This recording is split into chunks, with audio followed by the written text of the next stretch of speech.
suburban county. Those white voters with a college degree. We just showed you nationally they are moving away from the Republicans to the Democrats. So this is where the Democrats are hoping to stave off Trump in Michigan. Anything they lose in Macomb, they want to make up in Oakland. So that tale of contrast between white voters with a degree, white voters without a degree, there's nowhere better. Right next door to each other in Michigan. It's the reason Trump started going to Michigan, and it's the reason Clinton is hoping to hold him off there. The oven mitt of Michigan. Keep that graphic handy. We're going to need it all night long, something tells me. Lawrence O'Donnell is in a studio just next to ours, where we have housed our political insiders. Lawrence? James Carville, you've been with the candidate at this time, election night. What is it like, James? And does the campaign have access to any better information than the networks do on exit point? You know, they have the Clinton campaign has analytics, and they're very, very talented, and they're very good, and they're constantly getting updated. They told me this is what it was in 2012, but a lot of this information is difficult to process. I suspect around the candidate it's awfully quiet right now. I mean, people are, you're just careful as to what you say. You don't want to bring any bad news, and you know, somebody will walk in and hand someone something and they'll hand a note, and at least my experience on election night is it's a very nerve-wracking. Everybody is exhausted, and people who do this for a living are unusually superstitious. So nobody wants to be the first to deliver good news. No one wants to be the first to utter bad news, and so it's very quiet. It's very, very tense right now. Maybe some joking around a little bit on the side, trying to. You're going to be looking for tonight? Well, I think it's rough. A third of the country is non-white. A third of the country are high school non-college whites, and a third of the country are college whites. I think that the non-whites and the less than college whites are going toe-to-toe, and they'll sell you out. This is an election, I think, that is going to be decided by, I think the key demographic here are the non-whites and the non-college whites. That's kind of what I think. Steve, quickly, what are you looking for? Well, I'm looking to see Florida returns. I'm looking to see North Carolina. I'm looking to see how quickly a path potentially shuts down for Trump to be able to get to 270. And then ultimately looking at the Hispanic turnout in this election, which I think a tidal wave. Brian, back to you. All right, Lawrence and our insiders, interesting conversation. Everyone has their own theory as to what's going to make the difference. Well, and everybody divides up the country their own way in terms of thinking about who's the relevant jurisdiction here, right? Who's the relevant demographic that we have to be watching here. It does feel a little bit weird. It feels like we're sort of like choosing like clothes or tiles or something. It's weird to talk about the country in this way, as if you can predict everybody's views. And if you can predict everybody's views based on these rough, gross demographic characteristics. Labels you would no sooner toss on people as you walk down the street. And that we don't apply to people in our own lives at all. Of course. But it is the way that it is the way that we divide the world. When we talk about these. Say that there's something about the whole ritual, like concession speeches, which I love. I've said that before, and crying when you lose. These are very important rituals. Going to dinner at this time. What you do is you go to, Tip used to do this. My first guy I worked with in 72, Wayne Owens did this. Jack Kennedy did this. Ben Bradley, his buddy. They went up to see a porn movie. You know? What? Oh, yeah. Like a porn theater? Well, they tried to go to a nice one, and that was closed. They couldn't get in, so they went to the other one. Your nicer ones. So the thing is, you try to desperately do what we're doing in a different way. Hide from the news. You don't want anybody coming in with 1% in, because that just drives you crazy. So Tip went off to dinner. He comes back and said, "We lose the house. What happened? What happened?" And they all hide. You go away from, because they don't want to be here while we're doing this. Nicole, was that your experience? Well, so in 04, the first wave exit data, which is what I'm sure we're beyond that now, but that was the first information we got in 04, before the days when Air Force One was totally wired with Wi-Fi and whatnot. So we landed in 04 back in Washington, and the first wave data with Bush, and the first wave data had him believed he'd lost, and he walked up and down Air Force One thanking everybody, you know, for leaving it all on the field. And I cried when he thanked me, and I was so distraught. And then they thought it was funny that I cried, so they came back 2 more times. They made me cry 3 times, you know, before we got in bed. But we really thought we had lost. And I remember saying, what are you going to do? They took the helicopter back, and the whole family was with back to the White House that I've ever been in, and Karen Hughes was in the van, and everyone was really quiet. And of course, the next third, wave fourth, it was really late, and we had a whole press corps out at campaign headquarters, and there was a White House press corps at the White House, but John Kerry didn't concede until the next day. I mean, the data can be really wrong. I mean, I know Hope Springs Eternal that will know to come through, in part because of what you're talking about. These demographic groups are not always, they don't always vote as a monolith, and so you really do have to see how the states commit. And I will say, this year, one of the things that is happening in the media about this election is that a lot of that data, that real-time data, that usually only the campaigns see or that people in the news business see, a lot of that is being made public.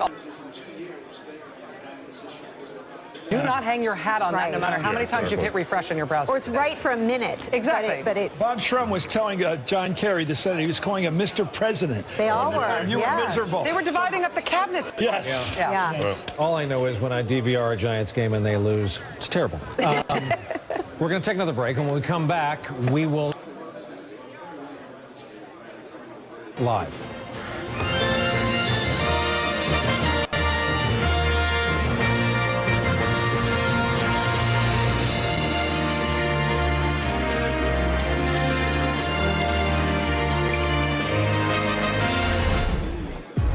Billy, what if you don't go?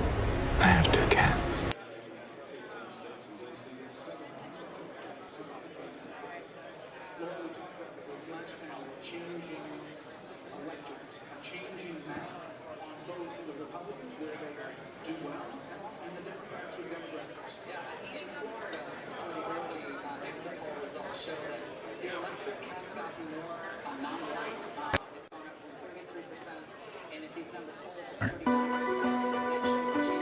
By 2050, we'll need twice the food from the same acreage to feed the world.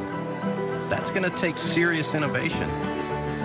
I'm John, research agronomist at Coke. We're challenging ourselves to create more advanced fertilizers that deliver nutrients to our crop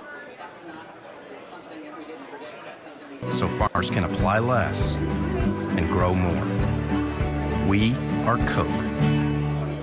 Welcome to the Fiat Black Friday event. I'm looking for a sweet new ride. How about a nice 500 Abarth? That's naughty and nice. The 124 Spider Abarth has a 164 horsepower turbo engine. Too hot for the North Pizzle. And the 500X. My bells. I would never jingle your bells. Great deals all month at the Fiat Black Friday.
been promising to put out of business.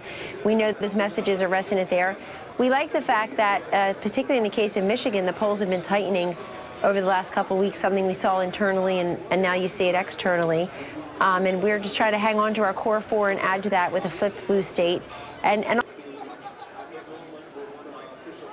they were following our lead back into Michigan, back into Pennsylvania, New Hampshire, and Colorado of late, so they must see the same thing we do. Let's talk about guns and religion. It seems to me that from the voting evidence I got this morning from one of my brothers out in the suburbs, a lot of older people coming in to vote for Trump on the grounds that whatever they think of Trump, they want to save the Supreme Court for their direction politically.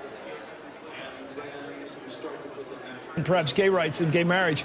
Well, that was a strategy, it seemed to be, of your campaign in the last week or two to start pushing the gun issue, the Second Amendment issue in places like Pennsylvania, and also pushing the Supreme Court thing, the eight members of the court, which obviously will be decided by the 9th. Was that something you were counting on? You could stir those very culturally conservative Second Amendment people out to show campaign all along. He's been, and including in that last debate, as you recall, there was a protracted conversation between Secretary Clinton and Mr. Trump about the Second Amendment, the Heller decision to be more specific. I thought her answer to that was not particularly a shining point for her, and he made very clear that he supports the Heller decision, which found that we all have an individual right to bear arms. Donald Trump a long time ago for president. They're a very powerful organization. They get out there and puts the juice and the messaging behind the candidates that they support. And then, of course, the Supreme Court, you know, Chris, it's funny that you mentioned that, because that's an issue where even those who say, I'm torn between the two candidates or I'm reluctant to support the top of the ticket, it is the Supreme supporters in that they realize the next president could be responsible for 3 or 4 nominations to the Supreme Court. In addition, you're talking about hundreds of appointments to the federal courts outside of the Supreme Court, which, as you and I know, are in charge of a lot of our personal liberties and pocketbook issues. I got to ask you the big question. We just heard from the Clinton campaign that Secretary Clinton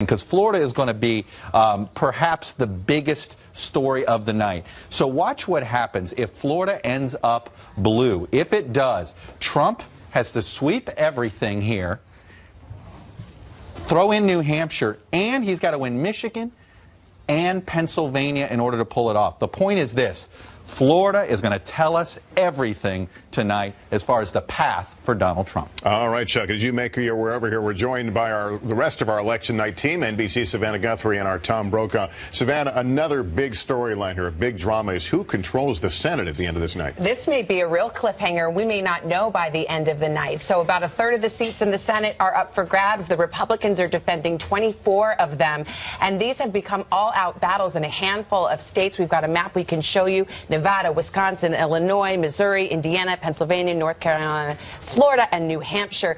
The Democrats have to net 4 or 5 seats to get control of the Senate, depending on who wins the presidency. But it is going to be a nail-biter of a night. Some of these races are exceedingly close. All right, and Tom, history could be made tonight. How hard is it going to be for whomever the next president is to unite this divided country? Well, I really think, Lester, this is a transformational election. If Hillary Clinton wins, we will have had 2 terms of an African-American president and now a woman in the White House, and they have depended on those growing constituencies of the Hispanics, larger African-American robust voters, and then young people and women. If Donald Trump wins as a Republican, what happens to the rest of the Republican Party? If he loses, does the Republican Party then become a smaller, mostly white place that doesn't know quite where it wants to go and how it wants to get there? But whoever wins, as you say, you got to put the country back together again, and that means a lot of the high temperatures have to be lowered in the next year at least. And Chuck, some of that healing will have to begin tonight. One of them is going to make a concession speech, and has to start now. Tonight, the most important speech is the concession speech. Okay, whoever loses, how they set the tone. Then, look, later in the week, it's really important for the president-elect. Tonight, the concession speech will tell us how hard it will be to heal this country. All right, you mentioned a moment ago Florida, all eyes on Florida, critical battleground state. NBC's Gabe Gutierrez is standing by in Miami to give us a picture of things down there. Gabe?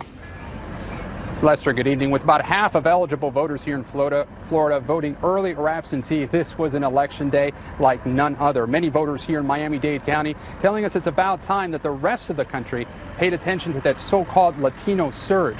36% of early Hispanic voters were actually voting for the first time. And across the country, according to the Pew Research Center, there were 4 million more Hispanic eligible voters this year than back in 2012. Tonight, the critical question for the Trump campaign: can even a strong showing in northern Florida be enough to keep his presidential hopes alive? Lester? Gabe Gutierrez in Florida, thanks. There is more still ahead tonight. We're back in a moment with breaking news on problems at the polls and the latest on concerns over the security of your vote. We'll be right back.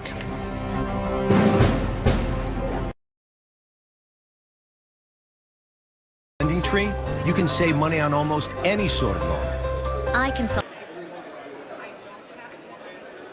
Your new credit card with 0% interest for 15 months. You just shop, compare, and save. And it's all free. Go to Lending Tree right now and start saving. The sum above difference is love. Bread that loves the juice, juice that loves the bread. Ah.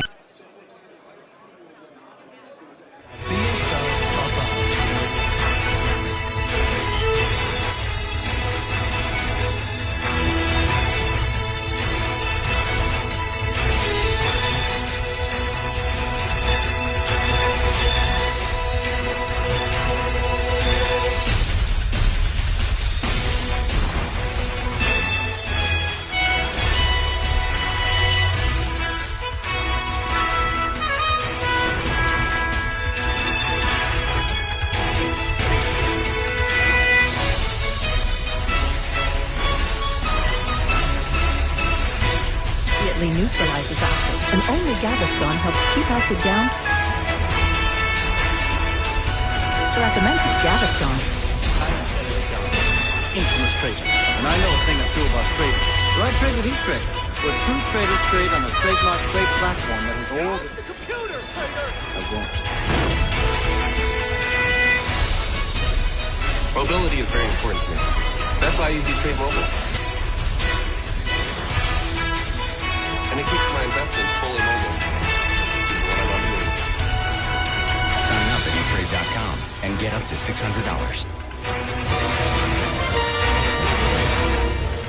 We are back to looking live at the view from 30 Rockefeller Plaza, looking downtown. In the distance, the Jets line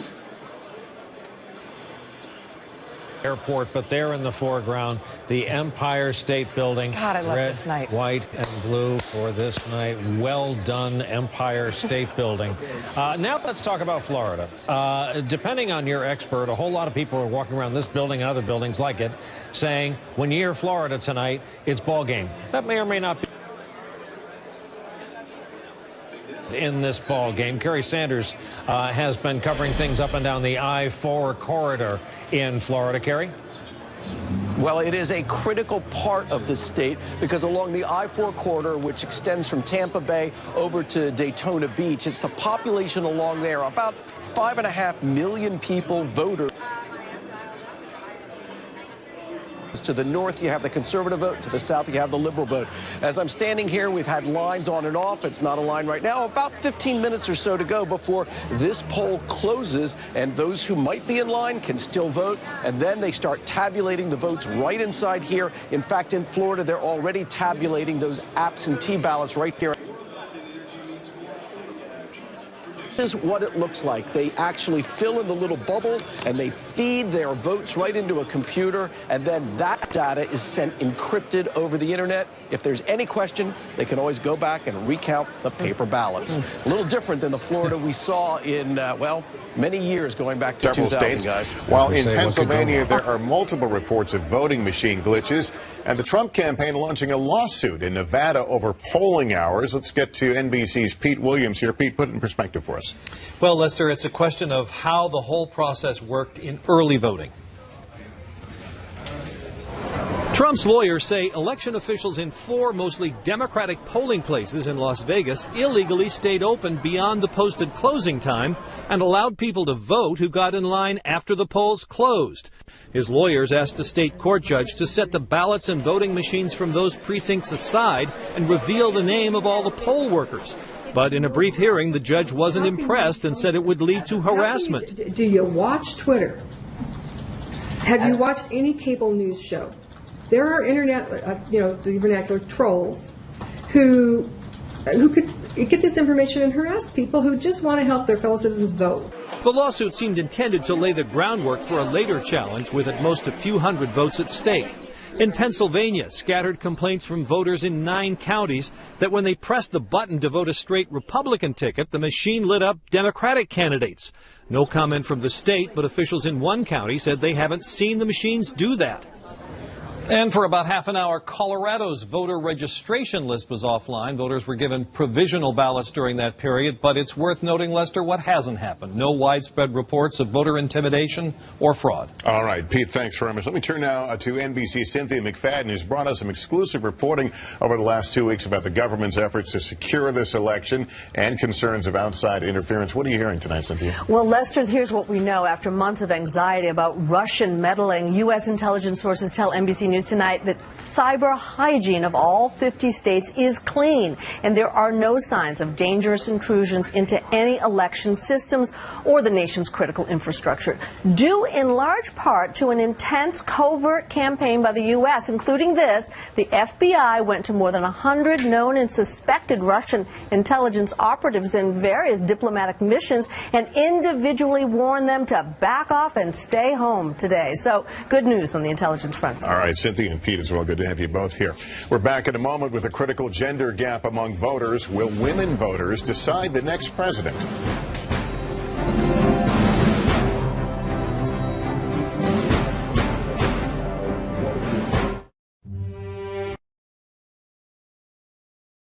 You doing that and being back tonight. Mrs. Khan, you didn't speak at the convention that night because you told me you were too emotionally overwhelmed. If you could have spoken then, what would you have said and what would you like to say to the country now? It started at that day because we wanted to bring people together. We wanted to bring everyone in the same direction that will take us further than taking us back. So I would have requested to go to them, hug each other, love them, and tell them how grateful you are because God has given you opportunity in this country that you can survive. You can bring your children here. The children will make you go further in the life, far. Been better than we were in the other places. I love to be here in America because when I came here first time, I had such a nice neighbor, such a nice people. They greeted me with love. They greeted me with respect. They didn't. I'm a Muslim or any other religion. They didn't ask me from where I came. They just saw me as I am. So, Mr. Khan, you told the story of your son's death, the way he was killed in Iraq, and in a situation where he was saving his and then Donald Trump said things that were most of us perceived as being disrespectful to both of you. On Sunday, you went to New Hampshire with Hillary Clinton, and you addressed Donald Trump saying, would my son, Captain Humayun Khan, have a place in your America? What do you think the answer to that is? No.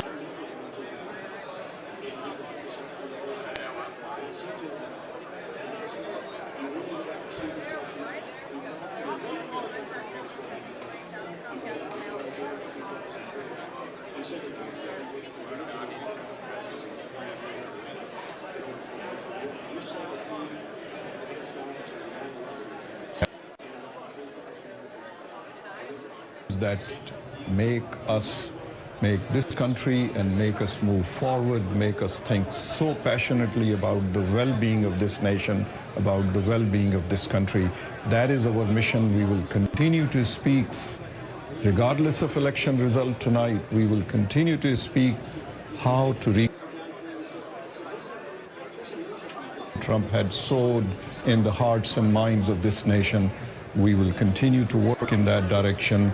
whatever it takes. As grateful citizens of this country had showered us with love, respect, and dignity. We owe, as a citizen of this country, we owe this to this country, that we move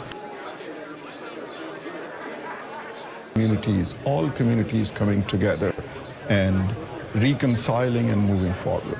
Mr. and Mrs. Khan, I know I speak for everyone And here. Donald Trump, we're counting down to the top of the hour, 7 p.m. here on the East Coast. That's when polls close in the battleground states of Georgia and Virginia, two of the key races we're watching. The last polls are also closing in Indiana, Kentucky, South Carolina, and Vermont. A total of 60 electoral votes are up for grabs in those states. And remember, it takes 270 electoral votes to win this presidential election. Jake, Georgia and Virginia, they will be the first tests, the big tests of the night. That's right, Wolf, and we'll see whether Donald Trump can hold on to the traditionally Republican red state of Georgia, and if Hillary Clinton can keep her Virginia firewall intact. We're keeping tabs on voting all across the country in these key battleground states. We'll be following throughout the night. Right now, let's check in with our correspondents who are at the presidential candidates' headquarters in New York City.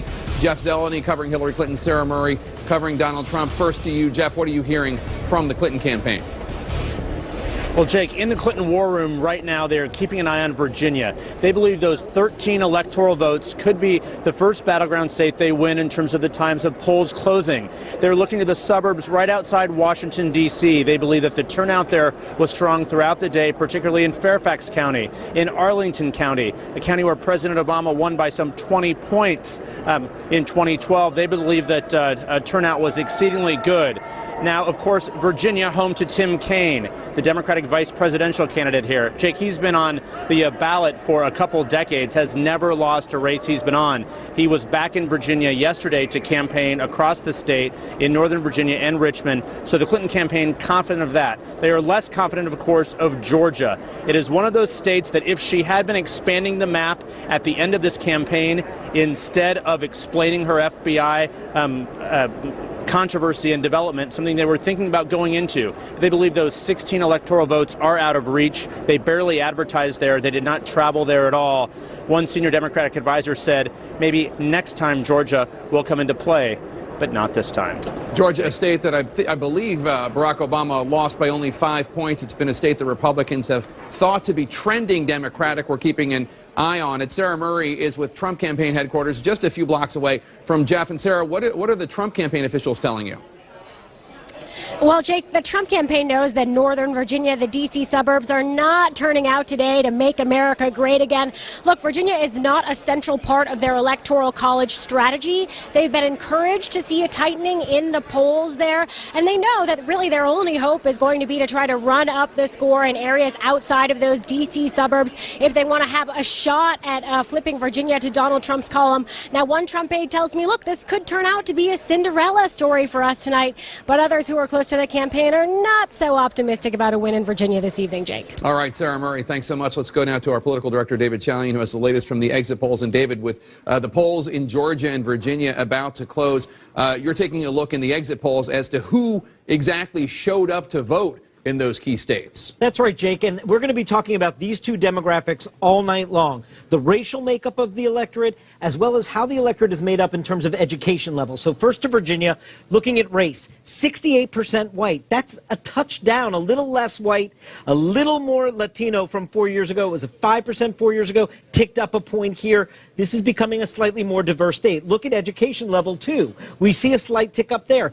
57% of voters in Virginia today are college graduates. 4 years ago, that was 54%. That's an increase by 3 points there. That is a significant development. Take a look at Georgia. We see something similar here.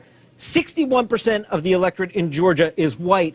8 years ago, our last time we had exit polls in Georgia, that was 65%. Again, Georgia becoming a little less white, a little more diverse, an uptick in the Latino vote again from 8 years ago, that was about 4%. It's now 5%. The African-American vote holding the same there. College education in Georgia. This is the big number that we're seeing in Georgia tonight, Jake. 8 years ago, it was only about 43% college graduate. Here, it's 50%. That is an uptick of 7%. That's a huge increase of college graduates in Georgia. These electorates are changing, and as they do so, this is probably welcome news to Democrats looking to the future. Jake? All right, David, thank you so much. Voters in Georgia and Virginia a little less white as they went to the polls, at least according to these exit polls, and a little bit more educated. Democrats would be thrilled, Dana, if they won Georgia, although they're not necessarily expecting that. They are expecting Virginia. They are expecting Virginia. They say that they were heading that way even before Hillary Clinton put the sitting senator, former governor Tim Kaine of Virginia, on the ticket. But Georgia is really fascinating because, sort of looking ahead, the question is, given the changing demographics there, whether or not maybe it was a little bit out of reach for Democrats this time around. But if it continues to trend that way demographically, more educated, perhaps even more diverse, it might be within the Democrats' reach the next time around. And there, well, I was just going to say, and there might be states that are actually trending in the other direction. The states that Hillary Clinton has been struggling with, Barack Obama won twice before. Iowa and Ohio, will be taking a look at them. If there is a realignment this evening, we'll see if it's a long-lasting. That's why it's such a fascinating night. Let's go over to John King at the Magic Wall. So Georgia, taking a very, very close look at Georgia right now and Virginia. Georgia and Virginia. Wolf, I want to show you something. You see the darker counties I have filled in here? It's a new trick we're trying tonight in the wall. And it says all election long we've been talking about, will Hillary Clinton win a traditional Republican constituency? White, college-educated voters. These highlighted counties, these are counties that in 2012, the highest percentage demographic group to vote in these counties were college educated. So this is one of the things we're going to watch when the results come in. Let's go back in time and just look at them. You see, then President Obama won them up here in the D.C. suburbs area. Mitt Romney won them when you got more out into the rural areas. So we're going to look at these counties tonight. This was a key constituency nationally. Mitt Romney won this constituency by about 6 points. We know it's going to be a key battleground within the battleground, absolutely critical to Hillary Clinton's chances in places like Virginia, North Carolina, Pennsylvania, out in the Philadelphia suburbs. So it's one of the things we're going to watch. Let's turn this off now and come back and just look at the map.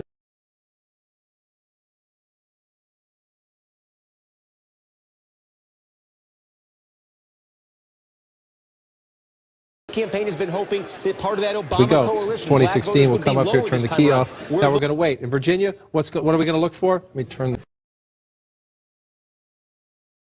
Georgia's closing too.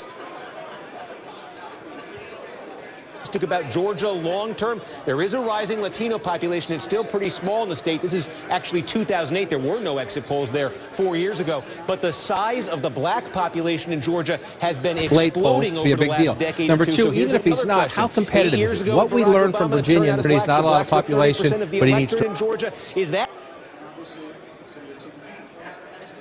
We're looking for that in just a minute.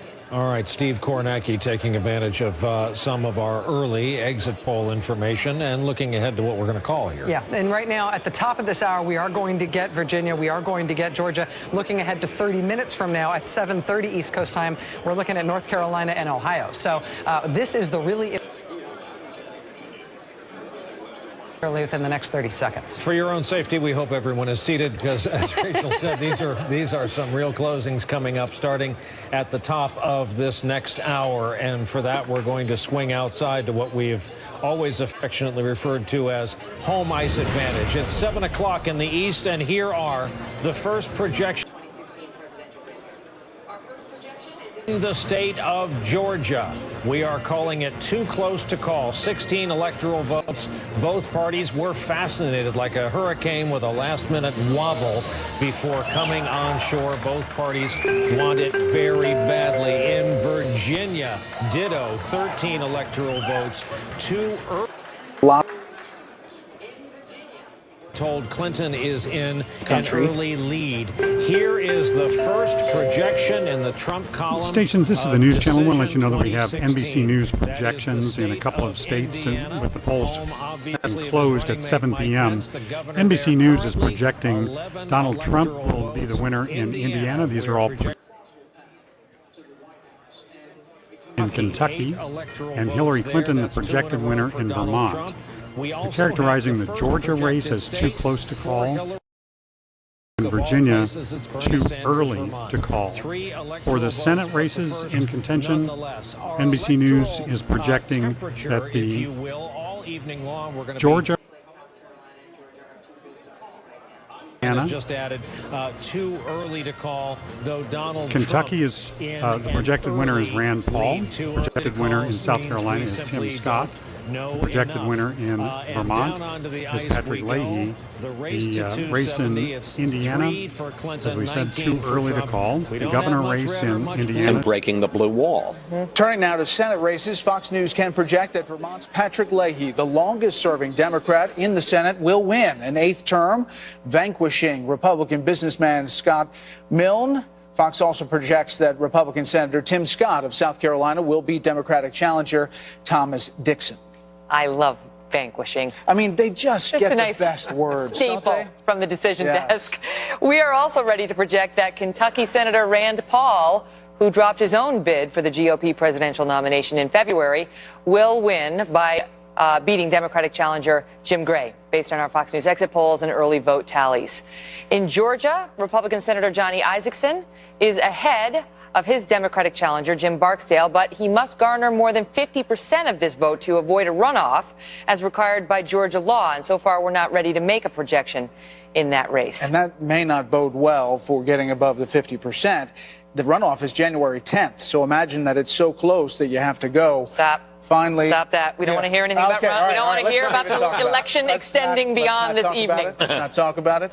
Finally, we do not yet know whether Indiana Democrat Evan Bayh, who retired from the Senate 6 years ago, will be able to win back his old seat by defeating Republican Congressman Todd Young, who currently is ahead in the early vote tallies. The seat currently held by Republican Dan Coats, who's retiring. So Bayh victory would obviously give Democrats an important pickup there. They thought this was going to Steve Kornacki over at the board. Hey guys, well, we've got the be the pickup that was going to enable them to get on a path to taking control of the Senate. And Britt, I tell you what, this race turned very quickly. They started painting Evan Bayh as a lobbyist, which he was out, which he was, and then out of the state, right, out of the state, and didn't really have a home there, and that hurts. That can really hurt you with people if they think you're a faker. Evan Bayh is a very well qualified guy, though. He was a senator earlier, and he was governor, and his father was the same. So he obviously had a leg up in that state, but it's a pretty red state. So it's all along seemed to me to state that the Republicans could hold. Who's watching this? I think this race is Joe Donnelly, who's up in 2 years. He's the other Democrat senator from Indiana. If Evan Bayh, with the biggest name ever in Indiana, can't win on an election year, midterms are going to be tough for Joe Donnelly. Well, yeah, and of course, as we've talked about in this coming midterm, it's 25 Democratic seats up, only 8 Republicans. So it's basically the reverse of what we have now, the flip of what we have now. Now, I don't follow sports, but doesn't that Hoosiers coach have the biggest name in Indiana? Former. There we go. Former. Right? Isn't he number one? Okay. So we're going to go over to Bill Hummer now, who's standing by with Chris Stirewalt and Karl Rove on the data deck, Bill. Ongoing elections are not a bad thing. I first met Bret Baier 16 years ago in Tallahassee, Florida. That's right. So imagine the relationships that can come out of a night like tonight. Back here with Karl Rove and Chris Stirewalt up here in the data deck, and we can chew on the numbers we're getting in right now, but I look toward North Carolina and Ohio at 7:30, coming up in 20 minutes, and I look to the big one, Karl, Florida. At 8 o'clock. The early voting tells us what about the Sunshine State? Well, here's what it does tell us. In 2012, the Democrats there were about 4.5 million early and absentee votes. The Democrats came out of that with about 167,000 more Democrats voting than Republicans in early voting. And on Election Day, of course, Obama carried the state by 74,000. This year, there's about 85,000 votes there. Right. This year, in 2016, there are about 6.5 million, 6.4 million early and absentee ballots. The Democrat advantage has been shrunk by half to 88,000. And if you work that, what that might point to is a 39,000 vote Trump lead if everything breaks on Election Day like it broke back then. Can I show you something real quick? Over here on the board. If you look at Florida from 4 years ago, exactly what you're saying, Karl, to your point, when Obama defeated Romney by 80,000, roughly 80,000 votes, 74. All right, 74,000 was the total. This is Broward County alone in southeastern Florida. That's a margin of more than 250,000 in that county in southeastern Florida. You get about 26% of the overall vote down there in Florida. Does Trump offset that advantage in central and northern Florida toward the Panhandle? I would expect his numbers in North Florida would be substantially better than Mitt Romney's were, because Trump is doing better with the working class white voters. Now, the problem that Donald Trump's going to run into in Florida is that it looks like Hispanic turnout is jagundus. It looks like we have high Hispanic turnout. And the other thing I would say about early vote is people are early voting more and more. More Republicans are voting early. Older voters are voting. It's just happening all over. So it's harder. It gets harder and harder to extrapolate results out of early voting. To that point, you don't know who's a new voter and who is just taking advantage of the right. Well, the campaigns know, because the campaigns are collecting every day the voter certificate numbers of whoever's voting and running against the voter file, so they know exactly what low propensity voters are in there. And the Democrats say the following about this early vote. Take a look there. There's 1,391,000 votes cast by unaffiliated voters. What they're saying is that hidden in there are a lot of new Hispanic voters. Perhaps as many as 1 out of every 5 Hispanics who's voting has never voted before. And what they're doing is they're saying those Hispanics didn't register as Democrats. They're unaffiliated and they're showing up there. Now we'll see later tonight when the votes could start to come in. All right, gentlemen. But the Democrats do have a closer run here in Florida. North Carolina and Ohio.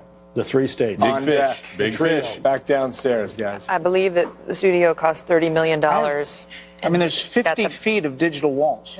$30 million. Like that's all we needed. A whiteboard? We could have done it for $12. Can we get a digital whiteboard?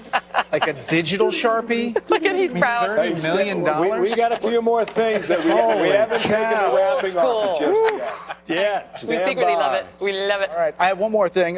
North Carolina is extending voting in 2 counties. Just getting word about that.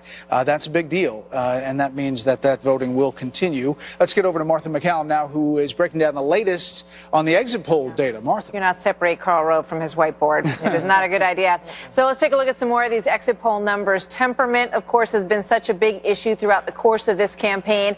Did Donald Trump have the right temperament to be president of the United States?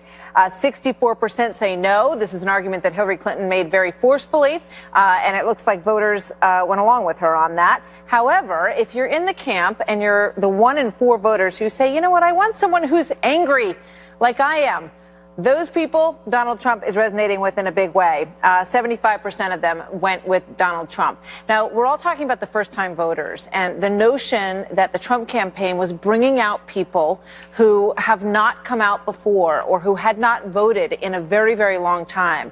But interestingly, take a look at this number. People who say they are first-time voters in this election, breaking for Hillary Clinton, 55% to 37%. So, I mean, it is not bearing out in terms of that. And, you know, there were so many personal issues that also were discussed through the course of this campaign, and those are coming up tonight as well. And emails, too. Yeah. I mean, her emails proved to be such an issue for her in the course of the campaign. How about tonight? We spent so much time reporting on this story, and it's been a question all along. Do people care? Are they worried about the email issue? Did it matter to them? 62% said yes. The email story bothers me, regardless of the fact that Jim Comey went back and forth on this issue.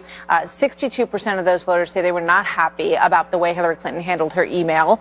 And as far as Donald Trump, you know, he's had his issues as well. Yeah, the women issue. How did that? The women issue. Does Trump's treatment of women bother you? And this is an even bigger number than we saw with the email number. 71% say that it did have an impact on how they voted today, and that they were not happy with Donald Trump's treatment of women. So, you know, you look back at the tape, the Access Hollywood moment, all of that, and you can see that is having an impact tonight, you guys. Martha, thank you. Yeah, you bet. So joining us now is Jason Miller. He's the senior communications advisor for the Trump campaign. Jason, great to see you. Good evening. Thank you for having me on. So you're the guy that Karl Rove was just talking about, the campaign guy who has access to presumably better numbers than the exit pollsters do. What are you seeing? What states concern you, and what states are you excited about right now? Well, let me tell you, first of all, why we're excited about Florida. We think that Florida is going to be, Mr. Trump will ultimately win. Going into Election Day, usually Republicans are down behind Democrats on early and absentee voting. Our ticket is already doing 81,000 votes better. Republicans are doing 81,000 votes better than the ticket was 4 years ago. 4 counties I want to point out as we talk about Duval in northeastern Florida, and we talk about Hillsborough, where Tampa is. Republicans are overperforming their percentage of the electorate by 6 points. Democrats are underperforming their percentage by 4 points. 2 big counties. Versus 4 years ago? Versus how many Democrats are in that county? Yes, versus how many are right there. As we look at Broward, which is the big guy, one of the big guys down in South Florida. Yep. Republicans are overperforming by 6%, and Democrats are underperforming by 6%. Well, let me ask you about Broward County, because the news that came out earlier was that Broward has broken the record for most votes ever. With less than 1 hour left to go. That was at 6 o'clock tonight, something like 827,000. And that this is a county where Barack Obama beat Mitt Romney handily by like 67% to 32%. So if they're overperforming there, the conventional wisdom is that that would be good for the Democrats. Well, we have a lot more Republicans who are showing up. And then also, as we talk about Collier County over in southwest Florida, it's about 3.5% higher for Republicans, about 3.5% lower for Democrats. So when we look at some of these key indicators, we're still very optimistic that we're going to win Florida, obviously one of the core battleground states. But we feel good there. We feel good about North Carolina, especially in Ohio. We're seeing lower Democratic numbers. Democratic votes are going to be off by about 3 to 5% in Cuyahoga County, where Cleveland is. And so as we're seeing these turnout there is down in some of the Democratic districts. But the question to you is, so you feel good about Ohio and Florida. Those are 2 must wins for Donald Trump. So what about, and obviously he's looking somewhat better than he would have anticipated a couple of weeks ago in states like Pennsylvania and Michigan. What about North Carolina? Do you think we're going to be able to call that tonight? We feel good about North Carolina. We think we'll be able to call it for Mr. Trump. Soon that's going to be. We don't know, but Pennsylvania? Pennsylvania's going to be close. I think we have a real shot there. I think we have a real shot in Michigan. How about Wisconsin? Wisconsin's going to be tough. We're still fighting it out, and who knows? We'll see what the numbers look like. What's the number 1 state you want to hear from tonight? The number 1 you're going to keep your eyes on? All of them. I love all of them. If you haven't voted, get out and vote. It's important. Got to stop Hillary Clinton and elect Mr. Trump. Great to have you here. Thanks, Megan. Thanks, Jason. For the Clinton campaign reaction, Brian Fallon is the press secretary for Hillary Clinton for America. He joins us live from Clinton headquarters tonight. Brian, your thoughts. You just heard that. What state are you looking to, and where do you feel most confident and most perhaps vulnerable for Secretary Clinton tonight? Well, I think one state that we've been watching closely throughout this campaign, one state that you have seen Secretary Clinton travel to again and again, is Pennsylvania. Pennsylvania is a state that Donald Trump really needs. It's hard to imagine a path for him if he doesn't win Pennsylvania. And right now, if you look at areas in Philadelphia, we're hearing reports from city officials there suggesting that they think they're on pace to break the standard from 2012, where you saw almost 70% of registered voters turn out in the city of Philadelphia. We look good in Philadelphia in the city limits. We also like what we're seeing in terms of the outer ring suburbs outside of Philadelphia, based on Secretary Clinton's appeal with suburban women especially. So that's a state I think that probably has the Trump campaign nervous tonight. But you know what? Pennsylvania is always a state that Republicans think they can get. It's like Lucy in the football. I mean, it always seems to be taken away. So isn't it really that the fact that Secretary Clinton had to go there with a big event, that you all are concerned that it's very, very tight tonight? Well, look, it's definitely been a battleground state throughout this campaign, but I think back in the spring it was a state that the Trump campaign targeted. They've certainly spent a lot of time there. But look, we're not just limiting ourselves to any one path. Let's take a look at a state like Florida. You just heard Megan talk about it. If you look at Democratic counties like Broward County, home of Fort Lauderdale, big county along with Miami-Dade, where you're seeing a record-setting turnout already. Even before the polls closed, you saw them set a record based on early vote turnout and the turnout today. If you look at Hillsborough County, another area that they just talked about, Tampa area, another place where Barack Obama won 53% of the vote, I think, in 2012. Turnout seems to be up there, too.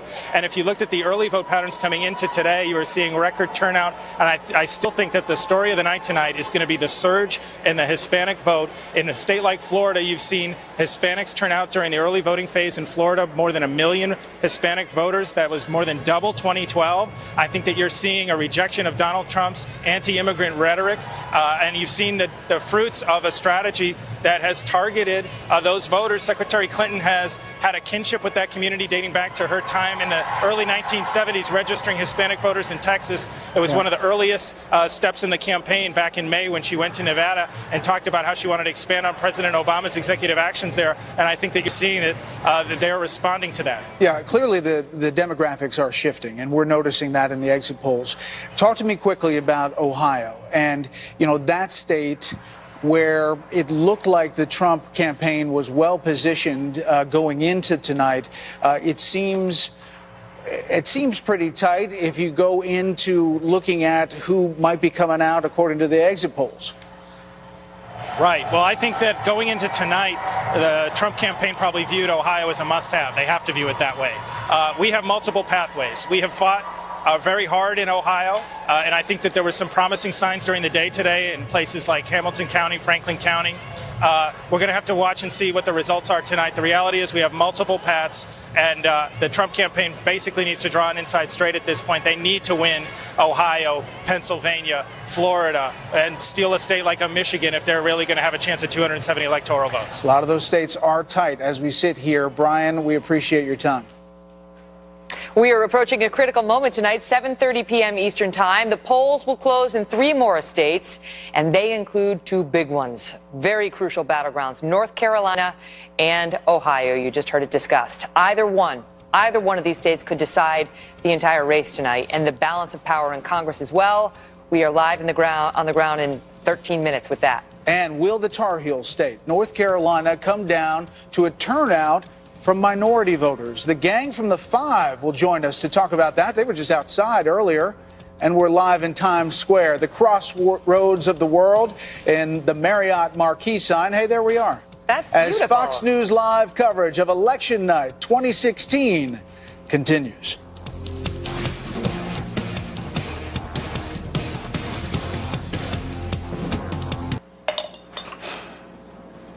Mind making a run?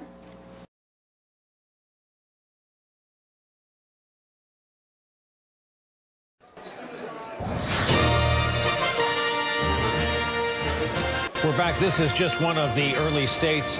Still too early to call in Virginia. We're still locked at 1% of the raw vote in. Obviously, we will keep a close eye on.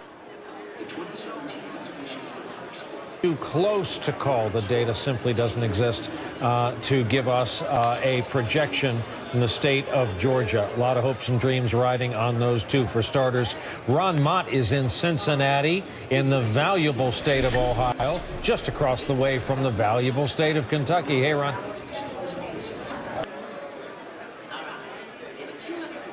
About a half hour ago, it was fairly busy in here, but it is indeed winding down. They've got another 12 minutes or so to vote here across the state of Ohio. Now, a lot of people have talked about what the turnout would be here in Ohio. We know the Clinton campaign was a little concerned about how things would go around the state, especially here in Hamilton. Hamilton, we've seen a shift more from red to blue in 08 and 2012, but this looks to be perhaps a Donald Trump state going into the last 10 minutes of this race. We can tell you here they had record turnout for early voting. The turnout today on actual election day is not going to be as robust as we've seen in the past, but still we think they may get to the figure that about an hour ago, it was just teetering around 70%, so a pretty decent turnout all in all. We'll know soon enough here exactly what the turnout was, Brian. All right, Ron Mott, critical state of Ohio. Steve Kornacki is at the board with more of our numbers. Yeah, well, we are waiting now. Poll closing coming up in Ohio, North Carolina. I think you know the stakes in. Hillary Clinton wins this, she wins the election. Just what we're looking Stations for we believe we may hear from Rand Paul very soon. We have his campaign headquarters in Kentucky up on NC1. That's our best of path. The best of path right now is showing the campaign headquarters for Rand Paul in Kentucky. Narrowly, that was pretty much the state that re-elected him as president. So one of the keys to that Ohio was black, and that represented enormous turnout among African Americans. 7:20 here in the East, and we are now just moments away from polls closing in some of the biggest prizes of the night. West Virginia and 2 battlegrounds, Ohio and North Carolina. Jenna Lee is live in Raleigh, North Carolina tonight. Jenna?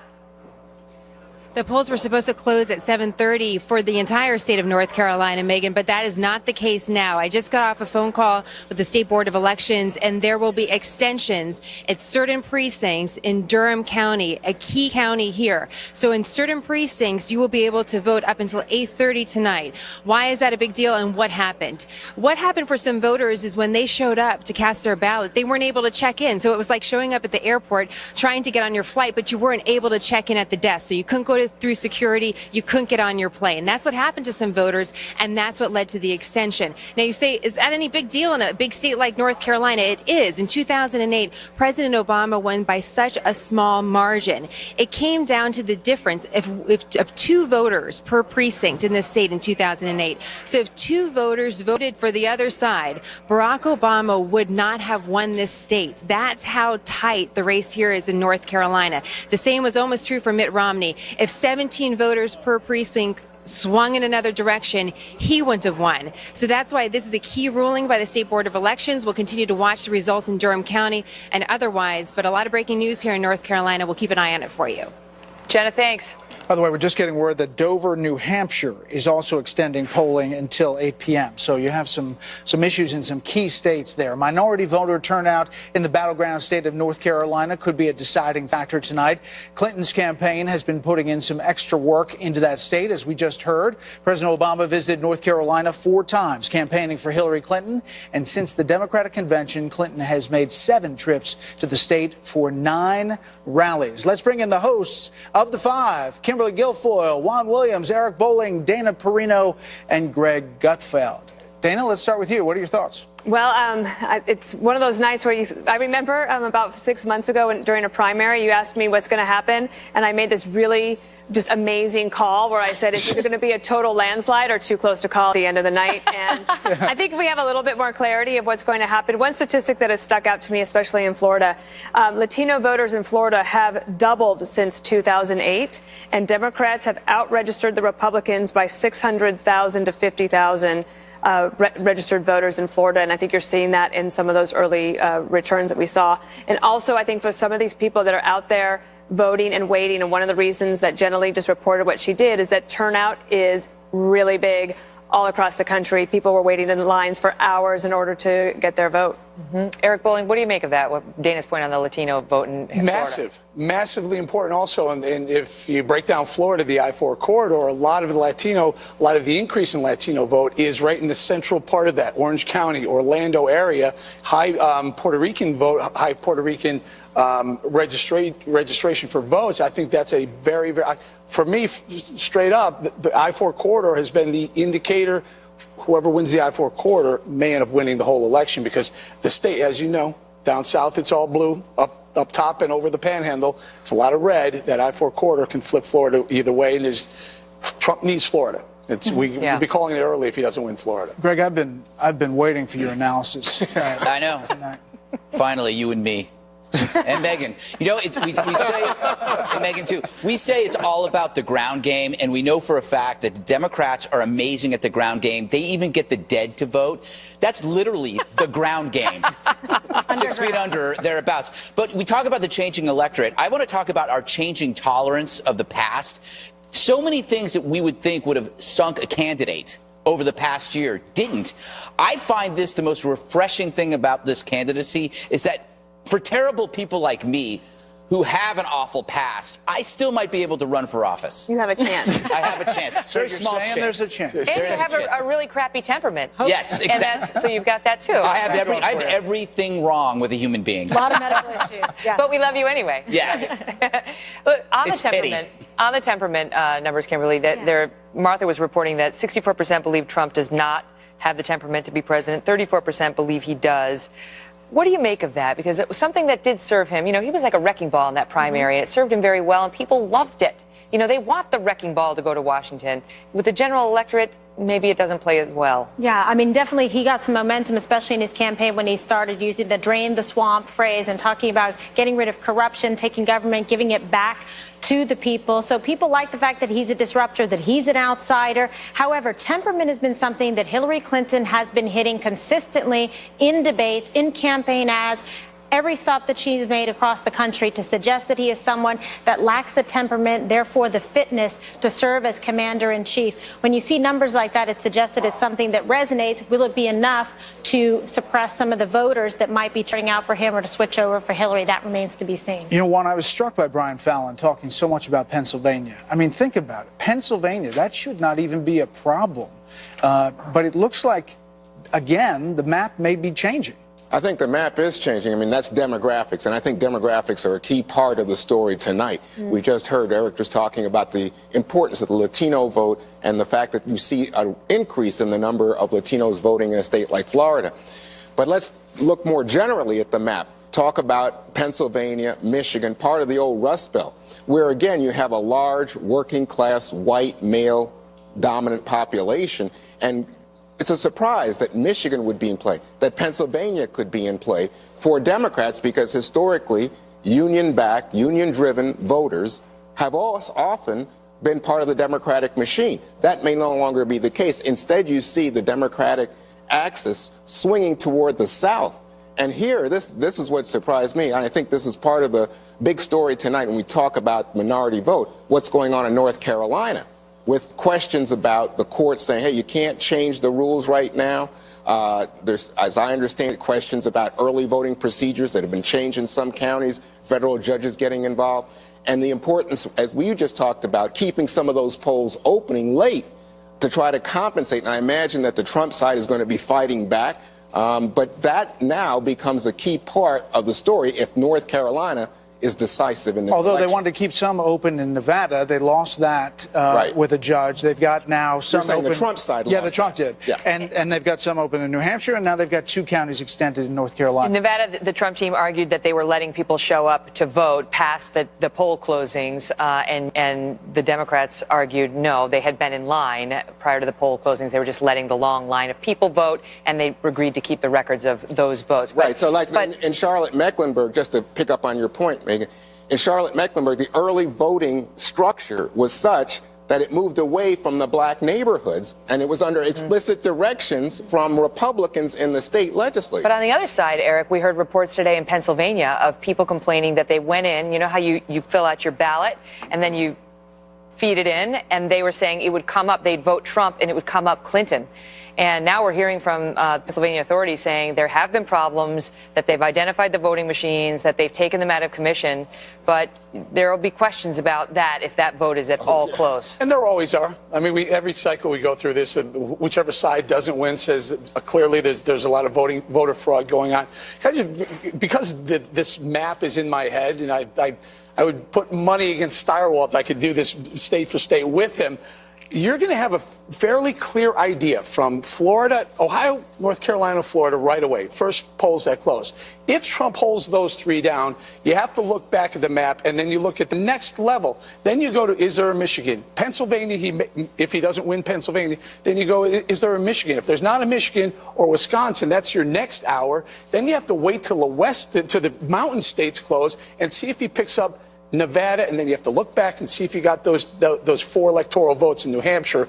If you do, you can go hour by hour, and he just has to tick every single one of those off on the path. And if he doesn't, then there's basically the path closes. Yeah, I think that's the short version of the story. He's got to sweep. And if he doesn't sweep... No, he doesn't have to sweep. There are other paths. It can be Michigan or Wisconsin. He could dust. Yeah. Right, sounds right. Like He has to do very well. It sounds like somebody trapped in a haunted house and can't get out. There's got to be a way out. There's got to be a way out. Yeah, I don't think there's a way out. Stand by, There is now. 7:30 p.m. on the East Coast, and polls have just closed in 3 more states, representing another 38 electoral votes. Fox News can project that Donald Trump will win West Virginia by a wide margin. Based on Fox exit polls, there's some cheering outside, maybe some... Is that Chris Stirewalt's family? Is that Stirewalt? I don't know. Okay. Fox News can also report that Hillary Clinton has a lead in North Carolina, although it is too early to declare a winner in this key swing state. It is also too early to declare a winner in the bellwether state of Ohio, where Trump had led Clinton in pre-election polls for the last 3 weeks. Speaking of the Buckeye State, Fox News can project now that Ohio Senator Rob Portman, a Republican, will win re-election by defeating former Ohio Governor Ted Strickland. The Democrat It's too early to project a winner in the North Carolina Senate race, where Richard Burr, the Republican, is trying to fend off a challenge from Democrat Deborah Ross. That race is very tight. Let me just talk for 1 second about Rob Portman, who ran in a race that Ohio was not the easiest race to run. He was not a big Trump supporter. He was pro-trade. This is a guy who ran a race in his own territory and managed to make it really stick. In fact, he was giving money to other campaigns around the country because he didn't need it. He was up 15 points or so going into the day. Pundits are saying he might win for #1 best race run. So congrats to him. I want to go now to Karl Rove for some analysis. Karl, interesting. Too close to call in North Carolina and Ohio at this hour. Your thoughts? Yeah, look, I think these states are going to keep us up late tonight. North Carolina, we have the same situation we had in Florida in the early vote. Republicans cut the margin of the Democrats. There are 122,000 more Republicans this year voting early, 22,000 fewer Democrats than voted 4 years ago. Remember, this is a state where Mitt Romney won, and the Republicans have gained an advantage of 144,000. But there are 273,000, nearly 274,000 more unaffiliated voters, people who don't identify with either party. And both parties have been fighting for their share of this. In the big cities, it's likely to be Clinton. In the rural parts of the state, more likely to be Republican. But this is where the race is going to be settled tonight, and it's going to keep us up, I suspect, very late. If you look at the early vote in North Carolina, Republicans increased their early vote raw numbers in every one of the state's 67 counties except one, Halifax County, and the Democrats saw their absolute early vote total decline in 58 of the 67 counties in the state. So it's going to be a long night, and we're going to be counting them by the onesies and twosies late into the evening in North Carolina, and potentially the same in Ohio, where we've gotten conflicting results out of early voting. The Democrats had a fantastic weekend where they bumped up their numbers pretty dramatically in Cuyahoga, especially in Franklin and in Hamilton County, Cincinnati. But again, it's going to be very late in the night, I suspect, before we're going to be able to see the pattern emerge decisively in Ohio. You know, the other thing we should point out is the governor's race in North Carolina is very tight. We can't call that. It's too close to call. That is Pat McCrory and Roy Cooper. And that was seen as another race, Karl, where that state really comes to play. Remember the bathroom law, the transgender HB2 law that said that you had to go to the bathroom of your birth certificate. That became an issue not only of the governor's race, but the Senate race there with Richard Burr, and the presidential race, frankly. What's interesting is that this was not a priority of Pat McCrory, the governor. He was a business-friendly former mayor of Charlotte and a business executive himself, and so this was not on his agenda. It was forced largely through the state Senate president, a fellow named Phil Berger, put it on the agenda of the legislature. They drove it through in an election year, and it immediately caused the entire Republican brand in the state to be engulfed in controversy. Ironically, McCrory has fought his way back because of a hurricane. The hurricane that hit the East Coast turned the people's attention to what was going on, what was the state doing to help the people who were flooded or lost their homes, and McCrory performed admirably, dominated the media, made his crawl back. We'll see how close it is tonight, but ironically enough, if it were not for a bad storm, it might be a big margin, and the storm and his handling of it closed up the race pretty smartly. All right, Karl, we'll check in just a bit. Let's bring in our panel. Britt Hume, Chris Wallace, Tucker Carlson, Monica Crowley, Guy Benson, and Nomiki Konst. Nomiki, let me start with you. Your thoughts on how this is all shaping up? Perfectly. It's a great night for Democrats. Listen, Hillary has run an impeccable campaign. She has the Obama institution. She has all of the progressive base for the most part. She has the Hillary supporters, and she's running against a man who did not work well with the Republican Party. He doesn't have the ground game. He doesn't have the messaging. He's been unable to stay on course to win this election, and she already had a map that worked in her favor. So we think this is going to be a very good night.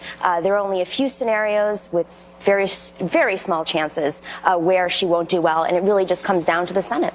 And yet, Guy, if you look at the numbers so far, the Republicans did, in the end, get behind Donald Trump. So if Nomiki is right at all that it's going to be a good night for Democrats, Is that because of independence? Is that because there are more Democrats in the map than we've seen for Republicans over the past years? A combination of those factors, I would say, and it would mean that someone who has a disapproval rating around 60% is going to lose an election. I mean, if that's the case, that should not be much of a shocker. So I'm looking at some of the numbers. Florida's going to be close, but Hillsborough County is a very important county there. In the early vote, Trump's down 10 points to Mrs. Clinton. So I think that's probably a red flag in that state. On the positive side for the GOP, looking at some of these Senate races, we haven't called them yet, but Marco Rubio's looking pretty good down in Florida, outpacing Trump by a long shot down there. And also Indiana. The Democrats really had high hopes, and you talked about Evan Bayh, that huge war chest, that name recognition. He looks like he is in very serious trouble tonight. Chris Wallace, what strikes you tonight? Well, I have to say I'm still a little bit shocked at the idea that Hillary Clinton has run an impeccable campaign because I think a lot of people feel that Donald Trump has run her pretty much to a standstill. She may win, but he's put up a heck of a fight. And Donald Trump really had some tremendous headwinds, did not have support in the party, is historically unpopular, terrible numbers in the exit polls on temperament, on experience, knowledge of the issues. So look, if Clinton wins, she's the president, she's a genius, and all the people around her are geniuses. But I don't know that I would say that she's run an impeccable campaign. Mm-hmm. One of the things we're seeing in all these waves of exit polls, Monica, is the gender gap, which we've seen throughout this election, and a significant gender gap when it comes to women and men. The women tend to be favoring Hillary Clinton by big margins. And this was a problem that was, identifiable and has dogged Donald Trump for a long time. This is a very interesting dynamic happening tonight, Megyn, because you're right. I mean, Democrats have always enjoyed a traditionally large gender gap going into any race, but particularly a presidential. Donald Trump heading into this race had even a greater, more yawning gender gap because he was an alpha male candidate and he had said these indelicate things about women in the past, and that really dogged him. What we saw in the closing days of this campaign, though, in terms of the polling, was that he was able to make up some ground among women. So about a week ago, 2 weeks ago, he was running about a 20-point gender gap. In the more recent polling, we saw it was 12 points, which is still a pretty yawning gap, but he had managed to make up some ground among women. The problem for him, though, is that it's still large enough that it's making a real difference here in terms of benefiting Mrs. Clinton. That chandelier scares me. The circle of doom is coming down. I was listening, Monica. I really was. I mean, it's okay, Brett. Britt, your thoughts? Let me just pick up on what Monica was talking about. Nationally, in the latest wave of the exit polls, this could change. Hillary Clinton is winning women by, 14 points? Yeah. Well, Donald Trump's winning men by 9 points. That tells you most of what you may need to know tonight, because there are, first of all, they're likely to be, as they were the last time out, more women in the electorate, fewer men, and if you win them by 9 and the other party wins the women, the larger group, by 14, it's not too hard to figure this out. So that's where this is likely to be. In some states, South Carolina, for example, it's much closer. But if you're wondering why Georgia may be in play tonight, that's where you see a genuine gender gap in which Hillary Clinton, let me see if I have it here. I think I do. Yeah, Georgia. She's winning by 13. He's winning by 19. But in a state like Georgia, that can tell you why it's fairly close. Mm-hmm. He's winning by 19 among men. She's winning by 13.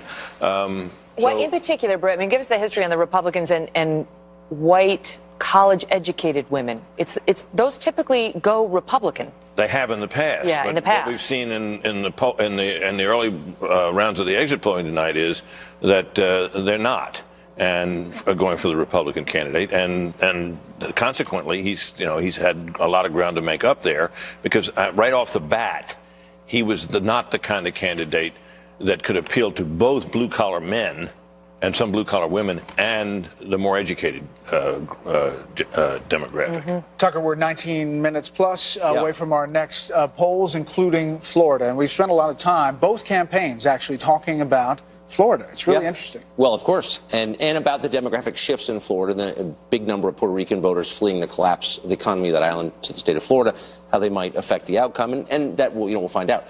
I'm amazed by some of the numbers relative to earlier races, just because they don't match what we expected, really what I expected. So Trump is doing better, apparently, according to the first wave of exit polling, better among black voters than Mitt Romney did 4 years ago. He's doubling the number of black votes by percentage that Romney got 8 years ago. He's getting exactly the same percentage of Hispanic votes that Romney got 4 years ago, 27, despite all the, I mean, that's all we've talked about. It doesn't mean he's going to win. By the way, he's doing better, according to this, among voters under 30 than Romney did. Again, I'm not saying it's going to win, but I am saying maybe something wrong with some of the assumptions that some of us have had going into this. I wouldn't be surprised if we miscalled a lot of this. I certainly have. But we may be missing a story here if these numbers turn out to be true. And a point I think I was just asking some of the experts backstage about that. So the numbers we've been talking about, the huge Latino turnout, right. We're talking about Florida, but on a national basis, it's looking only 1 percentage point higher than it was 4 years ago. I mean, that was what Martha reported, that you got an 11% Hispanic vote. It was 10% 4 years ago. Yeah, but can I just butt in a little bit on this question? Yes, he may be doing no worse than Romney, but Romney did terribly. George W. Bush in 2004 got, and when he ran for re-election, got over 40% of the Hispanic vote. So getting 27% of a growing block of voters is not very good. Well, he's still at about the same white vote as Romney, roughly the same. But it's also 2% less of the total electorate than it was 2 years ago. But consider what we've talked about, though, for the last year, which, I mean, I think you make a totally solid point. There's no disputing that, and they need to do better if they're going to succeed long term. But the whole year has been dominated by the idea that there's not a single Hispanic voter that will even, you know, shake hands with Donald Trump. He's so horrible. If he's getting the same number as Romney, I'm not saying that's a great number. I am saying that, you know, there are other factors that we haven't taken into account. It's not losing by 30-plus points. It's not a good performance. I'm not saying it is, but it's much better than you would have expected if you believe the analysis, which has been wrong, if this is true. Now you feel how they felt on the debate stage. Right. You know, Mr. Trump, 2 minutes. Secretary Clinton. He never lets up. He knew he had you. I agree with Tucker. Thank you, Britt. I've got a friend in Britt. I appreciate that. I agree with Chris. All right, now we are approaching the biggest haul of the evening. Polls in 16 states plus D.C. close at 8 p.m. Eastern. Among those include two of the biggest battlegrounds of this election, Pennsylvania and Florida. We think we know how D.C. will go, but we'll see. Plus, the balance of power. Which party will control the new look Congress? And you didn't just vote today. You also shared some of your thoughts and pictures with us, some of the best from social media. Straight ahead. They're calling that thing Shandy. The chandelier, Shandy for short. Name for it.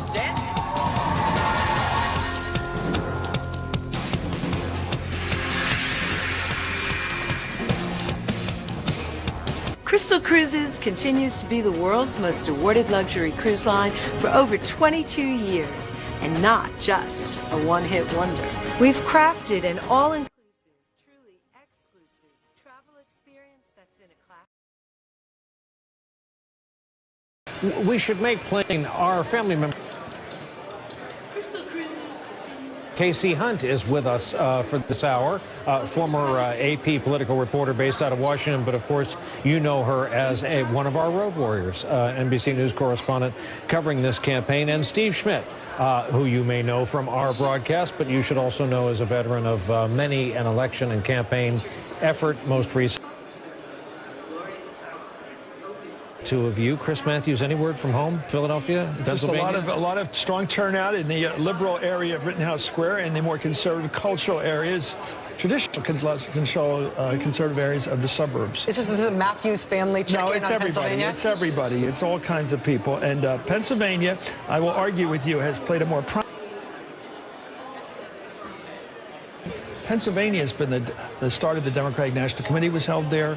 A lot of material coming. They don't have a governor's race, though. Come on, North Carolina beats them at Your that. points are correct. Casey Hunt, what do you want to know? What are you looking at? I am looking actually at North Carolina. I'm sorry to agree with Rachel. This is where the Clinton campaign, I think, has the vast majority of is kind of the fulcrum of so many different issues, whether it's kind of the culture wars. There's just so much going on there. And, you know, it's going to tell us what might happen, say, in Georgia. This is really kind of the new Democratic map runs through the South. Yes. It runs through North Carolina, it runs through Georgia, and it's moving away from Ohio and Pennsylvania. Steve. I think we have really clear indications in the direction of the night once we have a little bit more data from those states coming in.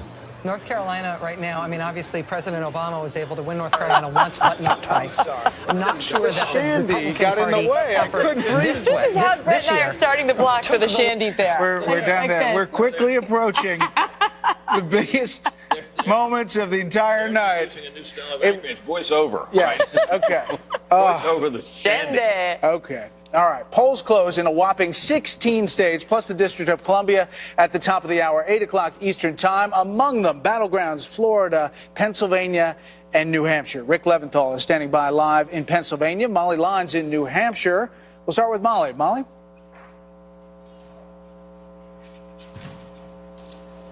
I think we lost Molly. Can we start with Rick, maybe? Why not? Okay. Rick, why don't we go to you? Take her.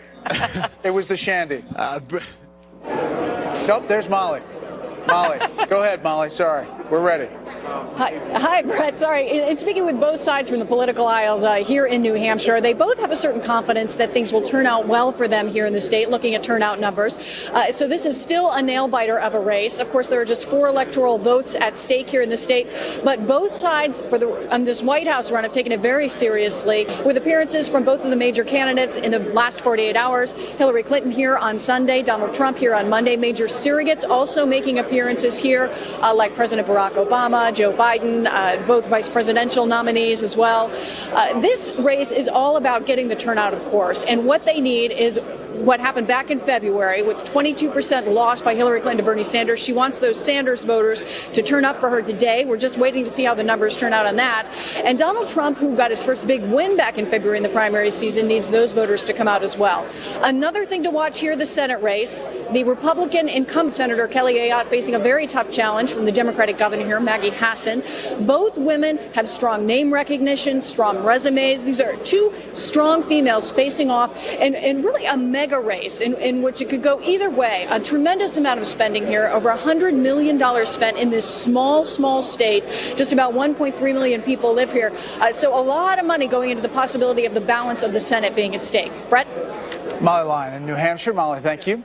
Now to Pennsylvania, one of the more hotly contested states leading up to tonight. There are 20 electoral votes up for grabs in the Keystone State. Rick Leventhal is live for us near Allentown, Pennsylvania. Rick?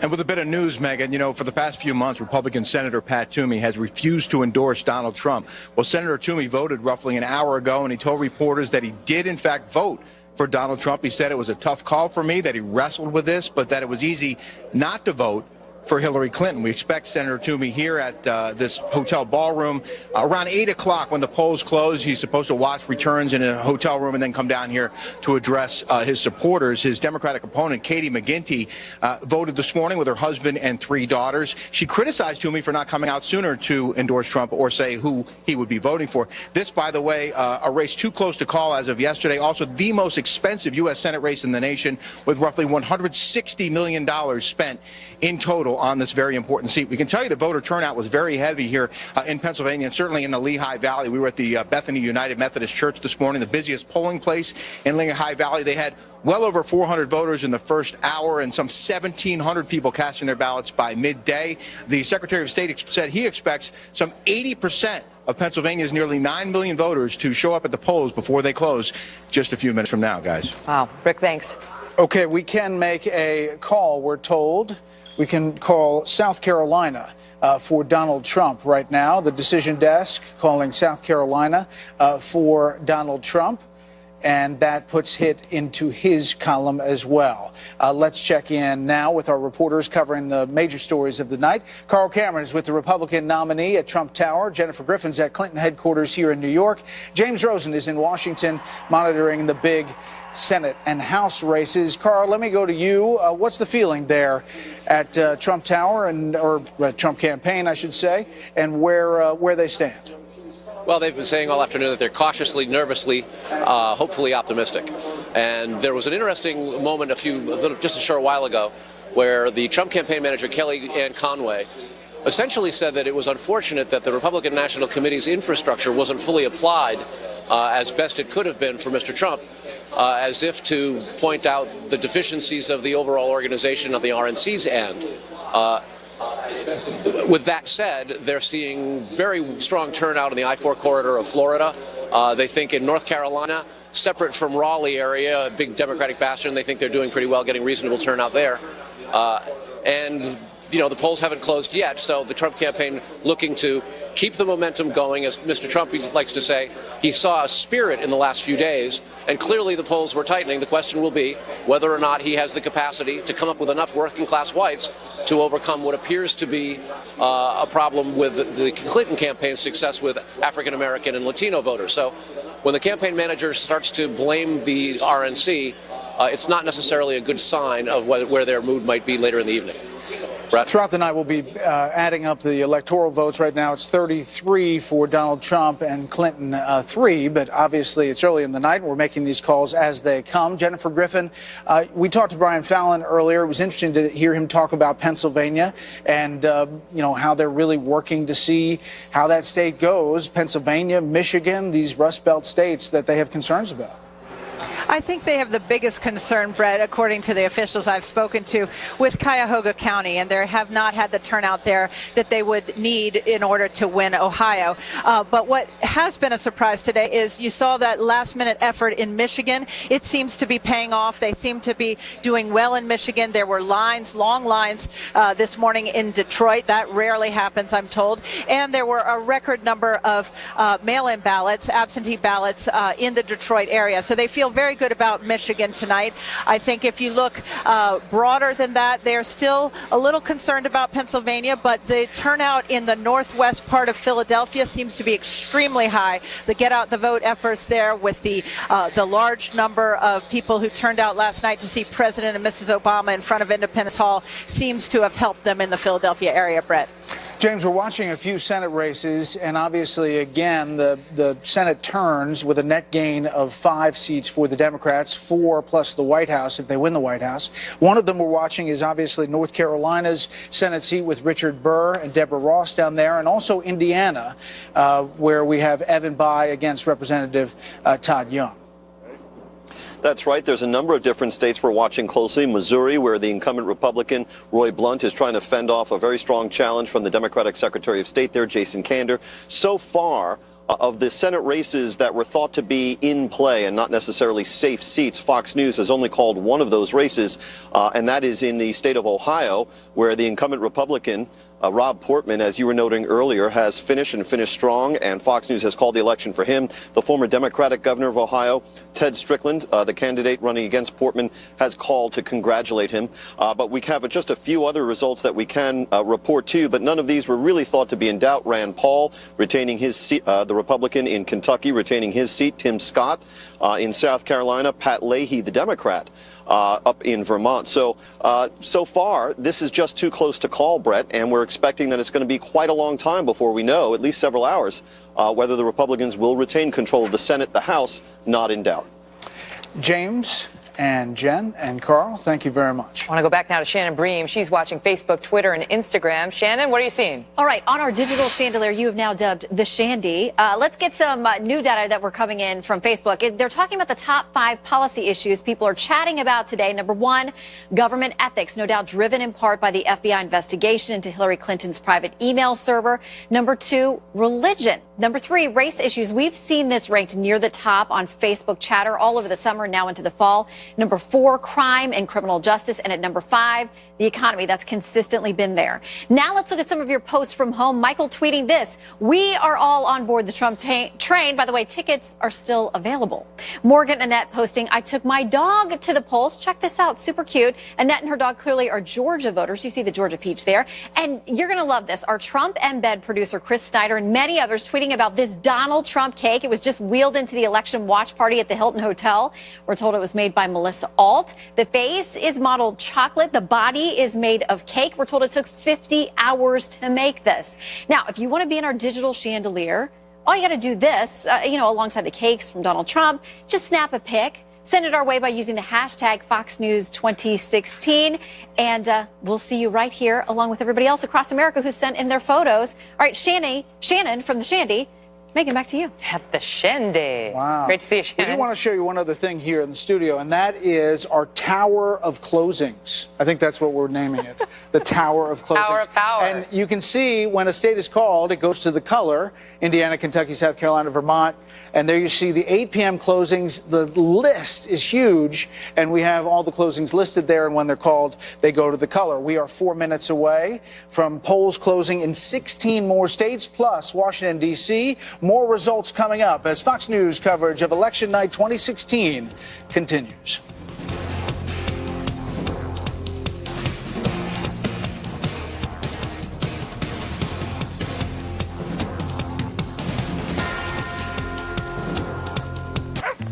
I spy second research with They're in this bar right here. One of them is the Queen of First States. The other one wants to get engaged tonight. Can I interest you? Paul's victory celebration in Louisville. This is on NC1. Our best of path is Rand Paul in Louisville. This is the News Channel. I'll have to join Match, I guess. Match. Start for free today. We are back. Bustle, emphasis Feels like we're in a NASCAR pit bustle. right now. It is unbelievable. There are parties in New York City quieter than just off camera here. Steve Kornacki is at the wall with some numbers in on Florida. Steve? Yeah, we got a lot of numbers in on Florida. Remember, this is a state where we paid close attention to the early voting, the demographic trend. So what you can see is 60,000 votes over Donald Trump. And you can see, obviously, a lot of the voters in. Let me show you a few of the places we were looking at. One of the critical counties here, Miami-Dade County. We're talking about a majority Latino county here. Barack Obama, 4 years ago, remember, he carried Florida by less than a point. Running up a big margin here was big. Was a big key to that. He got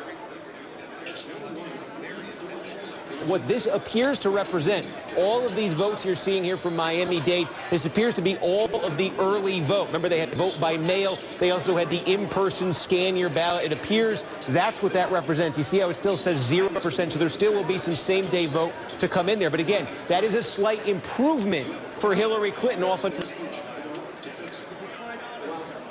The Gold Coast here again. Broward, 4 years ago, the number for Obama in this county was 67. We're seeing 70 right now. Again, some same-day vote to come in. The number here in Palm Beach 4 years ago was 58. Now we're seeing 61. So these are encouraging signs probably for the Clinton campaign. Also, what we're getting, I can show you here, Hillsborough County, Clinton is on the number. Romney's number was 46. You see Trump lagging a bit. Remember, third-party candidates here. Where is Donald Trump's strength in this state? One thing that we're seeing come in, it's the rural areas, especially. It's panhandle as it comes in. I'll show you one particular. This is a tiny county, but this is representative of something I think we're going to see nationally tonight. The rural vote. Look at this. This is Taylor County. It's tiny. Here. Closings of the night. Voting wrapped up in 16 states, plus the District of Columbia. 172 electoral votes up for grabs in this historic presidential race. Welcome back to Fox News Election Headquarters. I'm Brett Baer. Hi, everybody, and I'm Megyn Kelly. We'll start getting some results from major Senate races as Republicans fight to keep their majority now. The Democrats need to pick up 5 seats, a total of net 5, tonight to take control. Polls closing shortly in places like Pennsylvania, New Hampshire, Florida, and Illinois, where Republican incumbents faced heated re-election campaigns. So they'll be watching not only the top line item tonight, but these Republican numbers very closely to see who's going to have the power in the Senate to get their confirmations through, depending on who wins the White House. And you're talking about a lot of tight races there. New Hampshire with Kelly Ayotte and the sitting governor, Maggie Hassan. You're talking about Illinois that looks like heading into Election Day that Mark Kirk was going to lose. In just about 10 seconds, we will find out as we count down to the next poll closings, the biggest of the night, 172 electoral votes. It's 8 o'clock in the East. Fox News can now project that Republican Donald Trump will win Missouri based on exit polls. He will also win Mississippi, Oklahoma, and Tennessee, according to the Fox News decision team. You can hear the people in the crowd outside of the Fox News channel cheering at some of these results. Meantime, Democrat Hillary Clinton will easily win her home state of Illinois, according to exit polls. Mrs. Clinton is also performing strongly on the East Coast, where Fox projects she will win New Jersey, Massachusetts, Maryland, Delaware, and the District of Columbia. In Maine, one of the two states that does not use a winner-take-all system of awarding electoral votes, Fox can now project that Clinton is ahead, although it's too early to make a projection in that state. Based on Fox exit polls, it's too early to project the winner. Also in Pennsylvania, although Clinton is said to be leading there. Watching that one very closely. Polls have also closed in two other important states that we are not yet ready to call, Florida and New Hampshire. The Sunshine State represents a whopping 29 electoral votes, while the Granite State represents just 4, and yet both are crucial to these candidates, especially Donald Trump. Now, just remember that you're looking at these numbers and the percentages, and that is the raw early vote that we have right at the beginning when the polls close.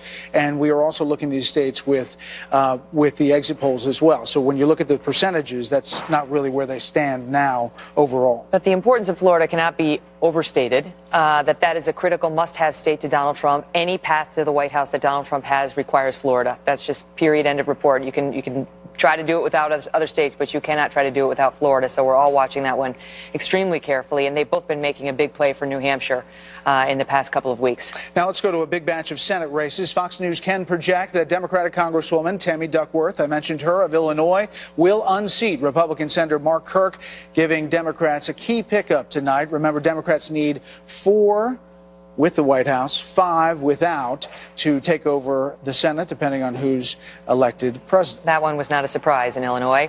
Fox News can also project that Connecticut Senator Richard Blumenthal, a Democrat, will win a second term by defeating Republican Dan Carter. And in Maryland, Democrat Chris Van Hollen will beat Republican Congresswoman Kathy Saliga in the race to succeed retiring Democratic Senator Barbara Mikulski. In Oklahoma, Republican Senator James Lankford will win re-election, beating Democratic challenger Mike Workman. I want to turn now to Delaware, where Fox News can now project that Democrat John Carney, a former aide to Vice President Joe Biden, will defeat Republican Colin Bonini to become the state's next governor, according to exit polls and partial vote returns. Okay, let's bring in our panel really quickly. Britt, your thoughts as we get this data? I mean, no surprises there. Mark Kirk obviously was a vulnerable senator from the beginning. And he gives you an idea of what the political atmosphere is like in the U.S. Congress. Mark Kirk is basically a moderate Republican. Can't survive. You can't survive as a moderate in these parties these days, which is why there's no real center in either the House or the Senate, which is why it's so hard to get things done. So Mark Kirk loses. He came out. He was never for Trump from the beginning. He's been very critical of Trump. He did everything he could to run a campaign that would make him acceptable again to his home state of Illinois, and he's gone.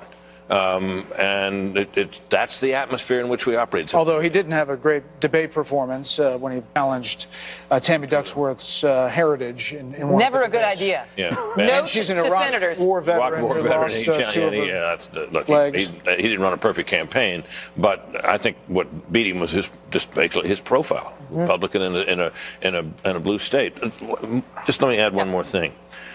Looking at the percentage of the vote, in state after state where we're getting exit polls, we see this almost uniform percentage of women versus men. It's about 53, 54% women, 46, 47% men in state after state after state. And we see Hillary Clinton rolling up big margins with women and Donald Trump rolling up big but smaller margins among men, which kind of tells you where we may be headed. How about it? What do you make of the fact that New Hampshire's too close to call tonight, Chris? I mean, a state that I don't know that they were seriously considering it in play prior to the Comey announcement, but it certainly came back into play, and Donald Trump made a hard push there the last 2 weeks. Absolutely, and he did campaign there hard, and he seemed to think, and it's a funny thing that we talk about New Hampshire as a Democratic state because it has been a rock rib Republican state so long. I just want to say one thing about these Senate races, and this. The class of 2010, in other words, they run every 6 years. So the people that are running the Republicans for re-election now were elected in 2010. 2010 was not a presidential election year. It was a midterm election. It was the Obamacare election. It was the election of huge victories by Republicans. The problem is, midterm election, you get a much smaller electorate. About 90 million people voted in 2010. 130 million people voted in 2012.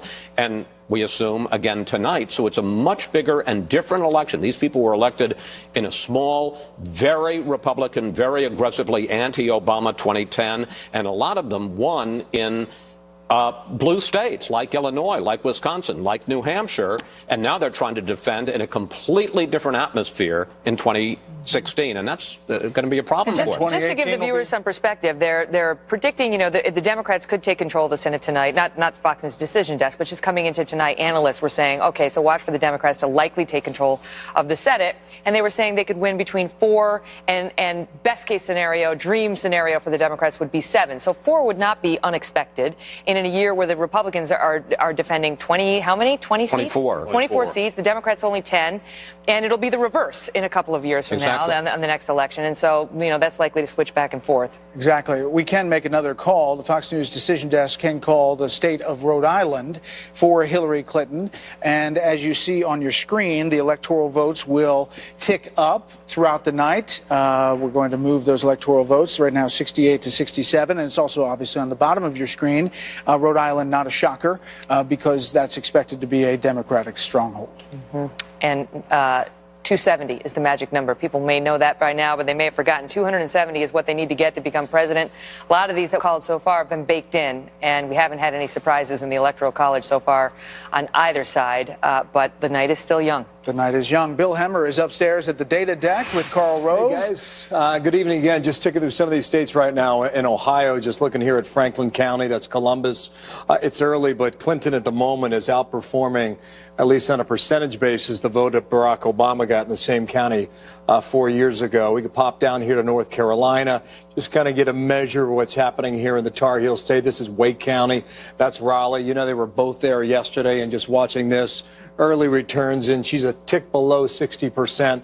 Obama was right about 56% 4 years ago. Just show you down here in Florida real quick, and starting to see some of the strength down here in the southeast. This is just north of Palm Beach County, and Trump is doing better than, say, Mitt Romney did 4 years ago. But again, we're just watching this as the returns come in early. I want to swing around here real quick and bring in Karl Rove and all this. We promised you guys we would bring you up to speed in 2016 with a modern-day whiteboard. Yeah, they made fun of our little whiteboard. Make fun of this one. They did. Big electronic whiteboard. What do you want us to focus on? Well, first of all, you've talked about 3 states. We're going to keep coming back to these states all night because these 3 states, Florida, Ohio, North Carolina, 3 big swing states, are absolutely critical, as has been said before, to Donald Trump winning the presidency. And you just pointed out an important thing. All 3 of these states have early voting, and all these 3 states tend to report at the beginning of the night, when their first returns come in, those votes. And like in Florida, I mean, we're talking 6.5 million votes come in, bang, right at the beginning. Right. So we tend to see a Democratic advantage, and the question is, can that Democratic advantage last through the night? So we're a long way, even though, as you pointed out accurately, she's ahead in these early votes in these states. This thing is going to tighten up as we go through the election day. So this is your swinging trio. We're going to keep coming back and back. Well, see, if Trump takes these states, if he loses Florida, the election's over. But if he starts to take some of these states, we're then going to be concerned about what is the hole in the blue wall, the 242 electoral votes in 18 states that the Democrats have won the last 6 times. These are the states where he's been focused in the last couple of days. Pennsylvania the biggest, Michigan the second, Wisconsin and Minnesota. He's got to break into the big blue wall. The bigger the number, the bigger the state he takes, the better his chances. This is upper Midwest. It has not been contended Great Lakes. Great Lakes. This is 1988? Well, the Republicans haven't won these states since at least 1972 in Minnesota? But look, they've contested. Bush came within 2.5 points in Pennsylvania. Wisconsin. In 2000, Bush came within 5,500 votes of carrying the state, and about, I think, 11,000 in 2004. So there have been efforts to take them, but they haven't been successful. And the question is, can he pull, a brick out of the blue wall, preferably with a large number of electoral votes? Thank you, Karl, very much. We'll get an electronic eraser up here in a moment. Show you something fancy. Oh, see? The magic of Rove. At least we're stepping it up away from the Sharpie. I kind of like it. Joining us now, former New York City mayor and senior advisor to Donald Trump, Rudy Giuliani. Mr. Mayor, great to see you tonight. Thanks for being here with us. So let's just talk about Florida first off the bat. And what we're being told is, some pretty big numbers in terms of the Latino turnout, which the conventional wisdom is this would not be good for Donald Trump. Your take on it? Well, my take on it is it's a little bit different than the Latino turnout in some other states because you have to include in that a Cuban vote. I realize there's kind of a split in the Cuban community between the younger Cubans and the older Cubans, but it isn't the same, wouldn't be the same thing, let's say, as the Latino or Hispanic vote in New York or in California. So it isn't going to be as dominantly pro-Obama. I know the Cuban community in Little Havana. I happen to spend a lot of time there for a totally irrelevant reason, the fact that I love cigars. And I know all those families. I know all those families very well. The Padron family, Don Pepin Garcia. Oh wow! They're big. You're taking a walk down memory lane. They're big Trump supporters. So that vote's not going to be quite as monolithic as it looks. And I don't think the Jewish vote is going to be as monolithic as it sometimes always is. You still predicting a Trump victory in Florida? No. I'm telling you, I don't know. Look, it's going to be close. Florida, I would never predict Florida. Carl should never predict Florida either. He knows what happened in 2000. My goodness, Florida is not a predictable state. But I think it's still a very, very viable state for Donald Trump. I think he can still win Florida.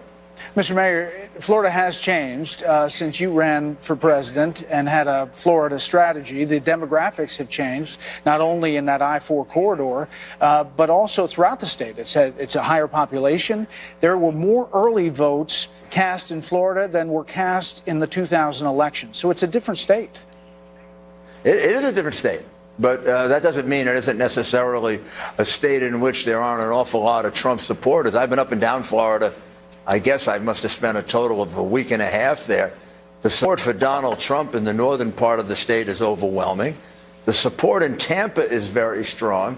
I'll admit it was a little bit weaker in Orlando than I expected it to be.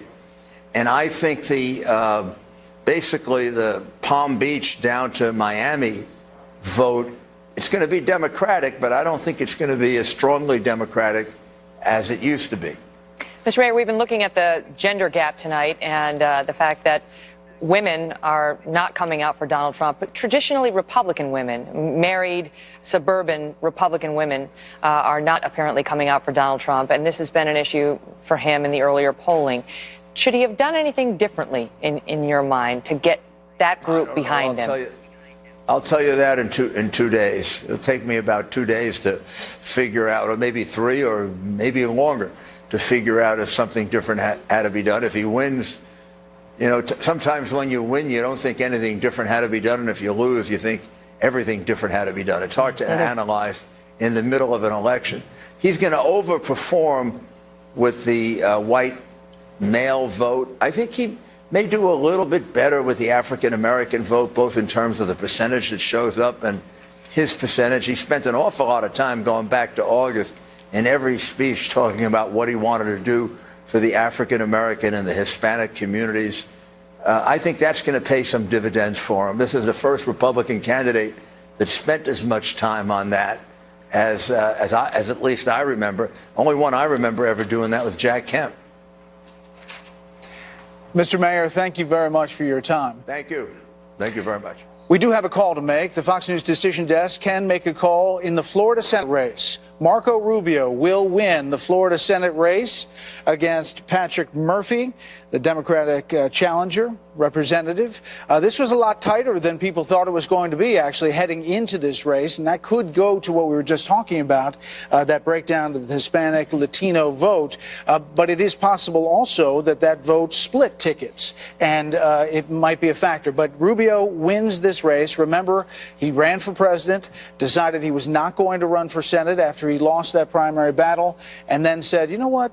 I think I am. Well, and he was excoriated by Trump and others during that primary battle for missing so many days of work in the Senate while he was working on his presidential contest, and tried to run as an outsider when he was running for president by saying, this is a reason why I'm not returning to the Senate, because I hate the way Washington works and I hate the gridlock and I hate the system. And then when he lost the presidential bid, decided he didn't hate the Senate as much as he suggested that he did, but he's won there. Sometimes politicians say things that aren't true. I know, Chris, I hate to be the one to break it to you. So he's won there tonight, but it's interesting to watch because Rubio was just booed by a group down in South Florida who were calling him a traitor because he wound up saying he was going to vote for Donald Trump and that he would back Donald Trump. So there's a question about whether some of the Hispanic community in what are traditionally blue-leaning counties would come out for Rubio, even though they're not Republicans. They voted for him in the past because they liked him. Whether they did or they didn't, he had enough votes tonight to reclaim that seat. I tell you who's happy is Mitch McConnell, because this was a major win for his ability to possibly hold on to the Senate majority in the Senate. And if Patrick Murphy won this race, he had President Obama, he had Hillary Clinton, he had Vice President Biden, all campaigning down there, and it was closing. Now it seems that this is one race that the Senate is going to hold on to, and the other questions are in Missouri, New Hampshire, and others tonight. Tight races. So they're almost finished voting in Arkansas, and we're keeping an eye on all the latest numbers for you as the 2016 election results continue to pour in. Bill O'Reilly joins us coming up. We're recapping the biggest races so far and so much more live from Fox News election headquarters. That's all still ahead.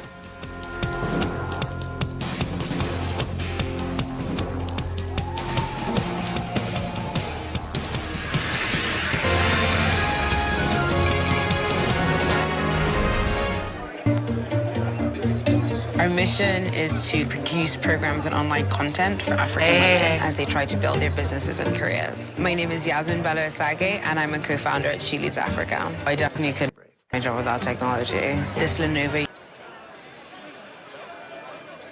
more robust computer than the old Mac that I used to use. I do yoga like off my computer, and it works really well. And there's something about it that feels really cool. I feel like I'm in the future.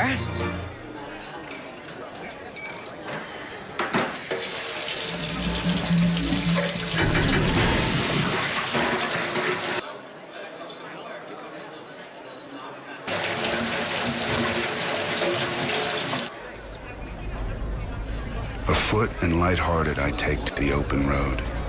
Healthy, free, the world before me, the long brown path before me leading wherever I choose. The East and the West are mine.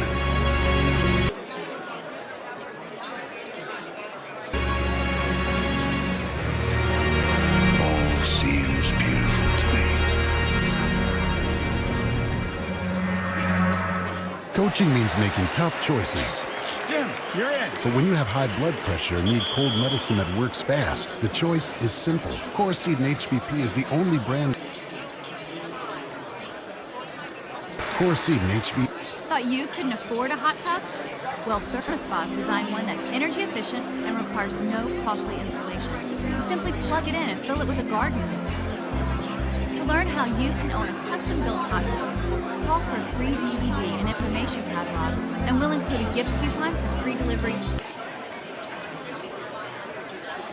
Features found on no other hot tub. Why? Because it's not just a hot tub, it's a ThermoSpa. Attention sleep apnea sufferers. If you use CPAP therapy and have private insurance or a Medicare replacement plan, Americare CPAP may be able to help you get your CPAP supplies at little or no cost to you and free shipping. You're a Christian author with a book ready to share with the world but need a publisher? We'll place your book for sale at all major mainstream booksellers, offering it to millions. We do it all. Call for your free author submission kit at 800-622-1421. Tomorrow. We're here. With election excitement still in the air. Welcome back, everybody, to New York City, Times Square, the crossroads of the world. And there's our beautiful Fox News map up on the side of a big building. This is in New York City. That's right. This is the national popular vote, and you can see the breakdown there. Right now, 50.2% for Donald Trump. 9,377,301 votes have been cast for him. And there you see Clinton at 46.3%.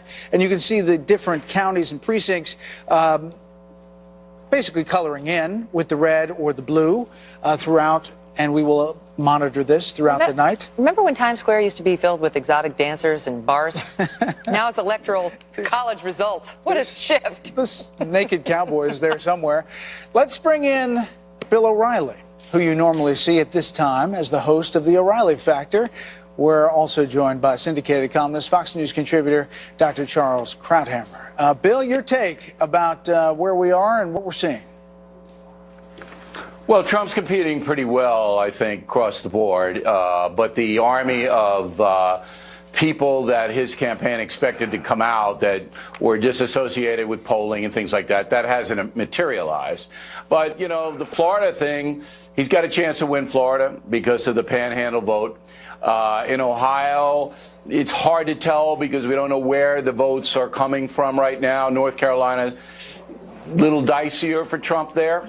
But he's competing in Virginia, although Northern Virginia usually comes in later, and then that'll sweep Hillary Clinton.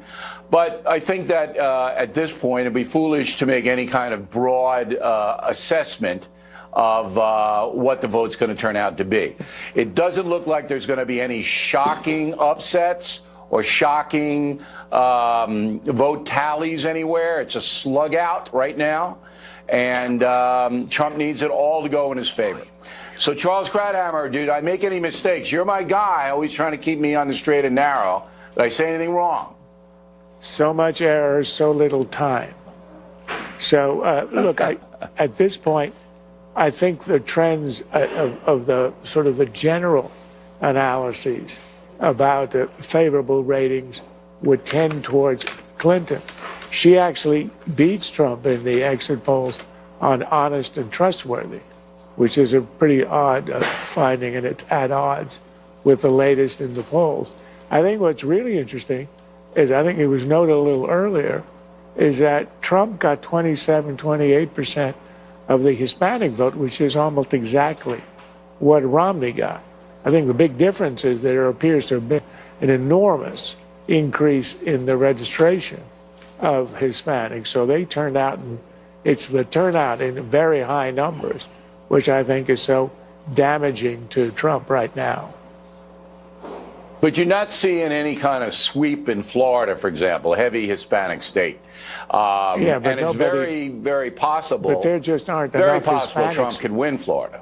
But there just aren't enough Hispanics in Florida or elsewhere to turn a big advantage into a sweep of the state. We always knew it was going to be close, and right now it's hard to say how it'll end up, but she's slightly ahead. And for her, yeah, but I don't think for her this is not a I don't think Trump is underperforming. Right. See, I don't think Trump is underperforming. I don't think he's overperforming. And as Brit Hume pointed out, if he doesn't overperform in some place like Michigan or Pennsylvania, she'll win. He's got to overperform in one of those key states. But he's not underperforming, even though some of the exit polling is dubious on his behalf. Would you cede me that? Look, Bill, underperforming in this election is not reaching 270. So that's the only underperformance that matters. You want to compare it to the latest exit polls or the latest polling that was done on the eve of the election, that's fine. But the fact is that he has to carry the big three swing states, Florida, North Carolina, and Ohio, and to penetrate the blue wall. Right now, that looks like a distant prospect. Which state do you think that Hillary Clinton will take out of those three? I think it's likely she'll take Florida, and it's a toss-up whether she takes North Carolina. Ohio, I think he has the edge, but again, she doesn't have to have all these states. Well, where do you think her strength is going to come in Florida? It's pretty much a dead heat now, and then the northern counties in the central time zone are the ones that remain to be counted, and that's Trump territory. So how is she going to I think win that it's state? a 2% lead now And with over 80% of the vote in, that is not a dead heat. It's a substantial advantage. Okay, And I if you didn't can put have out that latest information. You know. Yeah, well, it helps to have it. Clinton is up by 2 in Florida right now as we speak? I think it was 49 to 47, something like that. We can verify that. Yeah, I mean, if that's the case, then the better odds are that she'll win. But remember, that is Trump territory up in the north in the Central Time Zone. Okay. In the overall overarch of the vote, has anything surprised you? What surprises me is the two main issues that propelled Trump's campaign, that won him the nomination, and that people were looking to say there's sort of an ideological revolution going on in the country, and that is immigration and trade. What is very striking about the exit polling is that on immigration, the country is roughly 3-to-1 for legalization, which you wouldn't have known by looking simply at the primaries. But even more interesting is the one where people think there was more of a national consensus to overturn the general consensus over the last 50 years on trade, and that is hostility to trade. The exit polling shows only a 3-point spread between those people who think that trade is costing us the jobs and those who are giving us jobs. And that, I think, sort of undermines the idea that the country as a whole has turned against it. If you look at it, it's basically 2-to-1 against trade on the Republican side, roughly 2-to-1 in favor on the Democratic side, which means we are not necessarily headed into a Brexit-type, economic isolationist type a consensus in the country. No, because it's not that that's stark. very different from what right. we had thought. Trump wrote it in the primaries because he discerned it as the Right. issue in his constituency, but it does not extend far beyond it. And those, I think, are the two most striking All right. findings in the election. So you're going to make a prediction that Clinton's the next president? If you force me, I'll take it. All right, Charles Krauthammer. Now we throw it back to our election guys, and we appreciate you having us in. Thank you. All right, Bill, thank you. I didn't get the prediction. What did you decide? Looks like she's winning. All right, we're going to call now the Fox News Decision Desk.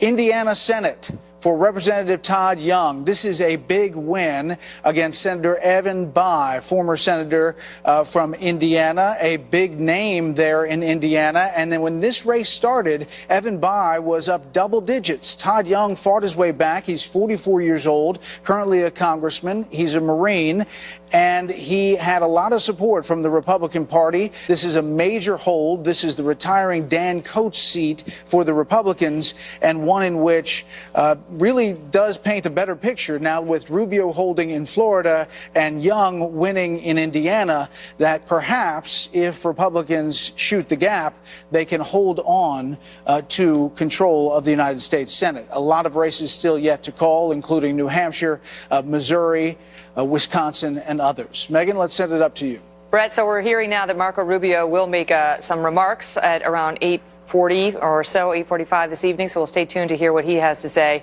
as he manages to secure a victory. And the conventional wisdom is that he's probably looking forward again to 4 years from now to set himself up. So because while he was defeated in the primary season, even his greatest detractors thought he might have more hope on the national scale, presidential race, the next time around. So he's managed to eke out a victory tonight. Now there's a lot of speculation about if the rest of these Senate races come down as they were predicted to come down, given what we've seen tonight with Indiana and Florida, that the Republicans possibly could hold the Democratic wins to the place where they have a 50-50 Senate. Now, if Hillary wins the presidency, then the Democrats have control of that chamber, and they'll have sort of divided government in the Senate, where the Democrats, if history's any guide, would control the committees, and they'll have to work together. They'll have to work across the aisle. But if the Democrats do retain control or gain control of that Senate, and she becomes the next president, she's going to get her Supreme Court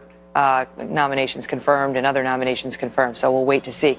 It's 8:29 and 20 seconds here in the East Coast, and we are waiting now for another race call. We've got several states that are too close to call, as you can see from the bottom of your screen: Pennsylvania, Florida, New Hampshire, North Carolina. All of those, it's not a mystery. We're not completely shocked that those are too close to call. In particular, Florida. And by the way, we're hearing it's very tight in Florida right now, very tight in Florida, and that's a state where you have to have a mandatory recount if it's too close. So we may not know the answer in Florida before the end of this evening, and we'll find out whether that even matters as these states continue to come in. So now we're 4 seconds away from our next race call, and we are prepared to make that one for you.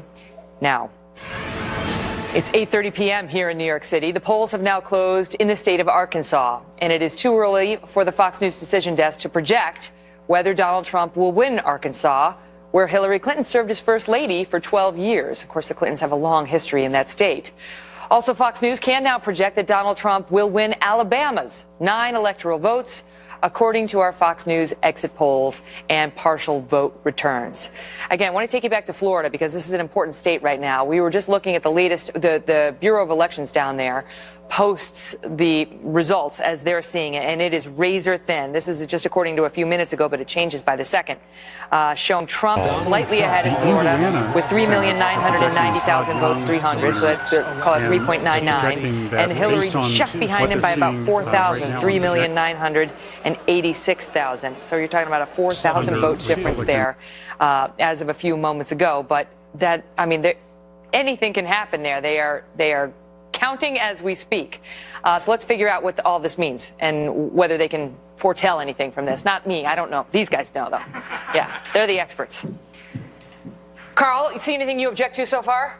Well, things change really fast. State Board of Elections now says the count in Florida is 4,266,000 for Trump to 4,172,000 for Hillary Clinton. The panhandle of Florida, Okaloosa, Escambia, Bay, Walton, these very heavily Republican precincts on the western side of the panhandle are starting to come in, and he's now opened up a... That's good for Trump. That's supposed to be Trump territory. Yeah, he's now opened up a 1.1% lead. And this will change again within the next 2 or 3 minutes because there's the central time zone is now coming in, and those counties are overwhelmingly Republican. So if you're advising Trump tonight, how do you like these numbers? How do you like the way it stands at this point, given what counties they've counted? I'd be interested in what Starwald says, so I'll speak first and he can correct me. No one's ever said that. No, just kidding. Tough crowd. I say it every night. Man. So I'm looking at the Southeast, and I would have thought that he would run slightly ahead of what Mitt Romney did because he's the homeboy. He's got Mar-a-Lago. Yeah, right. He's not. And Broward and Palm Beach, he's not running ahead of where Romney is. And that's not a good sign for him. Now, he's also trailing in Hillsborough, which Hillsborough is a bellwether county. It is voted for the winner 19 out of the last 20 elections. Wow. It's voted for the national winner, and right now it's for Hillary Clinton. Again, what part of the state is that? That's in the western edge of the I-4 corridor in the central part of Tampa. And I'd say this. I'd say that we got to take this all with a grain of salt because so many votes were cast early. And those get counted first and get reported first. So those are in these numbers we're looking at, these 4 million. We're looking at. And then as the evening goes on, the question is, how much better does somebody do on Election Day than they did in the early vote? Chris? Well, look, the issue here, as we always know, is the I-4 corridor, which is from Orange County. Well, it goes all the way to the coast, both coasts, but it's from Orange County, which is Orlando, and then Tampa and St. Petersburg on the other side. Republicans have been doing worse in the Tampa-St. Pete area because it's gotten younger and it's gotten more diverse. Now, the problem is up in Orlando, that was good country for Obama. I was expecting to see that Clinton would not do as well in Metro Orlando as Obama did. I expected her to underperform, and so far that's not the case. So far she's holding her own with these voters. Yeah, I expected her actually to do worse because this is an area where there's been significantly, for Trump to do worse, and her to do better. This has been an area of a large amount of the middle class of Puerto Rico has fled to Central Florida and is now living in Orange County, waiting for the economy back home to get better, and they've registered to vote. And Democrats say in Orange and the surrounding counties, Orlando and the surrounding area, this is where the Puerto Ricans are registering as, and Central Americans registering as independents, not Democrats. And so stand by. I want to get to Dana, but first I want to go over to Bill Hemmer at the Billboard so we can drill down a little bit deeper into what we're seeing in these I think Florida it's counties. fascinating what we're seeing these developments here, and just some of what Carl was talking about there. And you look at the total vote number. This is the panhandle that you guys were just discussing here. So we'll keep an eye on that. It's almost like, you know, you've got a weight up here and a counterweight down here. And I was just ticking through this I-4 corridor. Let me go back in here for a moment here. This is, you know, Tampa to the west. It's Orlando in the middle. It's Daytona Beach up to the north. And let's clear that off here. This is Hillsborough County, okay? So she's got about a 6. Look at the percentage on this at 6%. You know, 4 years ago, Obama was at 53%. Okay, so you examine that and you store that data point away. Then you come up the I-4 corridor. This is Orlando, Orange County. At the moment, she's at 60% to his 35%, which is a pretty decent number, outperforming a little bit percentage-wise from Obama 4 years ago. This is Seminole County, largely Republican. Mitt Romney had 76% of the vote in that county alone 4 years ago. So how's Trump doing on the margins right now? He's a little bit below that, about 73%. The Trump team had talked a lot about Daytona Beach for some time leading up. This is one of the 2 counties that Romney flipped 4 years ago. And so in Volusia County, Daytona Beach, Trump is right about 55% comparison to 4 years ago. So he's well outperforming the margin there. Up here in Flagler, another county that Romney flipped 4 years ago, it was 53.7. And at the moment, it's 59%. So now you start to look at the raw numbers, Carl, and you look at perhaps 35,000 votes in this county, perhaps 20,000 in another, and it's as they say, it's real money after a while, and that's what you're starting to see just a little bit. This is Palm Beach down here. Trump has Mar-a-Lago. She's just under 58%, and Obama last year was right about that number, 58.6% compared to Romney. So you can fish and feel and find a lot of what adds up to just a super tight race between Clinton and Trump, 4.2 to 4.1. 4 years ago, the raw numbers were, you know, this is 75,000 votes 4 years ago in a state where you had 8.5 million cast. I think, Carl, we were talking over the weekend that you typically get, what, about a 20 to 25% increase? Well, and new votes over a 4 year period? Well, does that apply to this? Well, that's what happened between 2000 and 2004 was a 25% increase. This was expected to be a year in which there's not going to be a dramatic increase, and we are having a significant increase in a lot of states. I would say something. Bill has put his finger on something. I used to have a place, excuse me, in the Panhandle. I can cover for you for a moment. I used to have a place in the Panhandle. It's got more in tune with southern Alabama than it does with southern Florida. And is that Escambia? What was that? Well, I was in Walton, man. And they used to call it the Redneck Riviera. But affectionately, right. You also look though at the eastern part of the I-4 corridor, Volusia and Flagler, and that's Daytona Beach. They have NASCAR. That is more blue collar. That's more working class. That's more sort of middle America than the increasingly diverse Tampa, St. Pete. And so they share something in common, those 2 parts of Florida, and that may be a reason why Trump is doing a little bit better than Romney was. So wait, I want to get to Dana, but I have to ask you, Chris, as somebody who can actually has been part of the team actually making these calls and trying to figure out what counties have yet to come in. Yeah. What do the numbers we have so far tell us from the counties that we've already gotten? Can you tell anything? I mean, with Trump slightly ahead, is it just the Panhandle now we're waiting for, which is heavily Republican, or do you believe there's a trove of Democratic votes still out there to come in? Yeah, and I tell you what I'd do. I'd get that 2000 video ready. I'd get those hanging Chad videos. Oh, come on. I'd get those queued up. Well, it couldn't be any daggone closer, could it? I mean, this is about as tight as it gets. Yes, there's going to be more vote count that comes in from the Panhandle. Yes, it's going to be overwhelmingly Republican. But if you look at how can we see Jacksonville? Sure can. It's Duval County up here in the Northeast. For this year, you're at 49 to 47. And show Mr. and Mrs. America what it was last time. All right. 2012. So I thought Trump would be doing better there. I thought that it would be better for him there. Where are these blue-collar white voters that need to storm to the polling places for him? He needs them to show up. And who is going to show up, and apparently who is showing up, are a lot of first-time Hispanic voters. Mm-hmm. And I think it's going to be tight, tight, tight, tight. Let's go back to Volusia or one of the Panhandle counties. This is where the supporters are showing up who didn't show up. Santa Rosa, where Huckabee's hanging out tonight. I saw him in the green room. I was going to say, I think he's downstairs. He looks tan, though. He has a very large house on the beach. Let's go down there. I've seen Can you be more specific where? I tell you, when I think back about elections past, and I think about 2000 to 2004, what we were doing when you were running Bush's campaign in 2004, Carl, is that we were watching the I-4 corridor because we wanted to see what was happening and the difference in the percentage of the vote between Bush and Kerry over that 4-year period. Did it go up or did it go down? Did it go higher or did it go lower? And we come back to 2004, and it's how we won the state. And I remember the night you were on the air saying that we've won Florida.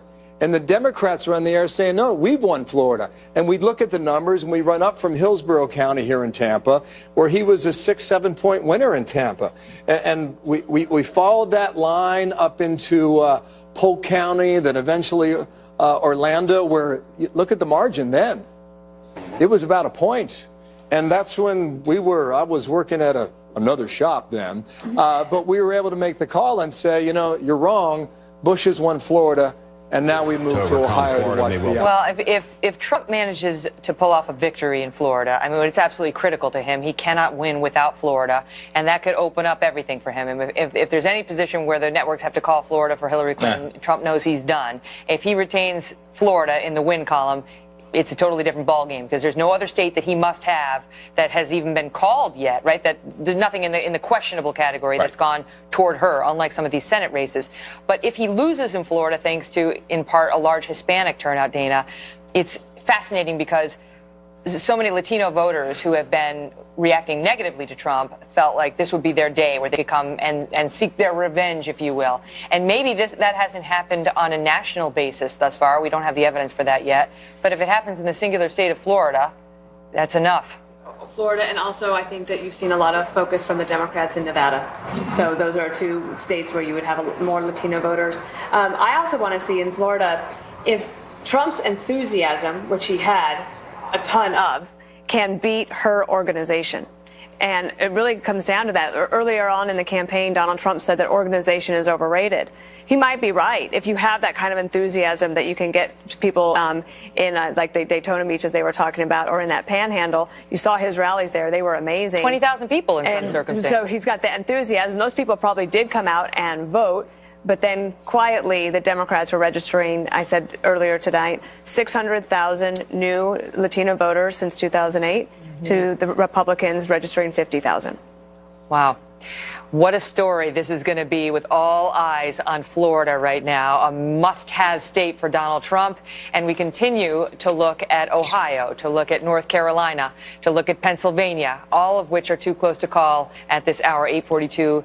Here in the East. Brett, it's getting exciting. It's getting very exciting. Just back to Florida very quickly, a couple of quick points in the exit polls. If Cuban Americans, 53-41, Donald Trump.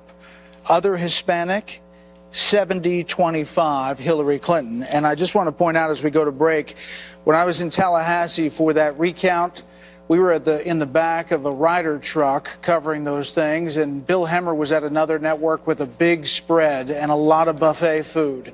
It was much better, but we got through. And as we come back, we'll have but now you have the shandy. The shandy is ours. And as we take a live look at Times Square tonight, the fair and balanced analysis from our Fox News election headquarters continues. This is getting interesting, folks.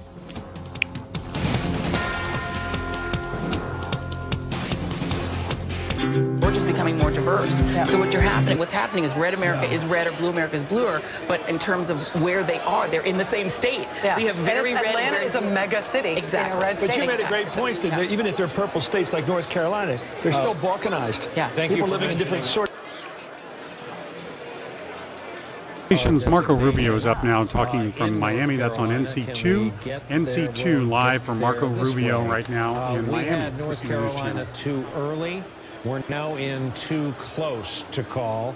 There's those blue blues and those red reds that Mr. Schmidt was talking about. We're over the halfway mark, 60. This is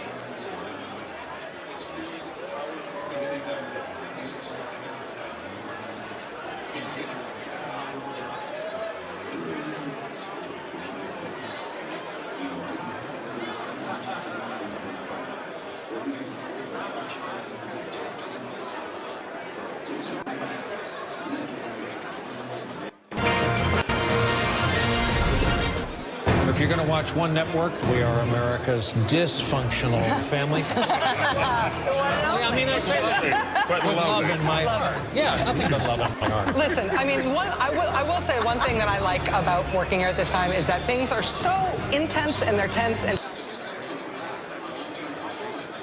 this is a place where we've been able to get into the meat of it without being uncivil. And I wouldn't want to be anywhere else other than here.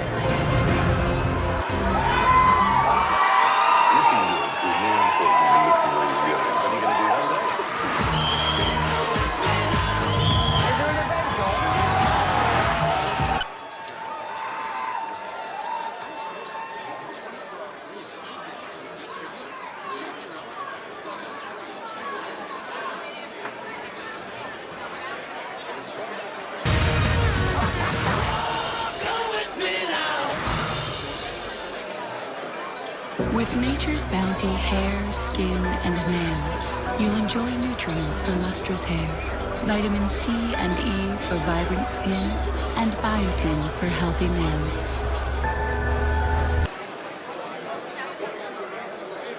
No matter what happens, you'll still feel beautiful. Nature's Bounty hair, skin, and nails. Better off healthy. I have asthma. All of the Florida Keys, you have a situation where Curbelo holds on to this seat, and it tells you a little bit, perhaps, about how the presidential race is that tight. It is the swingiest district of a swing state. Swingiest. I like that. Okay. No, we're seeing a lot of signs now that this race is tightening and that this thing's far from over.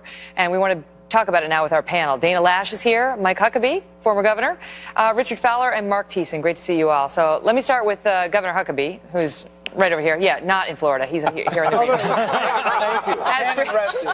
I tell you, I thought I was invisible there for a while. And what do you make of the razor-thin margin now? But Trump, according to the latest number I just saw, was up 102,000 in Florida. Well, look, we're all hanging by Chad, and I think, it may be that way all night long.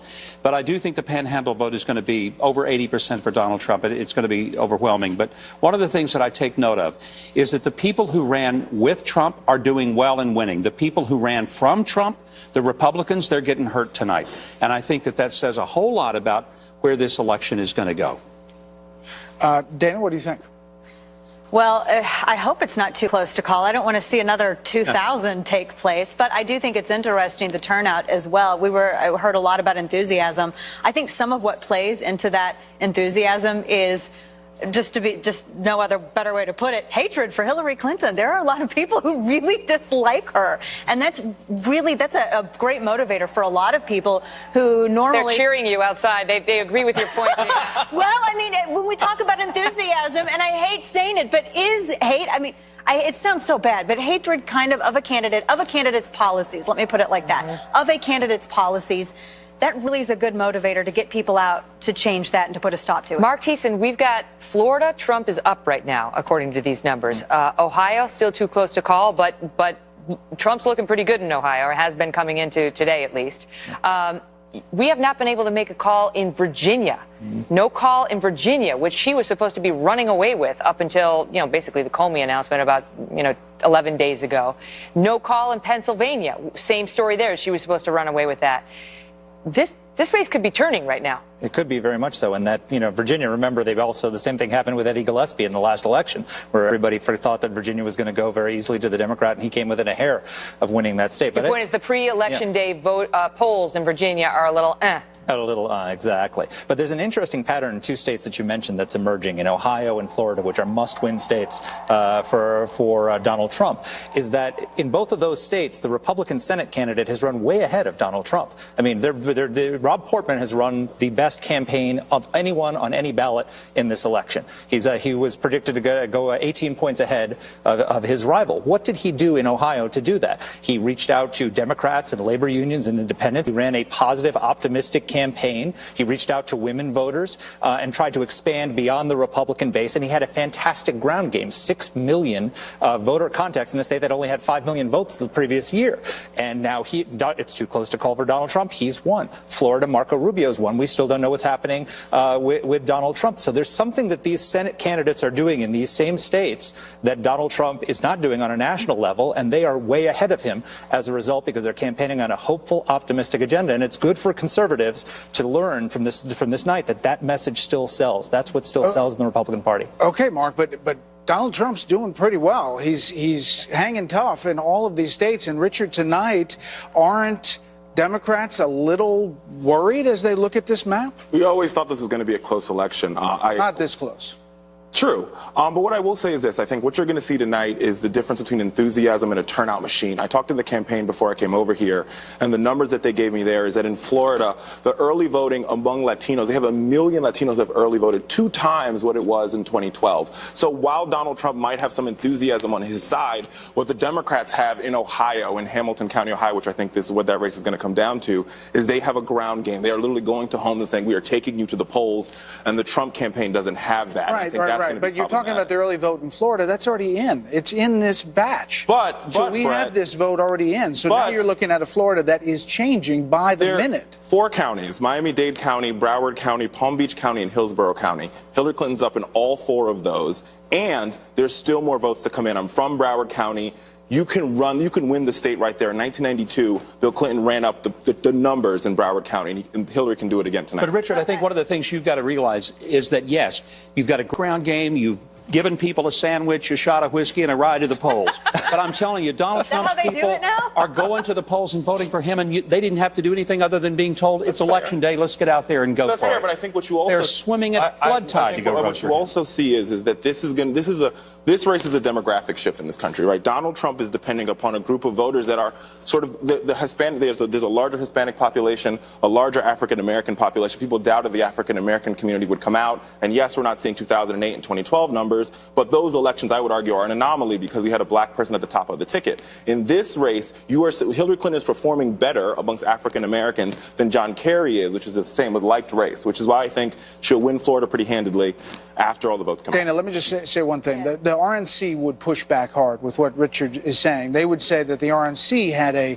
pretty organized ground game, even though the Trump campaign didn't. The RNC made up for what was lacking in the Trump campaign's on-the-ground effort. No, I think that's a good point. And the Trump campaign did lack a ground game in a number of states. I mean, that's pretty indisputable. But the point is that, as you just mentioned, the RNC was able to make up for that. But for all the talk of the amazing ground game that we've heard from Hillary Clinton, and I have to say, I grew up hearing the Clintons have a fantastic ground game.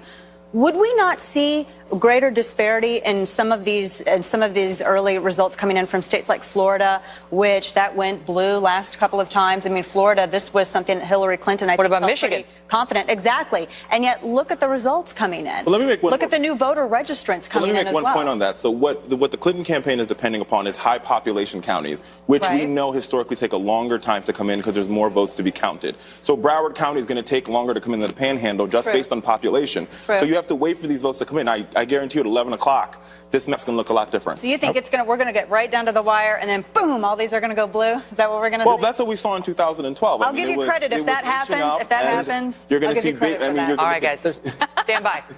Joining us now with more, Bill Burton, former Deputy White House Press Secretary for President Obama. Bill, great to see you. So let's just start with Virginia right now. Day. Yeah, and to you. Let's just start with Virginia, where right now they're saying that Trump is actually running up the score in the rural southwest of that state, and he's performing well in the Commonwealth of Virginia tonight. Now she's still waiting for that vote on Northern Virginia, which tends to be more Democratic. But you tell me whether that's a surprise to Democrats and Hillary Clinton's campaign. No, not at all. I think that if you look at the geography and the demography of Virginia, of course those votes are going to be for Trump, but the massive migration of people has been to Northern Virginia, Arlington, Fairfax County, those counties in there. That's where the largest share of the vote is. That's where Hillary Clinton and Tim Kaine are running strong, and that's fundamentally why she's going to win the state. What about I think Florida? that there's a lot more drama to the state, but there's still counting votes. Florida, I mean, Broward County is barely counted yet. The numbers right now, I think, are predominantly from areas that are strong for Republicans, not totally, but it's missing a lot of key counties that Democrats do well in. So in Florida, once again, Trump needs to win Florida in order for us to even keep paying attention to this race tonight.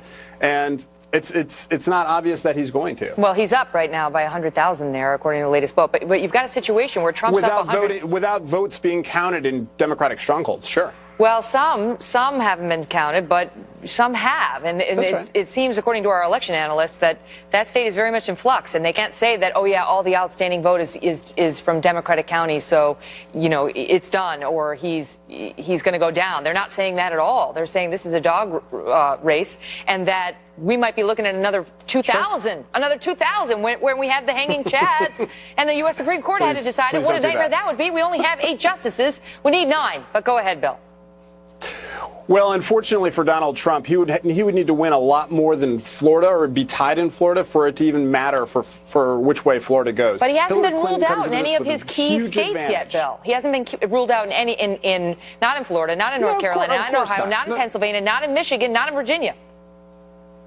Not yet, but it's early and they're still counting votes, and the Democratic strongholds have not been counted yet. I'm feeling very confident about how things look in the whole country. In Florida, yeah, it looks like a tie right now. And Donald Trump has more votes on the board. But even if Hillary Clinton loses there, she's in great shape over the course of the rest of the night. Hey, real quick, Bill, for Senate race, how do you think it looks right now? And was it poor recruiting with Patrick Murphy and Evan Bayh if they couldn't pull off those wins? Well, you know what? Patrick Murphy and Evan Bayh ran very good campaigns. Evan Bayh was against a pretty strong tailwind of Mike Pence being at the top of the ticket in Indiana. And in Florida, for Patrick Murphy to have to run against the popular incumbent Senator Marco Rubio, who ran far ahead of where Donald Trump is in the state, it was very difficult. I don't think it was a matter of bad recruiting. I think that Republicans did the best that they could in states that are used to electing Republican senators, and that's what you saw happen tonight. But Pence at the top of the ticket in Indiana was a very hard thing to overcome there. Bill, we appreciate your time tonight. Thank you. I know what he said. That was exciting. I want to find out. More than 150 electoral votes at stake at the top of the hour in just moments from now. Polls close in 14 more states. Just 3 minutes, 20 seconds from now. Results as they come in. And guess what? It's pretty tight. Hi out there. This is a tight race outside Fox News election headquarters. To come in Palm Beach and Miami-Dade, but she can make up some of the ground there. The problem for the Clinton campaign, again, when you're looking at a gap of 116,000 votes, you're going to get gains here. You're going to take losses here. We're talking about the surprising strength Trump is showing in these rural. So Trump, whatever he loses, the ground he loses here, he will absorb some of that blow up here. Remember, Clinton is going to have to net 116,000 votes to pull this state out right now. We can also quickly take a look at North Carolina. This will be a surprise to me, too, to see if the numbers have updated. They have since the last time I looked at this. So right now, we are looking at a Hillary Clinton lead of... We showed you this earlier. Let's just check in on these 2 giant counties, and you can see, again, Hillary Clinton's lead here. She's getting at or even slightly above Obama levels. This is Wake County, second largest in the state. This is Mecklenburg. This is the largest in the state. Again, looks like, I think that's just the early vote that's there right now. There's still more to come in from there. So there are some areas. Rural counties, you're seeing very high turnout. You're seeing very high levels of support for Trump. Remember, I showed you one. Stations, want to let you know that coming up soon, we'll turn on tape the comments that Marco Rubio just made. We had him up live on NC2, but some of you missed it, and we'll turn it on tape on NC1, our best up there. At 2 of those states right now that are Pennsylvania, North Carolina, Virginia, Ohio, Georgia, too close to call in all of these states that we've been watching all year long, wondering how they were going to come down at the end and wondering, in fact, if we ought to consider them all toss-up states. Yes, we should have considered them all toss-up states, at least if tonight's calls thus far. So many of the analysts this season have talked about the bar for Trump, having to equal and better Romney. And sporadically on this map, we're hearing that phrase all night. You know, I'm watching this, and I'm thinking it's almost 9 o'clock Eastern, and who would have thought? I mean, I'm talking about the people you listen to, you talk to, you get in touch at this point. Trump can still win this thing at 9 o'clock tonight, basically. We don't know. If he wins Florida, I always thought Florida was the first stepping stone to North Carolina. That's the stepping stone to either Michigan. We all look at it the same way. But if he gets on the ladder in Florida, then we have to then all look at North Carolina and then figure that's going to be possible. But he is step by step still in this race tonight. When the Comey thing died down over the weekend, I thought he had lost his big booster rocket, which was the FBI report of 10 to 11 days ago. So I think this is the country is, I say this all through the campaign on Hardball every night. I say whenever in Arizona, but it's been somewhat in play this season, and both candidates are going for Colorado and Michigan, which was a late introduction into the dog fight category. And it is 9 o'clock here in New York, and polls have just closed in 14 more states, representing another 156 electoral votes.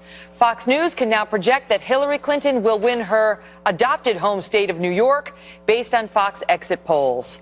Fox can also project that Donald Trump will win the states of Kansas, North Dakota, South Dakota, Texas, and Wyoming. In Nebraska, one of just 2 states, along with Maine, that does not use a winner-take-all system of awarding delegates, Fox News can project that Donald Trump will win 4 electoral votes. It's too early to say who will win Nebraska's 2nd congressional district, which represents that state's 5th and final electoral vote. Meanwhile, Hillary Clinton is ahead in New Mexico, although we don't yet know whether she will prevail there, which is really interesting because Donald Trump visited New Mexico in the final days of this campaign, a blue state. Clearly, they saw something in their internal polling that the rest of us may not have seen in the public polling.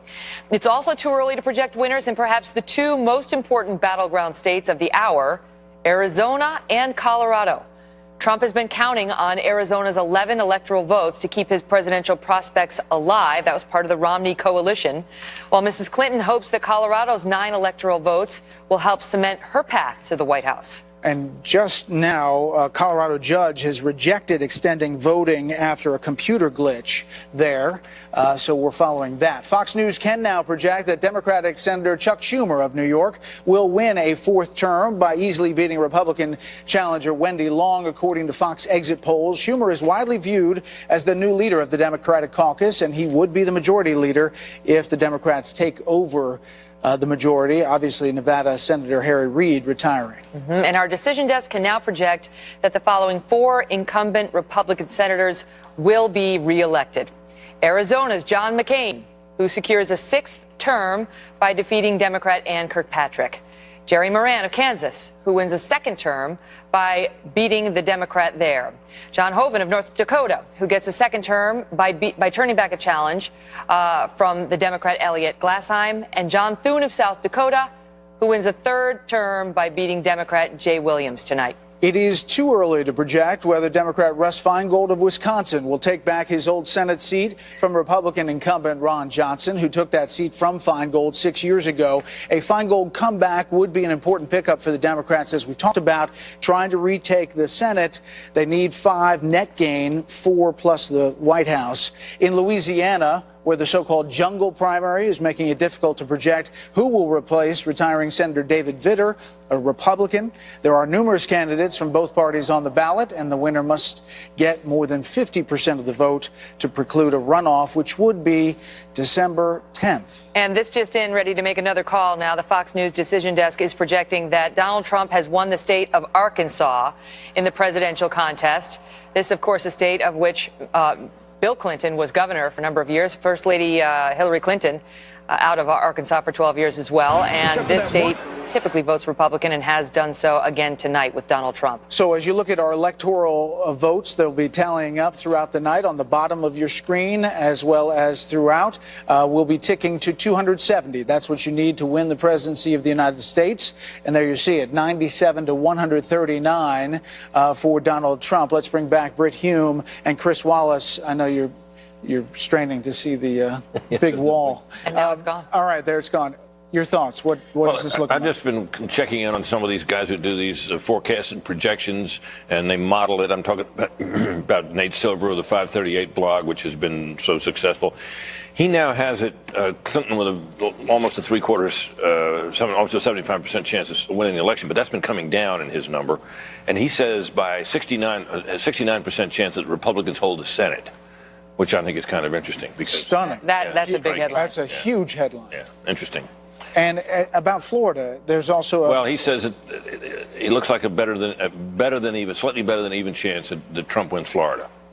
But the question is, what else? But things right now, Chris Wallace, are looking much tighter than I think the Clinton camp may have expected. Now, there's still a lot of outstanding vote to be counted, but we haven't made calls in Virginia, in Michigan, in Pennsylvania, Colorado, Arizona on his side, but a lot of those blue states that we thought were going to be blue that we haven't been able to call. I think we're all, at least I'm coming to the conclusion tonight, conclusion is the wrong word, to open to the possibility Donald Trump could be the next president of the United States.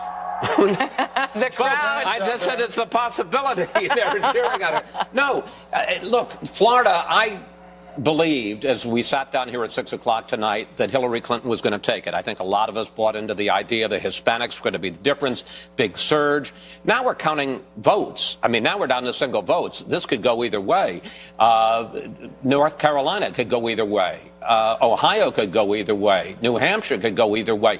Look, I think you'd still rather be in Clinton's position than Trump's as we sit here right now. But you can certainly write a scenario. He has not lost any state that he must have. He's competitive and within the margin of error in a lot of states that I think we thought she was going to put away.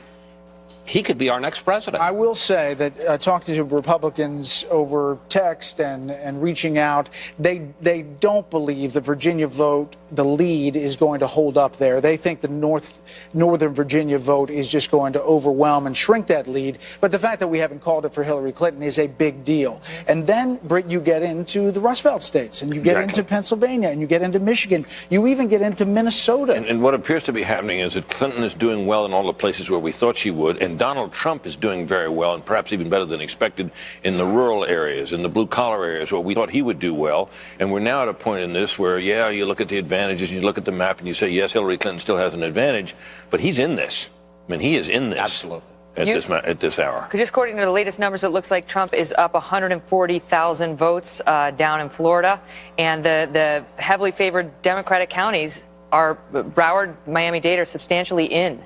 Yeah. And so, I don't know that there is a whole treasure trove of Hillary Clinton votes waiting out there. And I think, you have to, we need to keep a real eye on Broward, because the minority population is sufficient there that if it comes in at the end for her, that could. And apparently some of those precincts in Broward have not come in yet. Right. So that's still open. Look, to flip to the other side, if all of these states that are too close to call now flip her way, she could win a landslide victory. But as you said, Brett, he is still in this right now. I'm not sure a lot of us thought he would be at this hour. Yeah, let me make a call here on the House side, and that is for the Democrats. Florida 7, Democrat Stephanie Murphy, who is a 38-year-old college instructor. She will defeat 12-term incumbent Republican Representative John Mica, and it's a newly drawn district. This district was seen as most competitive for Democrats in Florida, split for Obama and Romney in 2012, but this goes to the Democrats, and it takes out a 12-term incumbent Republican. Did you say she's a fitness instructor? No, she's a college instructor. She's a former Pentagon defense. College instructor. Yeah. Not a collagen instructor. I got confused. Collagen? No, Pentagon defense specialist. She's a college instructor. There we go. 38 years old. It makes more sense. Takes out a 12-term Republican incumbent. But we saw one House race in Florida called for the Republicans in a very swing district. This one called for the Democrats in another one. Which leads us knowing absolutely nothing. Zero. Other than Florida is a tight state and could go either way. But right now, I mean, to what you've been saying, right now in Florida, you'd rather be Donald Trump than Hillary Clinton. Yeah, right now. Absolutely. Yeah, I mean, he's ahead by 100,000 votes. In that state, in that must-have state. And, of course, they all went down there, I mean, repeatedly. And, of course, what we also saw with the campaigns over the last couple of days was The Obamas went to Pennsylvania. They went to Michigan. Hillary Clinton had all of her best surrogates in Pennsylvania and Michigan over the past couple of days, and both of those states are too close to call. We saw a serious erosion of her numbers in the latest polls after the Jim Comey announcement a couple of weeks ago. And then they had said that there may have been some leveling off in advance of the actual vote. So how is that playing out tonight as the voters are actually showing up at the polling stations? We don't know yet. It's 9:09 here in the East. I want to check in on the campaign headquarters tonight and find out what's happening there. Let's start with campaign Carl Cameron. Carl? Hi, Megyn. Well, there is a palpable increase of enthusiasm here. The audience has begun to grow at Trump headquarters at the Hilton, right in Midtown Manhattan. And you can begin to see why it's been predicted for months that this race would come down to the wire. Polls showing in the battleground states, polls showing nationally prior to this election day that it was within the margin and it could have been either candidate's race. And now, as we begin to get a little bit later into the evening, it's clear that those principally important battleground states, Florida, North Carolina, Pennsylvania, and Ohio, are just as close as the polls had suggested. In several hours, perhaps things will begin to break differently, but it's not at all clear that this might not be the kind of thing where the margins are so small that we may not get victory speeches or concession speeches from either candidate tonight and find ourselves pulling an all-nighter until we can get more accurate full counts from some of these last-minute precincts, where either Hillary Clinton's going to have a big minority pull out or Donald Trump's going to find in Hillsborough County and elsewhere in Florida and the like that those working-class white voters are coming out in droves for him tonight. Megyn? Carl, thank you. Next, let's go over to Jennifer Griffin at Clinton campaign headquarters and get the sights and sounds over there. Jen? Hi, Brett. Well, there may be a good reason now that they decided to call off those fireworks over the Hudson. The Clinton campaign has all along said that Hillary Clinton is superstitious and she is not counting on anything until the votes come in. We now know the run of show here at the Javits Center. We know that she will be joined by several members of what they call Mothers of the Movement, members of the Black Lives Matters movement. Sabrina Fulton, who was Trayvon Martin's mother. She was also be joined by Katy Perry. Katy Perry has sung for the crowd here outside. She has been a longtime supporter of Hillary Clinton. She comes from a Republican family, and she got out. She has 75 million Twitter followers, and she got out the vote for Hillary Clinton early on with millennials. She also will be joined by Gold Star father Khizr Khan, who, of course, joined her in New Hampshire on the eve of the elections. They were hoping to appeal to Muslim American voters in Michigan when they were seeing their poll numbers falling in Michigan. He will be here tonight speaking with Hillary Clinton. Back to you. Interesting, Brett. as the first states were called, Hillary Clinton was watching Jen in the peninsula, which is only 1 block away from Trump Tower. That is quite the proximity if you look at this race coming down to 1 block here in New York City. Absolutely, Brett. In fact, we're here that she is surrounded by her family there. Her granddaughter, in fact, is wearing a little dress with an H on it, we're told. And let me just ask you one more thing. Is there a sense, Jen, that that they are really worried about what they're seeing? I mean, do you get a palpable nervousness about possibly losing this race? Well, if there is that feeling, they're not letting on, but I will say that they also are not walking around spiking the football. I would say that if you look at the phone calls she placed this morning, she did telephone interviews with radio stations in key states where they have been concerned, North Carolina, Detroit, as well as into New Hampshire. Brett? Okay, Jennifer Griffin, who's done an amazing job covering the Clinton campaign for us. As you look at the electoral votes on the wall, 139 to 97, and the states that we're ticking for both Republicans and Democrats. We're back here with the panel, including Chris Stirewalt and Karl Rove, who've run down from the data deck to give us a download. So what do we think here, gentlemen? Not a single swing state has been called. Every one of these states that is on that map, red and blue, is what we anticipated at the beginning of the evening. And we have several states, North Carolina, Florida, and Ohio, that are seesawing back and forth, and in some instances showing some real surprises. 150,000 vote margin now in Florida, and over 130 for Donald Trump. For Donald Trump, and 130,000 actually 100,000 in North Carolina, though that one is going to change rapidly as Charlotte comes in. Does that typically come in late?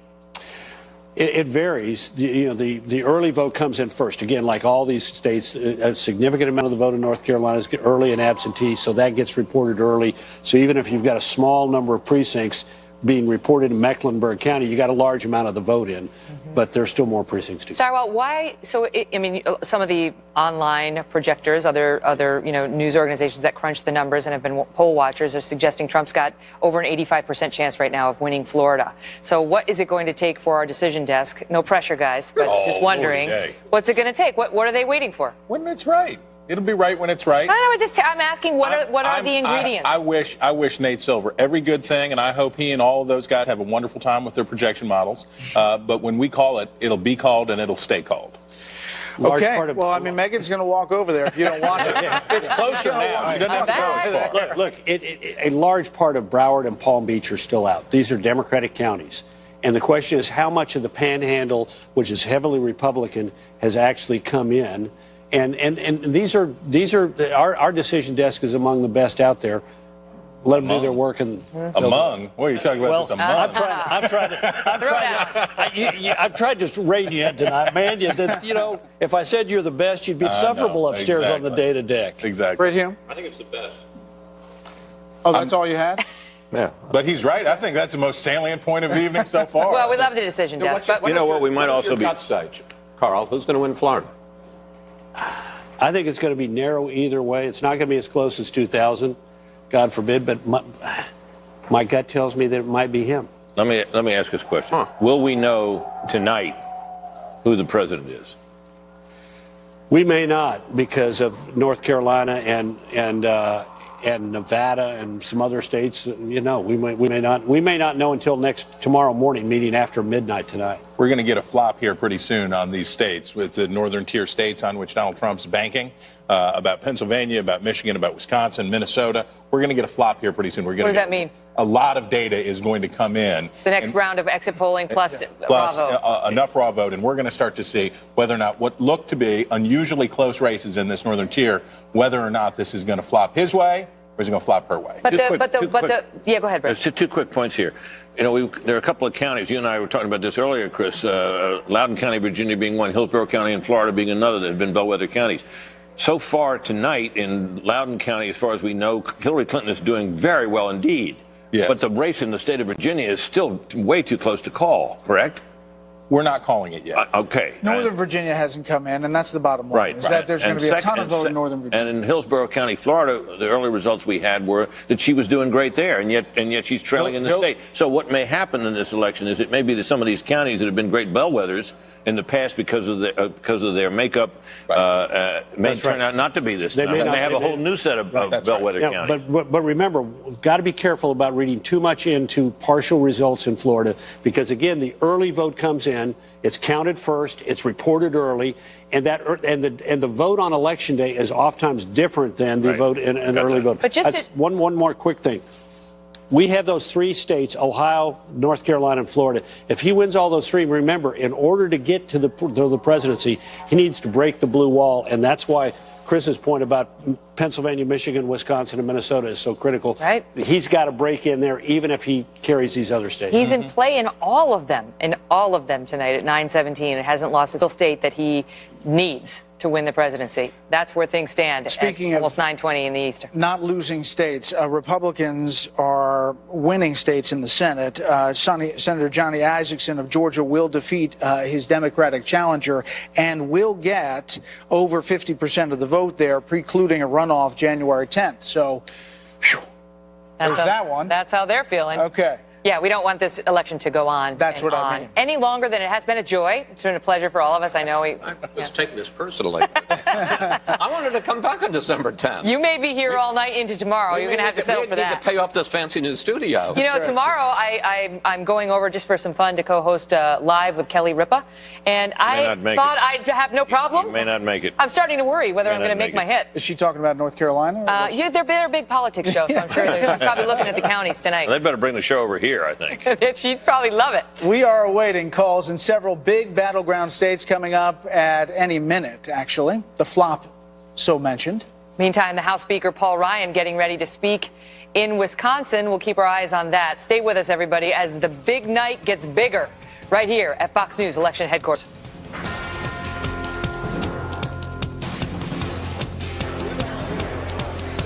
The successful millionaire Howard Hughes. Billionaire, not millionaire. Now, what the hell happened to the close-up of me in the cockpit? From the award-winning director. Antioxidants. Fiercely focused, free radical annihilating antioxidants. Palm Wonderful. Crazy healthy. And can you explain to me why you recommend synthetic over cedar? Superfood. Is that a real thing? It's a great school, but is it the right one for her? So should we go with the 467 horsepower? Or is it 423 enough? Good question. You ask a lot of good questions. I think we should move you into our new fund. Sure. But are you asking enough about how your wealth is managed? The station's NBC News now projects in the Georgia Senate race, Isaacson will be the projected winner. On NC1, I believe we will go to Connecticut Senator Richard Blumenthal, although we have a couple of things happening at the same time. If Tammy Duckworth comes out first, she'll go up on NC1. We'll let you know how it shakes out. This is the News Channel. Candidates with the right experience. We have gotten consistently better results from ZipRecruiter than anywhere else. Over one. Free today at ZipRecruiter.com/DirectTV. When you stole the throne of rich, you took away my strongest ally, my father. But you didn't know me. You never. You don't know me, but you will. Stations, we do have Connecticut Senator Richard Blumenthal up on NC1, and we want to let you know that NBC News is now projecting Holcomb, the winner of the governor's race in Indiana. This is the News Channel. Dropping life or death moments. Split-second decision. Looking live, Times Square, crossroads of the world, and there you see the national popular vote as it stands right now. It will continue to fill in throughout the night. The electoral vote stands at 139 for Donald Trump and 97 electoral votes for Hillary Clinton. We are going to be seeing a lot change shortly, we believe, with some big states coming in. And we want to check in with some of our reporters in battleground states. Let's start with Steve Harrigan in Florida. Steve? Brett, if you told Hillary Clinton's campaign that they'd be ahead by 200,000 votes in Miami-Dade County and another 200,000 votes plus in Broward County, they'd be very happy with those results. Keep in mind, these southern Democratic-leaning counties were the counties that gave President Obama a narrow win 4 years ago with just a 200,000 vote surplus. But apparently that is not enough. The only explanation would be extremely strong, passionate Trump support in other parts of the state. So the normal route to Democratic victory in Florida, run up big margins in the South and hang on. Well, they are running up big margins in the South, the Democrats are, but apparently not enough to hang on so far. Brett, back to you. Okay, Steve, thanks. We have another call to make. The Fox News decision desk can call the Connecticut presidential race for Hillary Clinton tonight. Not a surprise there, but Hillary Clinton picks up those 7 electoral votes, so that adds to her column now at 104 to 139. We're keeping our eyes on so many critical swing states tonight that we are not yet able to call, including Ohio. I want to get to John Scott, who's live for us in Columbus tonight. John? Megan, we're at the headquarters for the Rob Portman Senate campaign. He accepted victory earlier. The National Republican Senatorial Campaign Committee is going to be beating a path to his door to see how you run a race, because he started this one 10 points down, won big tonight over a popular former governor, Ted Strickland. Now, he kept Donald Trump at something of arm's length during this race. Trump is having a separate party. Trump's campaign is having a separate party here in Columbus. But there is the feeling that Rob Portman's efforts here may have helped Trump mightily in this state. The last returns, of course, showed Trump about 3 points ahead here in Ohio, but still, as you know, too close to call. We'll be here to continue to watch the race results here in Ohio. Megan. John, thank you. Jenna Lee in Raleigh, North Carolina. Jenna, over to you. Brett, during the American Revolution, the British referred to the state of North Carolina as a hornet's nest of rebels. And you can see the rebellious spirit tonight in the state of North Carolina. Sure, you have 2 million Democrats, you have 2 million registered Republicans, but you also have 2 million unaffiliated voters. And this is where the mystery remains tonight. Who are these unaffiliated voters? During the primaries, they broke for Donald Trump. But who are they tonight is going to be a big deal. Are they the millennials? Are they the women? Are they the rural voters? No one knows at this point, and we still have a ton of precincts yet to report, so we're keeping an eye on all the results as they come in. Back to you. Jenna, thank you. Now let's head over to a top Hillary Clinton surrogate and supporter. Missouri Democratic Senator Clara McCaskill sits on the Armed Services and Homeland Security Committees. Senator, thanks for being here. I want to get your thoughts about what's happening tonight, what we're seeing, what you're feeling. Well, I mean, we always knew this was going to be a close race, and it is close. It's still too early to know exactly how we're going to get the path to victory, but we're still confident that Hillary Clinton will be elected tonight. Senator, you're one of 25 Democratic senators up next time around. As you look at the Senate landscape in the wake of this presidential race that seems very tight, what do you think about your colleagues possibly taking control of the U.S. Senate? Well, I think we will take control of the U.S. Senate tonight. I think we've already picked up one seat, and I think that there has not been any surprises so far tonight in the Senate races. But it's still going to be very close. And I'll tell you what we all need to realize. No matter who controls the U.S. Senate, we got to work together and get something done. This cynicism people have about their government, the way we fix that is by compromise and working together. So whether the Republicans are in control or the Democrats are in control, we've got to figure out a way to get things done through compromise. Senator, I mean, you say there's no surprises, but we have not, you know, it's very tight in Pennsylvania. It's still tight in Virginia. It is tight in Michigan. It is tight, you know, there's tight in a lot of places that we didn't think it was going to be tight. I mean, isn't that a surprise? I'm not sure about that. I think we saw a lot of polling. I mean, there's a reason why Donald Trump was going to some of those states, because he saw the polls tighten. So we're used to close elections in the United States. We're a divided country.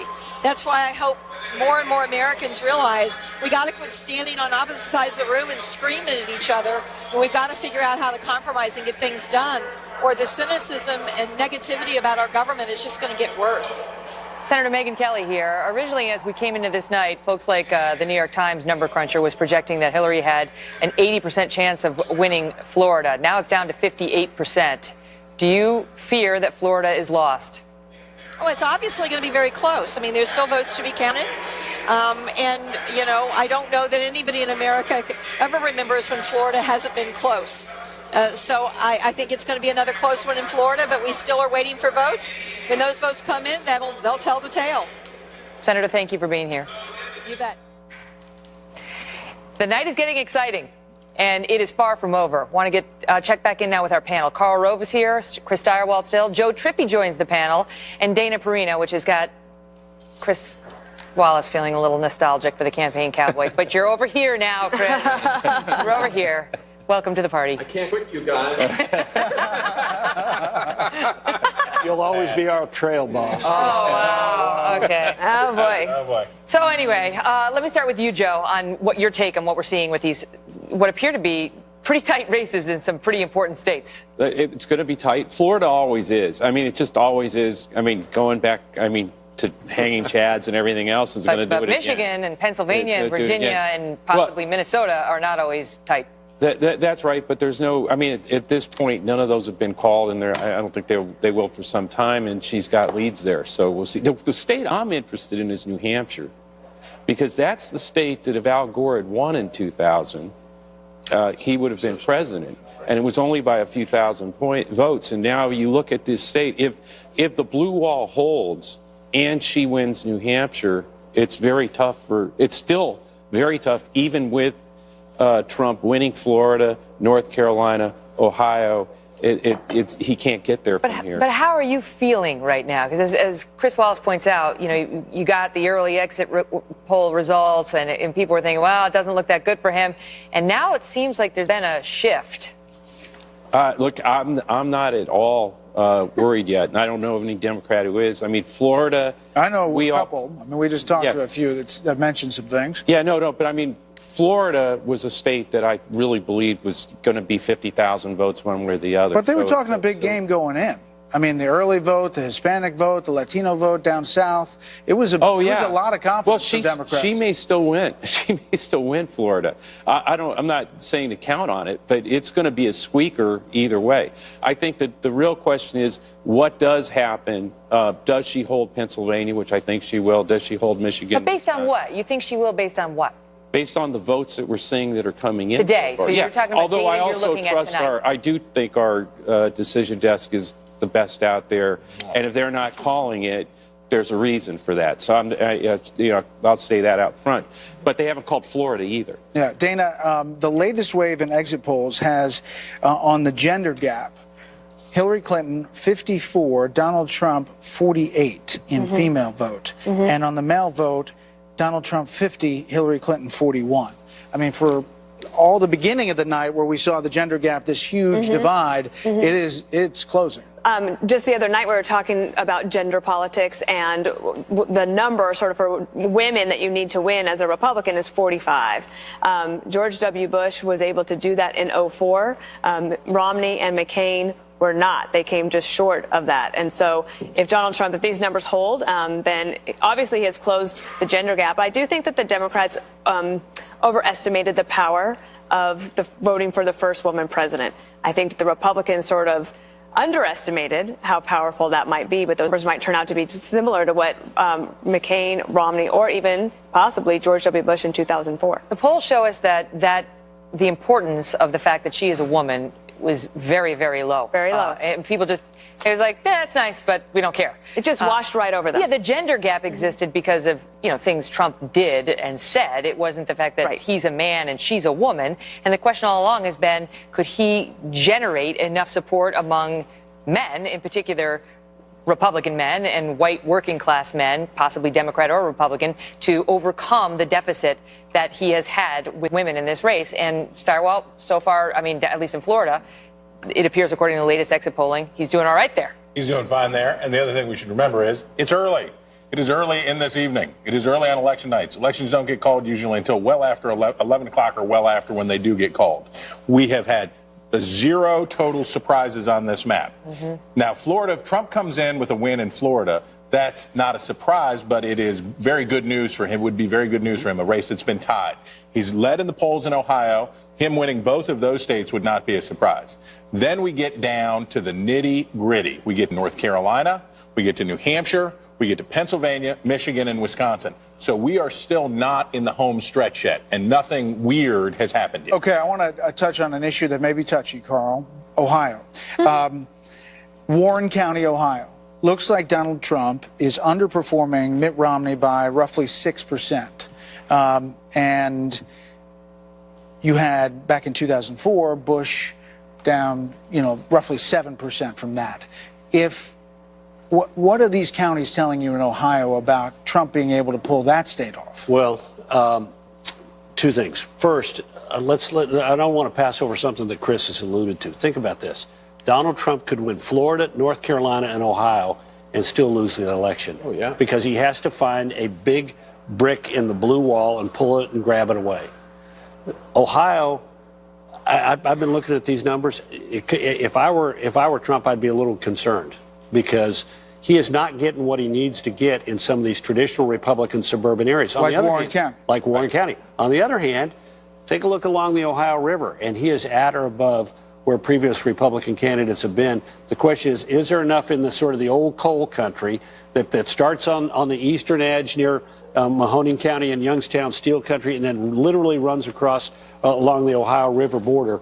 Are there enough votes there to make up what he's coming up short of where he should be? He's winning Warren. He's winning Claremont. But is he winning them by the margins that others have won them before? The answer is no. Which serves him well on Western PA as well. I mean, it's the same group of voters. That's right. And the question all along has been, to some extent, whether there are enough of these voters out there You know, these white working class voters who we knew were strongly for Trump. The question always is, were there enough of them? Because he was at such a disadvantage with majorities. We knew he was not going to win the women's vote and might lose it by a very large margin. So could he make it up in that category, and would that category turn out to be big enough? And would that then establish what there's been so much argument about since 2012, which was that whether they were missing Republicans, missing conservatives in the electorate that year?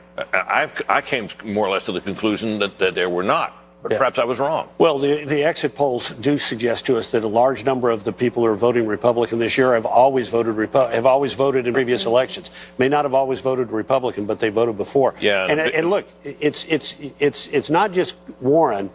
If I was picking out one county that I'd be watching and worrying about if I were Donald Trump in the state, it would be Delaware County, the big suburban stronghold right north of Columbus. That's the one I'd be worried about, because it is professionals, college-educated, white professionals with a lot of soft Republicans among them. We're talking, Carl, about Trump and Trump counties. What about Clinton? How is she doing in Cuyahoga? How is she doing in the big Democratic counties as compared to how Barack Obama did in 2012? Again, I'd want to defer to Chris on this, but I get the sense, looking at Cuyahoga and Franklin, that there's something missing out of that coalition. And my gut tells me if we get in to look at the precinct-level data, it's going to be African-American turnout. I think there is some turnout weakness. The early going shows some turnout weakness in those places. But the big question here is, and I think Britt alluded to it very effectively before, the two counties on either side of the county that I grew up in, one in Pennsylvania and one in Ohio, Belmont County, Ohio, and Washington County, Pennsylvania, this is coal country, this is steel country, this is post-industrial. These are places that used to have a lot of Democrats. That's where Donald Trump can make it all up. If there is a deficiency in Franklin County among the Republicans there, if there is a deficiency in suburban Philadelphia, that's where he's got to score enormously. But how much of this, Joe, is attributable to the fact that we're talking about 90% of Republicans who backed Donald Trump today? I mean, just after the, Access Hollywood bus incident, it was down to, I think, 83%. And so over the past 3 weeks, 4 weeks, he's managed to get those Republicans back into the fold. And so it comes down to the independents. She's got 90% of the Dems. He's got 90% of the Republicans. So it comes down to those critical independent voters. Yeah, and what definitely happened is Republicans came home. I mean, Mike Pence. They did. And exactly. As I said, come home, and they heard it. I think the interesting thing is that I came into the night expecting Clinton to have a lead in Florida, hold it, and win it. I also thought that Trump would take a lead in Ohio, hold it, and win it. What could happen tonight, and I wouldn't bet against this, is it flips. It's the opposite of what I thought. I was wrong. And then we got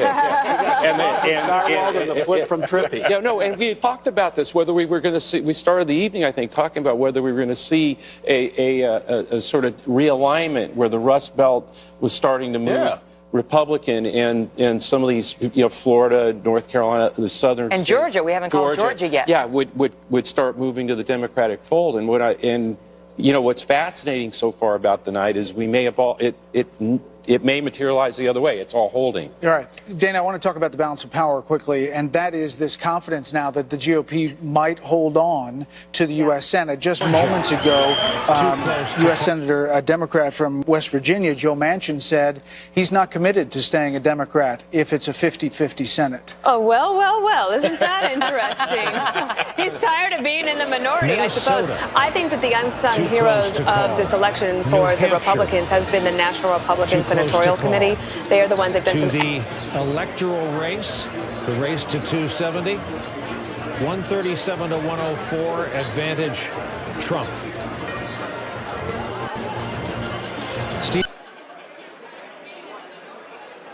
In Virginia and that race in the future. We also look at Todd Young, just won in Indiana, and I won $100 from Juan Williams, because I called that 6 weeks ago. Ron Johnson up in Wisconsin, not sure if that's going to be able to work out for him, but I do think that the Republicans, because Rubio was able to come back, he ate a little humble pie, the presidential doesn't work out, he ran a great race, and now he will be the Florida senator again. I do think that the other thing that the NRSC did that the Democrats did not do as well is they focused on, and Carl, I think that you'll agree with this, they focused on early voting in the states where they had big opportunity to do so. So Florida being one of those, perhaps in North Carolina as well for Burr to get him across the finish line.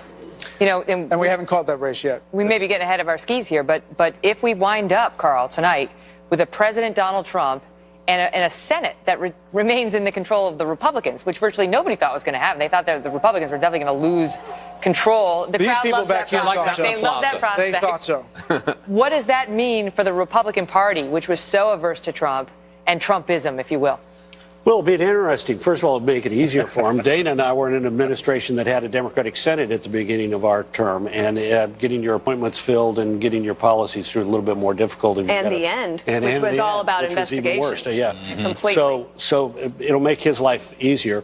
But I also think we might see an interesting thing, which is the energy behind legislative initiatives will be coming from the House and the Senate more than it comes from the administration. Donald Trump he wants to repeal and replace Obamacare, but he is hard-pressed to describe what the detail of that means. There are people on the Hill ready to write that legislation for him, so that'd be interesting. But remember, we do have a long night to go. Well, we got a terrible night. I do want to second. All of this is a little walk down. Terribly long night, man. Terribly long night. I want to second what Dana said, though. Senator Roger Wicker is a pal of mine from college days, did a terrific job, and he's got a Marine named Ward Baker, and this guy has played his hand brilliantly, and she put her finger on it. They took whatever money they had and shoved it onto the field in August and September to keep their guys in the game.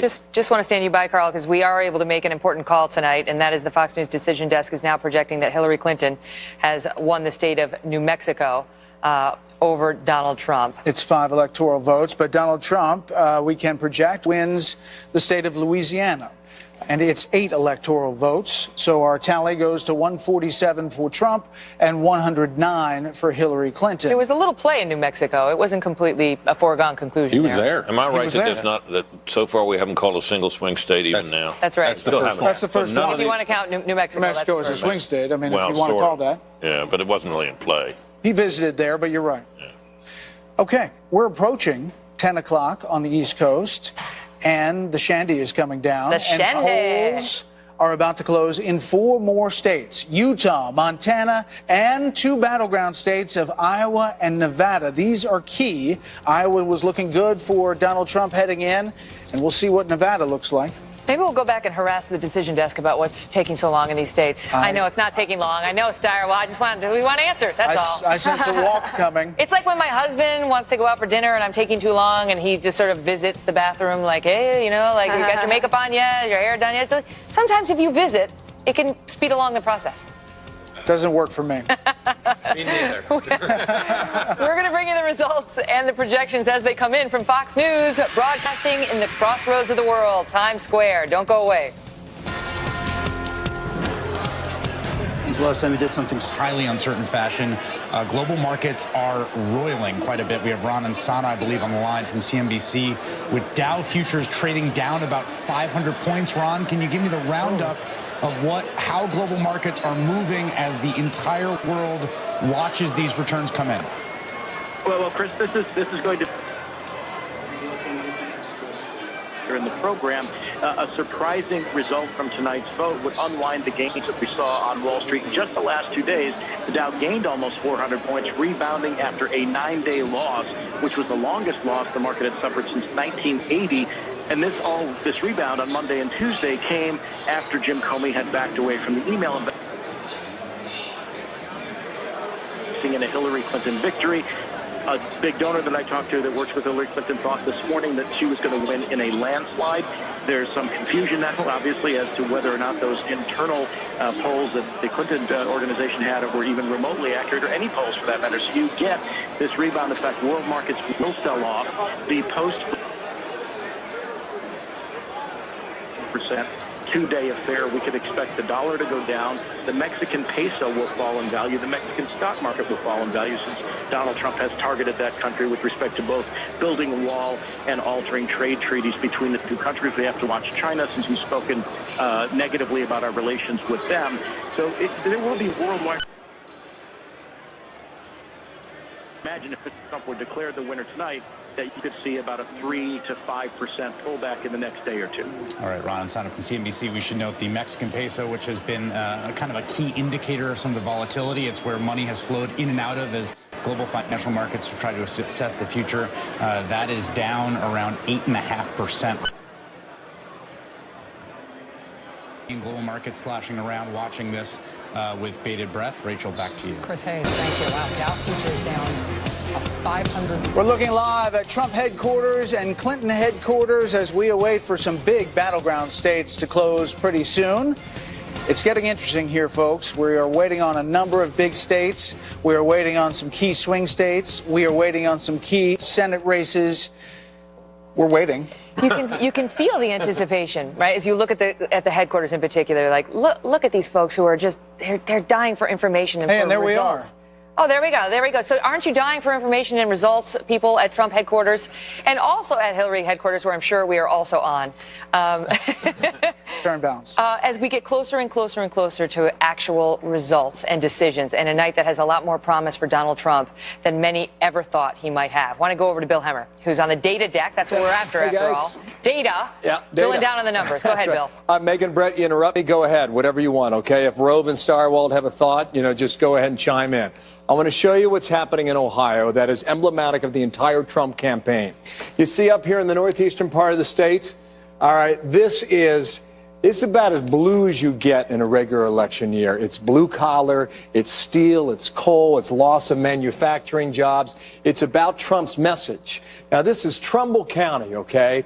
At the moment, he had, now listen, it's 70,000 votes, probably another 30,000 to come in still. He has an edge here by more than 2 points. Show you what Barack Obama did in 2012. Same county.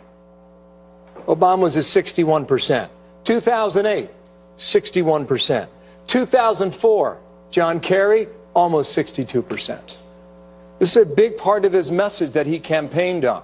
Another idea here in the center part of the state, Carl, you had mentioned Delaware County a moment ago. This is suburban, it's white, it's affluent, it's highly educated. Right now, in 2004, Bush was doing 66% of the vote. 4 years ago, Mitt Romney, 62%. Pretty good. What is Trump doing in that county right now? He's off about 10 points. More votes to come in, but about 10 percentage points. Down here in Columbus, Ohio, which is Franklin, Hillary Clinton is running up the numbers on him at 64% of the vote. That's to be expected a little bit. Talk about millennial voters. You want to find a county where you can find millennial voters? This is Athens County, Ohio. That's Ohio University. Right now, they're at 56% for Clinton.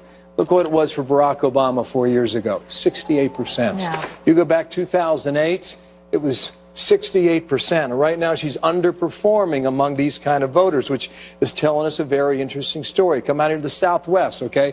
This is Hamilton County, it's the city of Cincinnati. You mentioned Warren County a moment ago. Trump's doing all right, okay? But this is deep, ruby red Republican part of the country. What did Romney do on a percentage basis? He was up about 5 points from where Trump is right now. So you're starting to see, as this vote comes in, a bit of a shift, perhaps in the state. But, I look at this up and down the Ohio River. I mean, that is all red. This is kind of like primary numbers that Trump was doing when he was going head-to-head with John Kasich, the governor there. And I know Starwalt was talking about Belmont County. Trump's got 2/3 of the vote there right now. Yeah, okay, it's 20,000 vote total, but you start to pick up on these rural areas and you see where his message sticks and where it doesn't. And I think Ohio right now tells us a very interesting story about where this campaign, this election is right now.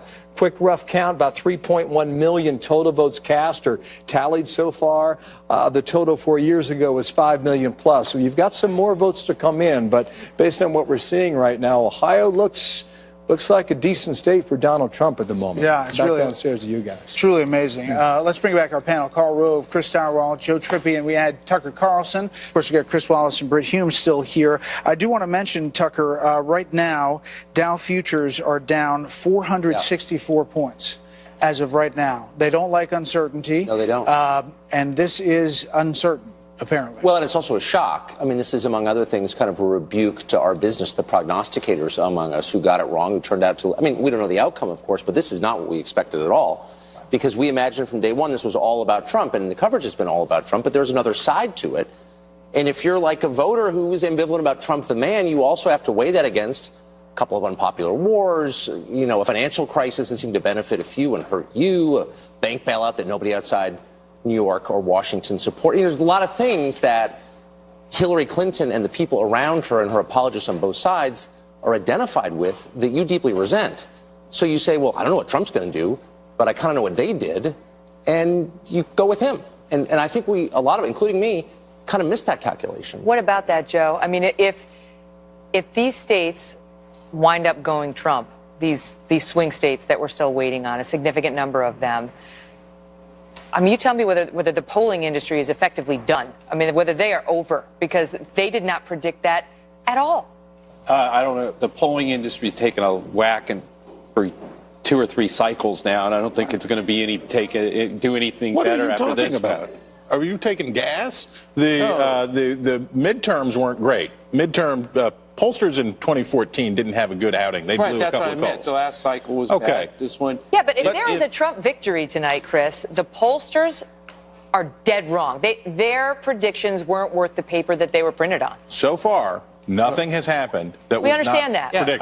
We understand that, but we are talking about the reality right now, which is this race is a lot tighter than many predicted it would be. I mean, people thought that is this race a national +3 for Clinton as you're looking at these states come in? It doesn't seem like it matches that poll. Sure, I think. Look, the polls had. I mean, the polls had Florida being pretty much a dead heat. Right.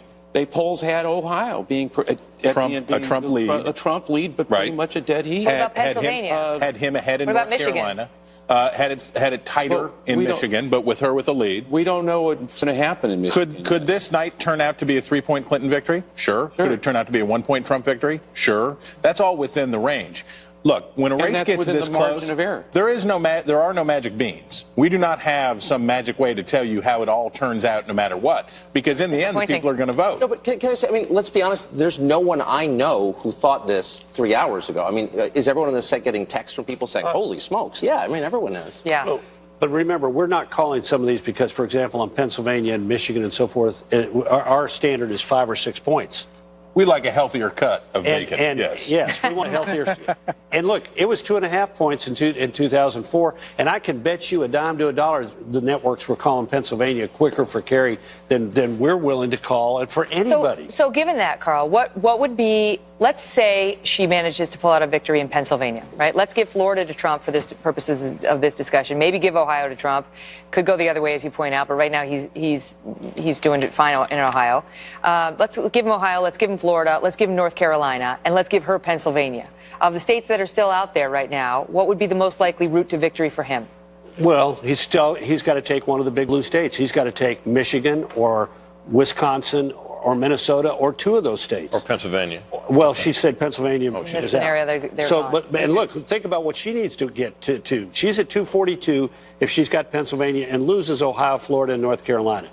She adds 13 if she takes West Virginia.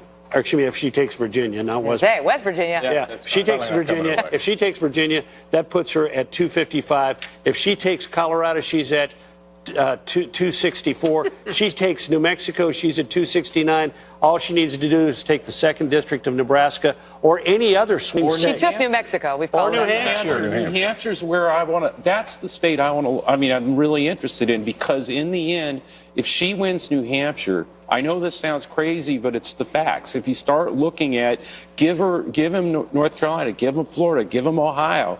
If she holds the blue wall up there in the Midwest, and picks up New Hampshire, this thing, she's we have this thing called What If on the map up there, and Bill Hemmer will get it fired up really quickly, and we will do the whole little dance around, and you'll see. Can I Go ask ahead, her, Chris. what if, is it possible that she could win the popular vote and he could win the electoral vote? Sure. Yeah. Sure. Happened 4 times in our history. Can happen You know again. it well? You may be familiar. But I mean, hard to do. I'm Hard to looking do. at It an takes a election where special everything went expertise right. to arrive at that, but it can be done. Tough to get there. You really got to thread the needle. You got to thread the needle. If you want to do it, you can do it, but it's really hard to do. The triple Lindy of electoral outcomes. Yes, sir. All right, we're going to get our stuff together. We're going to see what we can call. We're going to see where we are on Senate races and states we have yet to call. And we want to check in with what's happening on social media. Shannon Bream has been following Facebook, Twitter, and Instagram. I'm sure it's busy, Shannon. It is. And guys, we want to show you what just came in from Ivanka Trump. She tweeted this out. She says, watching the votes come in at headquarters. You can see her dad there, the candidate, of course, Tiffany, Governor Mike Pence, Donald Jr., and others. We were there inside. They gave us an exclusive look at the war room today. That wall they're looking at is a bank of screens. Prominently, Fox News was there, but all the other networks as well. It's pretty amazing. And you can only imagine the tension probably in that room right now. Now, let's go to Florida, where you're all watching. It is too close to call. But one thing we do know about Florida voters, get this, they are psyched that the medical marijuana amendment passed. Tons of posts on Facebook about how the measure formally legalizes medical marijuana. So they're focused on that while we're waiting for the presidential vote as well. Now to viewer photos, Callan Edick posting on Instagram, Florida panhandle voters. What's better than a man in uniform? A man in uniform who exercises his right to vote. Alessandri CPAs tweeting, Rocky watching Fox TV. America's election for Trump win in Florida. Hillsborough County not helping. Of course, that's the Tampa area, that I-4 corridor. They use the hashtag dog race for this one.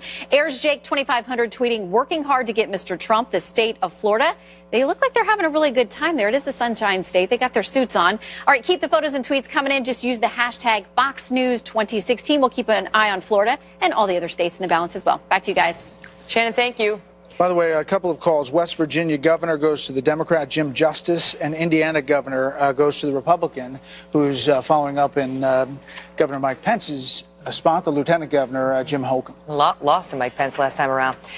We are counting down the moments now until the polls close at 10 p.m. Eastern. We're about 5 minutes away, folks, from polls closing in 4 big states: Iowa, Nevada, Montana, and Utah, which has also been somewhat in play this election. We are still waiting on huge states like Florida, Ohio, Pennsylvania, North Carolina, Michigan. Pretty much all of them, other than New Mexico, have not been called. Stay with us on an exciting night.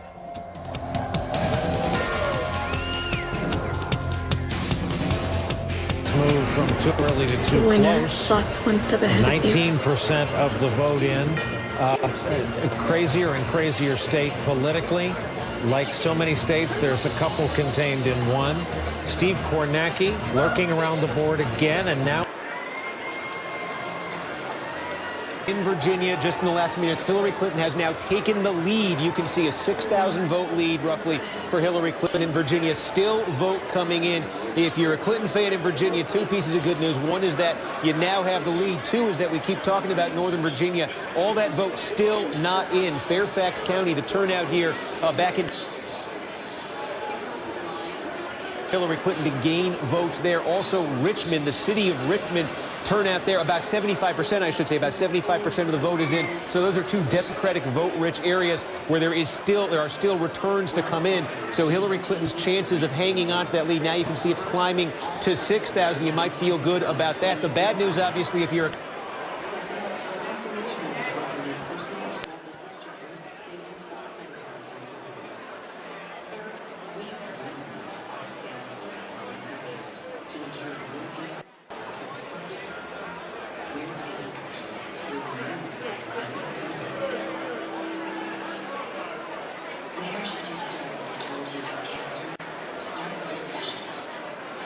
The story of Donald Trump's performance here, I think, in Virginia tonight, it's not really in this Northern Virginia area. You see Hillary Clinton, this is Loudon right now, about a 22,000 vote lead, pretty much on course with what Barack Obama got 4 years ago. I mean, the story for Donald Trump, it's rural areas. It's these, small red counties that just, big turnout, giant Trump support. Yeah, that's rural county, but that's what you're looking at, powering this thing. Yeah, I don't want this word exurbs to become a thing. This is out in the country. Yeah. Yeah, we have an expression for this, and this is the vote out in the country. Southwestern Virginia is its own The Fox thing. News decision desk can make a call now in the state of Virginia.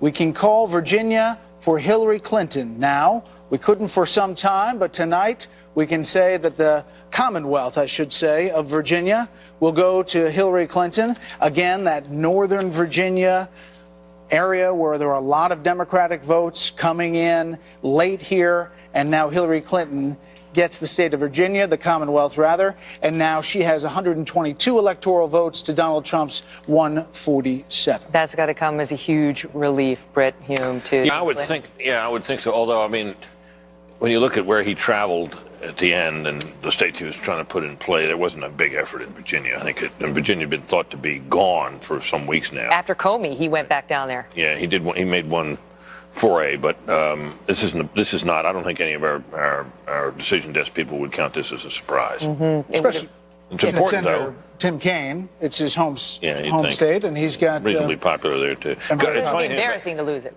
It would be. It'd be like Mike Pence losing Indiana. Well, and New York is the home state for Hillary Clinton and Donald Trump, at least right now, and one of them had to win it. Same. Virginia's dynamic. former governors tend to be popular. And it's a lot of people think it's because they only serve one term, but constitutionally they can only serve one term, and they tend to remain popular, which I think it's always been kind of an interesting phenomenon. John Warner once told me, he said, Virginians love their governors. Now, he, of course, has been in the Senate, and who knows what may have happened to his popularity then, but it's a fact of life in that state's politics. It was just another route, perhaps, for Trump to get those necessary extra votes. If he gets the Romney states that he needs to get, and then that gets him to about, I think it's 253, he needs to add 17 electoral votes to that, and Virginia would have been a nice way to do it, but not going to happen for him tonight. As, again, we've only called 2 swing states, New Mexico and Virginia. They've both been called for Hillary Clinton. Those are not big surprises. We're still waiting on the biggest questions of the night at 9:59 Eastern Time, and we're waiting on a couple more states to call. We expect to have a couple more race calls for you.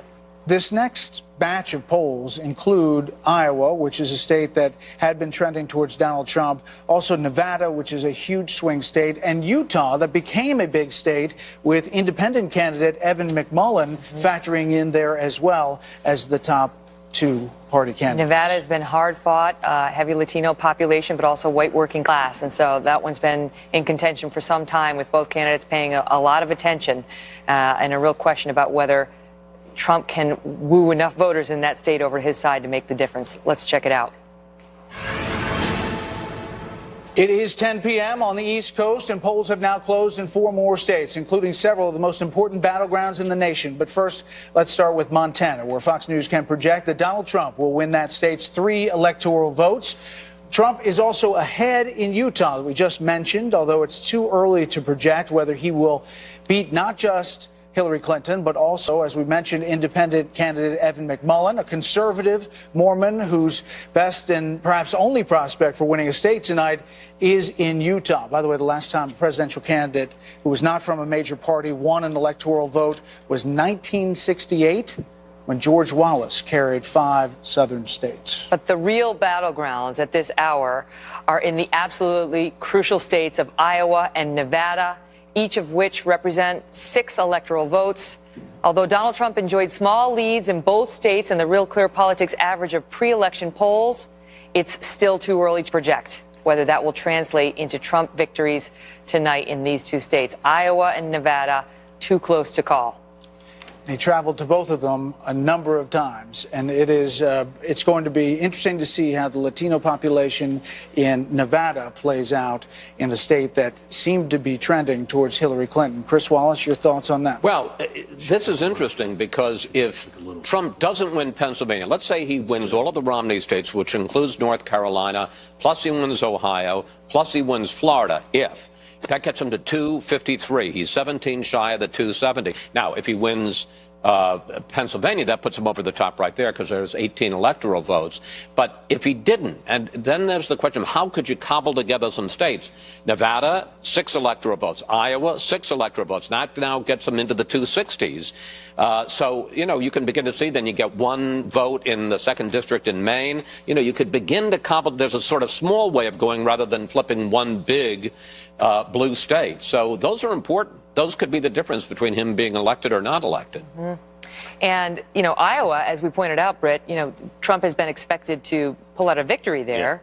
Yeah. Still too close to call, which doesn't tell us much. But he's still defending some turf, including Georgia as well tonight. Yeah, that we haven't called that. And, of course, we haven't called North Carolina, which, that's a state that could be a flip the other way, which would put a real, as we've talked about, a real dent in his hopes. So we obviously will wait that one with interest. And Brett, you got Senate races coming up? I do. Time now for some Senate race calls. Fox News can project, this is not a shocker, Republican Senator Mike Lee of Utah will easily win a 2nd term, defeating Democratic challenger Misty Snow, the first openly transgender person to be a major party nominee for U.S. Senate. Fox News can also project that Republican Senator Chuck Grassley of Iowa will win a 7th term. by handily beating Democrat Patty Judge, according to Fox exit polls. And it's interesting that this race at the beginning of this cycle was seen by Democrats as one that they thought that they could pick off, along with John McCain, which also didn't seem like it materialized. No, it did not. But the most important Senate race of the hour is in Nevada, where Republican Joe Heck is competing with Democrat Catherine Cortez Masto to replace retiring Democratic Senator Harry Reid, who also serves as Senate Majority Leader right now. The Republicans once saw this race as their best opportunity for a Senate pickup. Keep in mind that the map for them this year looks very bad. They have to defend way more seats than the Democrats do. So they liked the seat in Nevada for a GOP pickup. But the polls have tightened, and now this race could go either way. We can't call it right now. By the way, just remember the net gain. Democrats need +5 net gain to take over control. That's 4 plus the White House. And then on the House side, they need +30, which it does not look like they will get. Joining us now from Donald Trump's headquarters tonight is Trump campaign manager Kellyanne Conway. Kellyanne, thanks for being here. What's your take right now?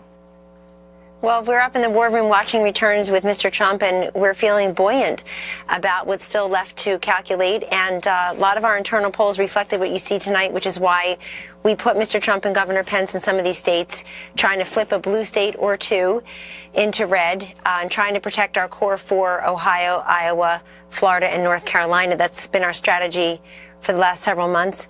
And we're just really happy about the transition that we've seen from those exit polls earlier on, for what that's worth. When those start to fade into view and when the actual returns come due, you see a big difference. And we're really excited that all these crowds that came out to support Mr. Trump, record crowds, actually meant something. Many people dismiss them as being unimportant, but it turns out that if you stand in line for 4 or 5 hours to go to a Trump rally, you're going to stand in line for 1 or 2 hours to vote for him.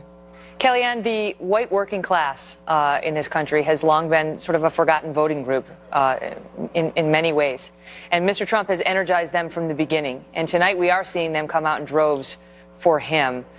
Speak to the effect that's happening, that their vote is having tonight, and what that's like for Donald Trump, who's been speaking to them from the beginning. Megyn, you basically just encapsulated the core of the Trump candidacy. And when I travel around with him, and frankly, when I look at data, I see the same thing, which is that he's been able to energize the forgotten man and forgotten woman and take my party, the Republican Party, away from veering dangerously close to becoming the party of the elites, which is what it was doing, and becoming more the party of the working man and working woman. They just want a voice. You know, I travel with him. I was raised in a very blue-collar household and non-college educated area, and I see in these people, wherever we go, the same type of just essential goodness like the people I grew up with, but also people who feel frustrated. They want somebody to look out for them. They do think this system is rigged against them. They feel like all they want is a fair opportunity and a break. And, you know, I have to say, Donald Trump, Megyn, elevating issues that were in the bottom of the issues basement, like trade and immigration, and even patriotism, you know, never really reflected in the survey polling, is pretty remarkable. And as you know, the first day he did this all the way up to last night in Manchester, New Hampshire, Grand Rapids, Michigan, overflow crowds. People are so excited to be there. They're not complaining. They're buoyant. They're energized. And they rarely say to him, "May I have your autograph?" or "I loved you on The Apprentice." They always say to him, "Can you bring jobs back to this part of my state?" or "Thank you so much for running and for loving America." So it's been incredible. And you know, we know we're going to win tonight, but come what may, he built a movement, and people feel like they're truly part of it. Kellyanne, you still have to win part of the blue wall that they talk about. What is the state that you are going to pick off, the Trump campaign is going to pick off, that you think you're best positioned at this moment to take? You've just lost Virginia. We just called Virginia. And there are questions about where you are in Michigan and Minnesota and other places. So it can be any of those. It could be Colorado, Nevada, Pennsylvania is still out there, Michigan, New Hampshire. I think the point is, when I'm watching your coverage tonight, when you look at the 8 or 9 states that Fox News and others are calling, quote, too close to call, all but one are states that President Obama carried twice. These should be in Hillary Clinton's column. She should comfortably have these states already. And here we are at 10 p.m. Eastern saying they're too close to call. And this has been our strategy. Don't just wait around for her to go from the 248 protected blue wall and find those 22 electorates. Let's go dip into her 248.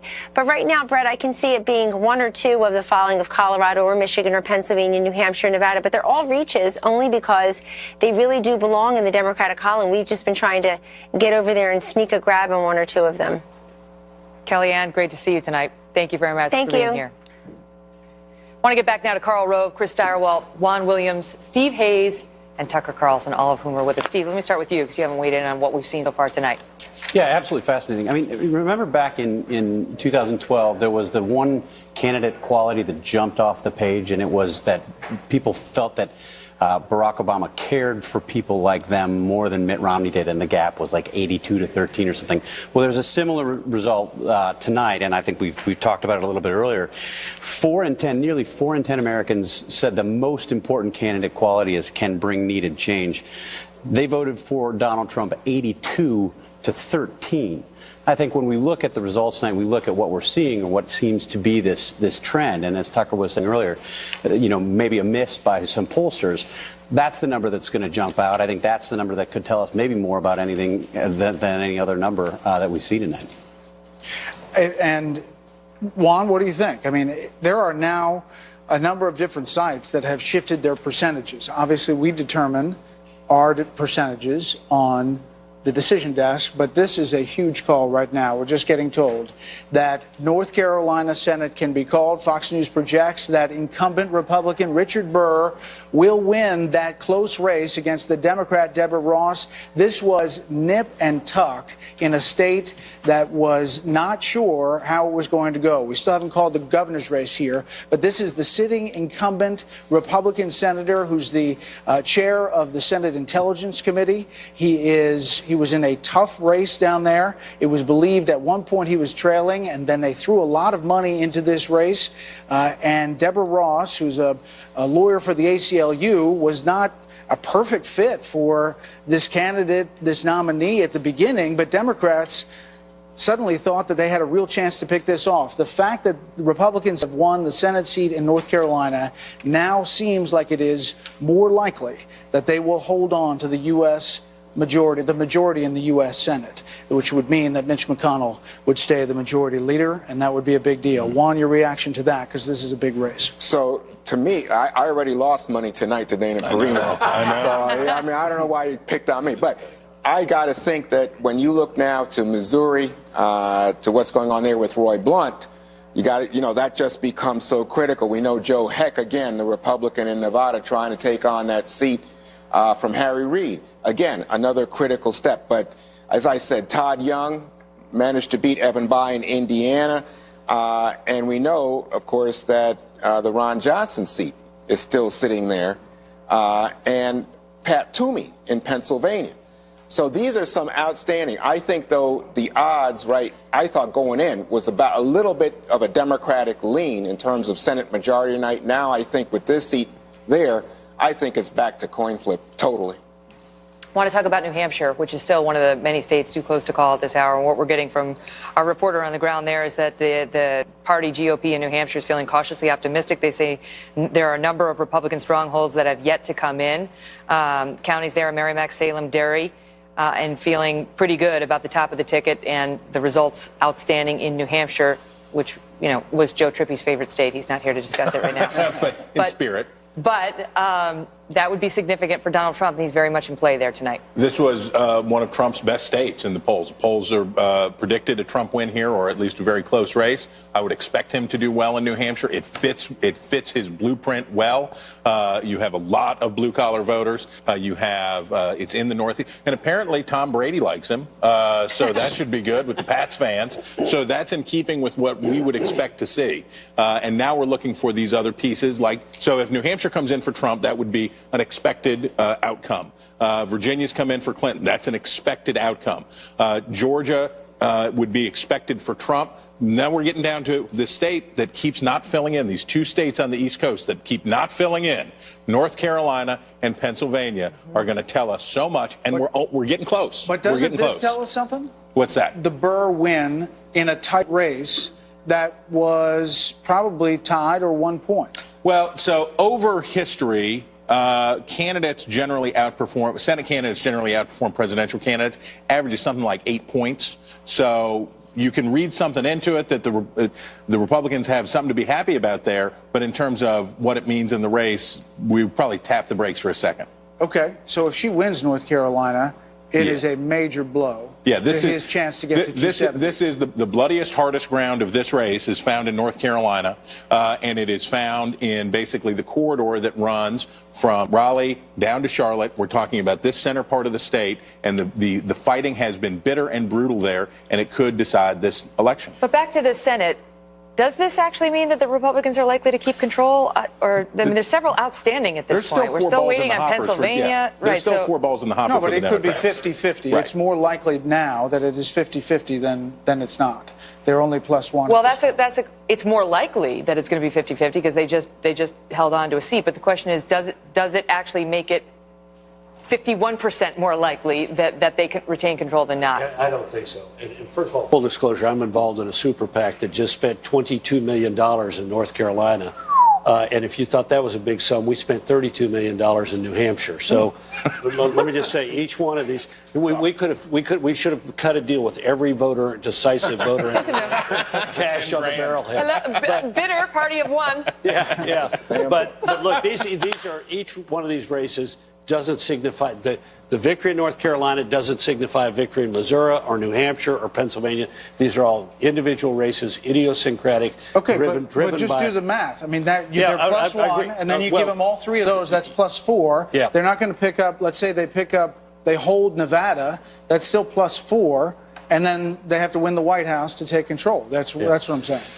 Yeah, look, I look at it a different way. Easier way to do it is there are 11 seats that really are going to decide control of the House, of the upper house, and one is a Democrat seat in Nevada. The other 10 are incumbent Republicans. The Republicans need to keep 7 of those. They've got Arizona, Ohio, Florida, now North Carolina, and Indiana. That's 5. They got to pick up 2 more out of the remaining ones: New Hampshire, Pennsylvania, Missouri, and Nevada. Wisconsin. And Wisconsin. One more thing. Our colleagues, John Stossel and his producer, Maxim Lott, run a website in which they track the betting odds. It updates every minute. At the moment, you're not going to believe this, at the moment, it rates Donald Trump with a 75.1% chance of winning the election, as opposed to a 24.6% chance. We got a lot of people with money on this thing. Just put down a bet. In addition to that, the stock futures have been plunging on the news that Mr. Trump is doing better. You may recall that we had a big rally when it appeared in recent days that she was pulling ahead and pulling away. So those are the odds now. And John Stossel can make a very convincing and interesting case that this is a better way to look at it. I'd be careful as to how many bettors were influencing those anybody particular over at that odds. desk who's lost any money tonight might not want to put their money on Mr. Trump because the odds are in his favor. You won't get a very good return. Look, we need to leaven this just a little bit. Just remember, she's got the lead. She's got the leading hand in 18 states in the District of Columbia that they've won 6 elections in a row. That's 242. She's now taken Virginia, a swing state. That gets her to 255. She's taken New Mexico. That gives her 260. All she's got to do is win 2 out of 3 states. Right. Either New Hampshire, Colorado, Nevada, pick 2 of the 3, and she's at 270 plus. But isn't that assuming that she holds on to Minnesota and Michigan? Yeah, and it also assumes, though, she loses Ohio, North Carolina, and Florida. And the 538 blog, which has had her up 75% likely to win, has got it down to 60%. But if you're, imagine. I love the scientific precision. I know, but it's easy to understand. It's easy to understand for the defense. It must be said of those guys that they've done pretty well in the past. Yeah, they have done very well in the past. They got to carry 538 did terribly in the GOP primary. 2 points past the decimal for it to be 538 blew the Republican primary badly. But have you ever seen Brit Hume work an iPhone? I mean, he can get from blog to blog. I just think the betting odds thing is just hilarious. Go ahead, Tucker Carlson. If you're a Democrat and you're at an election watch party in my neighborhood in Northwest D.C., you are horrified right now because you consider, thank you, a Democrat confirming, you consider Trump not just a buffoon, but evil, a monster. He's a moron and he's stupid in your view. And you're behind the single best financed campaign in the history of democracy going back to the Roman Republic. Like, no one's ever had more money. And so you're wondering, like, how did this happen? And I have to say, maybe the lesson is not even connected to either candidate, but populist economics may be undergirding some of this. And that's just not her. Does anybody doubt if Elizabeth Warren was the nominee? If Democrats had gotten a nominee they actually kind of identified with on an ideological level, and it's not Hillary. A lot of Democrats, probably the majority of Democrats, think the big banks are part of the problem with the country right now, and she is the unanimous supporter of the big banks. So if they had a candidate, well, she does, actually. And if you had a candidate who aligned with you ideologically, maybe she'd be doing a lot better than she is now. What about Obamacare? We haven't even discussed that tonight, and it's, implosion to some extent as we approached Election Day, and these premium hikes going up 50% in many places, and Trump trying to run on a promise of repeal and replace, although without specifics, as you point out. But that law is actually having a real impact on people's lives. I think it is. I mean, I think there is an ideological component here. I just don't think it's the one that you're identifying. If you look at the trade numbers that we were talking about earlier, they're pretty evenly split, as Charles pointed out. But if you look at other numbers, you talk about what kind of change people want, that's a question that was asked in the exit polls. Continue Barack Obama's policies, 28%. Change to more conservative policies, 46%. Change to more liberal policies, 18%. So I think we are getting a sense that the voters, at least the voters who are supporting Donald Trump, have said enough. I mean, President Obama came into office in 2008 and announced that he was going to be an activist liberal president. He won in 2012, I would say, despite having been an activist liberal president, if you look at the exit poll questions in 2012. And what we're seeing now with the unpopularity of Obamacare, the failure of Obama economic policies, I would argue, I mean, that $1 trillion in stimulus still have the slowest recovery since 1949, and skepticism about the Iran deal. I think you have people saying, enough. But the flip side of that is, you were talking earlier about the fact that they ask about candidate qualities. One is bring needed change, and he kills her in that. On the other hand, there are also questions about has the right experience and has the right temperament, and she kills him in that. Correct. So one could argue that ideologically he's got the right message, and that the problem, if he loses, will be he wasn't the right messenger. I think that's exactly right. Yeah, and I think the other side of this is you say, gosh, if he had changed, if he wasn't Donald Trump, if he didn't have the baggage that's attached to him in terms of women, in terms of racial minorities, in terms of the temperament leadership issue that Chris is talking about, gosh, how much would be talking about a Republican route tonight, right? And I think we always have to remember the first rule of politics: every election is a character election. Every election is a trust election. Ideology takes a backseat to the character of the individual, and they're all trust questions. And in this case, the Democrats chose to nominate a person who was overwhelmingly untrusted by the American electorate in poll after poll after poll. But both candidates were overwhelmingly untrustworthy. But these numbers can change. I mean, we have in virtually every poll, 2 out of 3 or 3 out of 4 Americans say they think the country's off on the wrong track. And yet, what was it, 40% said that was the most important quality? These things change. And the untrustworthiness of the candidates and the questions about each other's character raised the percentage that were concerned about character and temperament, and concerns about change affected similarly the number of those that wanted a change agent as their number one priority. These things change over the course of the campaign. What's interesting to me is change became less important over the course of the campaign. But just one other point, just to posit another view on Trump and the temperament issue, which is dogged him, and you can see that in the polls. The flip side of that, right, even though they think he's got a bad temperament to be president, the flip side of that is, how did he get all this support from the white working class? Yes, it was in part policy, right, and trade and the things that he was saying.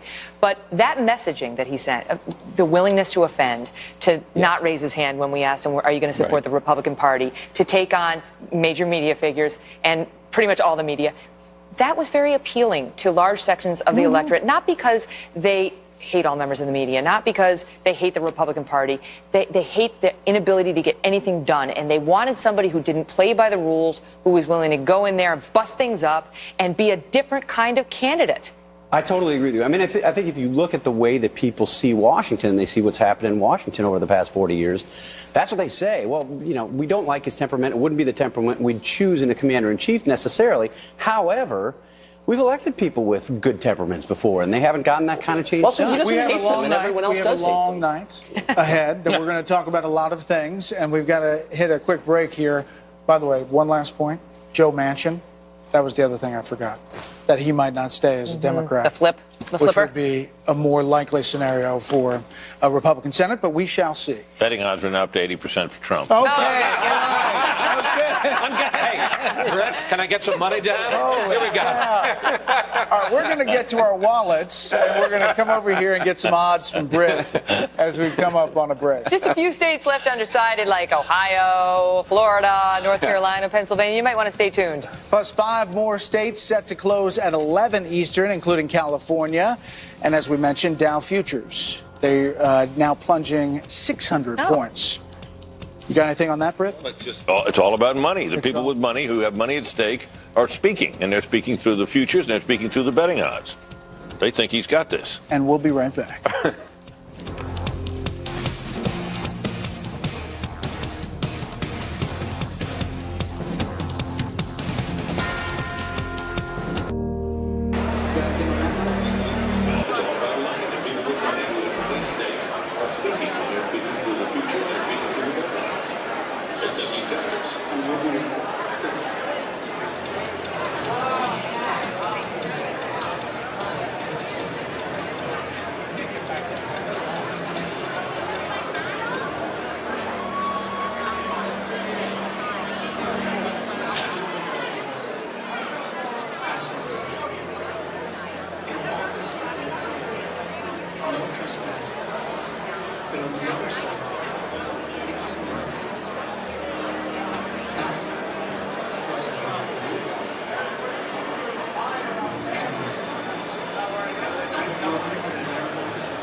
This is not just any cruise.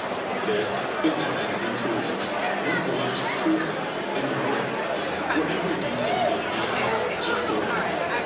You won't see just one performance. You'll see a different show every night.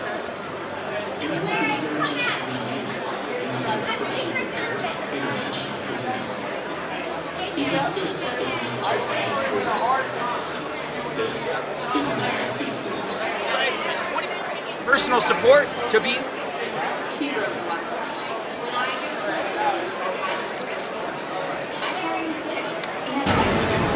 This is a Fox News election alert. We have a big call to make tonight, and that is that the Fox News decision desk is projecting Hillary Clinton will win the swing state of Colorado tonight.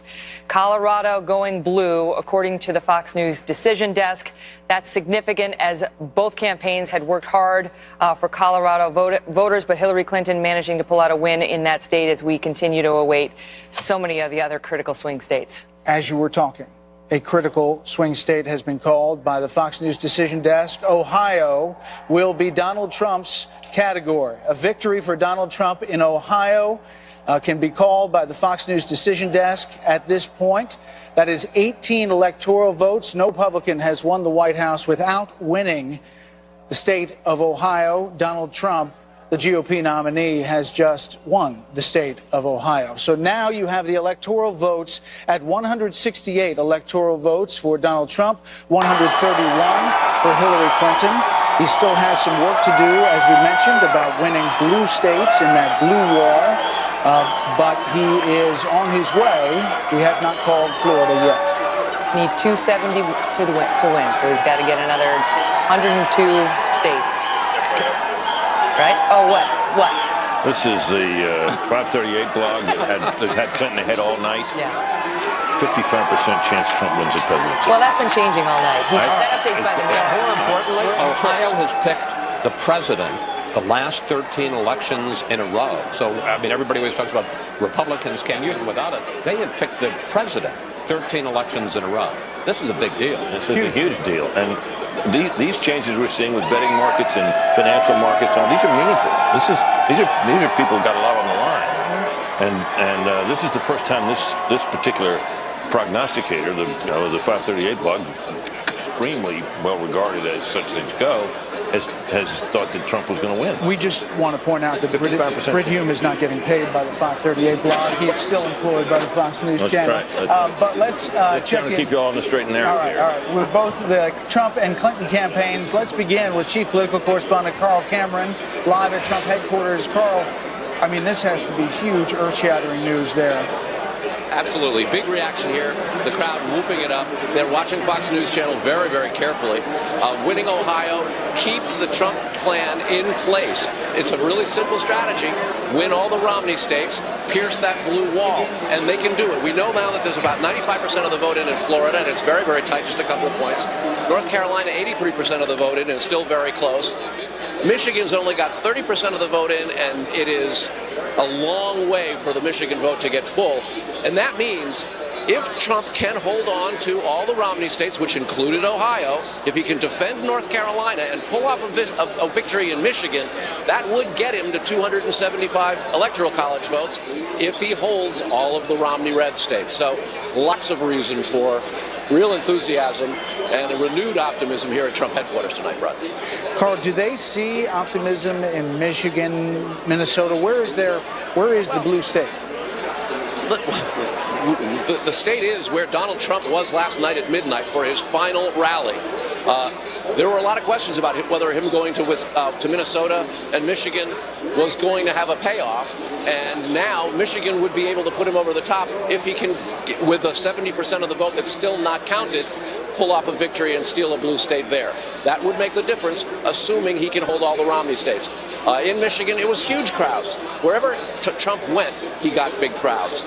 And they're turning out there. I mean, he spent a tremendous amount of time in Macomb County, the suburbs around Detroit, where that is the birthplace of Reagan Democrats. That is blue-collar, working-class white Americans, and they were in big numbers coming out, and the Trump campaign said all along that it was the spirit of his supporters and the momentum that came along with it that ultimately could propel a last-minute upset victory here.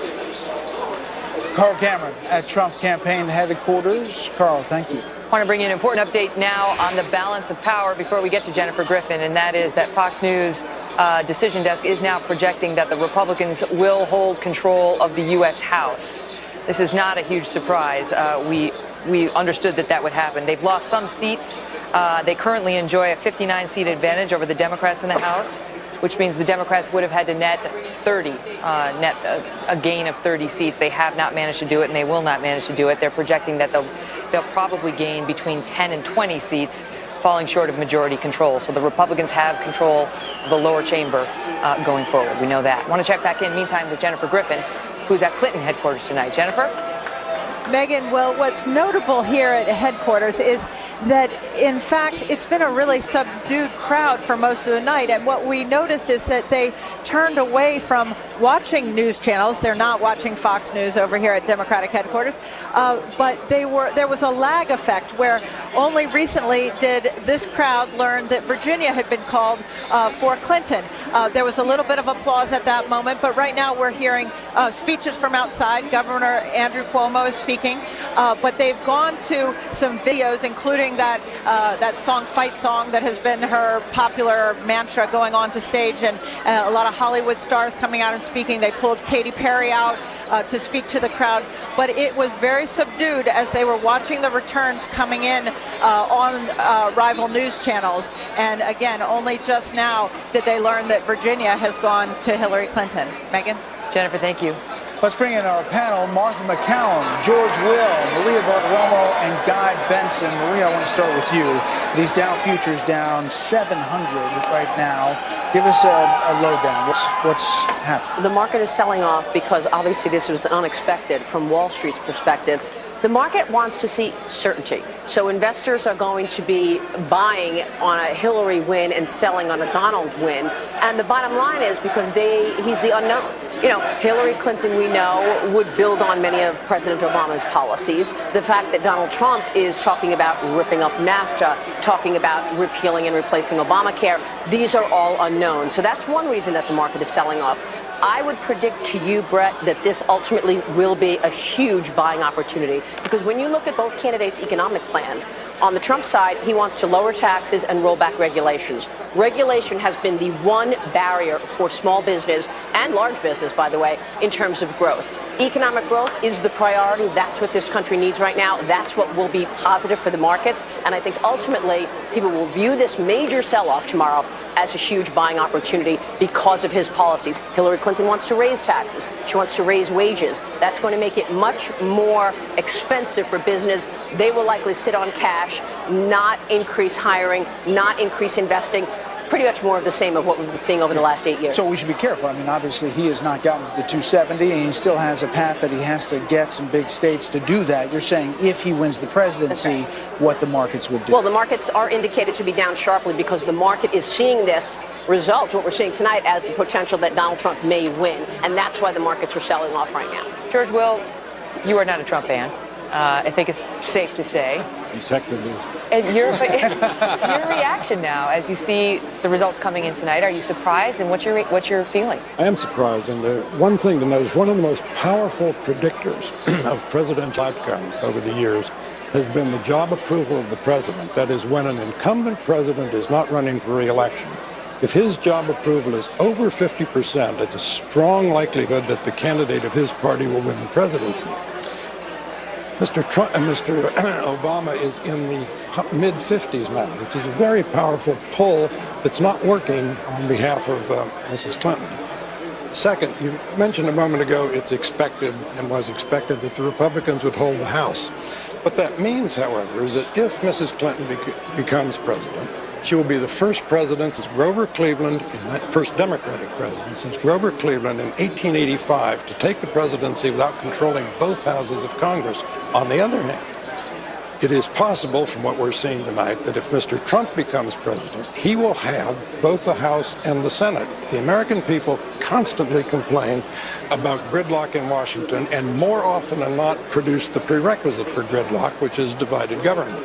So unified government has been, since the Second World War, the exception rather than the rule, but it could be produced tonight. But just a quick follow-up. What message do you take from it? Donald Trump hasn't won yet, but he's certainly doing better than a lot of people thought he might in many states.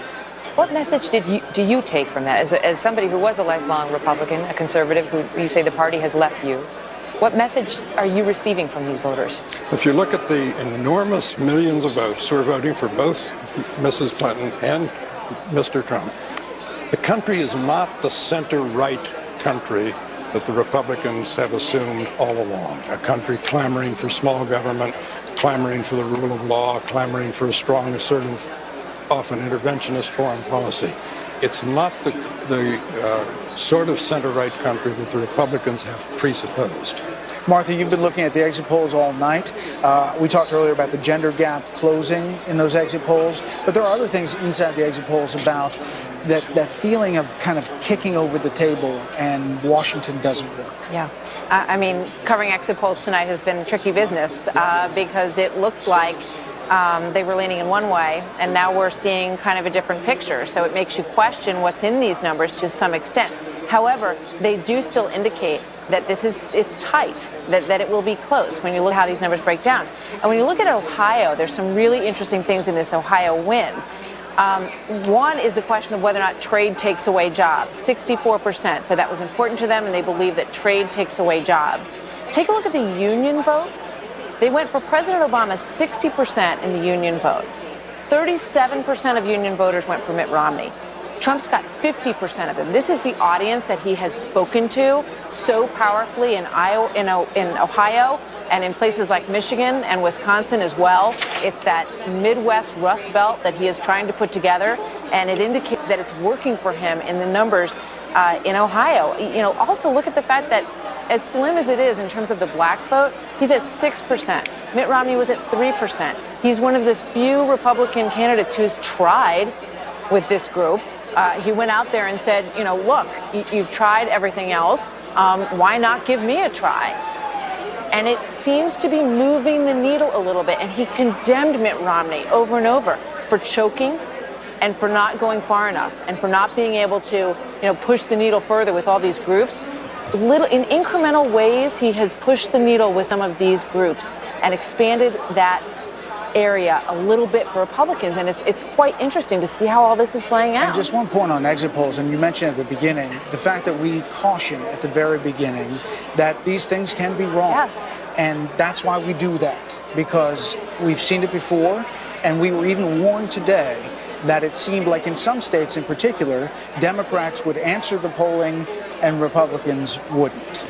So that's the caution we always start And we still don't know. I mean, when you look at these numbers, and we've got a ways to go, 102 electoral votes still to be tallied for Donald Trump. But these indicators are really interesting in terms of how the electorate may be moving. And this Midwest Rust Belt is clearly something to watch very closely. Guy, as much as we see, you have to feel that the Trump supporters out there who have been such fervent supporters of him are feeling uplifted and excited and heard right now, right? And heard. There's obviously half the country or some faction on the other half that's terrified of him, and that would be feeling downright frightened, perhaps, if he were to win tonight. And that's a real sentiment in the country as well. Yeah, and I've spoken to a number of plugged-in Democrats over the course of the evening. At the beginning of the night, they were confident. I would say supremely confident. Then a few hours later, queasy. Okay, but queasy. Now, I'm not going to say full-blown panic, but borderline panic in Democrat world. And there's another thing to think about here. If you're Hillary Clinton right now, man, you have to be looking at yourself in the mirror and saying, America is rendering a verdict, regardless of whether or not she pulls this out, and now it's looking more likely for him than anyone ever thought to actually win the presidency. She is a surreally, historically loathed political character. The fact that she is in real danger of losing the presidency to someone whose disapproval rating's 60%.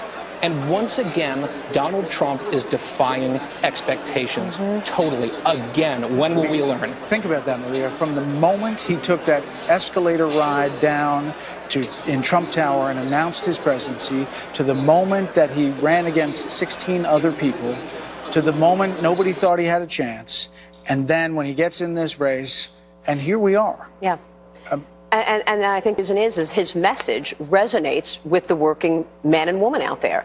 And we have a recovery that is underway in the economy from the massive upset back in 2008. But most American families are not really feeling that recovery. We're seeing these economic numbers month after month that seem to be showing improvement, and yet people's wages are the same as they have been 20 years ago. And yet people cannot find a job that they have the skill set for. So you have an economy that is growing about 1.5–2%. We had a pretty good GDP number, better than expected the last meeting, but you're still averaging slow economic growth, and people are worried about opportunities for themselves. He resonated with that population, and that's why he's doing as well as he is. And just to follow up on a point we were getting to earlier, Obamacare. We haven't spent a lot of time discussing it, but that is one of those issues in the way that gas prices affect your actual pocketbook and grocery store prices affects your actual pocketbook. Obamacare has begun. Maybe implosion is too strong, but certainly brush fires in many, many states has begun in earnest. Megan, you're absolutely right. That is the number one issue in terms of the regulatory story that businesses and individuals are upset about. You're talking about these increases in 2017. That was not good timing for Hillary Clinton to see that we're going to see 116% increase in Arizona, for example, for Obamacare. This is the one issue that keeps coming up when I'm speaking with managers of businesses and CEOs, the reason that they don't hire more workers, the reason that they're not investing in their businesses, and that resonates. So Obamacare is the number one regulation that his supporters want to see repealed and replaced. Okay, we just have one quick update before we hit a break. Brittium.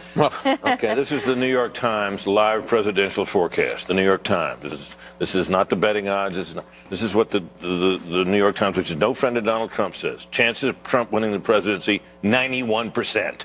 Wow. I mean, it updates all the time. It sees, huh? I say, where did they get that? Well, they're just projecting based on, whatever data we have, the states that have been called, and I mean, I don't know what goes into their black. All these projections that these guys do, and some of them have been very good, some of them have failed at times. They go into some kind of a digital black box, and out comes a projection. All right, so I don't know that they all know what all is. Nobody hacked into your iPhone, right?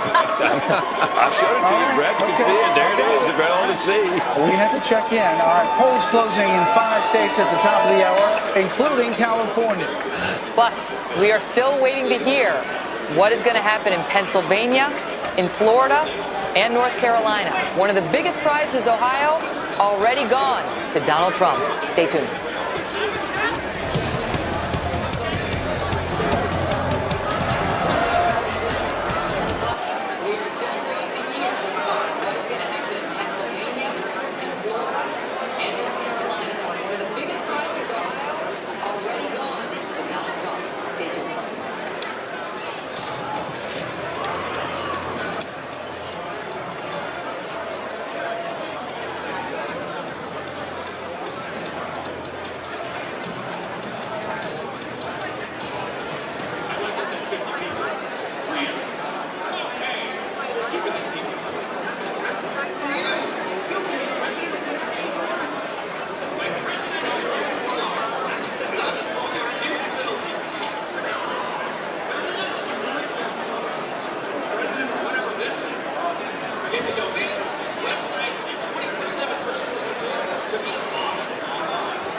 This is exactly what he needed to do. Win Ohio, win North Carolina, Florida's part of it, and then pick off a blue. That's what he's trying to do. That's what he's hoping to do. We're waiting on Florida. We're waiting on several states, including Pennsylvania, Michigan, Minnesota. But right now, if you're in the Trump camp, with the exception of Colorado and New Mexico, which have gone for Hillary Clinton, you've got to say this night is going directly according to plan. We're taking a look at Trump headquarters here in New York City, which is at the Hilton Hotel here on 6th Avenue, steps away from where the Fox News channel is, and you can feel the enthusiasm, and the reports have come back that the enthusiasm there has picked up as the mood over at Clinton campaign headquarters, which is also here in New York City at a big convention center, has changed dramatically as they begin to realize their plan. It could still come out the way they want. Don't get me wrong. But they would much rather have seen Trump lose one of these critical states. I want to toss it up to Brett, who's upstairs at our data desk. Brett? Wow. I mean, this is pretty amazing. Bill Hemmer will work in the map, and now that North Carolina win for Donald Trump, you look at the map, it's starting to line up. We filled these pieces in what? For a million times? A million times. Remember, 270 is what you need to win the presidency. 270 electoral votes. Let me just go ahead and tick through this, and you just watch Trump and Clinton's numbers change. And this, by the way, it's not far-fetched at all. It's quite rational. If you look at the vote tallies right now, he's got a lead in Florida. He's got a lead in Georgia. We just called it for North Carolina. The Des Moines Register poll over the weekend had him up 7 points in Iowa. All right, so you see the numbers shifting here.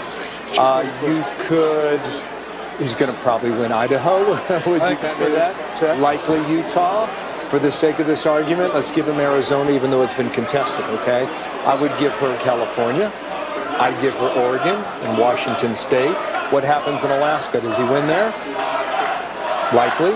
Does she win Maine? Probably most of them. And so now we're at 258 to 209. I think for the sake of this argument, Brett, go ahead and get her Nevada based on the early voting. And give her Pennsylvania. Okay, so then you're at 258, 235. 235. I'd give her Minnesota, and she's at 245, and then I would come back to him, and I'd put my focus on Michigan. And if that happens, he's the president of the United States now at 274. Aren't we now shifting? Aren't we talking now about what is her path to get to 270? We have spent weeks and weeks talking about what's his path to get to 270. We are now shifting to talk about what's her path to 270.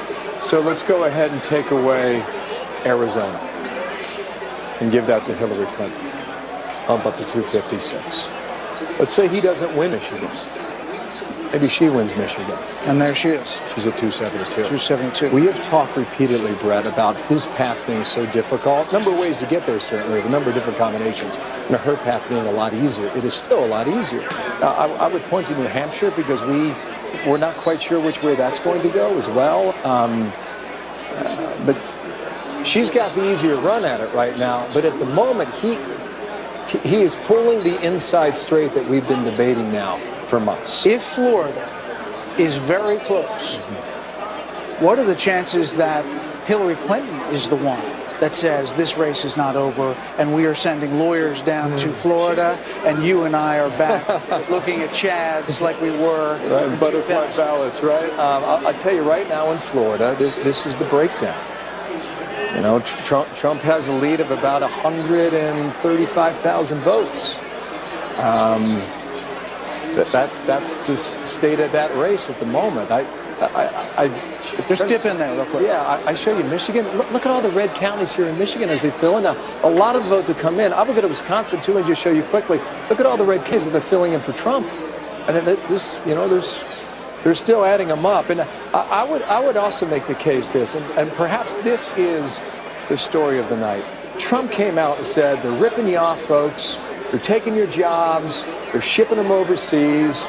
And he talked about western New York and western Pennsylvania and Ohio, up into Wisconsin and Michigan, and also North Carolina. North Carolina's lost 250,000 textile jobs in the past 20 years. This was his message. And right now, if you tick through these states and you look at them, well, you know, it's working for him. Which is why he made those stops. Look at Northern Ohio. Look at all the red counties here. And 4 years ago, it was all blue. It's all been transformed tonight before our eyes as we watch it. It's a completely different map. And we are now, Megyn, talking about what is her path to 270. Back down to you. And we have big news here as well, Brett and Bill. Want to make a projection now in Wisconsin, where Fox News is now projecting that Senator Ron Johnson will beat back a challenge from Democrat Russ Feingold in a hard-fought battle. Ron Johnson will win that state.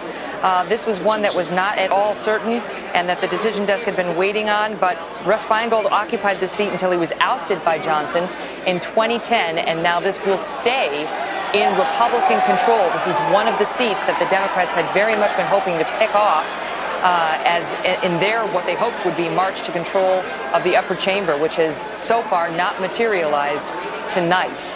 Want to bring in now Dr. Charles Krauthammer, who's back with us, along with Karl Rove, Mo Alifi, Monica Crowley, and David Wohl. Let me just start with you on the Ron Johnson call, Karl, and the significance of that. Huge. He'd been behind most of the campaign. Something happened in the last 3 or 4 weeks. Everybody piled into the race. Spent millions of dollars here in the last couple of weeks, but I think people spent it not thinking he was going to be able to win, but hoping he would, and he did. And it says something about him. because he was written out by all of the sort of powers that be in Wisconsin. He's a really decent guy, a good member of the Senate, but not well known. And he has clawed his way back into a second term in the Senate. Mo Elleithee, your reaction now as a Democrat who's worked for the Clintons on what we're seeing tonight on Clinton's electoral plans and the Democrats' plans for the Senate, which have not been materializing. Yeah, I think the Senate is becoming increasingly tough. Not outside the realm of possibility, but certainly not as optimistic as maybe coming into the night. And that Ron Johnson is a pretty big blow. I will say I've been getting lots of texts from friends tonight asking me if I'm freaking out yet. I'm nervous, but I'm not freaking out yet. Trump needed to win the big three. He needed to win Ohio, North Carolina, Florida. If he had lost any of those, it would be game over. He's still in it, and if current trajectory holds, he'll hold on to Florida. Michigan, though, still is very, very much in play for Clinton. Wisconsin is still very, very much in play for Clinton. She's already won Virginia and Colorado. Nevada, people on the ground are feeling cautiously optimistic. New Hampshire could be one of the make-or-break states at the end of the night. So there's reason to be nervous, but there's always been reason to be. Well, we're hearing a little bit more about Nevada, though, that some had been projecting that's done, it's over for Trump, and now tonight they're saying maybe they were out ahead of their skis, that maybe the early vote, while it was very heavily favored to Clinton, may be outweighed by the voting day response from pro-Trump voters based in part on what we're seeing in other states. Yeah, and that's the big question, right? I think a lot of people got out ahead of their skis in a lot of places heading into tonight. And I don't think there's any question that there's some sort of phenomenon going out there, and there's going to be a lot of deconstruction, no matter who wins tonight, about what actually happened, and whoever the next president is, trying to bring us all back together. Are you starting to feel that Hillary Clinton might lose this thing? I'm nervous, but I'm not in freak-out mode yet. I still think the path is a little bit easier for her than it is for Donald Trump. He still has to run the table in a lot more states, but it's going to be a late night. Charles, your thoughts on what we're seeing here? I think we're seeing, if the current trends continue, and I would make one prediction, there's 100% certainty that Greg Hume is going to cite the betting odds before the evening is out again. If it continues and Trump wins, this is an ideological and electoral revolution of the kind we haven't seen since Reagan. What this means ideologically is that the Republican Party has become a populist party, and the country is going to be without a classically conservative party. What Trump has done is not just to awaken the white working class, but to win it back. These were the Reagan Democrats. They drifted away, and he brings them back. Now, what's interesting is he brings them back on issues he says of the cause of their misery is immigration and trade, which you don't see getting a lot of support. I think the reason he got them back is he simply said, I'm your voice. I hear what you're saying. And what this is part of the worldwide Brexit revolution of these countries in the West understanding that globalization and the advances that we get from this new economy, the information economy, have brought tremendous benefits, but no one has addressed the needs of those who are the net losers. Net globalization trade is always a positive, but net means there are winners and losers. And Trump is a guy who understood that. He's spoken to those who've lost out. He said, I speak for you. I don't know whether his remedies are going to work, but certainly what we're seeing is an ideological shift, speaking for the white working class, and also the non-white working class. And it's going to be an electoral shift because that means that the old Rust Belt is now in play permanently for Republicans. And on the other hand, with the rise of Hispanic registration, Hispanic voting, the classically safe southern states for Republicans are no longer that classically safe. Still has several states that should be safe for Republicans right now that are also too close to call. I want to get to our panel, including Monica and David Wohl, in just a minute, but first got to take a quick break because we've got another round of poll closings coming up in moments. It's 3.5 minutes from the top of the hour. North Carolina, Ohio already in for Donald Trump. Pennsylvania and Florida still up in the air.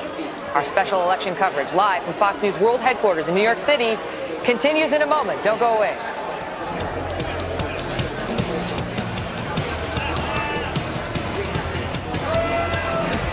Academy Award-winning director Mel Gibson. Critics are raving Hacksaw Ridge is remarkable and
He's just about a minute out from being able to make some calls, this time in 5 states with 82 electoral votes up for grabs. And the biggest prize of all is California with 55.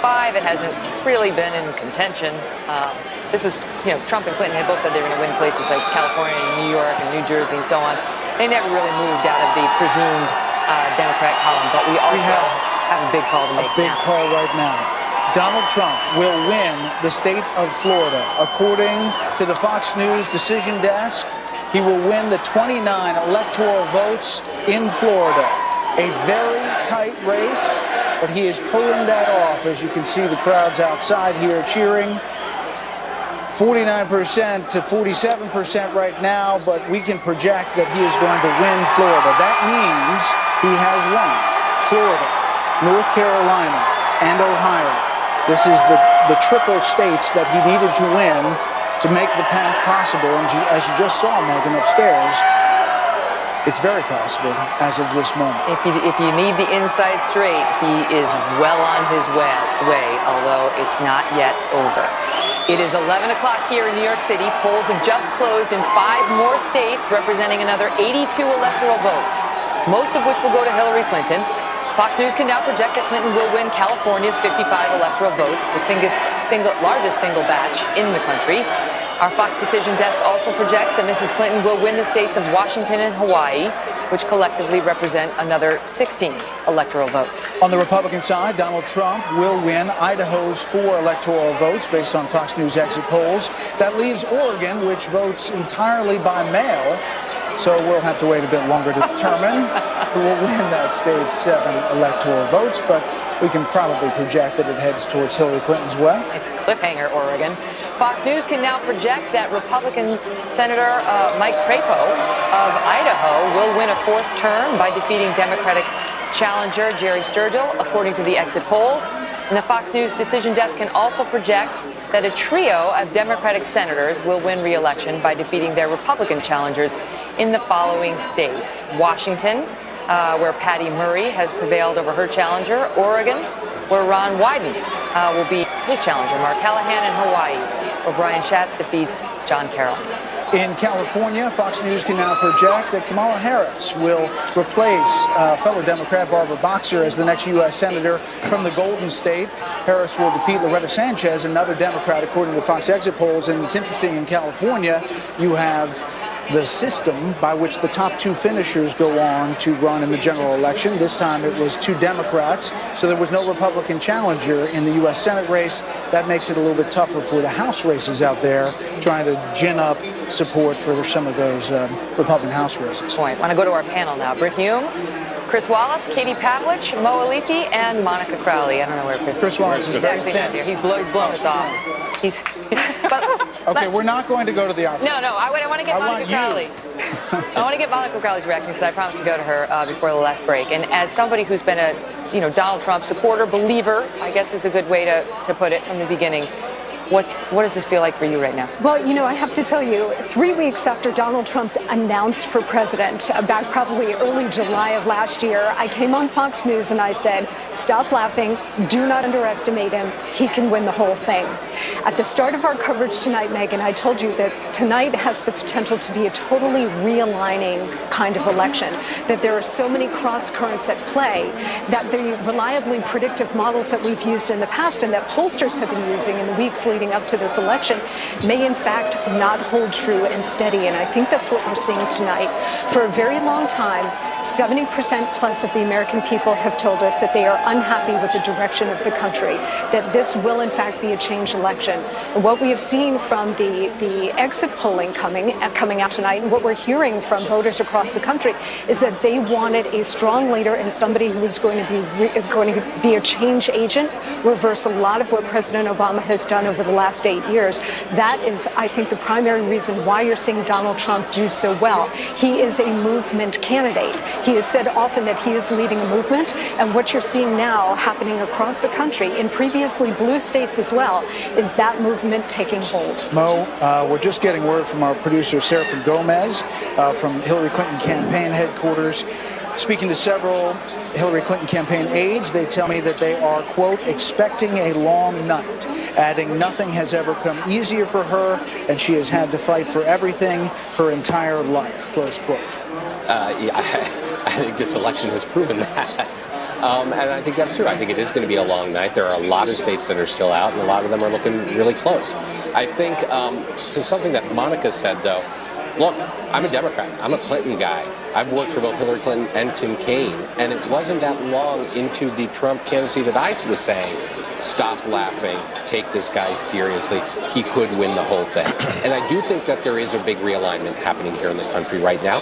I think the paradigm of left versus right is blown up. I don't think that's the conversation that the American people are having anymore, even though the political class is. It's now much more of an up versus down, people versus the establishment paradigm.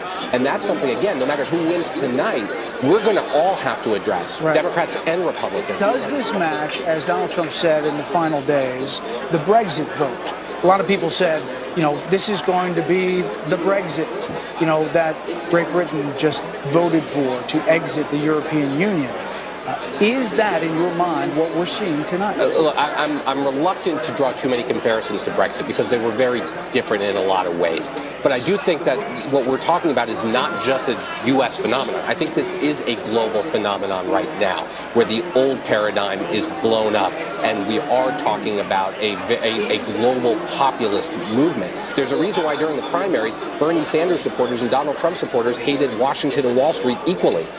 Right? They both hated both of them. There is a realignment, and I think both parties are going to have to struggle to figure it out. Even if Donald Trump wins tonight, the Republican Party is going to have a major internal fight to try to figure that out. One of the other questions will be, if she doesn't manage to win tonight, how soon do the Democrats call for the head of Jim Comey?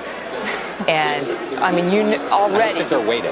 But you know that they will try to attribute this to Jim Comey as opposed to her flaws, to her decisions with respect to her own email, which we saw in the WikiLeaks releases. Her own team thought were terrible and really poorly advised. And then you got an FBI director who was praised by both sides prior to any of this as a straight shooter, as somebody we could trust, who's really taken it on the chin. Your thoughts, Katie? Look, as Mo said, we don't have to wait for that, but the reason why Hillary Clinton was even addressed by Jim Comey 10 days before the election is because she made a decision to set up a private, unsecured email server and to put her convenience under the priority of the national security of the country. And based on the exit polling that we're seeing, people across the board found her email situation troubling, including Democrats. Her own staffers, as we've seen in emails, were concerned about the fact that she had used a private server while she was at the State Department. And I think going back to the point of things changing in the country to respond to what the Clinton campaign is saying, if Hillary Clinton loses tonight, it's not going to be because she's a woman, first of all. We've heard that argument. And second of all, it's going to be because she's a corrupt representation of the past. And we've seen this election with Donald Trump as the candidate be a natural progression of the 2010 historic turnover of the House and the historic turnover of the Senate as well. Those were both similar elections. We didn't have the candidate with Mitt Romney, and Donald Trump came along, and I think is a natural extension of that kind of attitude towards the Washington I establishment. should point out that Donald Trump is now 64 electoral votes away from becoming the next president of the United States. 54. Right? What did I say?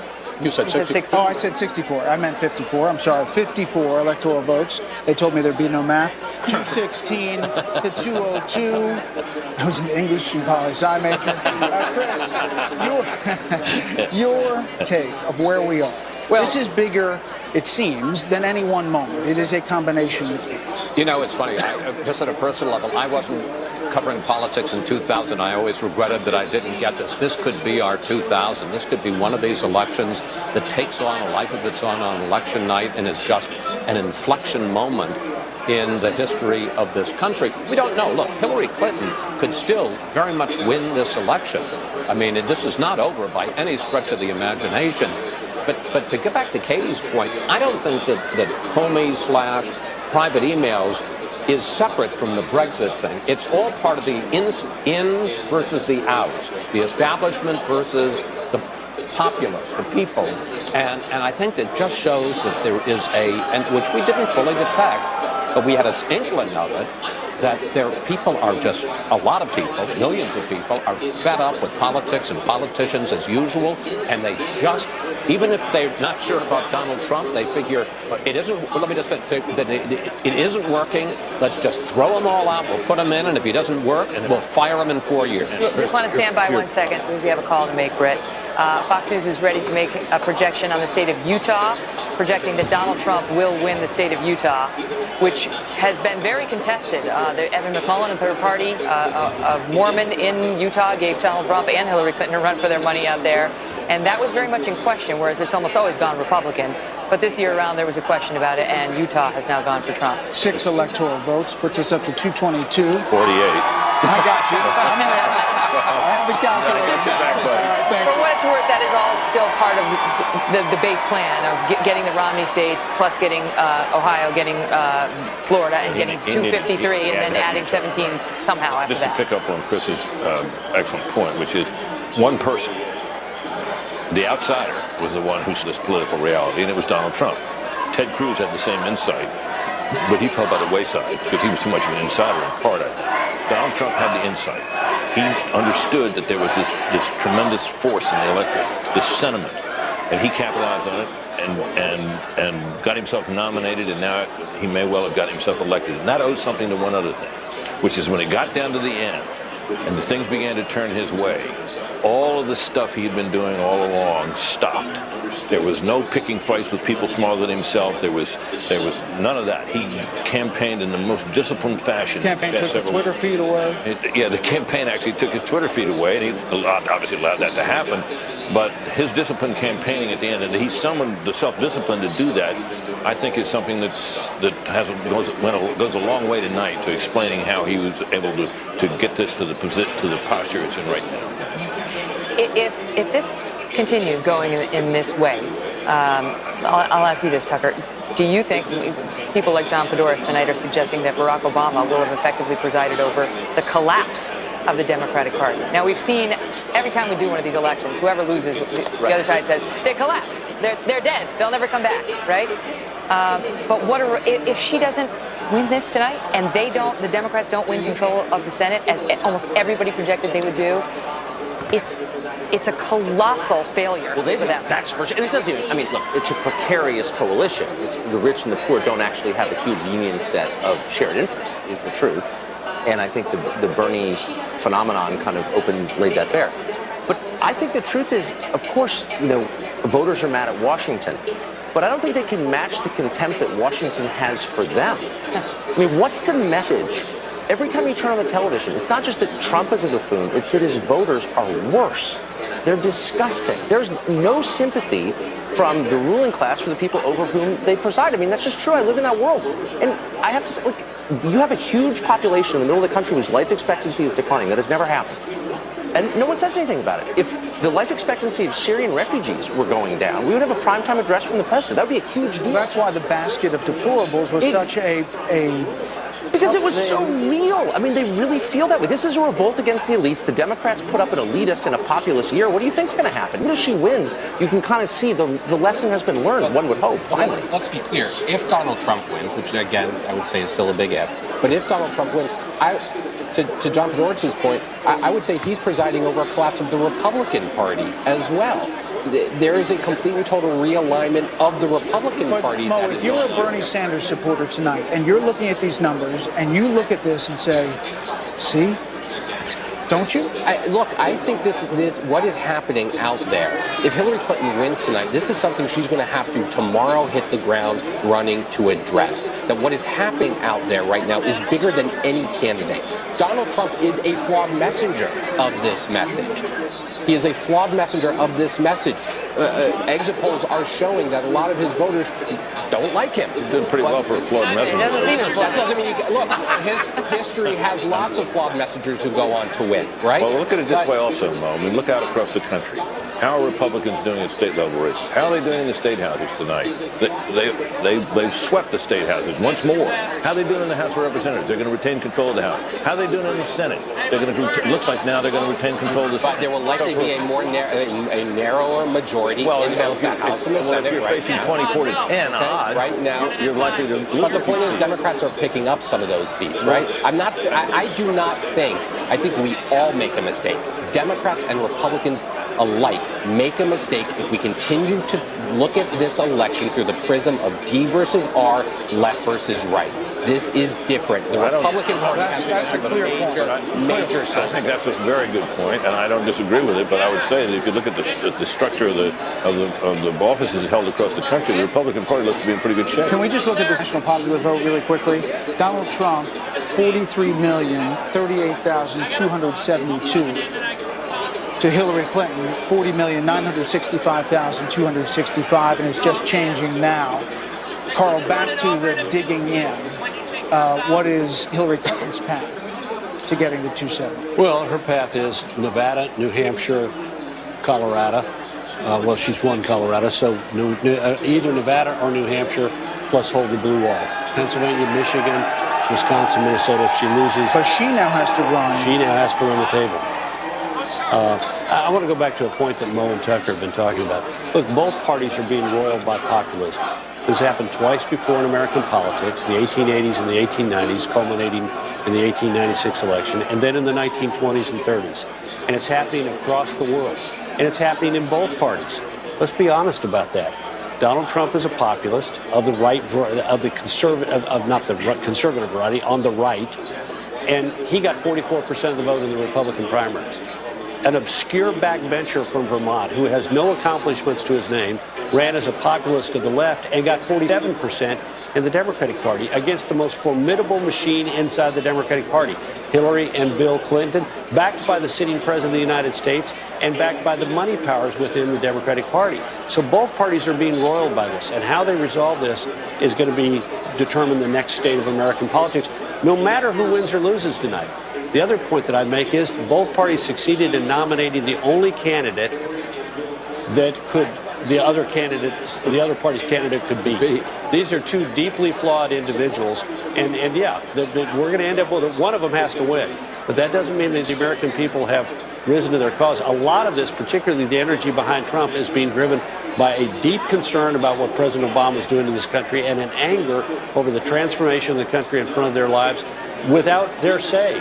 If the president doesn't get something through Congress, he does it by executive action and rubs their noses in it. The American people are sick and tired of being told what to do. That's the reason why they want smaller government at the state level. We see it with Republican governors across the country. It's the reason why we saw Scott Walker so successful in taking on the labor unions, which were telling people what they had to do with their own money. We've seen it at the state legislature level. We've seen now this is a reflection on Washington, D.C. We saw it in Brexit. People off in Brussels telling them how much they could use in electricity and when they could plug their toaster in at nighttime. I mean, this is a reflection of big government and a referendum on President Obama, quite frankly, and all of the big government over the last years, and really controlling how people make their decisions that impact their lives, whether it's their Obamacare premiums or whether it's the EPA implementing insane regulations on small businesses out in the country where we're seeing Trump voters come to the polls today. This is a revolt of the unprotected class against the protected elite class,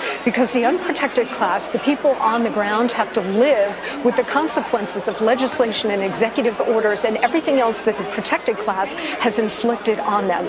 Donald Trump went out there every single day when he stayed on message and was speaking directly to those voters about the issues that directly affect their livelihoods: economic growth, wage stagnation, job creation, illegal immigration, building the wall, the existential threat of Islamic terror.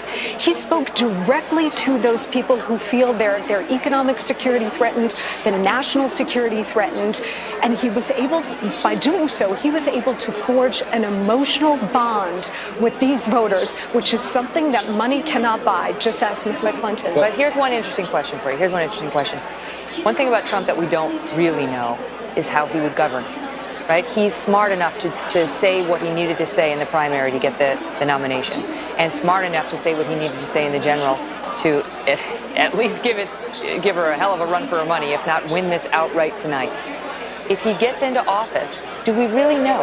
I mean, given the number of positions he's had and the fact that he was a Democrat for most of his life, Tucker, do we really know? No, we don't know. We don't know. We'd be getting. I mean, that's the gamble. We know pretty much what Hillary's going to do, right? I mean, she telegraphed it. She's going to go hard on climate, et cetera.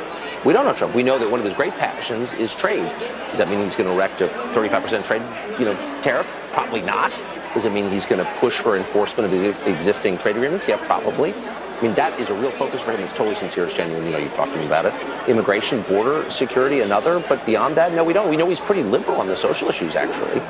He's not at all a conventional Republican. We know he's pretty anti-war. That's the other thing. I mean, for all the talk about how he's going to, blow up Russia or blow up, do the bidding of Russia, he's actually like the most articulate anti-war candidate the Republicans have ever nominated in my lifetime anyway. But we don't really know. It's true. Let's take a look at the Trump headquarters and the Clinton headquarters quickly. I mean, they're not cheering at the Trump headquarters. I think they're on pins and needles. But look at the Clinton headquarters. It's like they're motionless. They're doing the mannequin challenge. Are they doing the mannequin? Awake. There are those people. That's pins and needles. Pins and needles right there. Because you know what? Because this is not what they expected. This is not what they expected. They thought she was going to run away with this, and she's been talking in recent days about basically measuring the drapes, and the Trump campaign had lost a bit of momentum coming into these last couple of days. The reports were that she had stabilized the precipitous fall she suffered after Comey came out a couple of weeks ago. And the American voters appear to have had something very different in mind from what the pollsters had been projecting, or at least that's how it looks so far. This is precisely the moment, 11 o'clock at night, when we projected that Barack Obama was going to win in 2008, and around 11:15, 11:20, that Barack Obama was going to beat Mitt Romney. And I think a lot of us thought this night was going to be over in this half hour, and we're a long way from it being over. I just want to go back to one point you asked when you said, do we know how Trump's going to govern? Do you think Trump knows how Trump's going to govern? I mean, a number of people who talked to Donald Trump after he won the nomination, he admitted to them, I never thought I was going to win the nomination. I never thought I was going to get here. And my guess is that deep in his heart of hearts, I'm not sure as he sits there tonight that he really thought that he was going to be the next president of the United States. And you look at the extravagance of some of his promises about going to do these things and it was going to be easy and it wouldn't take long and all that. Well, none of those things is going to be easy. Right. But it'll be a lot easier than it would have been if it doesn't look as it appears now if the Republicans hadn't kept control. But do you think, I mean, we all saw the movie The Candidate with Robert Redford back in the 70s.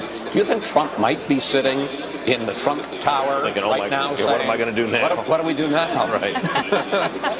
Well, we've got to run to a break, and we have more to come. More calls to come. We are watching. Donald Trump has the momentum right now. He's had North Carolina, Florida, and Ohio, all going to the Republican nominee. But a few big states are still up in the air, including Michigan and Pennsylvania. Stay with us live from Fox News World Headquarters on an unbelievable night.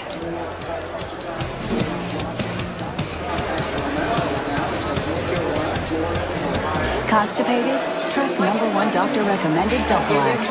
Use Michigan and Pennsylvania. Stay with us live from Fox News World Headquarters on an unbelievable night.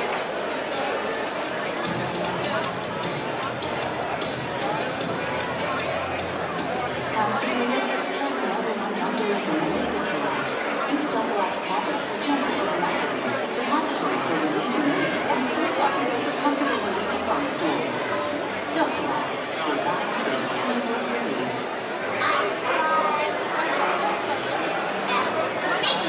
The 2017 resolution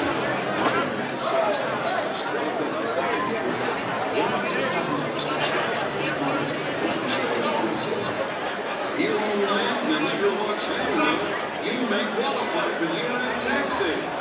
Plus, you'll also get the industry's best limited powertrain warranty. Stop by Yeoman after and learn how to say goodbye to the tax man and hello to year-end tax saving. And get up to $7,900 more in special discounts. Care for the land you love. Toughest tractors and utility vehicles on earth. From the world's #1 selling tractor, a Hendrick. If you could be more heart healthy just by drinking a glass of earthy vegetable juice daily, would you do it? Probably not. But what if this performance-enhancing juice transformed into a great-tasting circulation superfood drink? It's called Superbeats, and I can help you try it free. Superbeats is a leftover vegetable dietary nitrates that boost nitric oxide levels in your body. This equals an increase in energy and stamina without stimulants. Dietary nitrates are incredible for supporting healthy blood pressure, too. I take Superbeats as my pre-workout in the morning and as a non-jittery pick-me-up in the afternoon. I immediately felt like I was Get a free canister of Superbeats with your first order. Get a free book called Beat the Odds on how to improve your health-beat nutrition. Plus nitric oxide indicator strips to monitor your dietary nitrate levels before and after. Try Superbeats. Something water.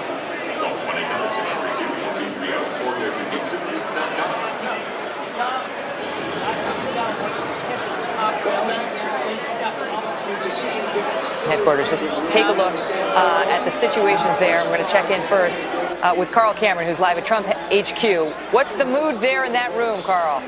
Hi, Megan. I just got a call from a senior Trump official who was clearly very optimistic, clearly pumped up about what they're watching, and keenly interested in what's going on in Michigan, Wisconsin, Minnesota, New Hampshire, Iowa, all these states where they are seeing the possibility of accumulating what they need to get to 270.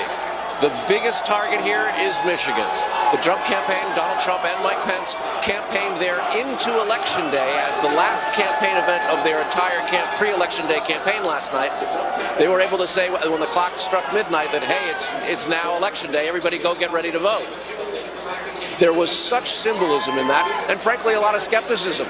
They were leaving Ohio and Florida and other states to go up into the industrial Midwest, to go to Michigan that hasn't voted Republican since Ronald Reagan. It was back in the 80s that the Reagan Democrats in Michigan were invented. And now it looks like if he can pull off a victory there, they will be Trump Democrats, Trump moderates, Trump independents coming out of Michigan that has the potential to put him over the top. It's still going to be a nail-biter. It's still going to be a late night, but they've got lots of real estate where they can pick up the necessary electors to get over the top tonight. Megyn, Brett? Carl, thanks. 222 to 209. Let's go over to Jen Griffin at Clinton campaign headquarters. Jen, we looked in there and it was very still. Absolutely. It is subdued. There are moments where you could hear a pin drop. We have not seen any top campaign aides for several hours now. So they are not coming out. We are told from sources on the campaign that they are very nervous right now. They do say, however, that nothing Hillary Clinton has ever gotten in her life has ever come easily. So they are not ruling out that she could still pull this out. But I would say this is a nail biter here. It is not what they expected. We did hear all along earlier today that she was preparing 2 speeches because she is superstitious, and she did not want to only prepare an acceptance speech. So she's in her hotel room. We've seen one tweet from her recently saying, no matter what happens tonight, she had a great team, and the team did a great job, which was an ominous tweet just about 2 hours ago. Brett? Okay, Jen, just to point out that we have not called Alaska, Arizona, Georgia, Iowa, Maine, Michigan, Minnesota, Nevada, New Hampshire, Pennsylvania, and Wisconsin. That's a lot of real estate. Wow. Anything could happen. I want to bring back now the co-hosts of The Five, Kimberly Guilfoyle, Juan Williams, Eric Bolling, Dana Perino, and Greg Gutfeld. Like, unbelievable. Right? Said it. Let me start with you, Juan, as the Democrat. I mean, what's the truth there at Clinton headquarters? They have to be in full-on panic mode now, no? I think so. I don't think there's anybody watching tonight who's a Democrat who is not just bewildered, but sick to their stomach. I mean, like, how does this make sense? It's just out of the blue. It's not only that it doesn't comport with what we have seen in terms of the polls, and the polls say they don't think he's qualified, he doesn't have the temperament. It doesn't comport with the strategy, we're going to turn out more white working class voters than Mitt Romney. They really haven't. They got a little higher percentage in terms of the vote for Donald Trump than Mitt Romney did from that cohort. But overall, you just have to say, what is the heart of this? Now, I've heard people say, the independents, the undecideds, clearly went strongly for Trump in all of these states. So people who were late deciders, people who were coming to the table, shifted towards Trump in this last few minutes. Does that come back to something that you two were talking about earlier, which is Comey and the FBI? I don't know. But something has happened. And it's to people who work in Washington, to people who know the political structure in this country, it is revolutionary. Can I address what Juan just said? I think the mistake here was portraying this as insider versus outsider. This is culture versus culture. When you're in a small town and Katy Perry and Lady Gaga and Funny or Die and Miley Cyrus mocks you for your unhappiness and for your beliefs, you now see millions of people saying, I've had enough of that culture. I don't need you anymore. This was the FU to popular culture. Hillary is less liked than the flu, but it's more than that. It's about the people that assumed that she had this to begin with, that she was entitled. Very rare will I give a mea culpa, but I got to give it to Michael Moore. You had him on. Absolutely. He was the most correct person on this because he was on the left and he saw what was happening. He saw a wide swath of people that were unhappy and were ignored by the left and the right. I have to buy him his favorite pie because he nailed this. Lastly, the one thing about Trump, ideology is dead. He killed it. Hold on. Stand by. There's a big old call to make right now, and that is Fox News is projecting that Donald Trump has won the state of Wisconsin. Donald Trump has won the state of Wisconsin, and there goes her blue wall. That's 10 electoral votes. That brings Trump up to 232, and he has officially pierced the blue wall that she needed to hold on to, which is momentous. Wisconsin was barely in play. Once we saw Ron Johnson win that Senate race, we knew Wisconsin was going to be a different picture. But Donald Trump, at 232 electoral votes, is now 38 electoral votes away from winning the presidency of the United States of America.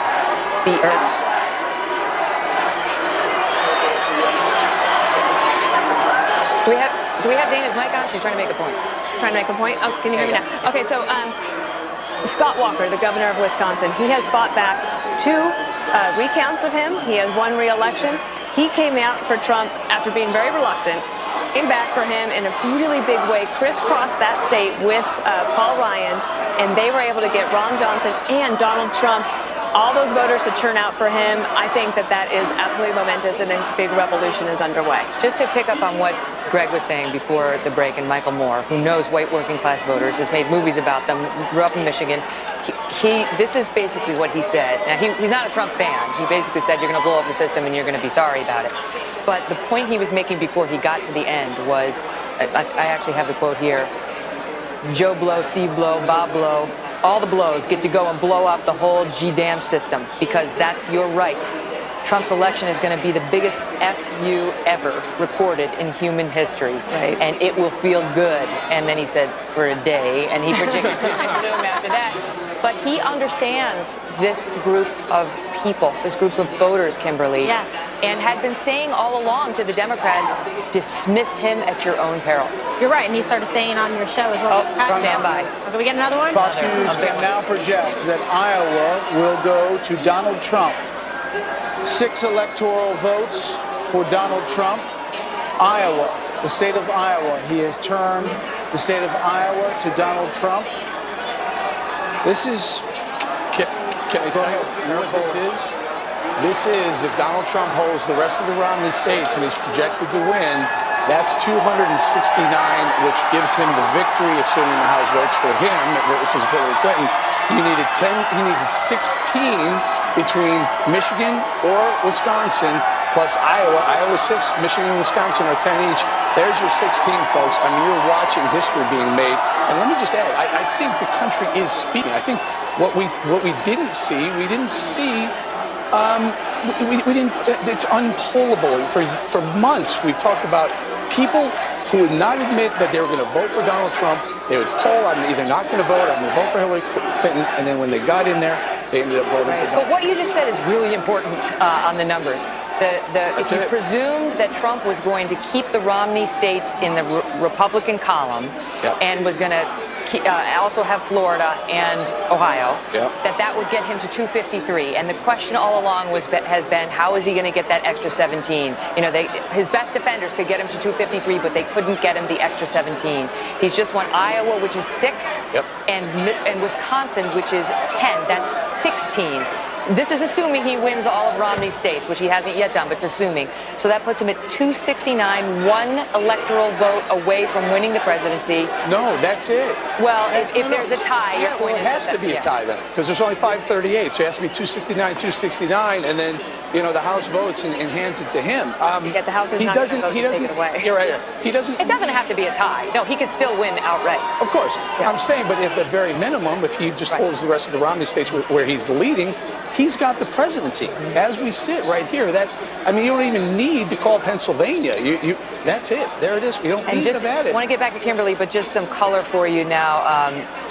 Hillary Clinton's team and campaign event tonight is at the Javits Center here in New York City, this big convention center. And the report from our producer on the field is that some people are crying in the audience, and some are beginning to leave because they are feeling something very different from what the folks at Trump campaign headquarters are feeling and from what the people outside of this window right here. I mean, it's a momentous night, but we don't often have, throngs of people standing outside of the Fox News channel at 11:30 p.m. waiting on every result. Kimberly, go ahead. Yeah, I mean, Trump definitely exceeded all expectations. People always said he's a closer, don't count him out. We saw that in the primaries where he defeated some incredibly capable and talented, qualified people that really would have made fine presidents. But he spoke to people, he connected to them as if they felt he was sitting at their table having dinner with them, talking to them about their paychecks, talking to them about their families, talking about Drain the Swamp, about turning politics and ideology on its head.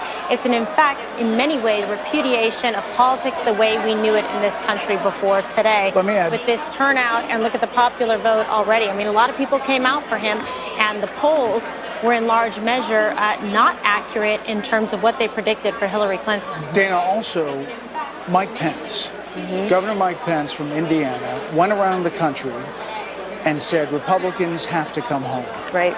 They have to come home. And they did come home. Oh, and 9 out of 10 supported him, according to the polls tonight. There's no need to blame never-Trumpers for Donald Trump's performance tonight because he was able to get 90% of the Republican vote. Maybe they came in late in terms of the deciding factor of the last 10 days, especially possibly from Hillary Clinton's email problems, because you saw in the exit polls that Martha McCallum has been reporting on that was it 64% of people said that the email story bothered them a lot.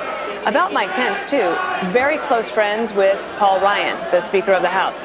So if you go back to, I think it was August, it was Mike Pence that was able to go to Paul Ryan and say, let's try to work together, we can do this. And that's when you saw Paul Ryan say, all right, I'm on board. He's sort of been shakily on board, but on board enough especially to deliver that very important state of Wisconsin.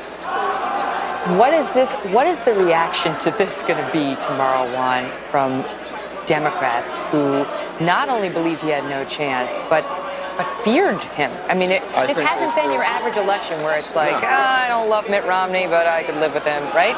This has been very different.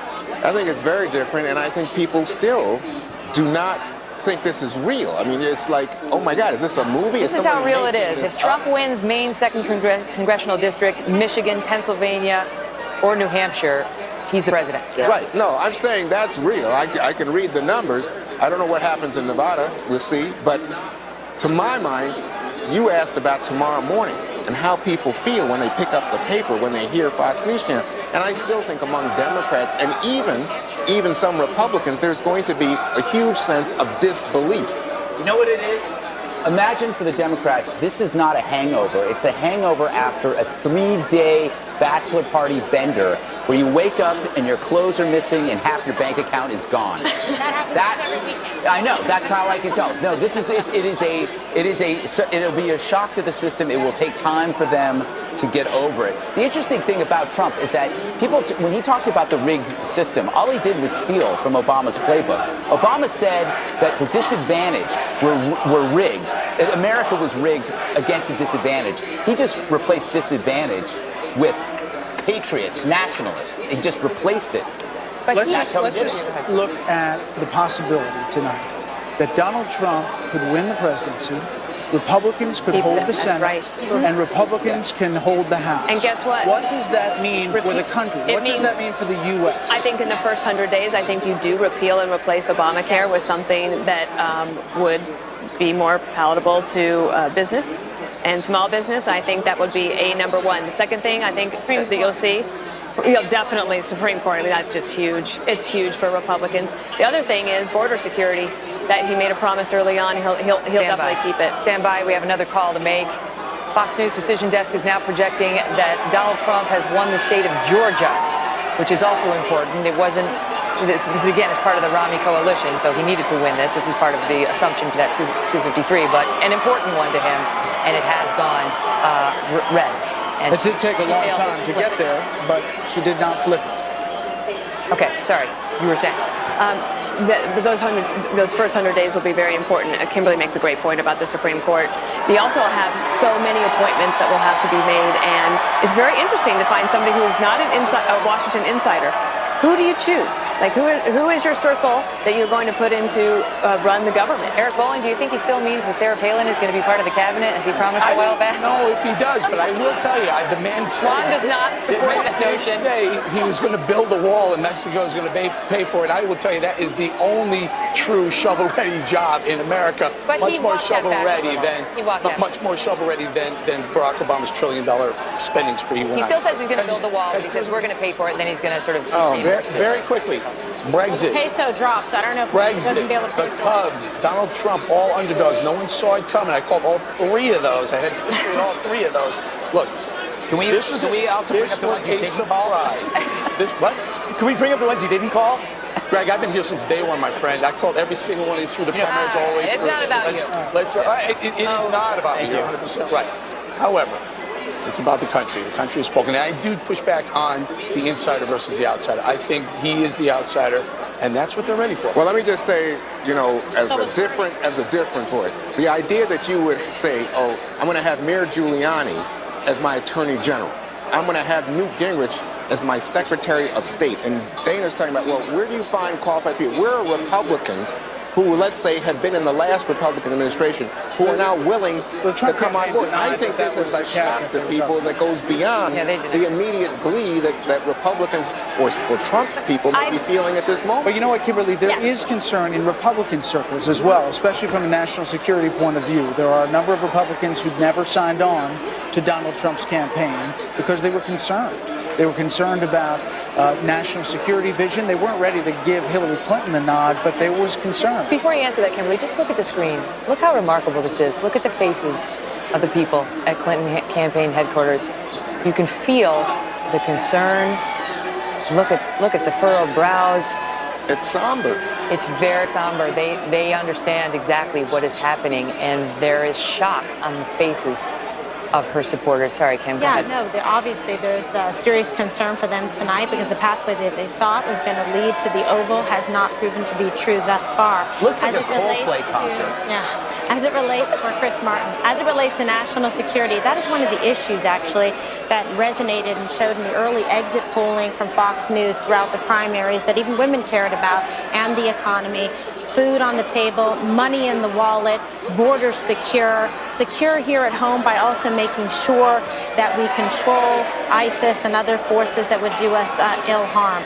In terms of that, I think that he's going to have to say at this point, if he wins the presidency, listen to people, have everybody come forward, have an open mind about national security, and get the best and brightest to come forward. He has to build bridges at this point. Let me tell you this. At this hour, there are ambassadors in Washington who are calling to try to figure out what Donald Trump will do as President of the United States if they don't know already, because there is concern you can feel from, and Hillary Clinton talked about it, from around the world about how this is going to go down. I think that will settle and that down. is the point that some of these Republicans I think that will settle down, and I also think that that there will be a significant number of Republicans in Washington who either worked for Reagan, George H.W. Bush, or George W. Bush, who will be willing to come back in and be a part of that team if Donald Trump wants them to be a part of it. That's what I was going to say.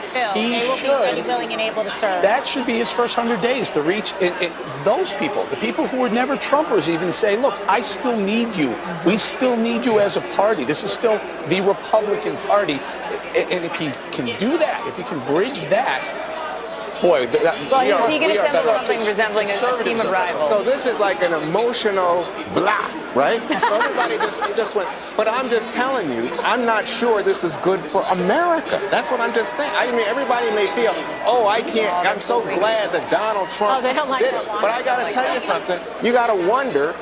Dana says the rest of the world is going to adjust to this quickly. I do not. Well, not quickly. I said it will settle down, and I think that the question of what Donald Trump will or will not do in terms of foreign policy, he's not going to make any sudden moves.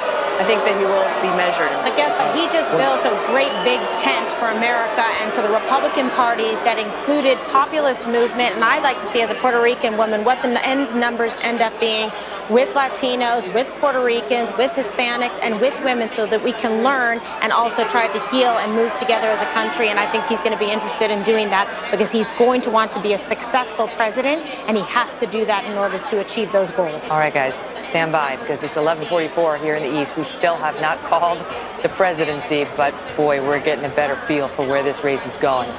Right now, the night looks very good for Donald Trump. He has won Ohio, Florida, North Carolina, Iowa, and Wisconsin.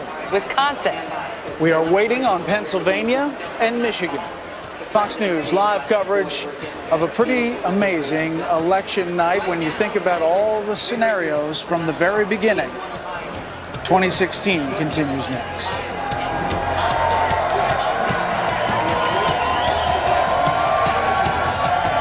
The successful millionaire Howard Hughes. Not millionaire. And what the hell happened to the close-up of me in the cockpit? From Academy Award-winning director Warren Beatty. Hi, I'm Frank. Is anybody working for me to strike up a relationship with one of our actresses? I have to fire her. Warren Beatty, Lily Collins, Alden Ehrenreich, Annette Bening, Matthew Broderick, and Alec Baldwin. You do know why band just thinks sex is bad? Because it might lead to dancing. Rules don't apply. Rated PG-13. In theaters November 23rd. The pursuit of healthcare. It begins from the second we're born. Because healthier doesn't happen all by itself.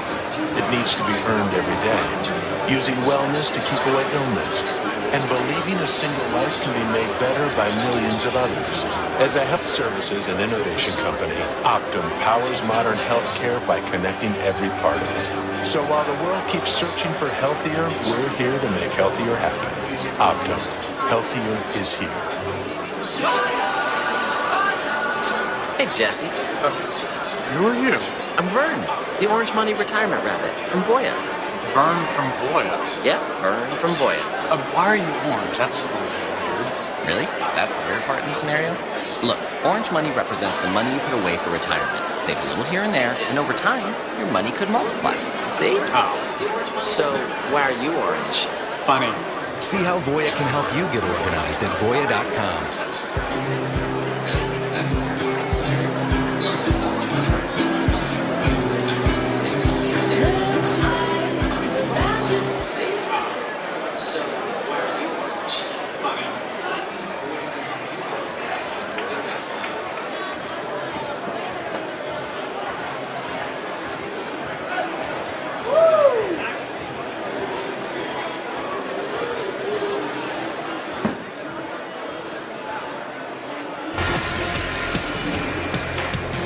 Donald Trump, 254 electoral votes to Hillary Clinton's 209. He is on the verge, potentially, of winning the presidency of the United States. Sean Hannity joins us now by phone.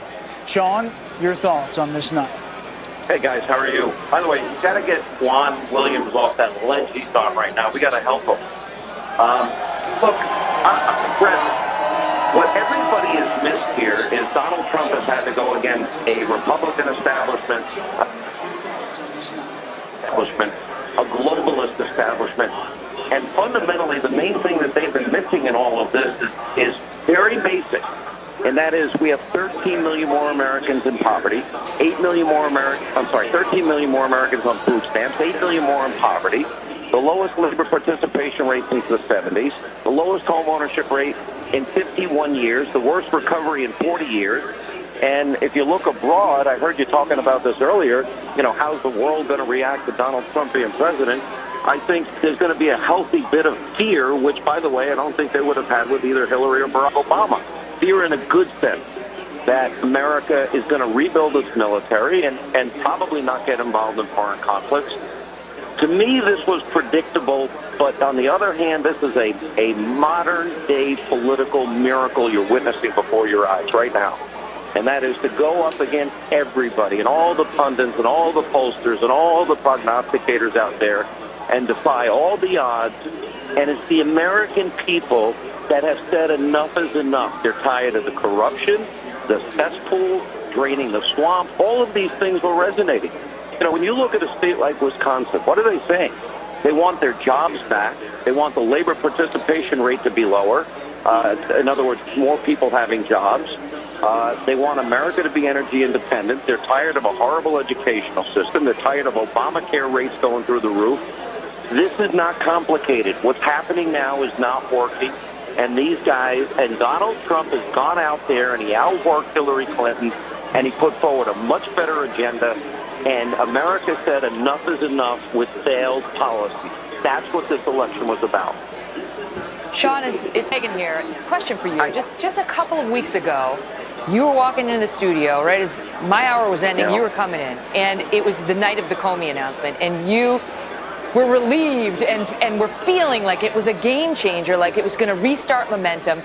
Do you feel like that was the moment, that was the tipping point that switched things back after what had been a hideous month for Trump? Or was it something else? What was it? I think it's all the things I just mentioned, Megan, and I remember the night well. I put my hands up in the air and I said, we're back in the game, we're back in the game. But, it's fundamentally, what drives elections? Peace and prosperity.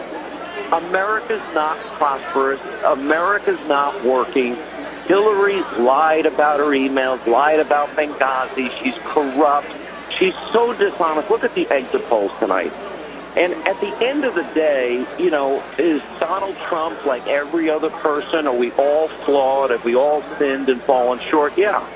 And maybe he wasn't spending his entire life running for president, which is why he probably went on the Howard Stern show. If my plan is to run for president, I probably wouldn't go on Howard's show. And with that said, Americans saw through that, and they saw a guy that was really successful and really had a dream that America could be a lot better. Look, we have nearly 50 million Americans in poverty, nearly 50 million Americans on food stamps, 95 million Americans out of the labor force. These are millions of our fellow citizens that are suffering. Things are getting worse. This president's taken on more debt than every other president before him combined. And Americans are looking at their children and grandchildren and saying, this is immoral. This has to stop. And that is the reason why I felt confident coming into tonight that he had a very good chance, although a difficult path, as we've been following the news all night. And he was able to pull it off because the American people, deep down inside, they cut through the clutter, they cut through the noise, they cut through all the spin, and they said, we're not on the right path. Sean, and that's what drove tonight's election. Yeah, go ahead, Brett. Is this a country that has changed its demographics? Is it a country that is now, as you say, ready to kick the table over and say Washington doesn't work? Where do you see this? Where do you see the state of the country right now? I think the state of the country is simple, Brett. You know, look, it's not that complicated if you really think about it. For example, is it really that hard to get away from NEA, top-down education, run from Washington, Common Core standards, or better to give it back to states and local municipalities? You know, when Washington promises keep your doctor, keep your plan, and save $2,500 per family a year, and people lose their doctor's plans and are paying, on average, $4,100 a year more, and then they're seeing increases next year of 100%, you know what? They begin to realize they've been lied to. When they see a foreign policy where there's 600 requests before the Benghazi attack, and our government did nothing, they say government's failing. When brave men and women fight, bleed, and die in Mosul, Ramadi, Fallujah, and Crete, and Baghdad, and then we pull out and create an opening for ISIS, they say that's a failure. When you give $150 billion to the #1 state sponsor of terror, that is a failure. And on every objective measure, you know, thank God the American people, this is about one thing. They see that Washington is broken. And by the way, Republicans are just as guilty. Paul Ryan is not going to be the Speaker of the House in January. I was going to save that for my program tomorrow. He's not going to be the Speaker. His state went for Donald Trump tonight. I mean, it's an amazing turn of events because the establishment on both sides, Republican and Democrat, have lost touch with the real lives of real Americans that are really suffering. And Donald Trump has now opened the door and said, we're going to fix it and we're going to turn that table over. And you know what? I wish him all the best because it's not going to be easy because all the same people that opposed him in the lead up to tonight are going to be opposing him tomorrow. Sean, have you spoken with him tonight at all? About 3 times, yeah. What did he say? What's the mood? If whatever you can share. You know, he's kind of superstitious. Like I've talked to him nights before he'd do debates and said, I don't want to talk about it. You know, so he's kind of been, you know, just holding his breath like the rest of us and waiting and watching. And you know, I think he's very sober about it. And I think, you know, he's a guy that loves a big challenge. I mean, when you think of, you know, it's not something I do, although I work in the building industry, hanging wallpaper and painting and framing and laying tile. But if you take a piece of land and you say, all right, I'm going to build 150 stories and go straight up, it's a pretty ambitious project.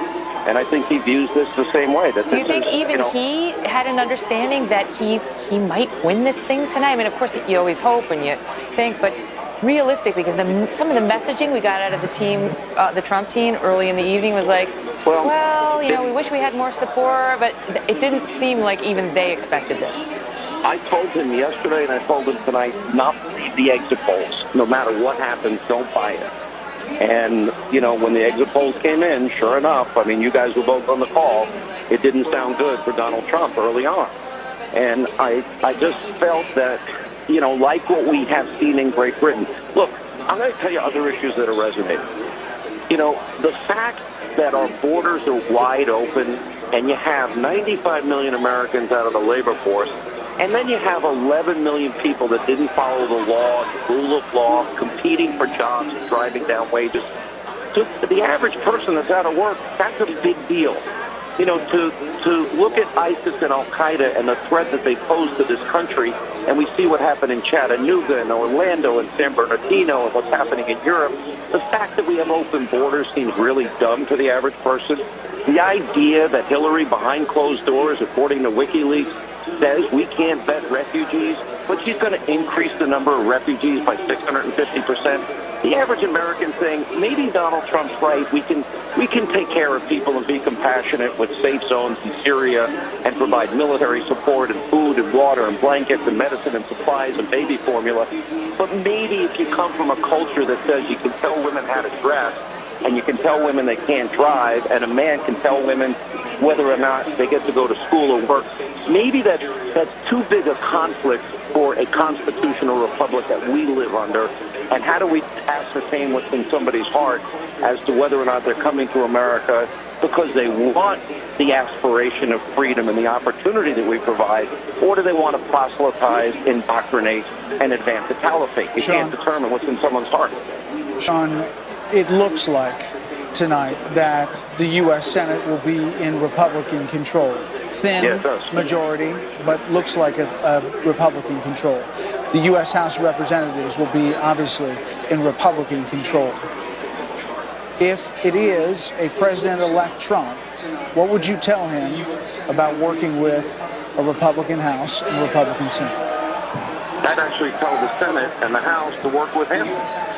I think he's laid out a vision and an agenda for the country on borders, on refugees, on education, on Obamacare, healthcare savings accounts, trying not to be as interventionist as perhaps we've been in the past, especially after the pullout in Iraq, which I think was a major mistake. And, you know, I think his agenda on energy is so important. We can create millions of jobs in the energy sector. I think the idea of lowering tax rates for corporations and allowing trillions to be repatriated, I think there's a huge model here that represents the Reagan model and the Kennedy model that led to in the case of Reagan, up to that point, the longest period of peacetime economic growth in history. So I think if he follows that agenda, I would think the only issue he might have with some Republicans in the Senate and the House may be over trade, but, you know, I'm a free trader, but I also believe in fair trade. And some of these deals have been, you know, look at Wisconsin and Michigan, so detrimental to those people. You know, if we can bring trillions of dollars from the energy sector and big corporations that are tired of paying the rates this country charges, one of the highest in the industrialized world, reverse it to one of the lowest, will incentivize them to build factories, bring back trillions, and manufacturing centers here. It'll be amazing. Sean Hannity, there were not a lot of people at the beginning who believed you when you talked about this. It looks like tonight. By the way, Brett, there were people ready to rip my head off at the end of tonight. Trust me, I'm well aware of that. Sean, we're watching history tonight, no matter what happens. Sir. We are, indeed. Thank you for the phone call. Megan, back up to you. Thanks, guys. All right, so I'm over here with Bill Hemmer at the data deck, and the point right now, at this point in the evening, is what's her possible path? Wow. It's amazing how it's flipped, hasn't it? Yeah.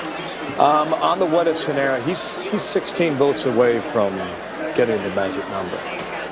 At this point, if he wins Michigan, it's done. It's done. He's there. I'll show you Michigan in a moment, but since you asked, we'll go ahead and go work through her scenario here. If she's at 209, Megan, if you give her Pennsylvania, let's say, okay, she runs the table. Michigan, Minnesota, Nevada, state of Maine, New Hampshire, doesn't get her there. Oh boy. Arizona would, however. I put her 276. She's got to win everything. Yes. Every remaining state. At the moment, in Michigan, so he's up 1.5 points. Quick math, 3 million votes tallied so far. 4 years ago, it was 4.6 million. So there's still votes coming in. But this is a state. Whoa, seize. Did I do that? Hey. Oh, I'm not allowed to touch that. I'm sorry, I didn't mean to. Yeah, Technology. We'll get it back. So we're in Iowa. Coming back to Michigan Sorry. here in a moment here. And look what this state is doing at the moment compared to 4 years ago. Right? You see the blue fill in? It's all Trump. Different story. It's a different And story. Same thing up here in Wisconsin, too. You know, we've been messing with these maps all night. Watch down here 4 years ago, man. Right over here. Yep. All the All blue blue. counties. And Trump's message has worked in that part of the country. And this is what the map looked like in 2012. And we've been asking for months now, what's it going to look like now in 2016? And so far, this is the way it's filling in. Can she win? She certainly can. But just to reiterate, she has to win everything to win at this point? Is that how it's Almost. She could lose in New Hampshire, perhaps. She could lose the state of Maine. She could lose Alaska. But everything else, I mean, back on this thread, as it stands right now, it's all Michigan. It's incredible. That would do it. I'm not going to touch it, but those numbers in Michigan, where they made a last-minute play there. Again, a couple weeks ago after Comey, suddenly we saw Trump going back to Michigan and going back to Virginia, which they realized were both very much in play, and Team Clinton was very aware of it too, and sending Barack Obama, Michelle Obama, and you name it. Just yesterday, this is where Hillary Clinton had a rally. Ottawa County. All right, this is a Republican part of the state. I mean, Romney got 67% of the vote in this county. This is Grand Rapids area, which is just to the east here. This is Gerald Ford Presidential Library territory. This is Republican part of the state. I mean, I was making the case yesterday. I could see if she went down here just west of Detroit, because that's Ann Arbor, and that's where Barack Obama Turn up was. the base, turn up the turnout. And you wonder now, I mean, were they seeing something that we did not, that we missed? Listen, what do I know? But my own belief, having listened to the messaging, is the Clinton campaign came into today very confident, and the Trump campaign was a little questioning. Just listen to the messaging we got out of both camps up until tonight while we were on the air. You know, I mean, she was projecting, this is how I would govern. We have to bring the country together. We have to remember the Trump voters. And he was saying whatever's happened, you know, it was a great run and we've changed the country. It's completely flipped now. On Friday afternoon, I met with 3 of the leading members in the Trump campaign, and they were adamant that they were winning North Carolina and they were going to win North Carolina. But they always say that. I understand. And they were arguing that their internal numbers show them that they're up 100,000 votes, whatever it is. I can pull up the number and see where we are. But the point is, they were debating why we still had it as a toss-up. They said at a minimum it's lean Republican. And they also felt very good about Florida, too. And we got in these debates back and forth, and that's when the whole Michigan conversation came up. I agree with you. I think in the past week to 10 days, that's when the question about Michigan was even discussed. Because prior to that, he had been hemorrhaging in the polls, right? We had the Access Hollywood, we had all the female accusers come out. Prior to that, it was the Alicia Machado thing, and there was just all sorts of traps, so the debates didn't help him. The numbers were not on his side, but there was a shift a couple of weeks before this election night, and from the look of it, she never recovered. Yeah, I would just add, you mentioned Michael Moore about 30 minutes ago. He was on another network the other day, and he said, I'm warning you, I know the people who live in my states, and I know how they think, and I know what their concerns are. And I remind you that Hillary Clinton in the pre-polling in the primary against Bernie Sanders was up 8 to 12 points across the board. And he stunned her in that state. And Michigan's notorious for bad polling, for polling that's bad. Depending on how this turns out, the Clinton team may agree. And they will start their own recriminations probably in about 30 seconds. Hammer, thanks. Brett? There are some sad faces at the Hillary Clinton campaign headquarters. Some people crying, stone-faced. They can't believe it. And we're back with our panel: Britt Hume, Chris Wallace, Karl Rove, Chris Stirewalt, Joe Trippi, and Tucker Carlson. Chris, we were talking about Michigan upstairs, but frankly, Minnesota's. Well, she's got to draw to the inside straight. And I mean, this is basically every election, you play the game. We'll click this, we'll flip that. Well, what if he did this? Well, what if he did that? And it's 270 this and 270 that. This is the craziest inside straight path that she would have to draw at this point. She's got to run the whole northern tier. She's got to get Arizona. She's got to do it all. Now, she can do it. But right now, Minnesota looks really hard for her. And we identified Minnesota early on in this campaign as a place that could be good for Trump if he could get these independents. This is Jesse Ventura country. If he can get these blue-collar white voters to come in for him, Minnesota could be good, and it's looking good for him. Joe Trippi, she has to win in Michigan and New Hampshire, both places she lost in the primary. Yeah, no, Chris is right. You look at this, Minnesota, Michigan might come back. Trump's ahead right now. But Minnesota's looking at that may be the tougher thing for her to pull off. Mondale's revenge. And then I've been talking about New Hampshire all night long. I thought she's going to have to win there to do this. So what is your thought right now? I mean, what you came into the night pretty confident. Yeah, no, I'm surprised, and never. I Are heads exploding of people you're talking to, or what's happening? No, I think most people. It wasn't that they thought that she was going to blow him out or anything, but they thought there was no path or very tough for him to get to 270, and that was her protection. With all the flaws and everything else, they thought that was going. I thought too. She's now where we thought he was. Right, exactly. It's totally flipped. That's the shock. Is it's not that she doesn't have a path to 270, but she's now the one that has to thread the needle. And when you look at the states and you look at these counties that are out, and you look at what's going on, particularly Minnesota. That may be the place that if she doesn't make it, it may be because of Minnesota, actually. Oh, yeah. Karl Rove. I came into the night thinking that he could sweep, but probably wouldn't sweep Ohio, North Carolina, and Florida. But in Wisconsin, we made a run at that state twice. Came within 5,500 votes in 2000. Talk about that for a second. The lack of what was perceived as a lack of a ground game with the Trump campaign. The RNC had a ground game in a lot of these states. Hold on. Yeah. And he was criticized by a lot of people, a lot of election experts who said, this is a nothing campaign. He's not spending enough money. He's not running ads, but he was doing free media, bouncing around the country, and he ran the inside straight. Well, if he winning Wisconsin, he ought to thank two people: Governor Scott Walker and Speaker of the House Paul Ryan, because they have built in that state a political machine through Walker's races that extends from the top to the bottom and is better organized than probably any state in the country. They have every precinct covered. They have all the people. They have all the technology. They have all the enthusiasm and all the leadership, and they've executed. If I were Sean Hannity, I would not be recommending that if Donald Trump wins the presidency, the first thing he does is pick a fight with the House of Representatives and try and get Paul Ryan out. Paul Ryan is probably one of the big reasons why he carried Wisconsin tonight.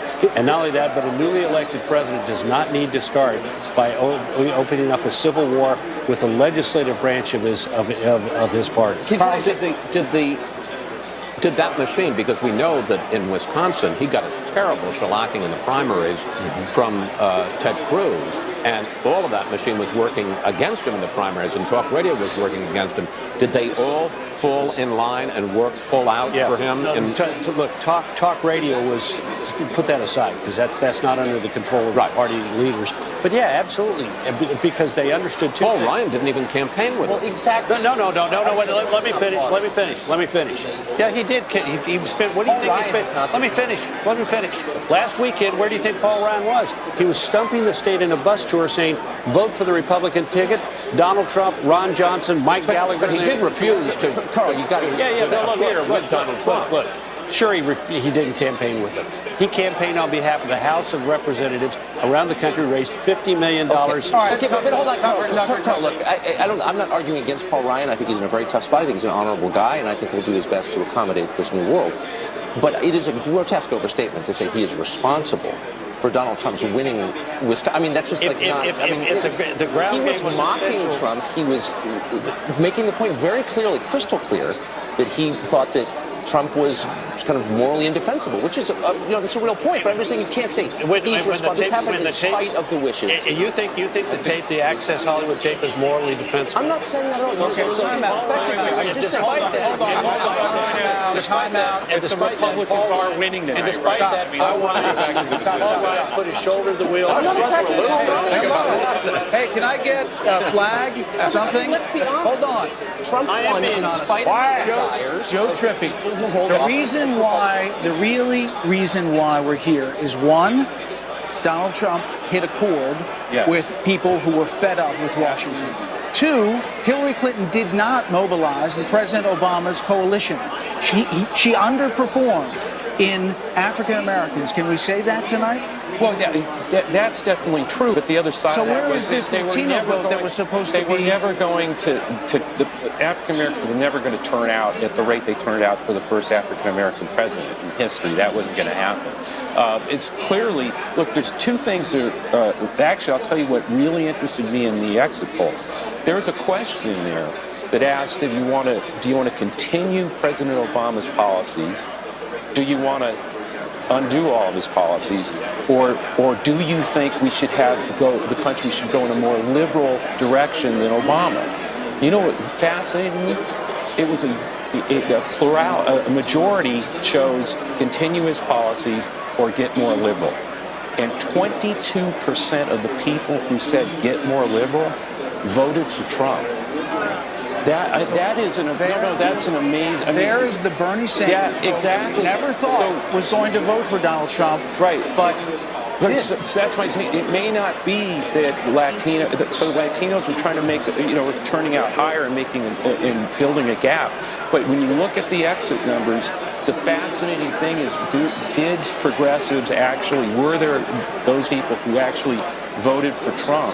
And I'm not blaming, I'm just saying that's a number I'd like to get into. Last word, really quickly, it's pretty clear what happened, or what's happening, which is there were two models for this electorate. One of them included a lot of downscale white voters, a lot of blue-collar white voters who were going to storm to the polls and do it. They did it. I have one disagreement with this. We got two candidates here who together are 95% of the electorate. We have the highest percentage of third-party votes that we have had since 1996. She loses Michigan, she can call Jill Scott. And what's happening is we are having some white voters who might otherwise be found in the camp of the Democrat or the Republican who are saying a pox on both of their houses. I'm moving in to the third party. And you can see that in that answer. Mm-hmm. All right, we are now at 254 electoral votes for Donald Trump, 209 for Hillary Clinton. We are monitoring both campaign headquarters, and we are watching the results from some key states after this. Lobbying is about foresight, about anticipating your opponent's moves and devising countermeasures.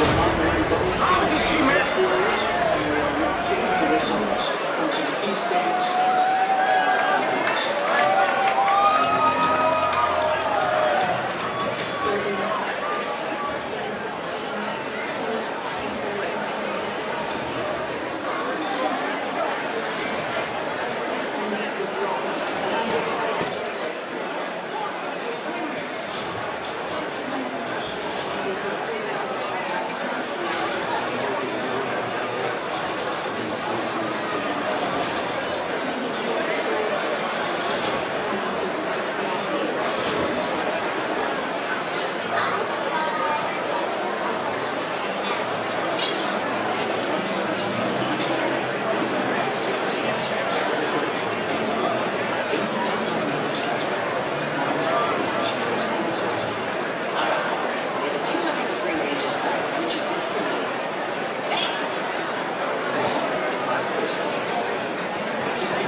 election headquarters, Fox News in the center of the world, just down the street from another part of the world. Trump HQ, which is at the Hilton, steps from here. Hillary Clinton's headquarters for the night, which is at the Javits Center further downtown. And we are told that Donald Trump is now on his way over to the Trump headquarters, which will come as great news to the people who've been standing there all night and seeing the mood shift from concerned, a little worried, to downright jubilant, and of course exactly the opposite over at Clinton, the campaign headquarters. Just a little bit of color for you. David Plouffe, who helped get Barack Obama elected twice, has been saying all along that he really felt that the Electoral College advantage for her would ensure her victory tonight. And of course, he wasn't the only one saying that. But he just tweeted out something interesting saying, "Never been as wrong on anything in my life. Still a beating heart in Wisconsin and the 2 congressional districts." Presumably, presumably he means, either Michigan or this was before. Nebraska. But it was at 12:02 a.m. But sobriety about what happened tonight is essential. Sobriety about what happened tonight is essential. And we're hearing that more and more already from commentators about how people need to get real about the projections and the misreading of the electorate. Let's bring in our panel. Britt Hume, Chris Wallace, Karl Rove, Chris Stirewalt, Joe Trippi, Tucker Carlson, and we welcome Martha MacCallum. Chris, perhaps the person who is most unhappy about this moment and this Electoral College vote total that we see now is on the second floor of the White House. The legacy of President Obama, the Affordable Care Act that will be repealed and replaced, the Iran nuclear deal that essentially was an executive deal that can be torn up, the legacy of the 44th President of the United States is truly at 254 electoral votes in jeopardy. Oh, absolutely. And, we saw both Barack and Michelle Obama campaigning so fiercely for Hillary Clinton over the last couple of months, and especially in the last week, And yes, I'm sure he's made his peace with Hillary Clinton, but he was campaigning for himself because he knew the only way to preserve the legacy, all the things you talk about that are now up for grabs, trade, the Iran deal, the whole foreign policy, Obamacare, climate change, all of those issues Trump was diametrically opposed to the Obama policy. There's another thing here, and I'd love to ask Karl about it because he'll have the historical fact. 8 years ago, when Obama was elected, he got a filibuster-proof majority in the Senate and a huge majority in the House. He had all of Washington under his control. Now, it looks like if he's the president, if he's elected president, and this is what I'm going to ask Karl. When was the last time, because it didn't happen under Reagan, it didn't happen under either of the Bushes, when's the last time that a Republican president had a both-house Republican Congress? 1928. 1928? Wow. So Eisenhower never had it either? Wow. Incredible. Think about that. He had the Senate. Picking up, though, on Brett's point, the executive orders, Brett, one after the other, and the seizing of executive power. You add up all the executive orders and all the regulations that were imposed that were simply done by executive authority. By pens and phones. Exactly, by his pen and by his phone. Mm-hmm. It is an enormous amount. And Trump has promised to just pull them all back. That could have as much of an impact as anything he can do, particularly early on, because these are things that can be done with the stroke of a pen. And on the flip side, though, Britt, on the flip side, these Democrats who defended it and had no problem with a strong executive wielding his pen and his phone in that way may feel very differently about it when it's Donald Trump's pen and phone. Of course they will. And one other thing that might be worth pointing out tonight is you got 2 Republican Senate candidates who moved away from Trump conspicuously. Joe Heck in Nevada and Kelly Ayotte in New Hampshire. They're both in trouble. It didn't end up helping them in those cases. And I think that's an interesting point. We've also got the Supreme Court. It's a 4-4 tie, and we thought, you have the Merrick Garland nomination. Yeah, that's gone. Well, that's right. And now you've got not only the one that will determine the balance of the court, but you've got some older Democrats like Ruth Bader Ginsburg, who I suspect probably thought, well, I can wait, and during Hillary Clinton's term I can retire, and Stephen Breyer, and this could become a dramatically different Supreme Court. Martha, we want to bring you in. Bill Burton, by the way, on his Twitter account, "My country is a different place than I thought it was when I woke up this morning. You're going to hear a lot of that. This is a stunning, stunning night, if indeed it looks like the outcome is what it appears to be. And let me just point out a couple of interesting small exit poll details that we haven't looked at yet that I think are revealing. So for people who said neither one of these presidential candidates is qualified to serve in this office, for that sliver, they went for Trump 69%. Okay, so for people who were disgusted with their options, 69% of them went for Donald Trump. How about this one? Neither presidential candidate has a temperament to serve in the White House. Neither one. Of that sliver who said that, 70% of them went for Donald Trump and 11% went for Hillary Clinton. So for the people who, and there were a fair amount of them, didn't like either candidate, and they had to pull the trigger, and they had to make a choice, they went for Donald Trump. And, you know, you think about Donald Trump standing on that stage saying, you know, why not give it a try? You got nothing to lose. You got nothing to lose, right? And when you think about, and I'll bring it up again, the Mitt Romney model or John McCain model of the other Republicans who have run and lost, he outdid those voters with working class whites, with black voters, with Hispanic voters. And few more people identify as Republicans. He also did it with evangelicals. I think we're going to see more evangelical vote, I think, than we've seen since back in 2004. For sure.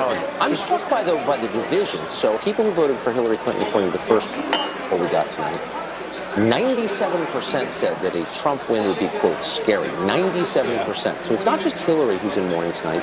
It's the entire Democratic Party. It's virtually every corporate CEO. It's every director of every big bank. It's every hedge fund manager. It's almost every elected official in Washington. It's every lobbyist. It's every pollster. It's the entire, I'm serious, it's the entire world that we live in. Every person's looking up and saying, you know, what is this? They didn't understand the country they presided over. Will they accept him as a legitimate president? I think that's a real question if he wins. And a serious question about that is, as you can see with these popular vote totals, as Joe and I were talking about before, so this conversation for a long time was, would Donald Trump accept the result of the election? Would he say it was rigged? Well, there's a good question that's cooking up for Hillary Clinton supporters tonight, exactly, which is if Donald Trump wins an electoral majority but has a popular defeat, are Democrats going to be cool in the gang when it comes to talking about? Well, let's just look at those numbers as you point that out. It's what, 52,051,000 to 59,39. What's happening is, I'll make a bold prediction here. As the West Coast comes in, she's going to go surging high Trump in the popular vote. And so she's going to win. Regardless of what happens in these states now that we're waiting on, I'm pretty sure Hillary Clinton's going to have a popular vote win. And we talked about this earlier. I think we kind of laughed at Chris for asking, you know, somebody. I think was sort of like, oh, it happens, and it's going to be, you know, but it never happens. Well, I think it's going to happen tonight, where she's going to win the popular vote, and if he picks up Minnesota or Michigan, wins the electoral. Just want to interrupt you. We have a call to make. The Fox News decision desk is now ready to call Nevada. They are calling Nevada for Hillary Clinton, and its 6 electoral votes will go in the Clinton category. Not a huge surprise, but that was a swing state for which they had both played. And want to tell you this too, as we look at the markets. As of, 12:08, which is the last we looked, the Dow was down 833 points. The NASDAQ and S&P 500 futures were down so low they halted them until the market opens tomorrow morning. Martha, you used to be a business reporter. What does that mean? It's a double Brexit. I mean, this is the same kind of shock. And when the Brexit vote came down, I talked to people who were trading overseas, and they felt like it was all going their way. And over the course of the evening, they started to say, no, it's actually not. And every one of those markers started to flip. And you saw the peso going lower tonight. You saw the VIX, which is the volatility index, going higher. And all of that points to what you're seeing in the Dow Jones Industrials. It's just a tremendous amount of shock. And as Maria said before, it's uncertainty. However, I mean, you do have to wonder, with the House, with the Senate, with Donald Trump, if he does win this, he's going to peel back regulations on businesses. That's going to be very good for small business in this country. If he does peel back Obamacare to a certain extent, that also may have a positive effect on small business. So although there may be a bit of panic with this very surprising outcome, if indeed it happens, the day 2, day 3 story might be quite different. Yeah, but this is the buy signal, right? This is more, Brit, than just panic. I mean, this is Brexit supercharged. This is the U.S., the biggest power in the world. Here's the French ambassador moments ago. After Brexit and this election, everything is now possible. A world is collapsing before our eyes. Dizziness.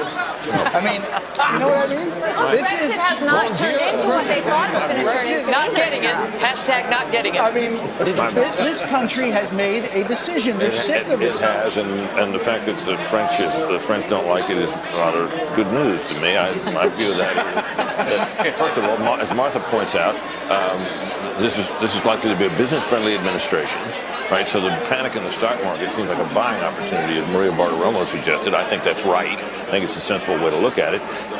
You know, there's no accounting for the tastes of the people in Britain, but they, or at least in Europe in particular. I don't know how the British will respond to this, but my sense about this is that they'll be fine with it, and our allies will be fine with it as long as Donald Trump acts the way I think he can reasonably be expected to act. And we don't, he's so unpredictable. That's what this is about. Do remember when he went out to Mexico? Remember he had the meeting? Yeah, that's right. People talked about afterwards that he had choked and not demanded the wall, but he was very respectful, very moderate, very contained in the meeting. Very presidential. The Mexican president. Right. Yes, he was. He was.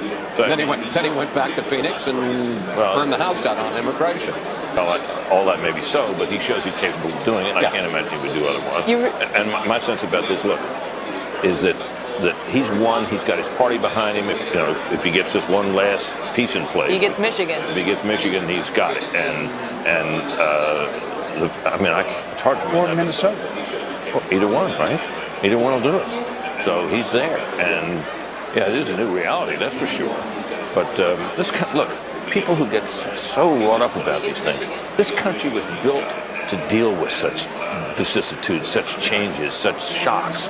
The Republic will endure no matter what. So I think the worry is misplaced. And the fact, to the extent that it shakes up our body politics in both parties, that's probably a good thing.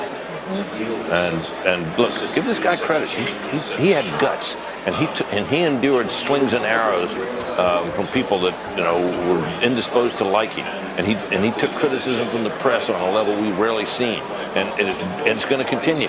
But in the end, he gutted it out. I think he deserves all the credit that this election will give him. The media in the primaries, they love Donald Trump, and they pumped him up very much. But as soon as he secured the nomination, the tone shifted, and it was notable. And then any controversy that happened with Donald Trump, they could not get enough of it. Some of the accusers, some of the women who came forward, we don't know whether that's true or it's not true. That's up for the American people to decide. But we're given full hours on other channels to sit and tell their stories unrebutted, with no Donald Trump defender. And there is a question about, of course, Donald Trump's no fan of the media. And I think decided early on to try to disqualify the media as a group because he saw that coming. He knew about the Howard Stern interviews. He knew about the controversies in his past, and just decided to say, I've got to disqualify them as a group because I'm not going to be able to respond to each one of these individual attacks. And it was effective. It worked. And it certainly showed that the vaunted power of the media is not what it might once have been. But put this in historical perspective. Compare it to rape in 80. The shock that people said, no, this Hollywood actor, he can't.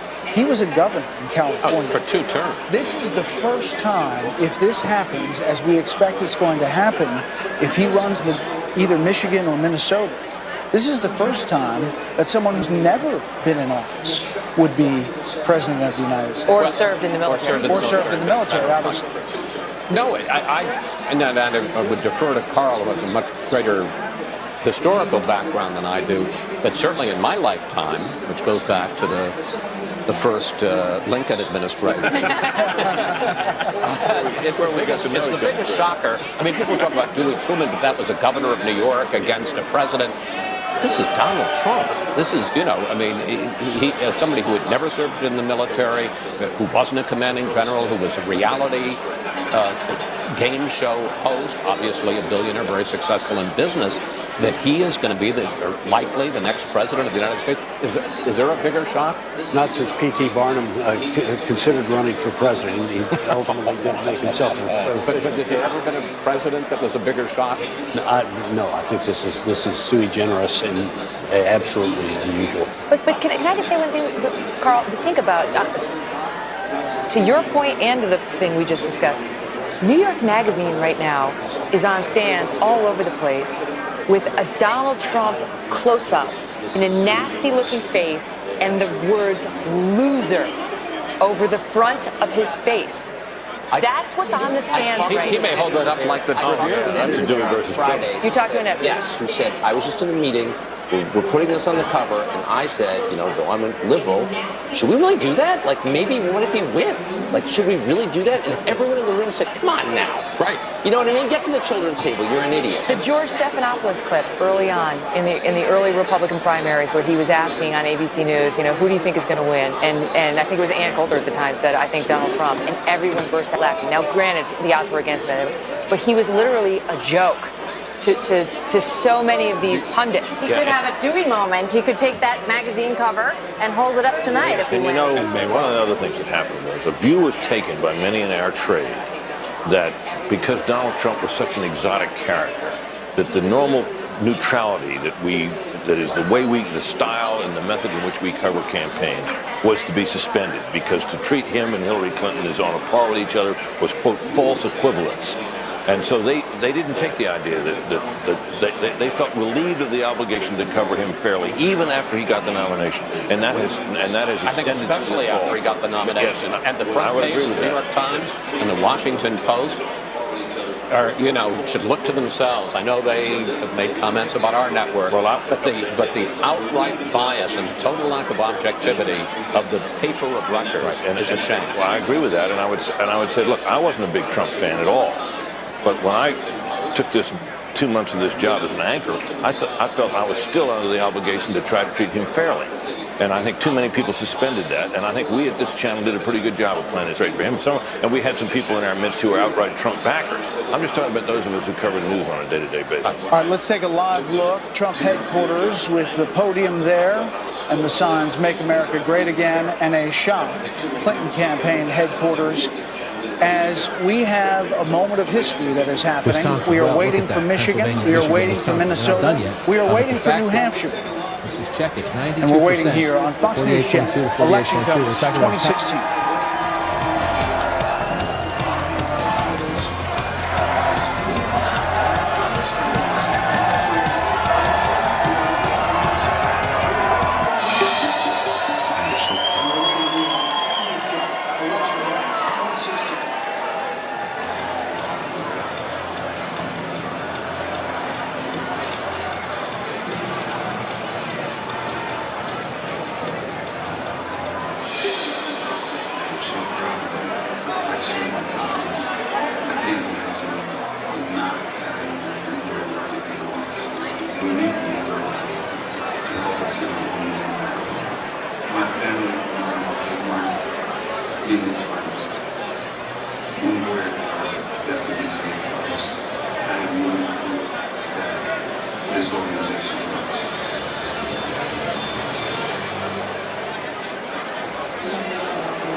Welcome back to Fox News Election Headquarters. We have a Senate call for you. The Democrats will hold on to a Senate seat in Nevada.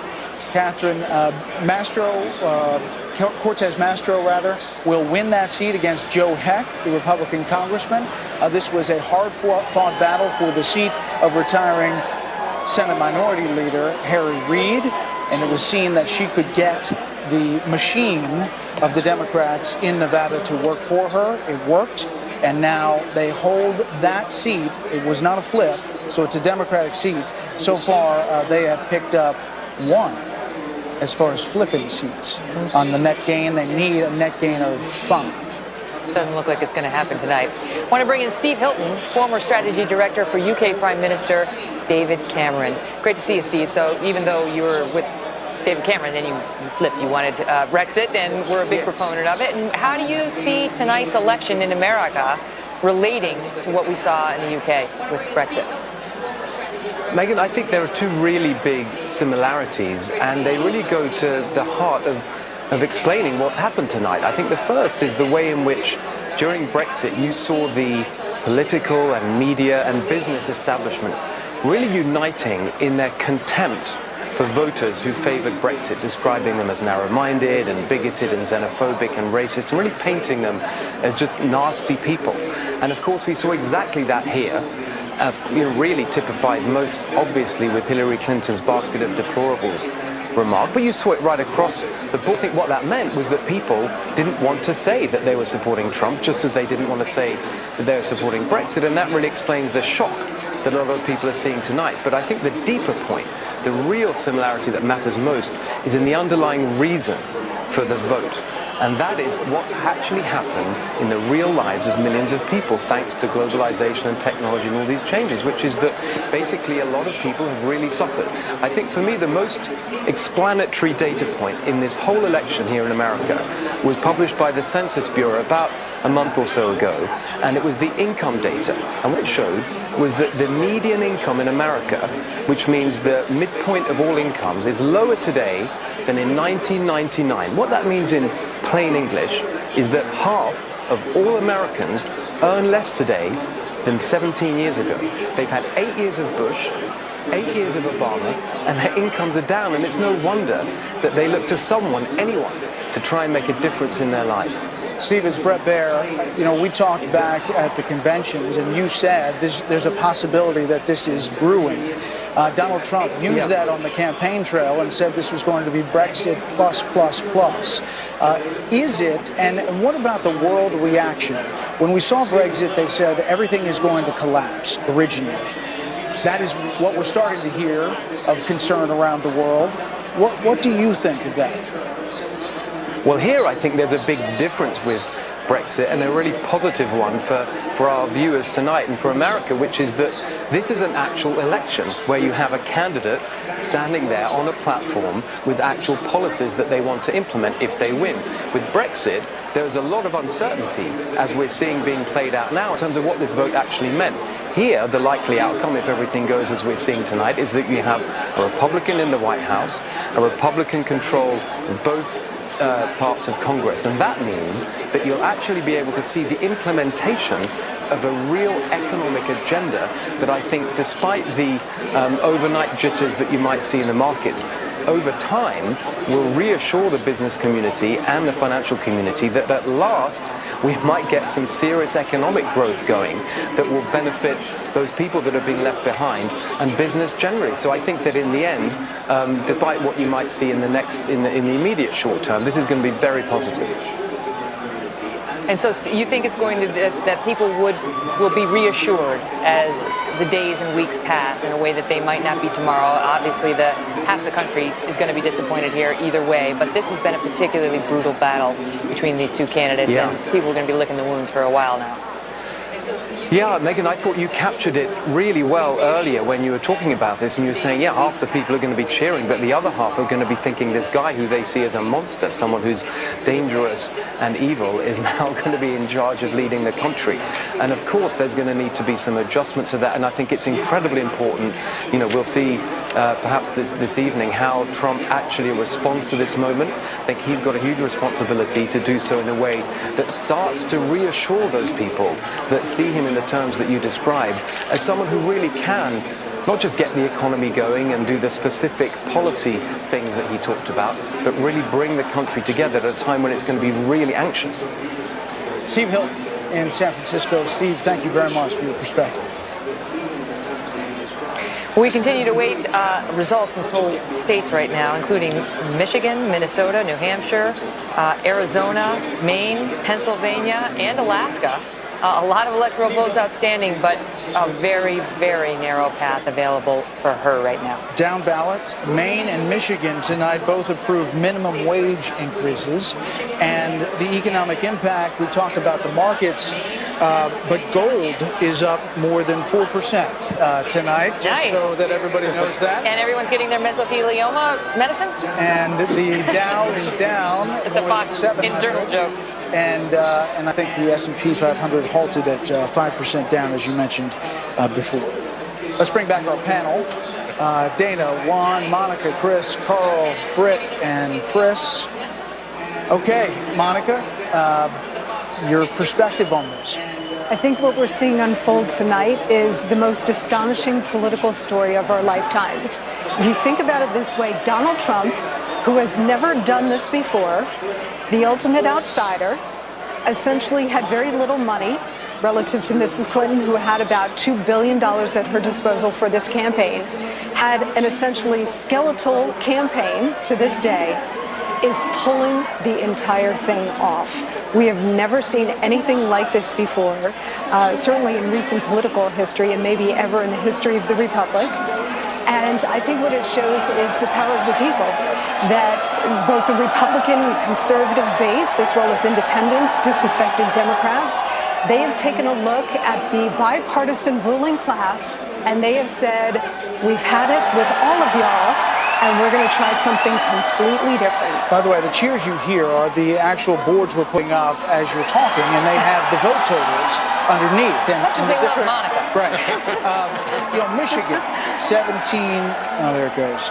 But basically, Donald Trump leading in Michigan, leading in Pennsylvania, and leading in New Hampshire. This was sort of forecast. We talked about how unusual this is, but actually there was a very smart man in 1962 who wrote a book called The Image, The History of the Pseudo-Event in American Politics. Daniel Boorstin, later the Librarian of Congress, famous American historian. And he said in 1962, after the Kennedy-Nixon election, that the changing nature of the American media, which he thought was corroding a lot of the traditional sources of authority in our society, and the weakening of the party structure meant that in the future we were less likely to nominate for office people who had demonstrated straight statecraft. They'd been a successful governor or mayor or senator or congressman. Instead, we would tend to begin to pick people who are famous simply because they were famous. And we've done that. We picked somebody who had never served in office, whether in the military or in public office, and who basically used the media on his behalf to disrupt the existing political structure and the existing political system. It took a little bit of while for Daniel Boorstin's idea to come off, but it has come off in a splendidly amazing fashion. You know, we talked about the numbers, we talked about them all night, Chris, and we've been talking about them for months, and the pollsters and so on. One of the things we watched for months was this LA Times poll. Yeah. To see whether they were the only ones who had it right. They've had Trump ahead by 6 points for months. Yeah. And they pulled the same group of people. It was a huge group, but they kept going back to that same group over and over and over and over and over. So he's up. Does this validate that method of polling? No. So he's up a point in the national popular. Our final poll had her up 3 in the national popular. The average of polls was 2.5, 3 points.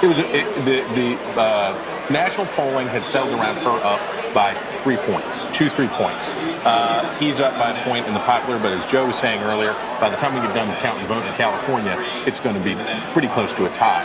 The problem that we have as consumers of politics is that we don't see these numbers for what they are. These numbers are suggestions of a zone. This is a shotgun pattern, not a rifle shot. So you put up this scatter shot and say it's over here.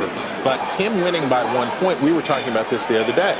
Him winning by 1 point or her winning by 4 points or 5 points was about as equally likely any of them inside that space. And that's why we need to pay attention at all times to margins of error. Yeah. And these findings, if this turns out the way you just outlined, Chris, that would be within the margin. Let me make a point about one other thing that I didn't notice. Maybe you all have mentioned it, but this election might mean the revival of the white vote, and white voters in this election behaved like a minority group. They stuck together to a great extent, and I didn't realize this, but white non-college graduates, we all expected Trump would do great. According to the exit polling, he won them 67-28. White college graduates, Trump wins by 4. So he won the white vote across the board. They came home. Less and more educated alike. They came home to him. They stuck with him. Yes, they're down to 70% of the electorate, but they're still by far the biggest complement of our electorate. I'd say 2 things. One is, remember, he's going to be a minority president.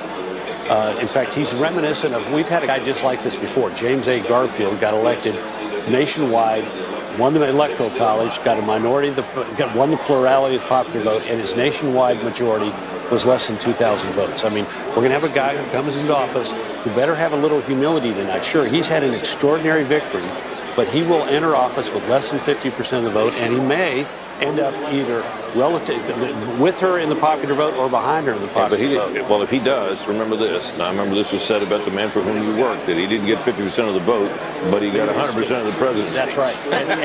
And I hope to God the Republicans who, the Democrats who said those things about George W. Bush not being the legitimately elected president of the United States will not hurt our country by saying those things about him if he happens to win the Electoral College and come in. You suggest, Britt, that he was able to bring the white vote together. I think he had a lot of sort of nationalist white appeal that has brought out some extreme elements in our society. I worry about that as part of this. And then you said, well, but he tomorrow could express some degree of humility, some grace, some willingness to reach out to Americans who are somewhat put off, if not in total shock at what has happened here tonight.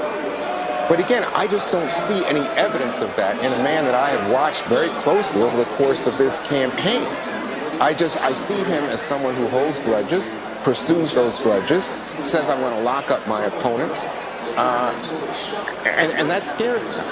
This is the moment we all ought to suspend judgment. Yeah, exactly right. Wait and see how he acts. Don't prejudge him.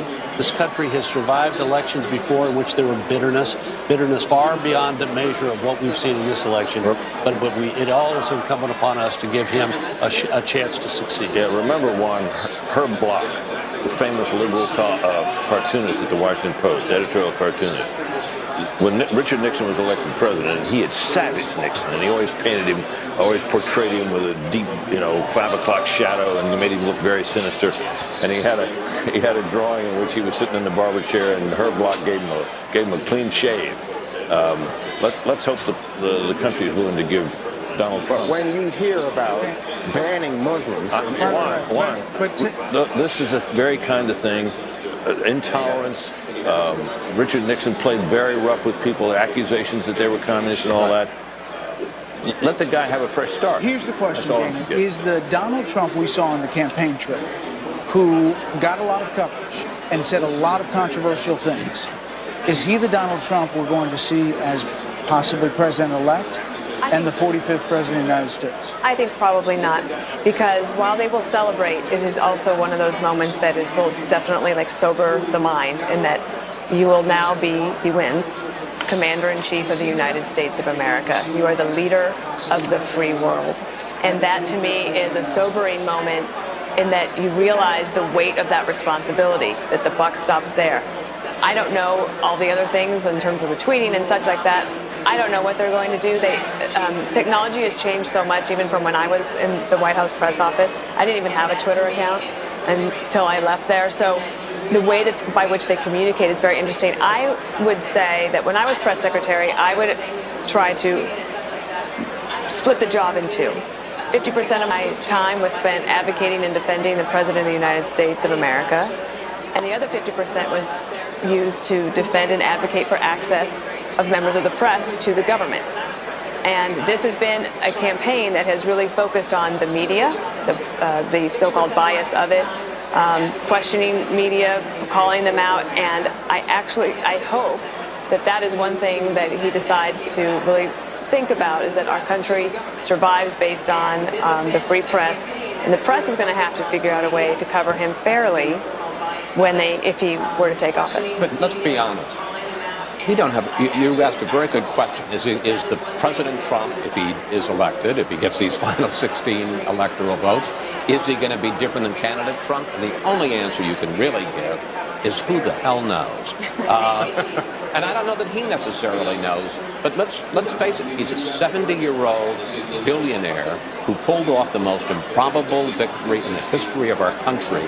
I'm not sure that humility and a feeling of, gee, I got to change the way I do business is necessarily going to be at the top of his agenda. He may think, you know what, I'm smarter than all these guys. It worked out okay for me. You may be right, Chris, and you probably are, but I hope he doesn't think that way, because the man who got elected is less the man who campaigned up to and through October 22nd, and more the man who campaigned from October 23rd till today. October 22nd is when he goes to Gettysburg, makes a speech that's pretty good substantively, but opens with 14 minutes excoriating the women who had accused him of groping them.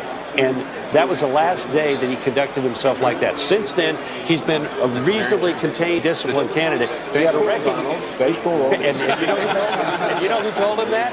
Reince Priebus. Those words that he said on that podium, I have it on good authority, were the last words that Reince Priebus said to him before he left to go back to Washington for one day to change his clothes, get a new set of underwear, and go back to the campaign. How many Hollywood stars? But we're not like. You mentioned the women who accused him, who Donald Trump says he's going to sue. And, we question this. Is the sitting president of the United States going to sue a bunch of women who presumably that threat dies if he wins the presidency? But something we haven't discussed is the number of groups who are likely feeling real fear right now. Exactly. In a way that perhaps they hated Hillary Clinton, they didn't want Hillary Clinton, but they weren't afraid of her. I mean, you've got Muslims who are maybe feeling that way tonight. You've got women. You've got women who, have seen him accused of groping women against their will, matters which have not been resolved in his favor or against him. They remain unresolved, and people can make up their own minds about it. We've got a history of comments that Trump has made, which are sexist in nature. They may be booing, but this is true. You've got immigrants who have been threatened by Donald Trump with deportation. Hispanics. You call them thieves and rapists? I mean, I'm glad you're saying this, because, everyone's saying give it a new start, let it go, take it easy. But I just remind you that even for Republicans, what you heard from Sean Hannity tonight about go after Paul Ryan, he won't be speaker. This suggests to me, this is about disruption of a political process. And on that level, I can appreciate disruption. But when it becomes so personal, you feel personally, wait a second. This is someone who has said, most white people in the country are killed by black people. So it's an outright lie. Not true. Never taken it back. Someone who says that I can grab women as I please, never takes it back, never apologizes. No, Monica, he apologized for the bus comment. Apologize that. Monica? Yeah, may I? Look, Donald Trump, I think, understands the import of this moment. I also think he understands the importance of an inclusive message of change tonight and going forward. Britt mentioned President Nixon, for whom I worked during his last years. And I remember having a conversation with President Nixon about Election Day 1968. And I asked him, after you voted, Mr. President, how did you feel? What were you thinking? And he said, you know what, Monica, I wasn't thinking whether or not I was going to win that night. I was thinking as I drove around in my car, watching people line up to vote, how many of them did I reach? And I think tonight Donald Trump is absorbing not just the job, which the job will change you, but the magnitude of the responsibility of that job. He has spoken repeatedly over the last several weeks in his closing argument about wanting to be president for all of the people. And I think what you're going to start to hear from him starting tonight and going forward is this inclusive message of change, bringing the country together, what is at stake, why it matters, and how he is now uniquely positioned to make it happen. Brit Hume could hardly have been more right when he said that every American, especially every American of faith, owes their prayers, good wishes, and support to Donald Trump if, in fact, he does become the president-elect tonight. That is the sacred duty and obligation of every American to hope that their leader is successful, is wise, and brings peace and prosperity to the country. But it is also incumbent on the supporters of that president-elect, and it is also incumbent on that president-elect to reach out to those individuals who do feel frightened, who do feel marginalized, to bind up those wounds in the other direction.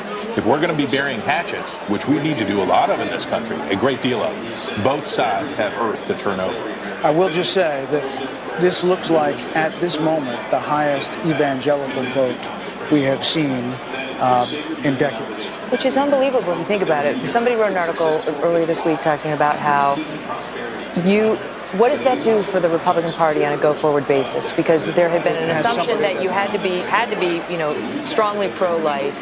You had to take certain positions when it comes to gay marriage or gay rights,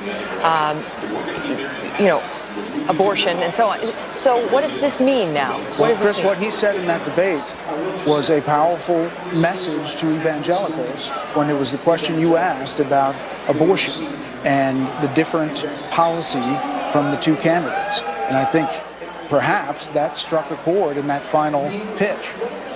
Yeah, absolutely, and particularly when it got to the question of partial birth abortion. I mean, the interesting fact is that Trump is, on social issues, particularly by Republican standards, very moderate. He, at one point, espoused the idea of allowing transgender people to use whichever bathroom they wanted. He was once in favor of partial birth abortion. He said he wouldn't ban it. Right. Okay. But if your two choices are Hillary Clinton or Donald Trump, right. No, and you're an evangelical voter. But I'm just saying that he's not your typical. I mean, when you think of George W. Bush or Ronald Reagan, he's not your typical evangelical Republican politician. He's proven that you can get the Republican nomination, right? This is something for those moderate Republicans out there who aren't so keen on Donald Trump.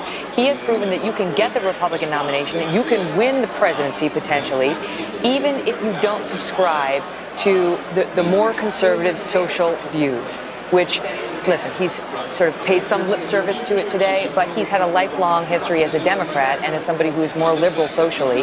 And he said a lot of the right things for the Republican once he secured the nomination and was running. But the truth is that doctrine has been busted up as well by Donald Trump. We're coming up to the top of the hour, and we are waiting on a few states, the biggest, Michigan and Pennsylvania. Stay with Fox News Channel for continuing coverage of the 2016 presidential election.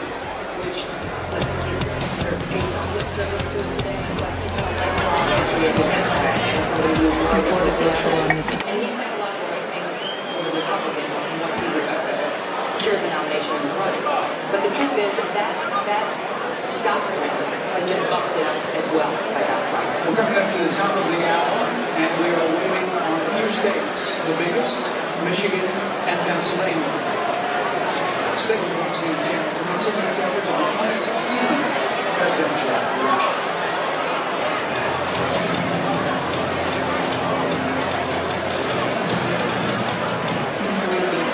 Destination. 120 years of creation into making the most central on your planet. The blink of an eye, everything changed. Do you know what's going on? Years too soon. There's something you can tell us.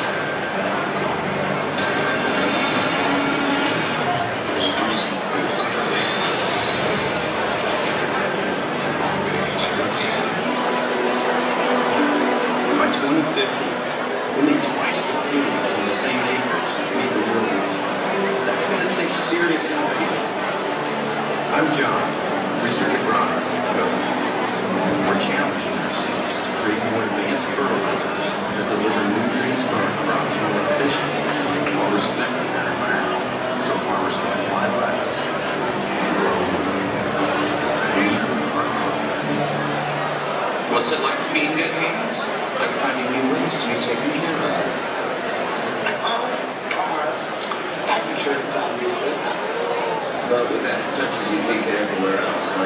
playing for the Wolves or self-driving government's choice. Either to claim satisfaction guarantee. It's protection plus unique experts. Only from an expert Allstate agent. It's good to be here. Good news. Today, it's complete fallout from our Election Day coverage. It all kicks off at 5 a.m. with a special Fox and Friends, followed by America's Newsroom and Happening Now. What gets you out of bed? Is it just a routine? Or is it something greater? Somewhere inside each of us is a calling. But it can't be bought or given to you. Your calling is unlike any other. It has to be disturbed. Liberty University, right now. Discover your calling at liberty.edu.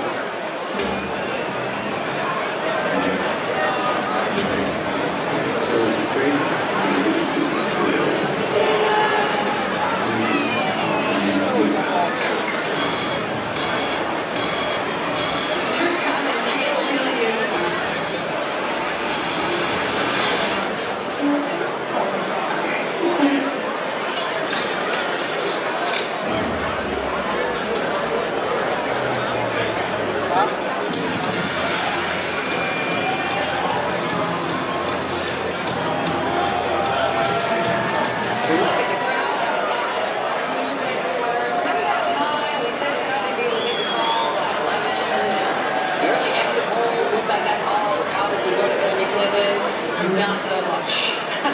We are watching right now states including Michigan, which has been too close to call. Cards for Hillary Clinton that do not look like they're lining up. I think I told you earlier that I'd see you at 1 o'clock in the morning. That's true. But I think we're supposed to be at the bar. Yes, that's right. There are casinos in Michigan. Show us some Michigan. Here's what I've been watching the last 30 minutes, okay? 30 minutes ago, Trump's margin was about 34,000 in Michigan. And then it bumped up to 42,000. And then so these are remaining candidates? Correct, yeah, northern Michigan. Then it bumped up to 59,000. My point is, every time you watch it, maybe it's 5,000, Brett, maybe it's 10, maybe it's 2,000. But right now it's 50. Correct. Yeah, 59. Did it change again? No, 51. Oh, boy. I mean, I gave up math when I got an iPhone. There you go. Okay. 59. So let me take you to Pennsylvania here. And this is what's happened over the last 30 minutes. At 12:30 East Coast time, he was up 26,000 votes. 15 minutes later, he was up 35,000 votes in Pennsylvania. And right now, based on that board, it's 52. Okay, it had been 59. It came down about 5,000. So you're at 52,000 vote margin there in the state of Pennsylvania. So either one of those states obviously puts him over the top of 270 electoral votes to win. She has to find the votes there in Michigan or Pennsylvania. Otherwise, because Minnesota doesn't do it alone, Arizona is still out here, but it's a Republican-leaning state. Let me show you that, too, by the way, in Arizona, because at the moment he's got about a 4-point lead right now. You know, you go back 4 years ago and you see the margin was between, Romney and Obama. It was much greater. She's closed the gap as a Democrat, but again, he still has the advantage. So we go back to the what-if column yet again, and, okay, take Michigan out of the picture. Take Pennsylvania out. If he's at 254 right now, confirmed, Arizona puts him at 265. New Hampshire is too close to call. Have you seen what's going on in that state? I mean, it is just so razor tight. I'll take you there right now. And we can see the margin here. I mean, this has gone 0.2% in his favor, 0.2% in her favor. All right, let me do one thing. Yeah. Let me do one thing on this what if. What if, let's go back here, and what if, okay, what if she pulls out the miraculous win in Michigan? And Pennsylvania. And Pennsylvania. She's at 251. Now, Minnesota looks like it's heading her way, 261. All right, you have to give Arizona likely to Donald Trump. So then you have Alaska that goes it just Republican. closed it just closed a minute ago. Okay, let's just say it goes Republican. 268. Then you have the presidency of the United States hanging on New Hampshire, which, by the way, is tight, right? Very tight. Could go either way. And right here, well, let's see where it is. Right now, you have Clinton up in New Hampshire. No, it's Maine. Oh. That would be why. That's why. See, that's why Bill does it, and I don't do it. Okay. It's another shot. Big Take fingers. two. There we go. Okay. And you have, again, Clinton up in New Hampshire. By about 1,000 votes. Click back to 2012 on the bottom right there. I'm going to give you back control. My point is that it is conceivable that the entire presidency of the United States comes down to New Hampshire, the first in the nation primary state. I only point this out because it's 650,000 votes from 4 years ago. Okay, from 2016, we are well under that mark right now. So you've got 520,000 votes in right now. You're going to get more vote in, and whether or not, well, she just jumped up 0.7%. I mean, that's what we're debating right now, trying to figure this out. 0.7% of the entire vote for the state. But it's pretty simple this way, Brett. You win Michigan, you're at the number. That's it. It's pretty easy this way.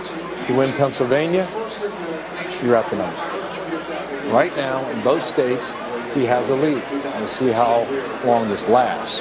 But in our studio tonight is Mr. Butterfly Ballot.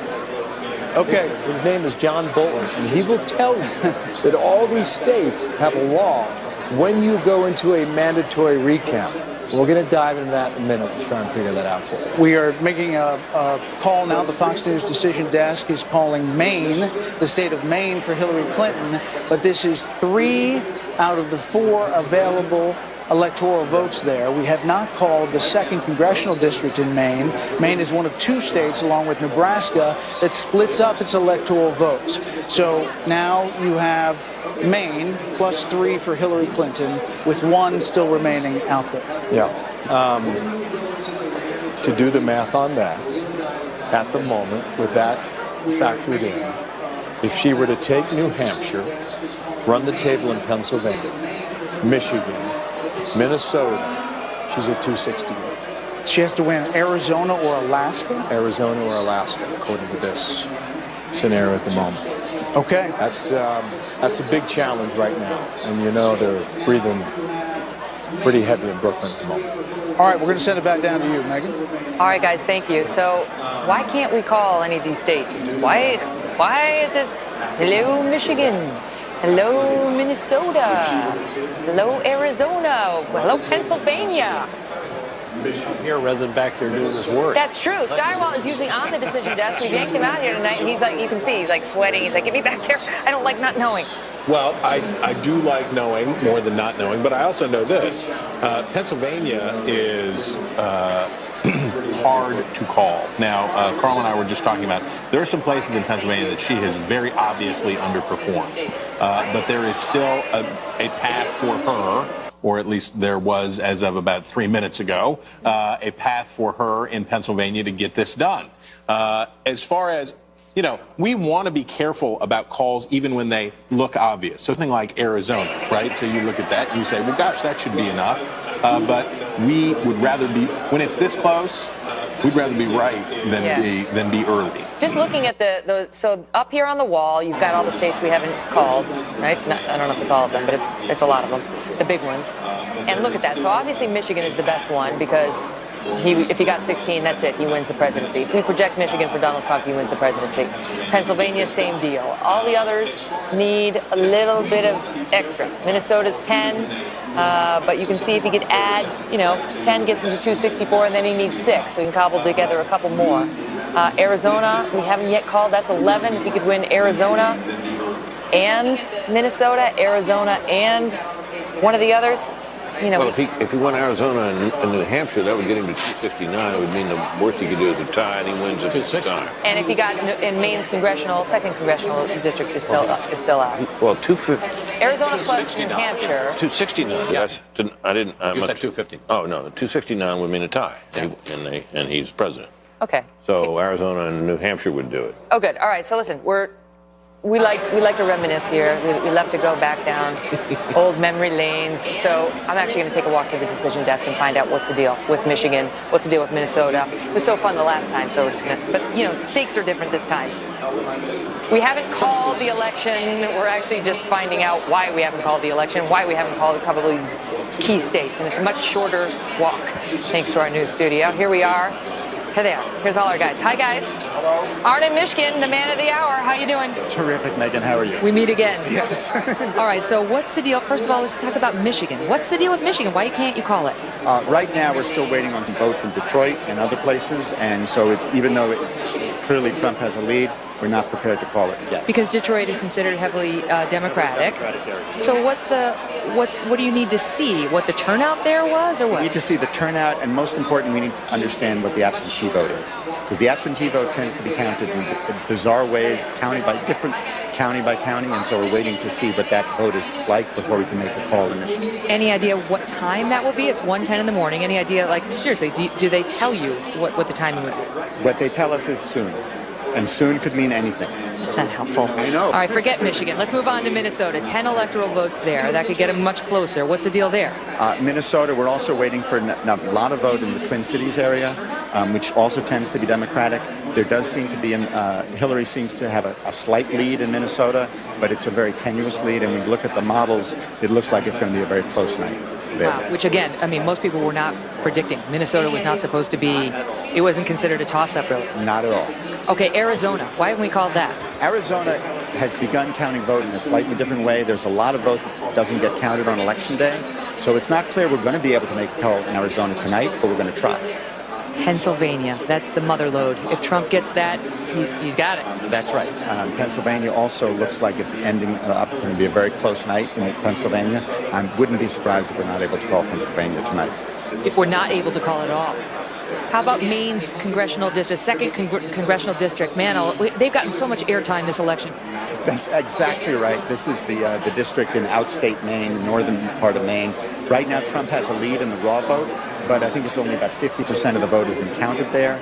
And so we don't have a model for Maine CD2, but we do have, it looks like Trump may get that one electoral vote, but we're not ready to call that. What am I missing? Which one am I forgetting? The most interesting one you're missing is Alaska. And really? Precisely. Alaska has 3 electoral votes. Historically, Alaska has always gone Republican. Right now, we're looking at conflicting data from Alaska, and Alaska is another state that tends to count votes extremely slowly. And so that's another state that we could be hanging on for a couple of years. How about New Hampshire and its 4 electoral votes? Joe Trippi is obsessed with New Hampshire. He wants me to ask. As he should be. New Hampshire is a state that we could very easily also not be calling tonight. Oh, come on. I'm sorry. Should we dock their pay? Is there like, all right, so let me ask you this. You guys they all sit back here, they crunch the numbers, they talk, they compare notes. What explains what we have seen tonight? Do you look at that? Do you look at any of the exit data? Or is that all Dana Blanton? But can you help us understand what people misread? That's a really good question. People are going to be poring over the data for months and possibly years to figure out what really happened. I think what basically happened was in the final polling, we saw that Clinton had roughly a 4-point lead in most of the polls. She was at about 48%, 49%. The question was, what happened to all the folks who were on what I call the movables, folks who said they were either for Johnson, Stein, or were purely undecided, and they ranged from 8 to 10 to 12%, depending on the poll you were looking at. And I think what happened was a lot of those people, they said they weren't for Hillary Clinton, and they weren't. And in the end, they decided to go for Trump. That's my hypothesis of what the polling was. It was a misreading of the polling rather than a mistake of the polls. I'm not going to hold you to this because I know you're crunching numbers in counties, raw vote, and things like that now. But do you have a feel on the late deciders? Do you have a feel on whether it really was a late-breaking vote for Trump, or whether this was baked in? These late deciders, these people you're talking about. Was it the last few days, or when was it? What we saw in the exit poll is that there was some late decided movement towards Trump. But I think what it is evidence that they were basically sort of decided, but they didn't want to say. And then in the end, they went for Trump. So it is what you're saying that the shy Trump voter really was out there? I guess so. Yep. It doesn't seem possible that you can be a shy Trump voter, right? Like, what we know of the Trump voters is they are not shy. They are not shy. Exactly, and that's the big difference between this general election and what we were seeing all year in the primaries. All year in the primaries, the Trump number from the polling was exactly the Trump number that he got in the primary. And all the undecided went out away from Trump. This time we're seeing that a lot of that undecided, in fact, wound up being a Trump vote. All right, last question. What of the states that are still out there? Yeah, go. The other thing to note is that right now Clinton is ahead in the popular vote. And that was something actually a lot of analysts understood. That in fact, a Democratic lead of 3 or 4% translated into an electoral college photo finish, which is what we're seeing right now, that basically Democrats run up the score in states like California, New York, Illinois, and roughly 3% of the vote is wasted by Democrats in those states. That's just the way the Continental Congress decided it, and it's wasted in those states. And so, even though you might have a 3% lead in the popular vote, that could translate into an electoral college photo finish. All right, so I actually have two more questions. Number one is, does she have any chance left? I'm not going to answer that question. Okay, all right, yeah, I had to try.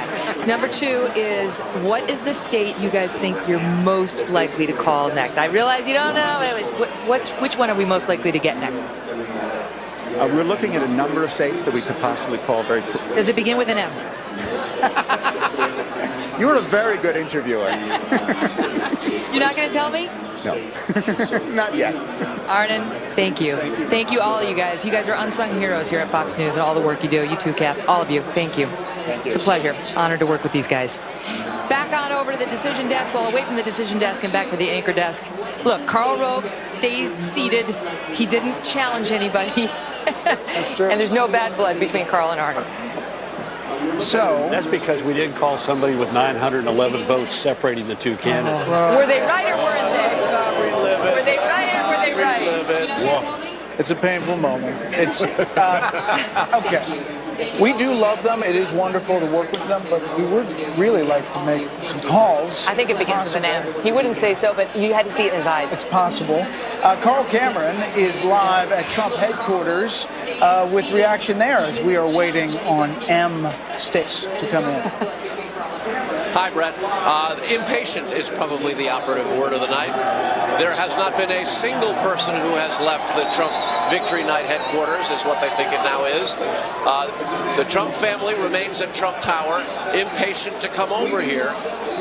They're particularly interested in when Pennsylvania might get called, because after Hillary Clinton leading the polls, Donald Trump has moved into a slight lead in the actual vote count, but there's still more of the vote out to be counted. So Donald Trump and his campaign now have to start thinking about putting together a transition team. A couple of weeks ago, when the polls weren't looking all that favorable in some of the battleground states, Donald Trump instructed his transition chairman, Chris Christie, the governor of New Jersey, to slow down on the transition work and pony up some of those people to help him actually win the race. He is on the precipice of doing exactly that, which means that the transition effort has probably fallen behind a little bit. Now he's got to deal with the acceptance speech and putting the transition on overdrive in order to start forming a government, assuming that M state, or maybe the P state of Pennsylvania, or perhaps Arizona and some combination of others, including Alaska, will put him over the top. They would like very much for our decision desk to make their decision so that they can come down here and make their speeches. You know, on TV jargon, you have what's called Mix Plus, because we can hear the broadcast in the hall there. So you did an excellent job, Carl, talking through the reverberation. You got to keep it interesting. You know, he's too good. You got to throw a few softballs or hardballs at him. Just see if he can still do it. And indeed, he can. Let's see what we can do to Jen Griffin. She's over at the Clinton campaign headquarters. I bet she could do it too, but we like her, so let's see. Hey, Jen. Hi, Megan. Well, it's quite a different scene over here. There are campaign staff that we've seen in tears. The hall has emptied out quite a bit behind me. We just saw a very surreal scene where Cher walked in, turned around, looked at the board, and walked back out. We just saw Donna Shalala, who is the current head of the Clinton Foundation, walking out. She had her coat on. We saw Ken Salazar, who is heading Clinton's transition team. He just walked through the crowd. He had a very somber look on his face. A very different mood over here at Clinton headquarters, Megan. Any sign of Huma or... No, we have not seen Huma. We've not seen the Hillary Clinton herself, but certainly the lower level staff who we've been traveling with on planes for the last few months, they are despondent, I would say. Mm-hmm. And it's, you know, it's always sad on these nights to see the side that's, in this case, likely to lose, and soon we'll know one side has lost, because they put so much effort in it. You can feel their pain, and you can feel, you know, how badly they want it to happen. But when you look at this result tonight, Chris Wallace, you tell me whether people are going to consider that Anthony Weiner, in a way, helped bring down Hillary Clinton tonight. Sure. It certainly didn't help. They're going to look at around a lot of things, and clearly the Clinton camp isn't going to blame Hillary Clinton, right? They're not going to say, except for Neera Tanden, who seems to be the one truth teller in the group, who will say... She's emerged as the MVP of the WikiLeaks emails. Yeah, absolutely. That, you know, we'll say, why did you not get this out 2 years ago? But clearly, you know, to people who may not have followed it, because Anthony Weiner sexted, the FBI began an investigation, and they seized his laptop, and they looked at it and found all these emails, and that led James Comey, in what I personally think was a mistake, to announce that they were going to reopen the investigation. Looking back at it, and you're a lawyer, I think James Comey should have kept his mouth shut the entire time. Should not have said anything in July, should not have said anything in October, should not have said anything this weekend, just should have done what a prosecutor does, said nothing. I think you could justify him doing that, but I think you can also justify the way he did it now. I think probably the most controversial thing, in my view as a lawyer, that he did was the explanation of why he didn't bring the charges, where he really went after her and called her a liar and all that, which he didn't need to do, and I understood the controversy behind that.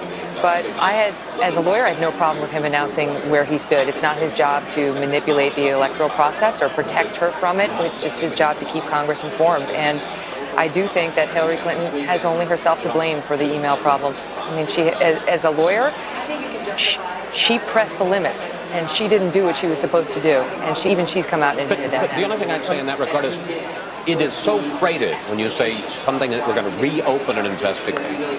Normally, the FBI doesn't announce they're reopening an investigation, and he wouldn't have had to announce it if he hadn't gone before Congress and said, here are the situation under which I will announce, reopen the investigation. But what if he hadn't done it? What if he hadn't done it? And then in that treasure trove on Anthony Weiner's laptop were 650,000 documents that were classified, that did relate to national security. Well, it turns out now they could have gone through them and found out and announced it before elections. Let's, if we could, take an update right now on the net gains of the House and Senate, because you have the Senate we are still waiting on Missouri, New Hampshire, and Pennsylvania in the Senate, and Louisiana is heading to a runoff December 10th. The Senate, remember, had to have a net gain of 5 for Democrats to pick up control of the U.S. Senate. If they lose the White House, they needed all 5. Well, you're talking about Blunt in Missouri, Ayotte in New Hampshire, Toomey in Pennsylvania, and Louisiana would be a red state holding on if they flipped it on December 10th, is the runoff schedule. So you have 4 remaining. They would have to run the table on the remaining 4 to take control, and once we have one of these that comes in for Republicans, the control of the U.S. Senate will stick in the Republicans' Our decision has not called it, but the Democratic candidate in Missouri has called the race, and he just conceded to Roy Blunt. Republicans have kept the Blunt seat. Wow. And now, what is that, Chris? That's pretty good evidence that he's done. I don't know, because I'm not back there. But maybe you should take the wall. If she can't get it out of him, you think I can? Lord, no. But if that's reported, and there's a lot of, I'm seeing a lot of stuff that people say that Toomey's got it in Pennsylvania. Yep. Yeah, I'm getting emails from the state Republican Party chairman, Rob Gleason, telling me, why is Fox not calling it? We're up by 70,000 votes. Here we go again. Get a lot of that. Let's go now to Molly Line in Concord, New Hampshire. That state is still too close to call, and we have not called the Senate race there either. Molly. Yeah, the votes are still being counted, the results are still coming in, and yet the party is pretty much over here at the headquarters in Concord. Just a few journalists struggling around. We're like the crumbs left on the plate here as things wrap up tonight. When this all got started, we knew it would be a nail-biter. The campaigns acknowledged that, and that's why we saw Hillary Clinton here on Sunday. We saw Donald Trump here yesterday. They knew this would be down to the wire and that big investments would have to be made, and that's the same in the Senate race as well. The incumbent Republican Senator Kelly Ayotte was facing a very tough challenge from the governor here in the state, the Democratic governor Maggie Hassan, and that proved to be true. And here we are, well after midnight, still waiting for the final numbers and to find out who actually won this race.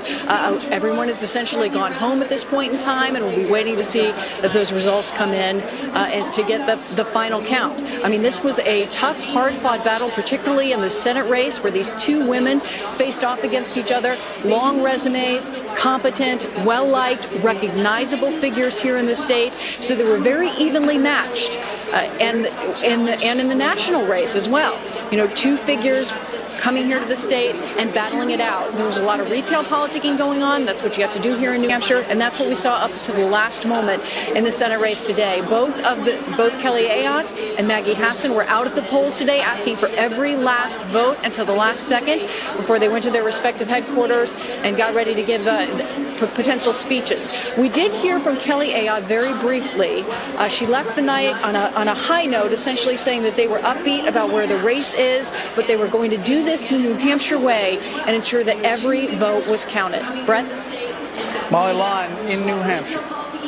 And this is a big race call for you now. We are ready to project that Pat Toomey has won the election in Pennsylvania. That's another Republican victory there, fending off his challenger, as you can see, by a decent margin. Right, exactly, by a decent margin. So this means, if I'm not mistaken, this means that the Republicans will officially retain control of the upper chamber. That's it. So the Democrats are not going to be winning control of the Senate. The Democrats are not going to be winning control of the Congress. And at this rate, it certainly doesn't look like they're going to be winning control of the White House. And if you're right, Carl, and we don't have a call as of yet, but if you're right about Missouri, you're starting to talk about 51-49. You have still Missouri. Starwald, am I right about Missouri? I got it right here. The St. Louis Post-Dispatch says that Jason Kander has conceded the race.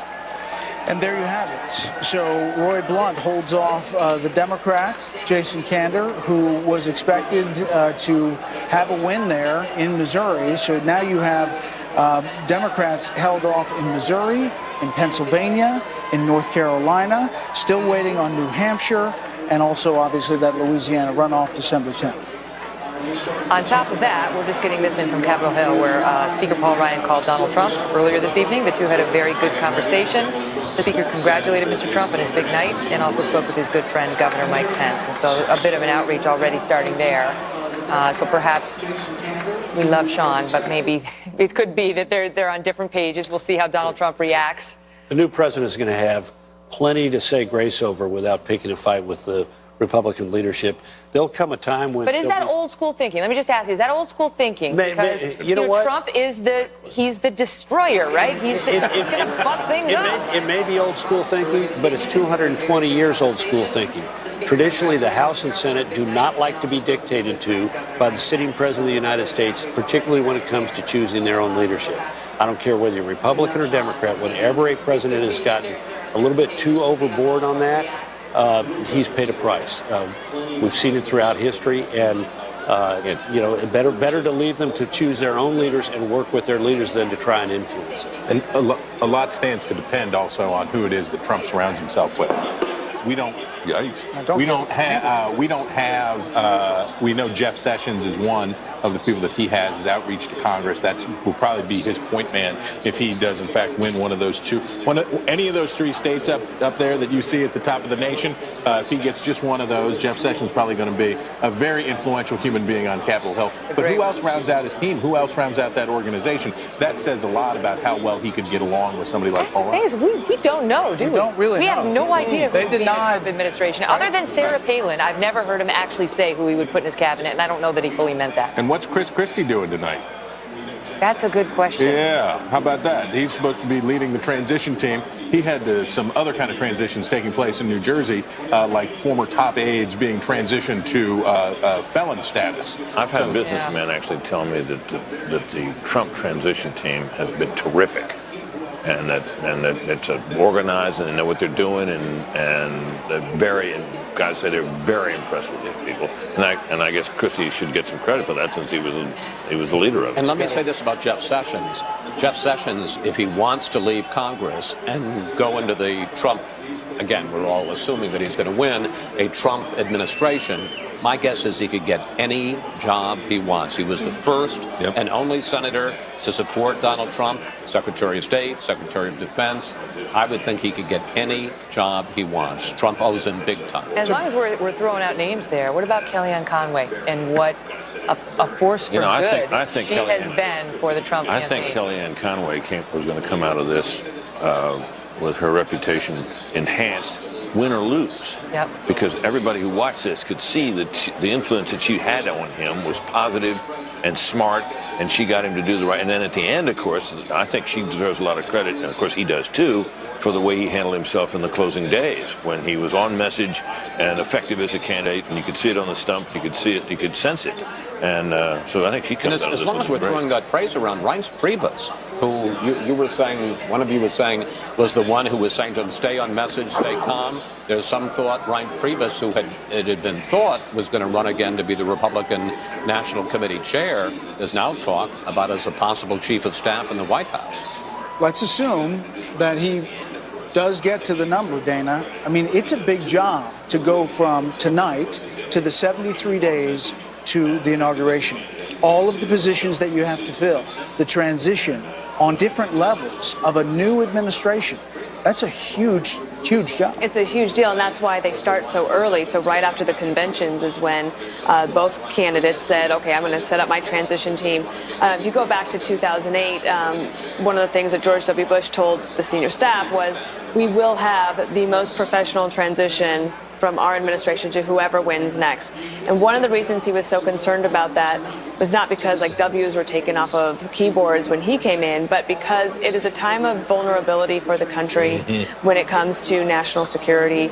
And you know that our enemies are out there. They're looking at this. They like to strike when there's a moment of like a transition period.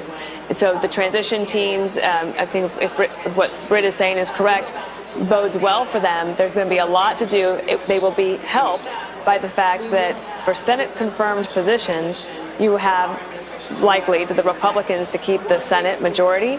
That will help and go a long way to helping getting a lot of people into their positions right away so that they're not held up in the nomination process by Democrats. Now suddenly these Republicans look like geniuses for not confirming Merrick Garland, who is a pretty moderate. And you know who led the charge on that was Senator Mitch McConnell, who said on the first day he said, we will not do this. And he withstood a lot of controversy saying that how dare you not give the president a vote, and he never caved on that. The Democrats thought they were going to gain seats on that very issue, just that issue. Let me just say that, okay, hypocrisy has a place here, because you can imagine that Democrats now will employ the same tactics to stop a Republican president from moving on a Supreme Court nomination. One of the things that I think we've overlooked here tonight is we are a divided country. So many of these races are decided by a point or two, or we talked about the shift in terms of the undecided voters who moved late. I don't know that it was, as has been suggested, that, oh my gosh, you know, Donald Trump just handled it so well at the end by not making controversial statements. It's not like people don't know who Donald Trump is or don't know his capacity for intemperate behavior. I think it was much more a statement about we, the American people, very divided, people who are discontented for one reason or another, and people who really feel like they've been forgotten and left behind. How much does President Obama have to do with that feeling? I think he has a great deal to do with it to some extent, but I think also the obstructionist policies pursued by Mitch McConnell and the Freedom Caucus in the House have, in fact, exaggerated the division. But Juan, they and the gave him anger in back, the it looks country. like they gave him back control of the Senate. If they were so angry at Mitch McConnell, why wouldn't they give it to the Democrats? I think you have a lot of incumbents here, and clearly that was a disadvantage for the GOP. They had incumbents running. So in a very tight race here, I think incumbents had the advantage. And I mean, you look at what happened in Nevada. Clearly, Harry Reid and that machine was almost as if an incumbent was running. But I think Pat Toomey, I think that what we've just seen in Missouri is the evidence of the advantage of incumbency. But you speak of the hypocrisy, Juan, and trust me, we covered it night after night when Barack Obama was handing down executive orders like it was candy, and he was handing them out. It was like night after night, immigration. People were standing up, people like law professor Jonathan Turley and many others saying this is a slippery slope. And this is not somebody who had been known for defending a lot of Republicans.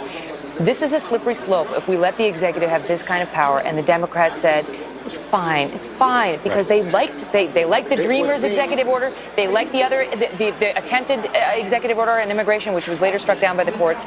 And the warning was, if a Republican gets into this office, are these same people defending this action going to defend it this way? You know that they will not. Well, the thing is, it was a counter to the obstructionism that I was describing to you earlier. So I think among the Democrats, it was rationalized as a necessary. But the system is designed to be obstructionist. The system is designed to allow it. That's the point of the system, is to obstruct. That's why it's there. No, I think historically Americans have in fact sought to get something done and sought compromise. And what we've seen from Republicans under Obama was exactly the They're going to get something done with the Republicans from the look of it. I'm going to see compromise and head to a break. And when we come back, we'll continue our discussion about what looks like a momentous night, probably the biggest story any of us have covered. Or will ever cover. We'll be right back.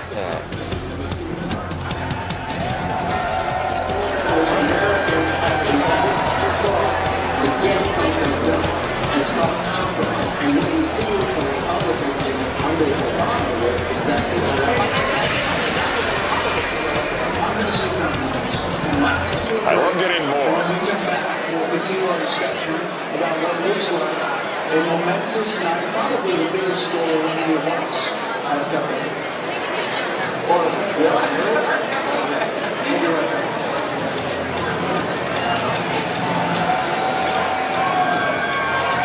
right back.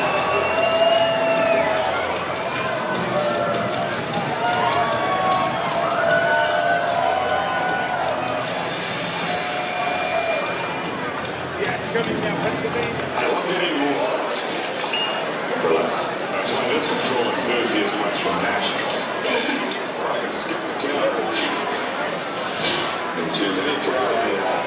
On average, 405 rentals a national is a free upgrade. Getting a full size and paying for a mid-size. It's the boys from the boys so all Go national. Go like a big man.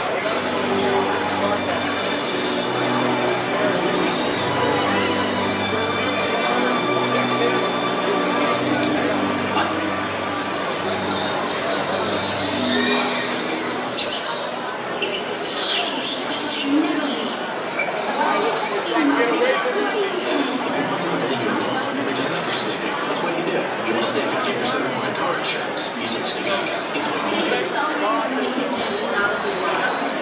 I was managing my mother to send me promises. I didn't think there was anything else to do. But then I realized there was. So I finally broke the silence with my doctor about what I was experiencing. He said Humira is for people like me, trying other medications but still experience the symptoms of moderate to severe Crohn's disease. In clinical studies, the majority of patients on Humira succeed in symptom. Many achieve remission.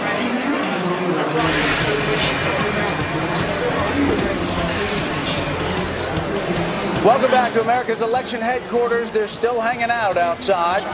They want the news. They want to hear about Pennsylvania. They want to hear about Michigan. They want to hear about, where else do they want to hear about? New Hampshire. They are not alone. They are not alone. We're back with our panel, Britt, Chris, Dana, Juan, Monica, Chris, and Carl. As you look at the national popular vote, Donald Trump has now taken the lead, 48.2% to 47.1%. 55,611,000 Americans have voted for Donald Trump as of right now. That is pretty amazing, Chris Stirewalt, if you think of where he was at the beginning of all of this and the primary, the Republican primary. I'm doing some back of the brain math here. I think when it comes to turnout models, we may put some things to the test. And I think that the number of Democrats who stayed home may be part of the story here. And I think whatever combination of Democrats who didn't take Donald Trump seriously, who made the same mistake that Jeb Bush and other Republicans made when they said, oh, Trump, whatever, and didn't take him seriously, and those Democrats, how effective was WikiLeaks? Pretty daggone effective, I'd say. How many pry bars were they able to put in there against Hillary Clinton and other Democrats to foment those resentments? Or do you think it was WikiLeaks or the Russians? Comrade, I'm not going to weigh into all that exactly, but we know Listen, though, Juan, even if the Russians were behind it, and that's not good, the Russians didn't make Donna Brazile give Hillary Clinton the debate questions. No. I mean, that behavior was exposed by the WikiLeaks revelation. And let me ask you, was there a complimentary exposure of emails and calls on the Trump side? Nope. No, but there was a tape. What you mean the access? No, I'm talking about which was I'm talking about Carl Rove and sent the Trump taxes to the New York Times. That's not the same. Come on. Why, This is why isn't it? That's you think, that's you don't journalism. Think that was stolen? That's like you don't think that was stolen, Juan? I think it was leaked. There's a difference between a leak to a what's reporter. What's the second name of Wiki? Wiki what? That's you know what? That's not on target. What's the difference between hacking email and stealing tax returns? The difference is that you have to understand a foreign government seeking to intervene in American I agree with you about the Russians. That's what I'm saying. AP's called it. Monica. Yeah, you know, we've been talking a lot about why Donald Trump may in fact win the presidency tonight, but we haven't spent a lot of time talking about why Mrs. Clinton may have lost tonight. Right. She had a corruption problem. She had an honesty and trustworthy problem. She had a likability problem. And perhaps more than anything else, she never offered voters a clear vision for where she wanted to take the country. And she also never offered a compelling reason to vote for her rather than against Donald Trump. And I think all of those factors came into play, in addition to the fact that sort of the unprotected people of the country are in a total revolt against the bipartisan ruling class. And in terms of a divided country, I understand a lot of these races are very tight. But when you take a look at that map, it looks pretty darn red to me. And if you think that Donald Trump is going to win the presidency and the Republicans are going to hold both the Senate and the House, this looks like a complete repudiation of President Obama and the status quo and the Democratic agenda. Think about that. There have been pieces run. Frontline, I think, recently ran a piece talking about this moment at the 2011 White House Correspondents' Dinner, where President Obama got up there and just went after Trump, went after him. It was brutal. It was retribution for Trump's birtherism and for all that Trump had done on Barack Obama's birthplace and so on. And he embarrassed Trump in front of a room full of people. And the theory was this the moment that Donald Trump said to himself, I'm coming for you. You think I'm a joke? Yeah, I'm coming for your legacy. I'm coming for your job. You think I'm a joke? Stand by. And whether Barack Obama has himself to thank or blame, depending on your point of view, for what has happened tonight to his legacy and his predictions. It was a pretty funny speech. It was funny. The Lion King part was really good. That was good. Yeah. Dana, your thoughts on that? Well, I have been thinking about what I think will be the inevitable result, that Donald Trump will win the presidency.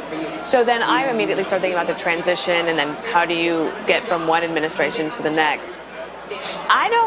It will be very interesting to see how President Obama decides to speak about this. Obviously, Hillary Clinton is going to have to speak first, but soon after that, you're going to want to hear from the President of the United States. You know, he tweeted something today that no matter what happens tonight, the sun will come up tomorrow.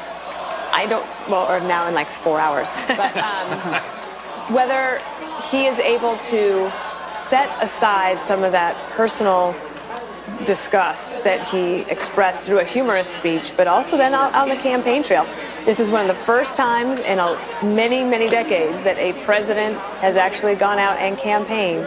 Partly that's because there was unpopularity problems, but also because he knew that it is so important to cement his legacy for him to have been followed by Hillary Clinton. And if that does not happen, that will be And Obama has held open a day later this week to meet with a new president. Yep. So imagine that shot, which we always see. We saw it with Bush and Obama. Imagine Donald Trump and Barack Obama, two men who can't stand each other, walking down the colonnade in the Rose Garden together. But they can do it.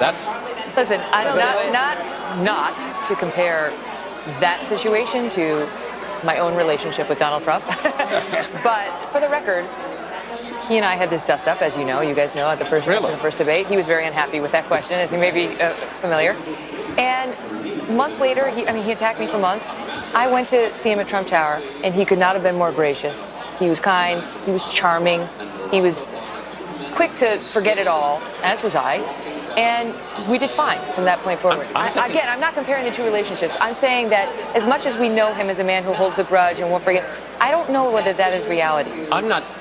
I'm frankly thinking less of Donald Trump than I am Barack Obama. Right. I mean, Donald Trump's going to be the winner. He's coming in. He's moving in. It's all Imagine Barack Obama with a man he has utter contempt for and turning over the keys to the White House. But it's also important to remember that Barack Obama right now has a 55% approval rating. Yeah. In part, in part maybe because they looked at the other two candidates. Well, I was about to say. That could be. This president's pretty right. Okay. But in terms of what we're hearing tonight, in terms of some of the analysis, it says, well, this is a repudiation of Obama, Obamacare, the Obama economic, Obama foreign policy, the Iran deal. I could go on. You got to stop and say, well, what is going on in America that you can get a 55% approval for a president at the end of his second term? Very unusual. And at the same time, have this very close, but it seems to me, I would agree that it looks as if we're going to have a President Trump. Can we give the president some credit? Jen Psaki said the president's ready to hand the baton over. That's what she said. He's ready, whomever. Is it Trump? Is it Clinton? He's ready to do it. We heard the kind-hearted, patriotic remarks that Barack Obama made about a Trump protester who showed up at his rally. Yep. He said that man was a veteran who deserved our respect. Now, I believe that the presidency, people grow in office. I think people become more wise. They become more mature. We've heard divisive things from Barack Obama in the past. There is no question about it. But this is an opportunity for, as we would say back home, you have to give people the opportunity to do the right thing because sometimes they're going to surprise you. And this is an opportunity for both of these men and for this woman to do the right thing for the country and surprise them. Let's talk about a couple of the people who helped him get there. Former Speaker of the House, Newt Gingrich, who today said, what, Karl Rove, 2-to-1 chance that he becomes president of the United States? He was on radio in North Dakota and said Trump's chances were 2 out of 3 of winning and hers were 1 out of 3. Former mayor of New York, Rudy Giuliani, who we talked to earlier, who was confident he was going to pull out Florida. Monica. Yeah, I mean, these are people who held serious positions in the U.S. government, elected positions, mayor in the case of Rudy Giuliani, who put their serious reputations on the line very early to support Donald Trump. And I believe they'll be richly rewarded in any Trump administration. And let's not sugarcoat it. Sean Hannity and Laura Ingraham at this channel on her radio show. Ann Coulter. Ann Coulter's the happiest person in America tonight. And Monica. And Monica, of course. Don't forget Eric Bolling. Eric Bolling, Janine Pirro. There were lots. But what about Steve Bannon, Dana, who is the proprietor of Breitbart, which is described as alt-right, this alt-right website, who came into the campaign late, and everyone said, Steve Bannon. But Trump did become more disciplined when Steve Bannon was in there. And Steve Bannon, he said some very controversial things, and he's a very controversial man. And the question But has been very quiet during the campaign, right? So very behind the scenes. I don't know a lot about his management style, or even, and I don't know him at all. I don't know if he wants to. He does not like Republicans. no, that's true. But I don't know if he wants to serve in government. Like setting that aside, I mean, a lot of people don't like Republicans or Democrats. But so now that if they win, they get to govern, and then governing is different than campaigning, and it's wonderful. It's very rewarding. I don't know if it's richly rewarding. That's probably not the best term to use. But in terms of like your personal fulfillment and professional fulfillment, being able to serve your country, yeah, that's a big deal. I don't know Steve Bannon if he wants to actually serve. Sometimes people work on campaigns and then they're like, okay, you take it from here because I'm going to go do something else. What's going to happen to Trump TV now? Donald Trump's going to be busy running the country. White House TV. White House TV. Let's also talk about his businesses, which he's going to hand over, he says, to his family. This is going to be a problem because they're going to have to be sensitive to the same kind of concerns that Hillary Clinton was asked to be sensitive to when she was given the position as Secretary of State. On January 13th, 2009, she appeared before the Senate Foreign Relations Committee, and both Democrats and Republicans cautioned her about the potential for conflicts of interest or even the appearance of conflicts of interest that the foundation could present.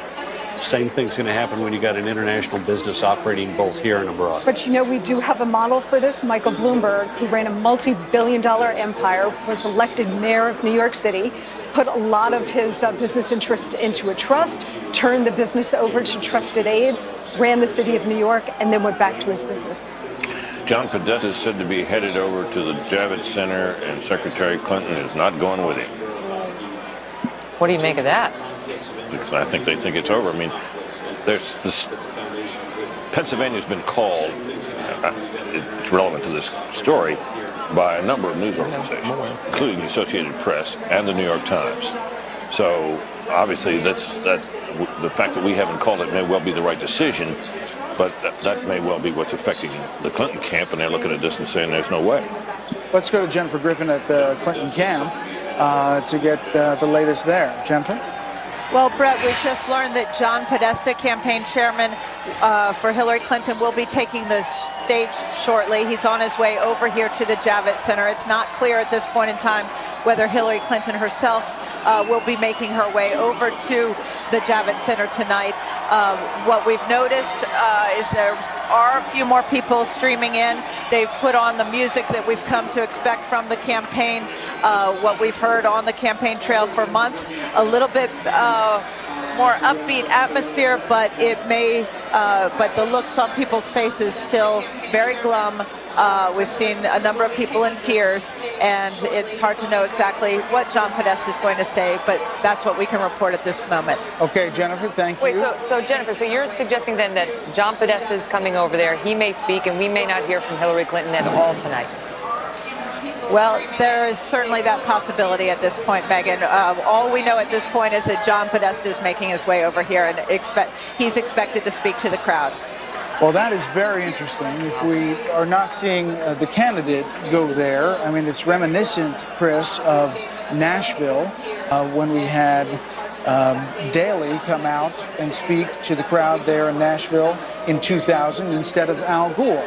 And I was there, and I flew from there to Tallahassee to start the weekend. You know, when I did the third debate and I asked Trump would he accept the results of the election, I didn't ask Hillary Clinton. I obviously made an oversight. I mean, because one would assume if she were going to concede that she would go over to do that in public. So the fact that she isn't going over, and if he does speak, he's either going to say it's a long night and we're not going to know anything. That makes sense.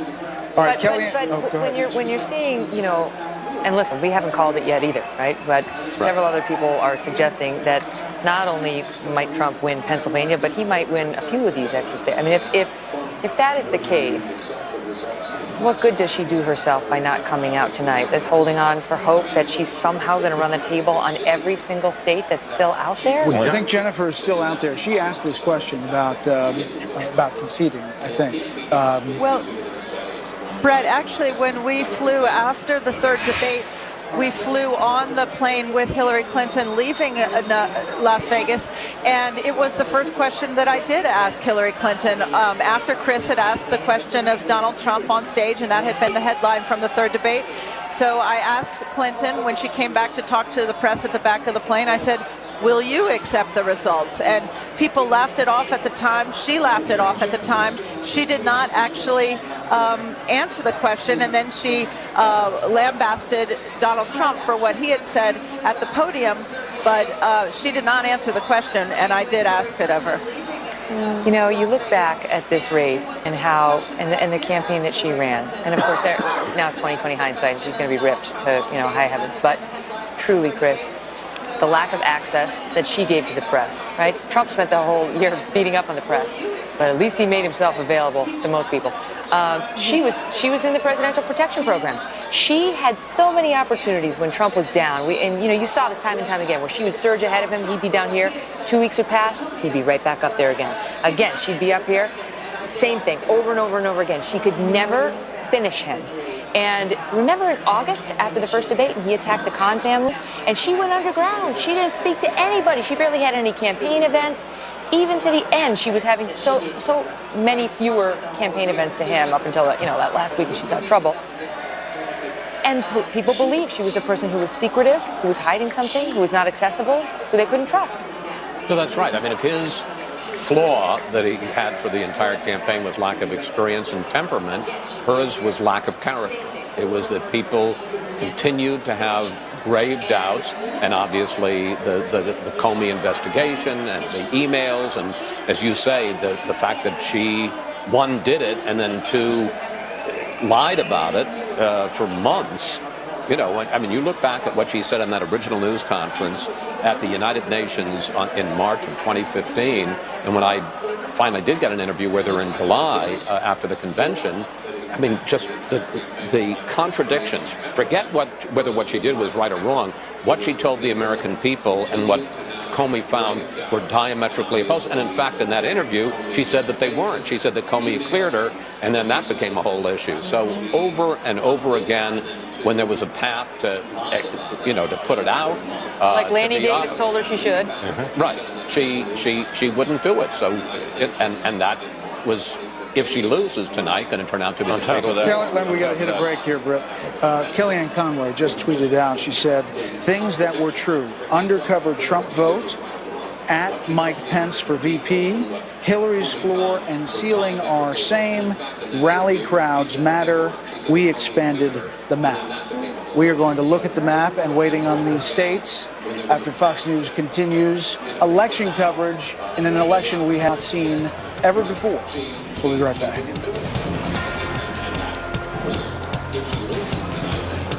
Ruth, she had a recipe for everything. Make big plans, but live spontaneously.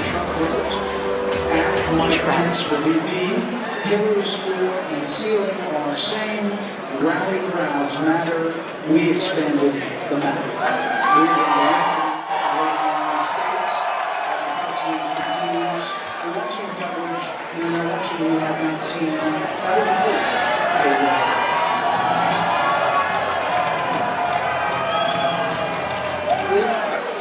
She had a recipe for everything. Make big plans, but live spontaneously. Travel more. Live our life. Take pictures. In 20 years, you'll be glad you did. And make your best memories on 536th Night, Woodstock Steakhouse. This is how it's done.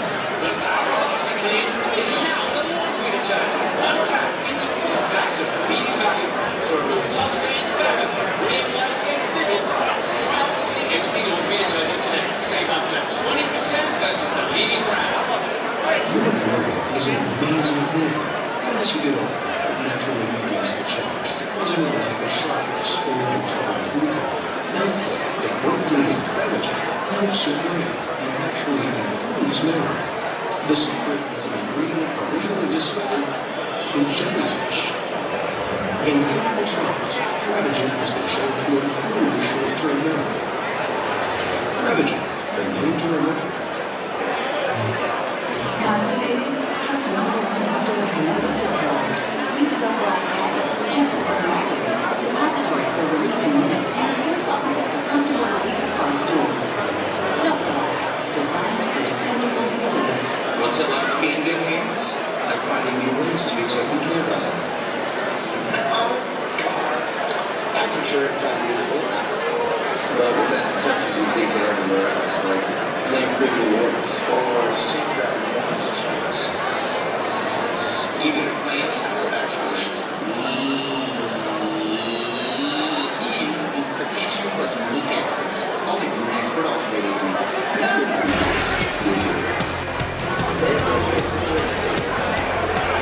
That is the Clinton campaign headquarters. Let's head over to, and there's our crowd outside the Fox News headquarters.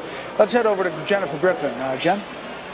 Well, Brett, we've just learned that John Podesta is heading over here to the Javits Center from the Peninsula Hotel, where Hillary Clinton and her family have been waiting tonight.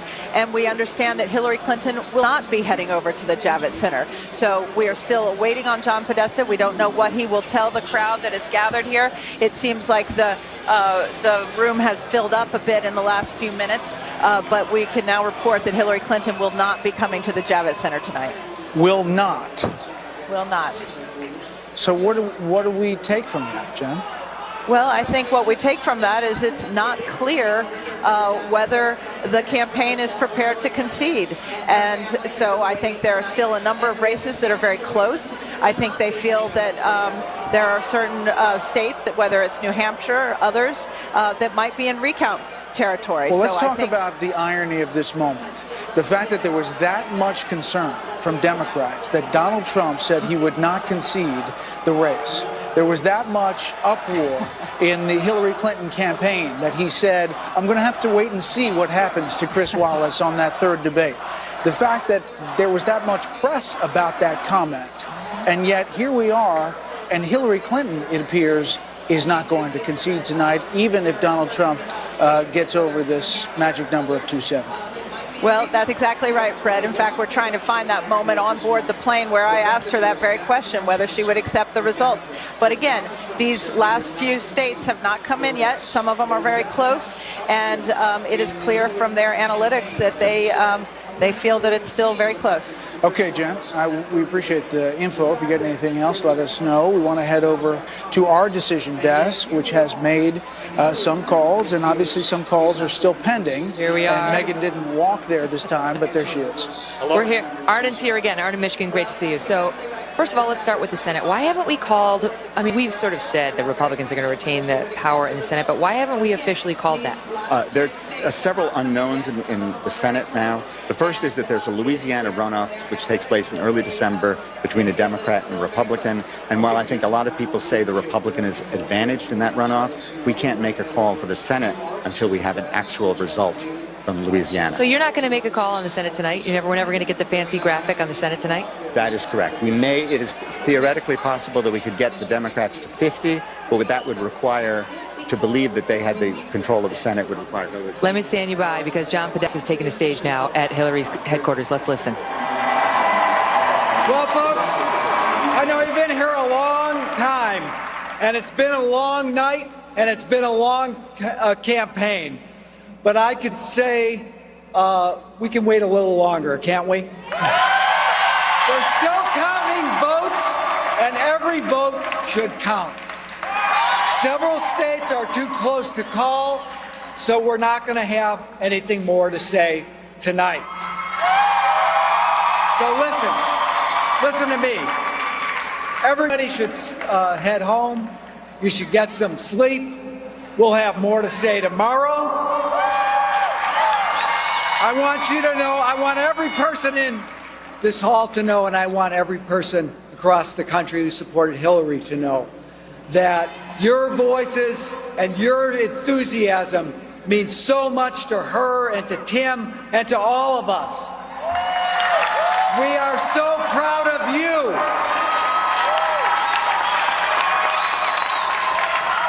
And we are so proud of her. She's done an amazing job, and she is not done yet. So thank you for being with her. She has always been with you. I have to say this tonight. Good night. We will be back. We'll have more to say. Let's get those votes counted, and let's bring this home. Thank you so much for all of you have done. all of our hearts. Thank you. John Podesta, chairman of the Clinton campaign, with a message of head home and get some sleep. Certainly not what they expected to be delivering at campaign headquarters for Hillary Clinton tonight. Now the ball is in Donald Trump's court, as none of the television networks have called this race for him, nor have they called Pennsylvania for him. Some of the outstanding states we're waiting on. The Associated Press has made some different calls. We're here at our decision desk with Arnon Mishkin, who's the head of the desk, and I'm going to ask you about that. So first of all, where do we stand on Pennsylvania? Pennsylvania right now, Trump is in the lead.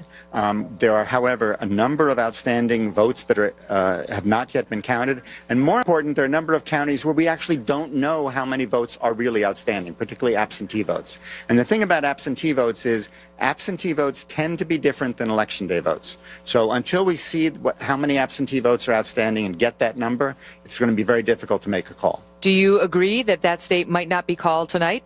That is very possible. Wow. All right, what about, we're back in Michigan now. What's happening in Michigan? In Michigan, we're waiting for a dump of absentee votes in a number of places, particularly in places where the Democrats tend to be very strong, such as Detroit.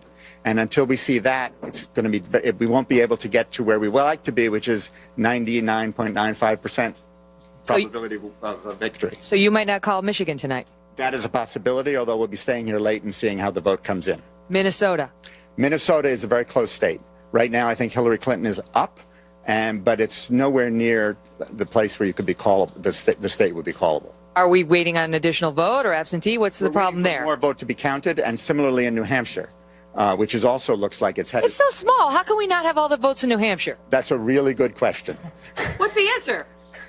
I don't know. Do you think you're going to be able to call New Hampshire tonight? I think New Hampshire tonight is potentially very doubtful.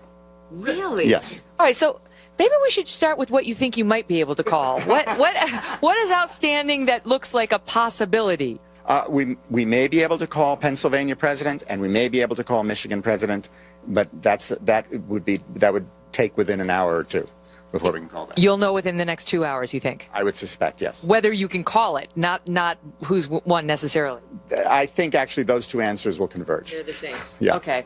And so, do you agree with John Podesta's decision to come out there and tell everybody to go to sleep and go home, and her decision not to concede tonight? Well, you guys pay me to count vote. But I will say that I would argue that one of the big mistakes Al Gore made in 2000 was appearing to be about to concede and then not to concede. So I think that what Podesta is doing today, or what the Clinton people are doing today, which is actually what the Nixon people kind of did in 1960 when they didn't concede, although in the case of 1960 he sort of appeared to concede and then didn't concede. I think what they're doing is probably very shrewd from their perspective. Because she doesn't. I mean, you tell me whether you believe she's thinking she's got a good shot of still winning this tonight, or whether she's just thinking there is some chance, so I'll wait to see whether that pans out. I think it's the some chance, so I should wait to see how this pans out. And now the decision is Donald Trump's. What would you do if you were Trump? Would you wait if you've got all the networks refusing to actually call it because it is tight? It's tight. Do you go out there and claim victory, or do you still go out there and give a uniting message and a standby for tomorrow? Brett? We're looking live at the Javits Center, where Democrats in the Hillary Clinton camp are leaving. They're kind of filing out of there after John Podesta said what he said. But to your question, Megan, what happens at Trump HQ? What's the decision over there? Carl Cameron is over there. And let's check in with Campaign Carl. What happened? They're still sort of trying to assess what was meant by Podesta, and then we'll have more to say tomorrow. Obviously, the Trump campaign sees victory, and they're waiting for Fox to call Pennsylvania and some of our competitors to call some of the states that we've called that they have not. At this point, there are a variety of combinations. If all of the networks had done things simultaneously, where he would already be over the top. At this point, the Trump campaign is impatient. The Trump supporters are impatient. We've had chants of na na na na na na na, hey hey hey, goodbye. We've had chants of call it, call it, call it. They want this over with.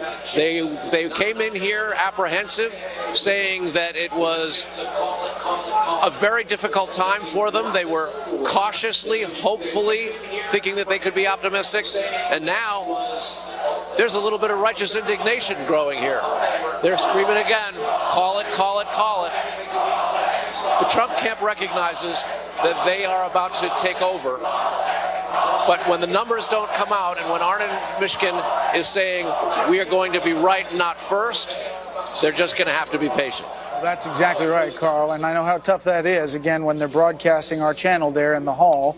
Nice job. Karl Rove, what do? You're campaign manager. What do you tell your candidate? Get a few hours sleep, polish the speech, and be prepared to speak to the country. We're all junkies. We're here in the studio, and we got a lot of people watching it. But America, a lot of it has now gone asleep. And better to do it in the next morning. You may remember this happened in 2004. President George W. Bush reelected, but it was a late night in large part because the exit polls had poisoned the media coverage so badly and nobody thought he was really going to win. And he decided, out of 2 o'clock in the morning, I remember we were in the state dining room, which is the campaign headquarters that night, war room that night. And there was a discussion, should he go out then and declare? And he wisely made a decision, I'm going to wait until tomorrow morning, and showed up at the Reagan Center the next day, and the country was awake and paying attention. But do you send your own person out, your own Podesta? I'd send somebody out. Kellyanne Conway? Yeah, I'd send somebody out. I'd send somebody, We had Don Evans. Yeah, Don Evans. We had the campaign chairman job. So, Send Ivanka. Jeff Sessions is there, or Rudy Giuliani is there. Send them out and say the candidate is optimistic and upbeat, and we're going to wait until the rest of the votes come in. But we're so confident, and we're looking forward to seeing you here tomorrow morning. Which is what shows confidence. You don't show if Trump shows up tonight and comes out and says, "I claim it for myself." This does not look confident. He's got everything is stacking up in his favor. He could hardly ask for a better map at this moment. And nothing he says tonight is going to change the outcome. Exactly. So there's no point in doing it. And as to the question of calling races, I was sitting basically in a different studio where you are tonight, Brett, 16 years ago, when we called Florida for Bush, and then we had to take the call back, and it was sometime about 2 o'clock in the morning when we finally recalled it, thinking that was final. And 37 days later, it became final. And that's when Bill Daley came out in Nashville and did the same exact speech that John Podesta said. So I think everybody's behaving reasonably, although it's 2 o'clock in the morning and it may not feel that way. And I can certainly understand the Trump people are on the cusp of this thing. Sure. That a lot of This people is never their thought moment. where they'd never get to. And they want to thought have it was it. going to happen tonight. And I certainly understand their impatience. But I think people are doing it. Here's my advice. It'll be sweeter tomorrow morning. I can tell you from personal experience, heck of a lot better to enjoy it at 10 o'clock in the morning than do it in the middle of the Carl, night. can you tell us behind the scenes when that advice was given to George W. Bush in 2004? Let's wait. Actually, it was his advice. People said, what do you want to do? Should we go out? Should we go out? And he said, Just wait. We're going to do it in the morning. And did Kerry concede before he went out? Yes, in the morning. In the morning, I believe. but not And that's another thing. You don't want to claim victory before the other person concedes. And Hugh made the right point. You look strong. You look strong when you do that, and the country feels more confident. Plus, I think, guess what? The speech also gets better. But I also think that the winner would want the person conceding to go first. Yeah. Right. I think that would be the gracious thing to do. If I were the Trump team, I would wait, let her figure this out, polish her speech, the second one that she wrote, and then let her deliver that, and then wait a couple of beats, and then come out and have your moment. Well, I must say that even from my position, I would think I fully understand Trump supporters at this moment who just say, this is inevitable. This looks like it's a sure deal. Why can't people just call it for what it is? But I'm taken by what John Podesta said when he said, look, we're still counting votes. Every vote counts. And it triggered in my mind the thought that the Clinton campaign may be involved in legal action. They may be challenging some of these outcomes. And then come out and have your moment. Well, I'm just saying that they may be taking this to another level. If you don't think that's happening, I mean, it's happening. That's what I think. Look, but we haven't heard that. That hasn't been reported. No. I mean, they're prepared to have it happen. They're prepared. But I would doubt that given, they're not deploying lawyers. No. But if it gets to if Trump wins Minnesota, or if he wins Michigan and he wins Pennsylvania, there's only so far her argument could go that it's tight enough. enough. We need and can't fight for Minnesota. There's a hypersensitivity. Each side since 2000 now deploys armies of lawyers. If there was anything going on right now, it'd be moving across the wires. If they were looking to lock up boxes and serve injunctions and begin the whole process of well, protest, earlier tonight we were talking about legal action, federal judges in North Carolina. Right. Taking action in Colorado as well. So there has been action. It's just that when I heard Podesta speak a few moments ago, what it said to me was, the Clinton campaign believes that their supporters are so aggrieved that they are now willing to fight and take steps that they had not previously taken. May I make a motion for the House that we designate Juan to be the person who monitors this through the rest of the year? You can text us if you find anything that's serious. I lost $100 tonight, and now this. The decision desk may be ready to make a call. It's for breakfast burritos. We're going to be here. We're in favor of that. And we also love this Bikers for Trump sign because we're taking a super close-up of it. Listen, we've got a good guest here that I want to get to because he can answer a lot of our questions, and that is Jonathan Turley. You heard me mention him earlier. He's a constitutional law professor, and he joins us now. Great to see you, Professor. Let's just start where I left off with the mention of your name, not realizing you were here tonight, so that worked out well. But what extent do you think Barack Obama's executive overreaches may have played with the electorate here today? And what do you think the effect of the tolerance of it by those on the left will now have? Well, I think that the strategy of President Obama did not turn out very well. His effort to act unilaterally actually produced very few real benefits. He lost repeatedly in court, and in doing so created some very negative precedent for not only his administration, but future administrations. So it didn't turn out all that well.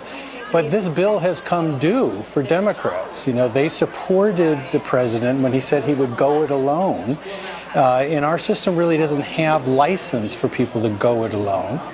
But it's going to be difficult for the Democrats to object to a President Trump who wants to use the same powers. And in the hearings I testified before in Congress, I would remind members that President Obama would not be our last president. And I do think that now Democrats are going to have to do some soul searching if they object to those same powers being used by a President Trump. They risk being called hypocrites. Walk us through, just remind us of some of the executive orders that Barack Obama tried. Obviously on immigration and Obamacare, those are the two biggies that come to mind. Well, those are the big ones. The interesting thing about immigration is that the president sought the changes that he ultimately put through executive authority, and those changes were not accepted by Congress. And what was a very curious moment is he had a State of the Union address where he told Congress that because they would not give him the reforms that he had asked, he intended to circumvent that. And in one of the most curious moments, at least of my life as a constitutional scholar, half of Congress stood up and applauded the notion that they were going to be made obsolete. That's something I think James Madison would have been found quite curious. I mean, he didn't believe that type of moment would come to pass. But in various areas, everything from internet gambling to health care, as you mentioned, to No Child Left Behind, there's all of these areas the president decided that he would act unilaterally. And the thing about our system is the reason we don't have that option is you only have two choices as president. You either change Congress or you change their minds. Now, if you can't do either, not much gets done in a country that's divided. So I think that he did hurt his legacy, and I think that he alienated many people who felt that his acting unilaterally deprived them of some of their representational authority through Congress. Hey, Jonathan, it's Bret Baier. Just wondering your thoughts on the decision by Mitch McConnell to hold up moving forward with Merrick Garland and any hearings for the Supreme Court. Politically, it seemed a risky move at the beginning. Now, after Governor Mike Pence on the trail talked a lot about the Supreme Court choices to come, and we see the numbers on evangelicals coming out, potentially because of SCOTUS picks down the road.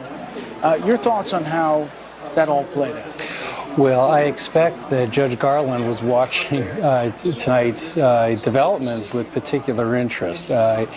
You know, it's not a good thing in Washington when everyone says nice things about you. And I think that's been the situation with Judge Garland. He is a very well-respected jurist. He is not likely to be renominated, obviously, by President Trump if that comes about. He might not even be renominated by President Clinton. So the question now as we go forward, you have one vacancy, but there's also 3 justices who are in their advanced years, and they might retire or leave the court. That means that the next president, and it could be a President Trump, could really influence the court literally for decades. I mean, if you're talking about 3 or 4 of a 9-member court, that's going to have the most pronounced effect, perhaps in the history of this country, on the outcome of various doctrines and rules. Remember, we have a lot of major cases that are really balanced by 1 vote. It's a 5-4 split. So to replace that number of justices could rewrite the law in this country. Clearly, some cases this second were 4-4 that would have went the other way if Antonin Scalia was still alive. That's right. And in some cases, it sort of broke even. You know, in some cases, the left won, in some cases, the right won. But this level of change in the membership of the court is almost unprecedented in this country. I say almost because many people don't realize that our court has been of different sizes. We actually have had 10 justices. We've had as few as 6 justices. The number of justices is not set out in the Constitution. It's a matter for Congress to ultimately decide. But I don't think any president in modern history could have the type of impact that a President Trump or President Clinton could have. It's really true, given the number of potential vacancies we're likely looking at. Professor Jonathan Turley, great to see you. Thank you. And we are getting word now that that Donald Trump has arrived at his campaign headquarters just up the road here at the Hilton on 6th Avenue in Manhattan. What will he do? Will he speak? Will he come out? Sean Spicer stand by till tomorrow? Trump about to take the stage at the Hilton in New York. Let's go to Carl Cameron and see what he knows. Sean Spicer, stand by till tomorrow. We can hear ourselves, but there's no Carl. That Carl's hit was a little underwhelming. Yeah. All right, let's take a... is he coming on the stage now? Do we know? Okay, so we just want to say hi to everybody, and that there's Carl Cameron, right there. Carl, can you hear me? Okay, so we just want to say hi to everybody, and that. All right, we're having some technical difficulties here. Don't worry, we're not going to let you miss Trump or whoever it is that's going to come out on this stage and speak to Trump supporters. But we're trying to get the lay of the land to find out whether we actually do expect him to do it. Now, as you know, Mr. Trump is not shy about going in front of the cameras. And he certainly was one of the most successful reality TV shows in modern American history. So perhaps he will seize the moment to come out and do things his own way, which has been his way, right? He doesn't care how people did it before. Why else would he have gone over there from Trump Tower, understanding the situation here? And Trump Tower is not that far away from the Hilton. So we are going to stick around. Let's go, Dana, your thoughts about what he may be doing here. Well, I was just thinking that over the last 18 months, every time I give what I think is really sound advice, it's like, yeah, you are so 2008, no longer needed. Yeah, so maybe then it's just different and refreshing. Maybe he comes out and he says, imagine for a second if the shoe were on the other foot and I was the one that was not conceding at this point, what the media would be doing, and then just go on down that road like he's been. I mean, that is an option to him. Maybe he'll do something like that tonight. Plus, I think also he has genuine affection and appreciation for the people who are gathered there. They believed in him from the beginning. They want to celebrate tonight. I remember what it was like at the Ronald Reagan building in 2004. 2 o'clock in the morning, we thought we were going to have our moment, and then all of a sudden we're like, we got to go home, and we got to come back here at 10 o'clock in the morning. He doesn't want to have to disappoint people. He could go out, and I mean, this could be kind of a middle position where he does go out and say, it's been an exciting night, and I want to thank all of you. But obviously we have to wait for the final count tomorrow. He'll probably do something in that middle Well, like that. let's see whether Carl Cameron has got any information. We are apparently able to communicate with him now. Carl, do you know anything? Hi, Megyn. Yes, we know that he is now in the Hilton Hotel here. We know that he does want to come out and talk. We don't know exactly what he's going to say, but obviously he's got lots of good things to say. Mr. Trump has called his candidacy and his campaign a movement for the better part of the last year and a half. It's been met with a tremendous amount of skepticism and cynicism, even from Republicans in his own party. Today, a big part of that was patched up when Paul Ryan called Mr. Trump and Mike Pence, the running mate and governor of Indiana, and congratulated him for, at that time, what appeared to be a likely win. Now it's a virtual certainty. The question is when the networks all get their numbers synced. Others have called other races that Fox has not, and everybody is under the 270 threshold. The Trump campaign recognizes that the Podesta message that they're not going to concede tonight and they'll have more to say tomorrow is a bit of a taunt. It was the Clinton campaign that was suggesting that it would be Donald Trump who would be refusing to concede, refusing to accept the legitimacy of the election, mobilizing the cadre of lawyers and the airlift of attorneys to various different rural parts of half a dozen swing states to litigate the possible results. Now the question is whether or not that's what the Clinton campaign is doing. So I think we can expect Mr. Trump to make an overture to the defeated, to say that he's prepared to be the president of the United States for all folks, that Democrats, even those who adamantly opposed his candidacy, notwithstanding all of the name-calling that came from the left against him, that he will govern as an outsider, that he will approach things differently, he will not proceed along the normal candidate's path, that he'll listen to what the American people want, and he'll act accordingly. It is a potential moment for him tonight to offer an olive branch, to reach out to Democrats who are tonight despondent. There is very little way one can overemphasize how shocked half of the electorate is. This is going to come down into a popular vote possible win for Clinton and an electoral college win for Donald Trump. That's the kind of thing that can really aggravate the defeated opposition. So it's time for him to start being really presidential, because he's on the precipice of pulling off the victory. And what a victory it will be. Carl, good to see you. And so he is ignoring Dana's advice and coming out to speak to the crowd, not afraid of an anticlimactic moment at all, just priming the pump and getting the people ready for the big event tomorrow, which now feels inevitable. And the question is whether, even if Trump in a speech, Monica, can reach out to the other side, to the defeated, which we've seen do. He's not bad at delivering these speeches that we presume others help him with, right? And we try to keep him on message. What's going to happen over the next 6 weeks as we gear up for the inauguration? And he has a very skeptical media, public, her supporters who are not prepared to give him the benefit of the doubt and who are going to continue to launch, theoretical grenades at him. Well, I think it's going to be very interesting to watch. Donald Trump is going to stay true to himself. But I also think, and we were talking about this earlier, that the job changes you and the magnitude of the responsibility of the job changes you. Let's start with tonight. I think Donald Trump's approach tonight, as it's been throughout this campaign, is never to let Mrs. Clinton dictate what he's going to do. So that's why you're going to see him emerge tonight. I also think that he's going to express gratitude.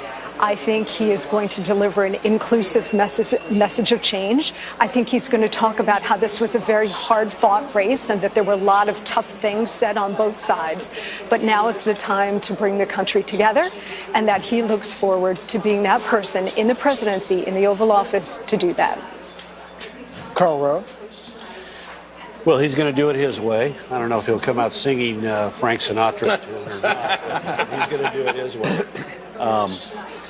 But again, I think Dana gave him sage advice. Maybe it's the half measure, come out and say, compliment everybody, thank everybody, express and exude optimism, and then tomorrow have a message that's oriented towards unifying the country and setting the tone for what's I coming. don't see how you can claim victory when you haven't won the victory. There's not a single news organization. Now, the New York Times has him at 265 electoral votes. We have him at 254, other news organizations. But the consensus is that he has not yet won the presidency. So I think it would be foolish for him to claim victory. You can do a lot of things short of claiming victory, but you can't say I'm the president. By the way, after your question at the debate, you heard Jennifer Griffin reference the plane flight where she asked Secretary Clinton, would you accept defeat? We pulled that soundbite. Here it is. Would you accept the results of the election? You know, it was horrifying what he said on the debate stage. We are a country based on laws, and we've had hot, contested elections going back to the very beginning. But one of our hallmarks has always been that we accept the outcomes of our election. We do the best we can to have free and fair elections, which we do. And somebody wins and somebody loses. So she answered the question, somebody wins, somebody loses. They're waiting to see an official win is basically what the campaign is saying. No, and she said that we accept the result of the election. So, and she hasn't not accepted the result of the election. She said, we're going to wait till tomorrow. But the odds, I mean, realistically. No, I understand, but it isn't. No, I'm not talking about whether she should concede, but I'm talking about just reality, because what people want right now at 2:30 in the morning is results. They want to know who won. What people want. But seriously, put it in perspective, Star. Well, see, yes, they back me up. They want it. The chances right now, truly, the chances of Hillary Clinton managing to pull off a victory here are what, 2%? Oh, who knows? I wouldn't even. You're down to such a tight little crack that you'd have to run this thing through. It'd be impossible to say. But can I put it another way? No. But it's not that impossible, because you could do it. It's virtually impossible for her to win at this point. Is that wrong? No, it's not virtually impossible for her to win, but the odds, the preponderance, overwhelmingly against that. But if you're Hillary Clinton, you're going to leave the door open. I mean, you'd leave the door open too. But I'm done talking about that. Whether she I get it. She wants to wait for the actual results. Got it. Check. Roger. Right. But the question is whether she actually still has a chance. Yeah, and she still realistically, the answer is what? Yeah, she still has a chance. What if it was 2%? What if it was 5%? I feel like this is Dumb and Dumber. So you mean there's a chance? But the other thing is, pop culture. What's the hurry? It's 2:30 in the morning, right? People at 2:30 in the morning would like calls. They'd also like pizza. They'd also like bed. People want a lot of things at 2:30 in the morning. For her and for him and for the country, there's no hurry. There's time. There's time to take your time and do it. Well, obviously, he's not buying this advice from Dana or you or Carl or Monica. But what? We don't know what he's going to say. No, but he's not. But the fact that he's appearing runs the risk of aggravating the divide over this very close election. On what he said. But I think it's his instinct. I think that's the man we've come to know. It's not like he's a secret. Can't we wait and see what he says? Fine, but I'm just saying the decision to appear is a statement in and of itself, Chris. I think had Boy, he you keep decided, prejudging the guy. I think if he had decided not to go over, that would have been fine. But the fact that he's going over and we can wait and see what he says, also fine. It's going to be a long 4 years for Juan, I think. Yeah, it might be. By the way, officially, we have called Missouri for Roy Blunt, the Republican. This was obviously after the Democrat had conceded Cantor, and we are calling that race, and that means that I guess we're not officially. Yeah, we're not. Still not, because of Louisiana.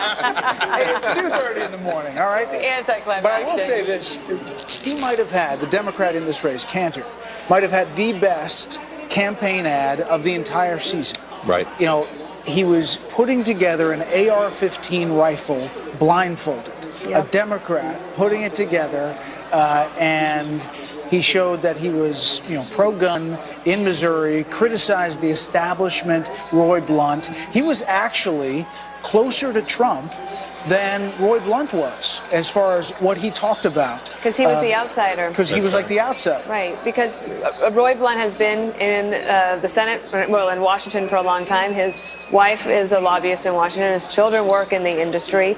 And so Cantor was able to try to define Blunt as one of those insiders that you would want to drain the swamp from. And Democrats felt really good. He was a 35-year-old Afghan war veteran. Yeah, great They thought guy. he had a really, really good In fact, that chance. was considered a safe seat for Republicans until Kander got in and demonstrated that, in fact, he could constitute a legitimate challenge to Roy Blunt, and then money poured in. But Donald Trump said, but it was never considered a seat that was automatically, you know, easily. Well, all this time we've been talking about whether Trump would be a drag for these Republicans running for office in the Senate and the House, and it may turn out that Trump lifted them all up, and that some of these guys have their reelection. They have him to thank in part for their reelection. Certainly, if Trump had lost Missouri, Blunt would have lost as well.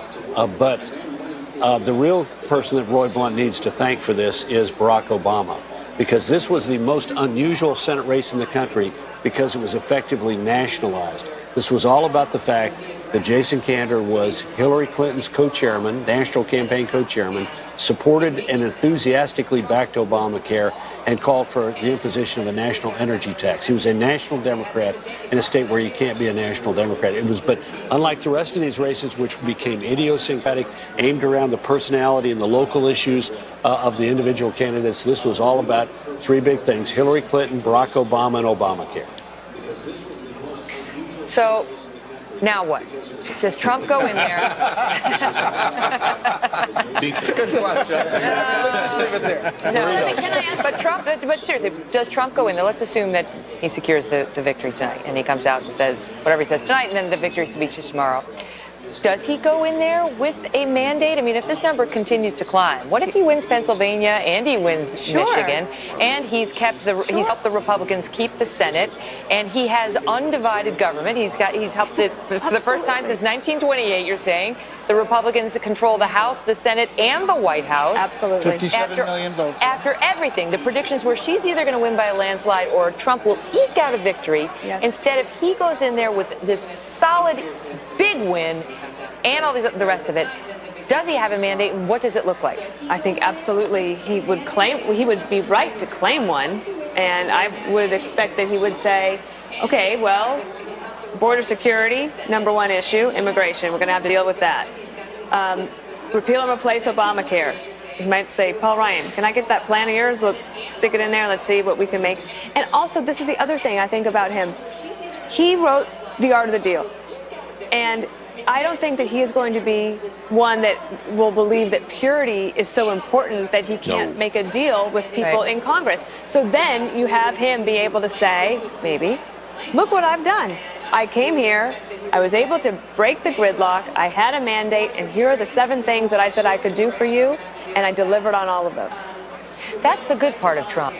That, you know, I think he will compromise, right? I mean, his history suggests he will. And he will not let the media bash him over the head for compromising. And the partisan stripes won't stop him from compromising. But wait, I'm not finished making my point. But the question is whether one's criticisms of Trump, one's challenges of Trump, you know, some congressional member who's viciously critical of him, as we've seen the Republicans do it to Barack Obama. This is what they do. Right. Whether that puts you on the outside in a way where no compromise can be reached, whether members of the press are still going to be invited into the White House press corps. I mean, there's no law requiring him to have press briefings at all. How about, for example, Ben Sasse? There has been no more absolute critic of Donald Trump in the Republican Party than Senator Ben Sasse from Nebraska. Of course, there's also nobody smarter about health care in the Republican Party than Ben Sasse. He is the smartest brain on that subject in the Republican Party, bar none. Here's the kind of threshold questions that determine whether presidents are successful or not. Can Donald Trump look past the fact that Ben Sasse thinks he's a pig and say, He's asking a lot. Did you read the tweets? You could tell what Sasse thought about him, and it was pretty clear that he found him a moral odium. And if he can look past what Sasse thought of him and say, but you are the smartest man in the room when it comes to fixing the healthcare system, so I'm going to listen to your plan even though you don't like me and I don't like you. How much does he hand the keys, Monica, over to Congress to take care of some of the inner workings of this legislation and then take credit for it? Well, you know, I think it's interesting because I think what we might see in the first 2, maybe 4 years is a mirror image of what we saw with President Obama in his first 2 years when he had huge majorities in both houses of Congress and was able to get whatever he wanted through. Remember his first meeting after being sworn in as president with the Republican leadership in the White House. He looked at them and he said, I won. Elections have consequences. And elections have consequences. And a lot of the folks who had opposed him were willing to work with him or at least hear him out. And I think in this case, I mean, this is why I was opposed to what Donald Trump was doing in waging war against Paul Ryan and some in the Republican leadership. I understood why he did it. But I thought that he should have extended an olive branch because should he be elected president, he's going to need them to get his legislative agenda through. But I also think if he wins tonight and he emerges with that map and a mandate, that those Republicans in Congress who have been so critical of him are going to fall right in line and be most helpful in getting all of the agenda. Because they don't need to love Donald Trump. They need to love the voters who put him in the office. That's right. That's exactly right. You know, this when we came in 2001, we had members of Congress who had been devoted followers of John McCain, had campaigned for him actively around the country, and had been quite critical of the governor of Texas, and were skeptical of him. And by the end of the first 6 months or so, most of them were supporters and advocates for. We've updated our electoral scorecard.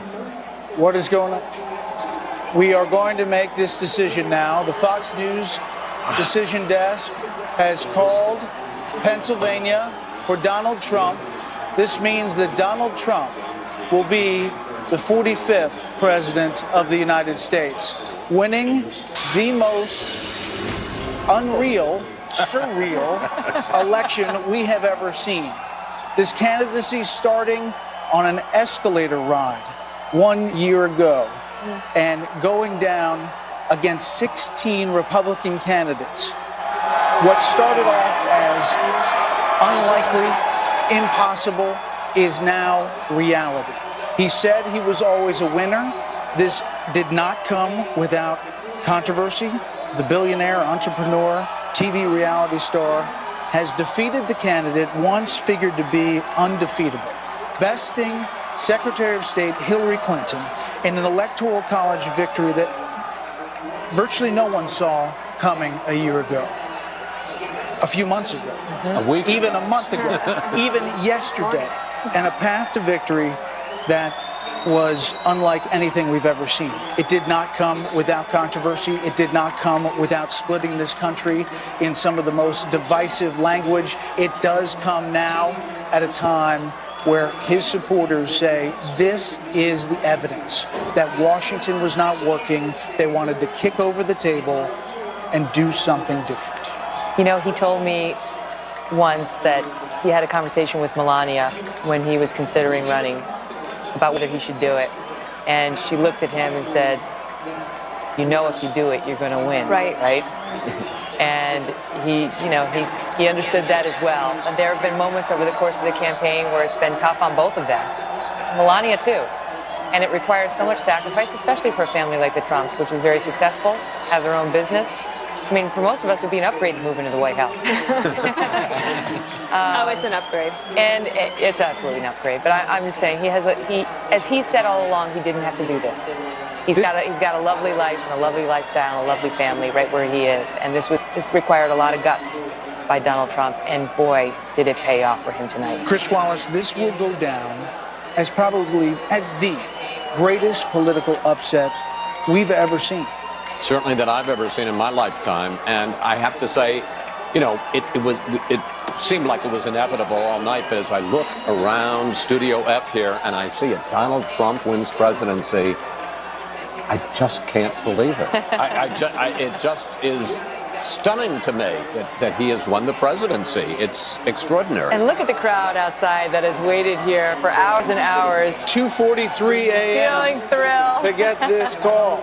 It was worth the wait. They're clearly feeling. But look at the enthusiasm, which is something we saw from the beginning. And look, we all pointed out that crowd size don't necessarily translate to voters. We saw that with Mitt Romney. But in this election, there's no doubt about it, they did. And we do have word that Hillary Clinton called Donald Trump to concede. Monica, you knew from early start of this campaign that he had tapped into something. And it was simple, the Make America Great Again. Despite anything else that he said, he came back to that line that is embossed on hats around America. You know, for those of us who live and work in Manhattan, I often say, this is not normal. And when you go to the rest of the country and you really talk to the American people about what concerned them, about the issues that were dictating their votes this year, you understood that there was a massive groundswell against the bipartisan ruling class, and that Donald Trump is the ultimate outsider. Hold on. Really had a chance. Stand by. Can we pop this up on, let's see. It's Mike Pence. There we Governor go. Mike Pence. Governor Mike Pence walking to the stage. And not long from now, we will see Donald Trump. And sure enough, it was a good move for him to go over The Vice President tonight. of the United States, Governor Mike Pence.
Come both this side. Come both sides.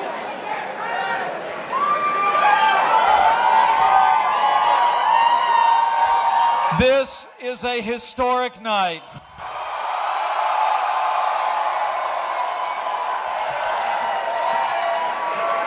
The American people have spoken, and the American people have elected their new champion.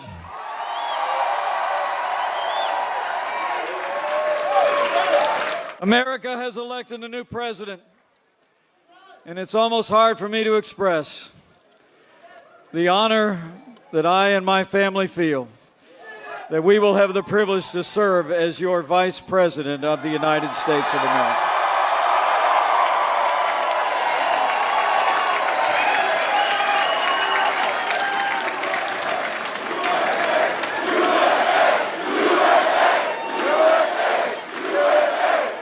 I come to this moment deeply humbled, grateful to God for His amazing grace. Grateful to my family, my wonderful wife Karen, our son Michael and his fiancée Sarah, our daughter Audrey, far away, and our daughter Charlotte. I could not be here without them. And I'm deeply grateful to the American people for placing their confidence in this team and giving us this opportunity to serve. And I'm mostly grateful to our president-elect, whose leadership and vision will make America great again.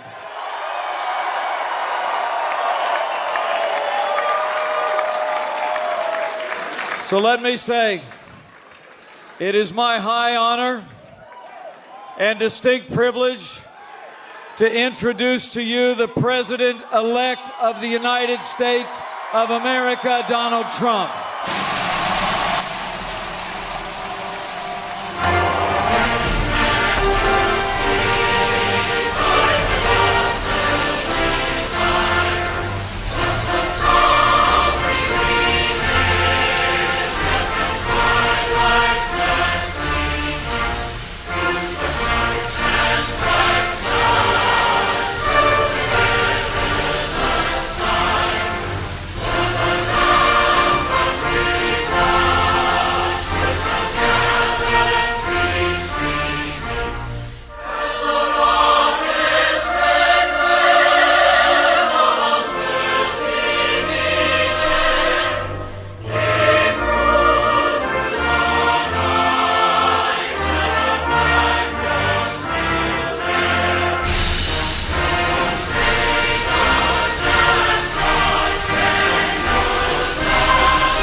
Thank you.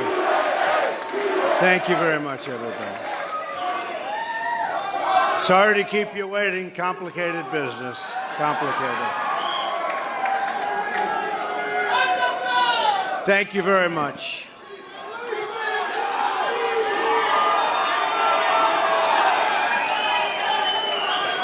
I've just received a call from Secretary Clinton.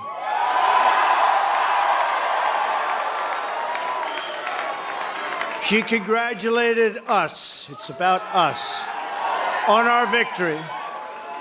And I congratulated her and her family on a very, very hard-fought campaign. I mean, she fought very hard.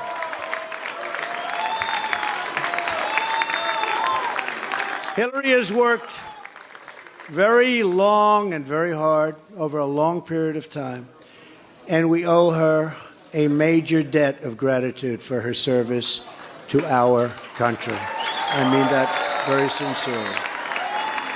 Now it's time for America to bind the wounds of division. We have to get together.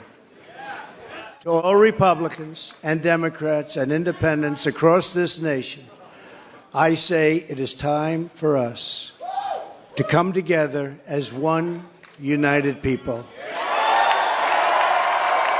It's time. I pledge to every citizen of our land that I will be president for all Americans, and this is so important to me.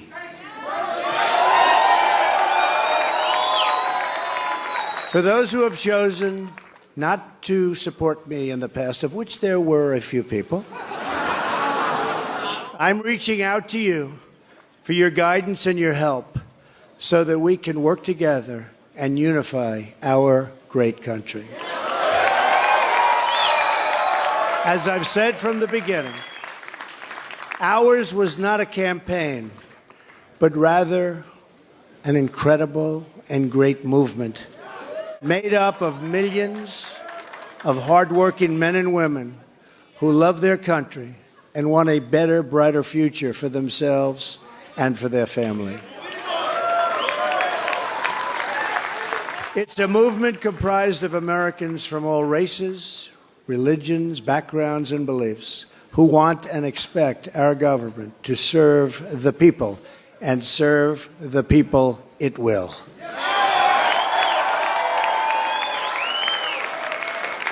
Working together, we will begin the urgent task of rebuilding our nation and renewing the American dream. I've spent my entire life in business looking at the untapped potential in projects and in people all over the world. That is now what I want to do for our country. Tremendous potential. I've gotten to know our country so well. Tremendous potential. It's going to be a beautiful thing. Every single American will have the opportunity to realize his or her fullest potential. The forgotten men and women of our country will be forgotten no longer.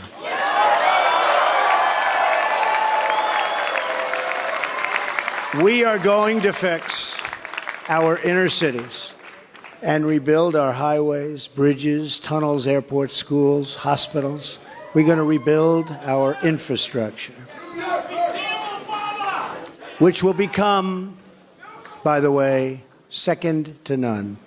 And we will put millions of our people to work as we rebuild it.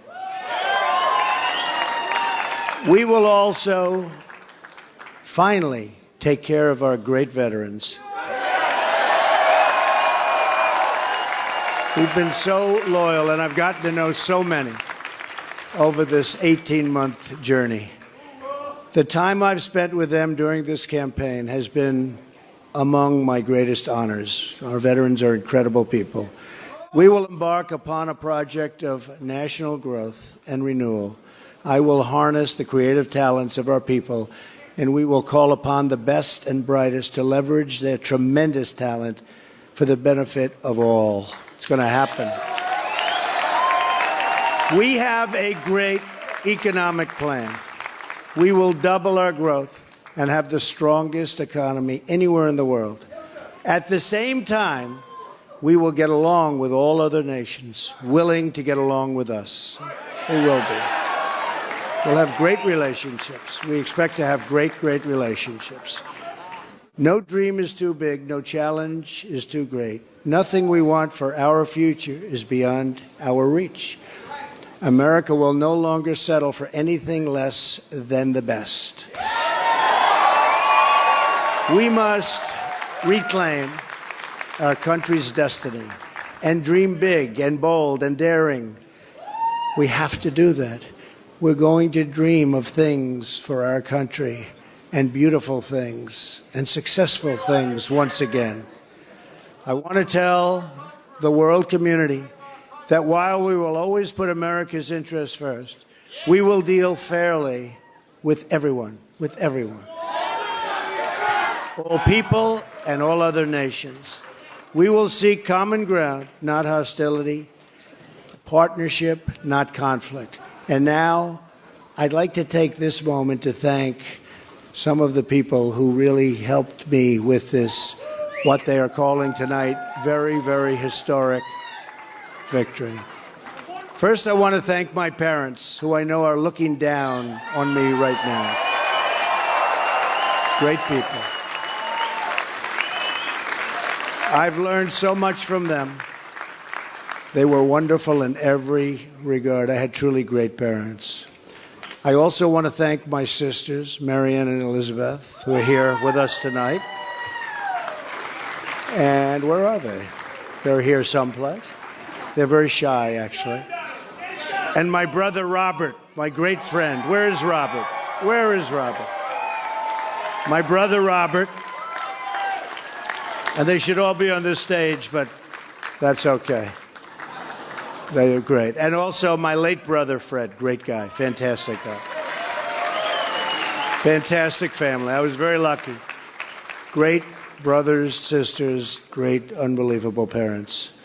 To Melania and Don,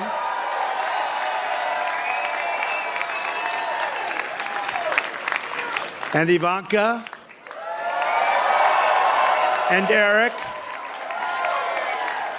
and Tiffany, and Barron.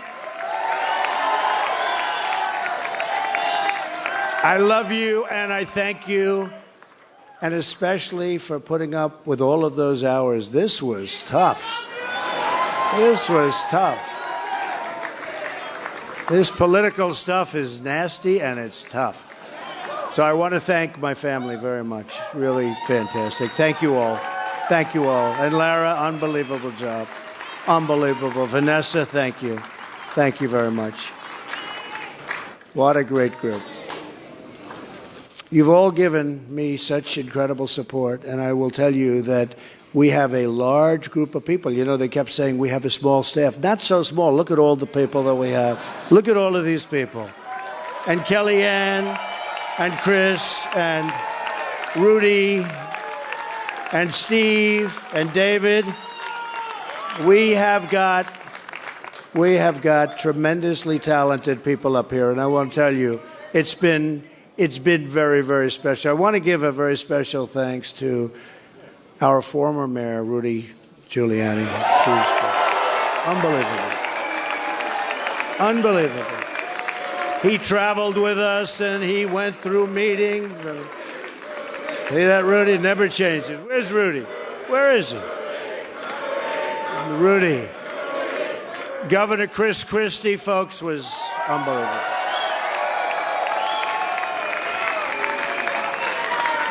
Thank you, Chris. The first man, first senator, first major politician, and let me tell you, he is highly respected in Washington because he's as smart as you get. Senator Jeff Sessions. Where's Jeff?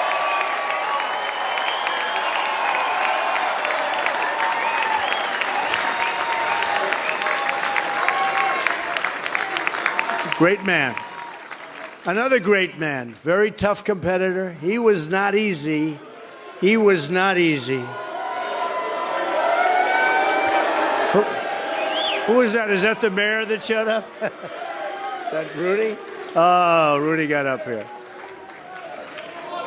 Another great man who has been really a friend to me. But I'll tell you, I got to know him as a competitor because he was one of the folks that was negotiating to go against those Democrats. Dr. Ben Carson. Where's Ben? Where is Ben?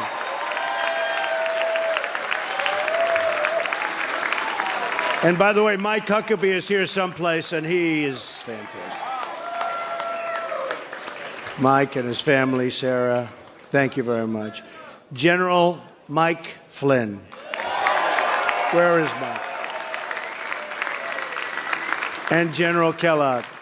We have over 200 generals and admirals that have endorsed our campaign, and they're special people, and it's really an honor. We have 22 Congressional Medal of Honor recipients. We have just tremendous people. A very special person who believed me, and I'd read reports that I wasn't getting along with him. I never had a bad second with him. He's an unbelievable star. He is, that's right, how did you possibly guess? So let me tell you about Reince. And I've said this. I said, Reince, and I know it. Look at all those people over there. I know it. Reince is a superstar. But I said, they can't call you a superstar, Reince, unless we win.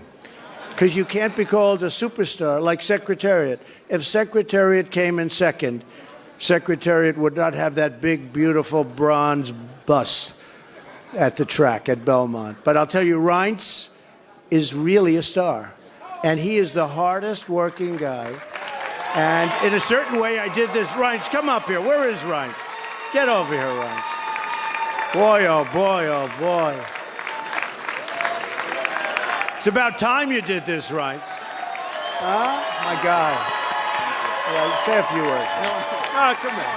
Say something. Ladies and gentlemen, the next president of the United States, Donald Trump. Thank you. It's been an honor. God bless. Thank God. You bet. Amazing guy. Our partnership with the RNC was so important to the success and what we've done. So I also have to say I've gotten to know some incredible people, the Secret Service people.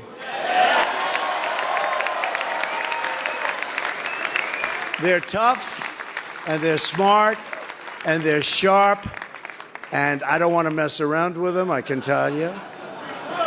And when I want to go and wave to a big group of people and they rip me down and put me back down in the seat. But they are fantastic people, so I want to thank the Secret Service.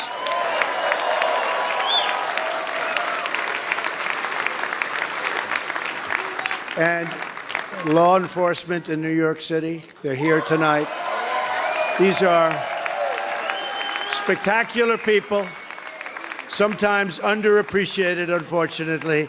But we appreciate them. We know what they go through. So it's been what they call a historic event. But to be really historic, we have to do a great job. And I promise you that I will not let you down. We will do a great job. We will do a great job. I look very much forward to being your president. And hopefully at the end of 2 years or 3 years or 4 years or maybe even 8 years,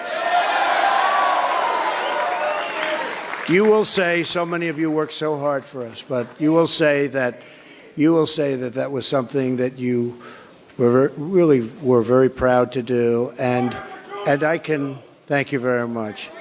And I can only say that while the campaign is over, our work on this movement is now really just beginning. We're going to get to work immediately for the American people.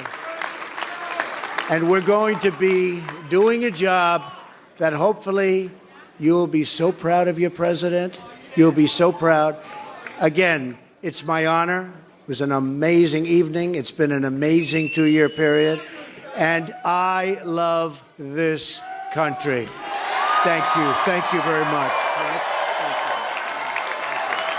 Thank you to Mike Pence. Thank you, everybody. Thank you, Mike. Congratulations, Mr. President. So great.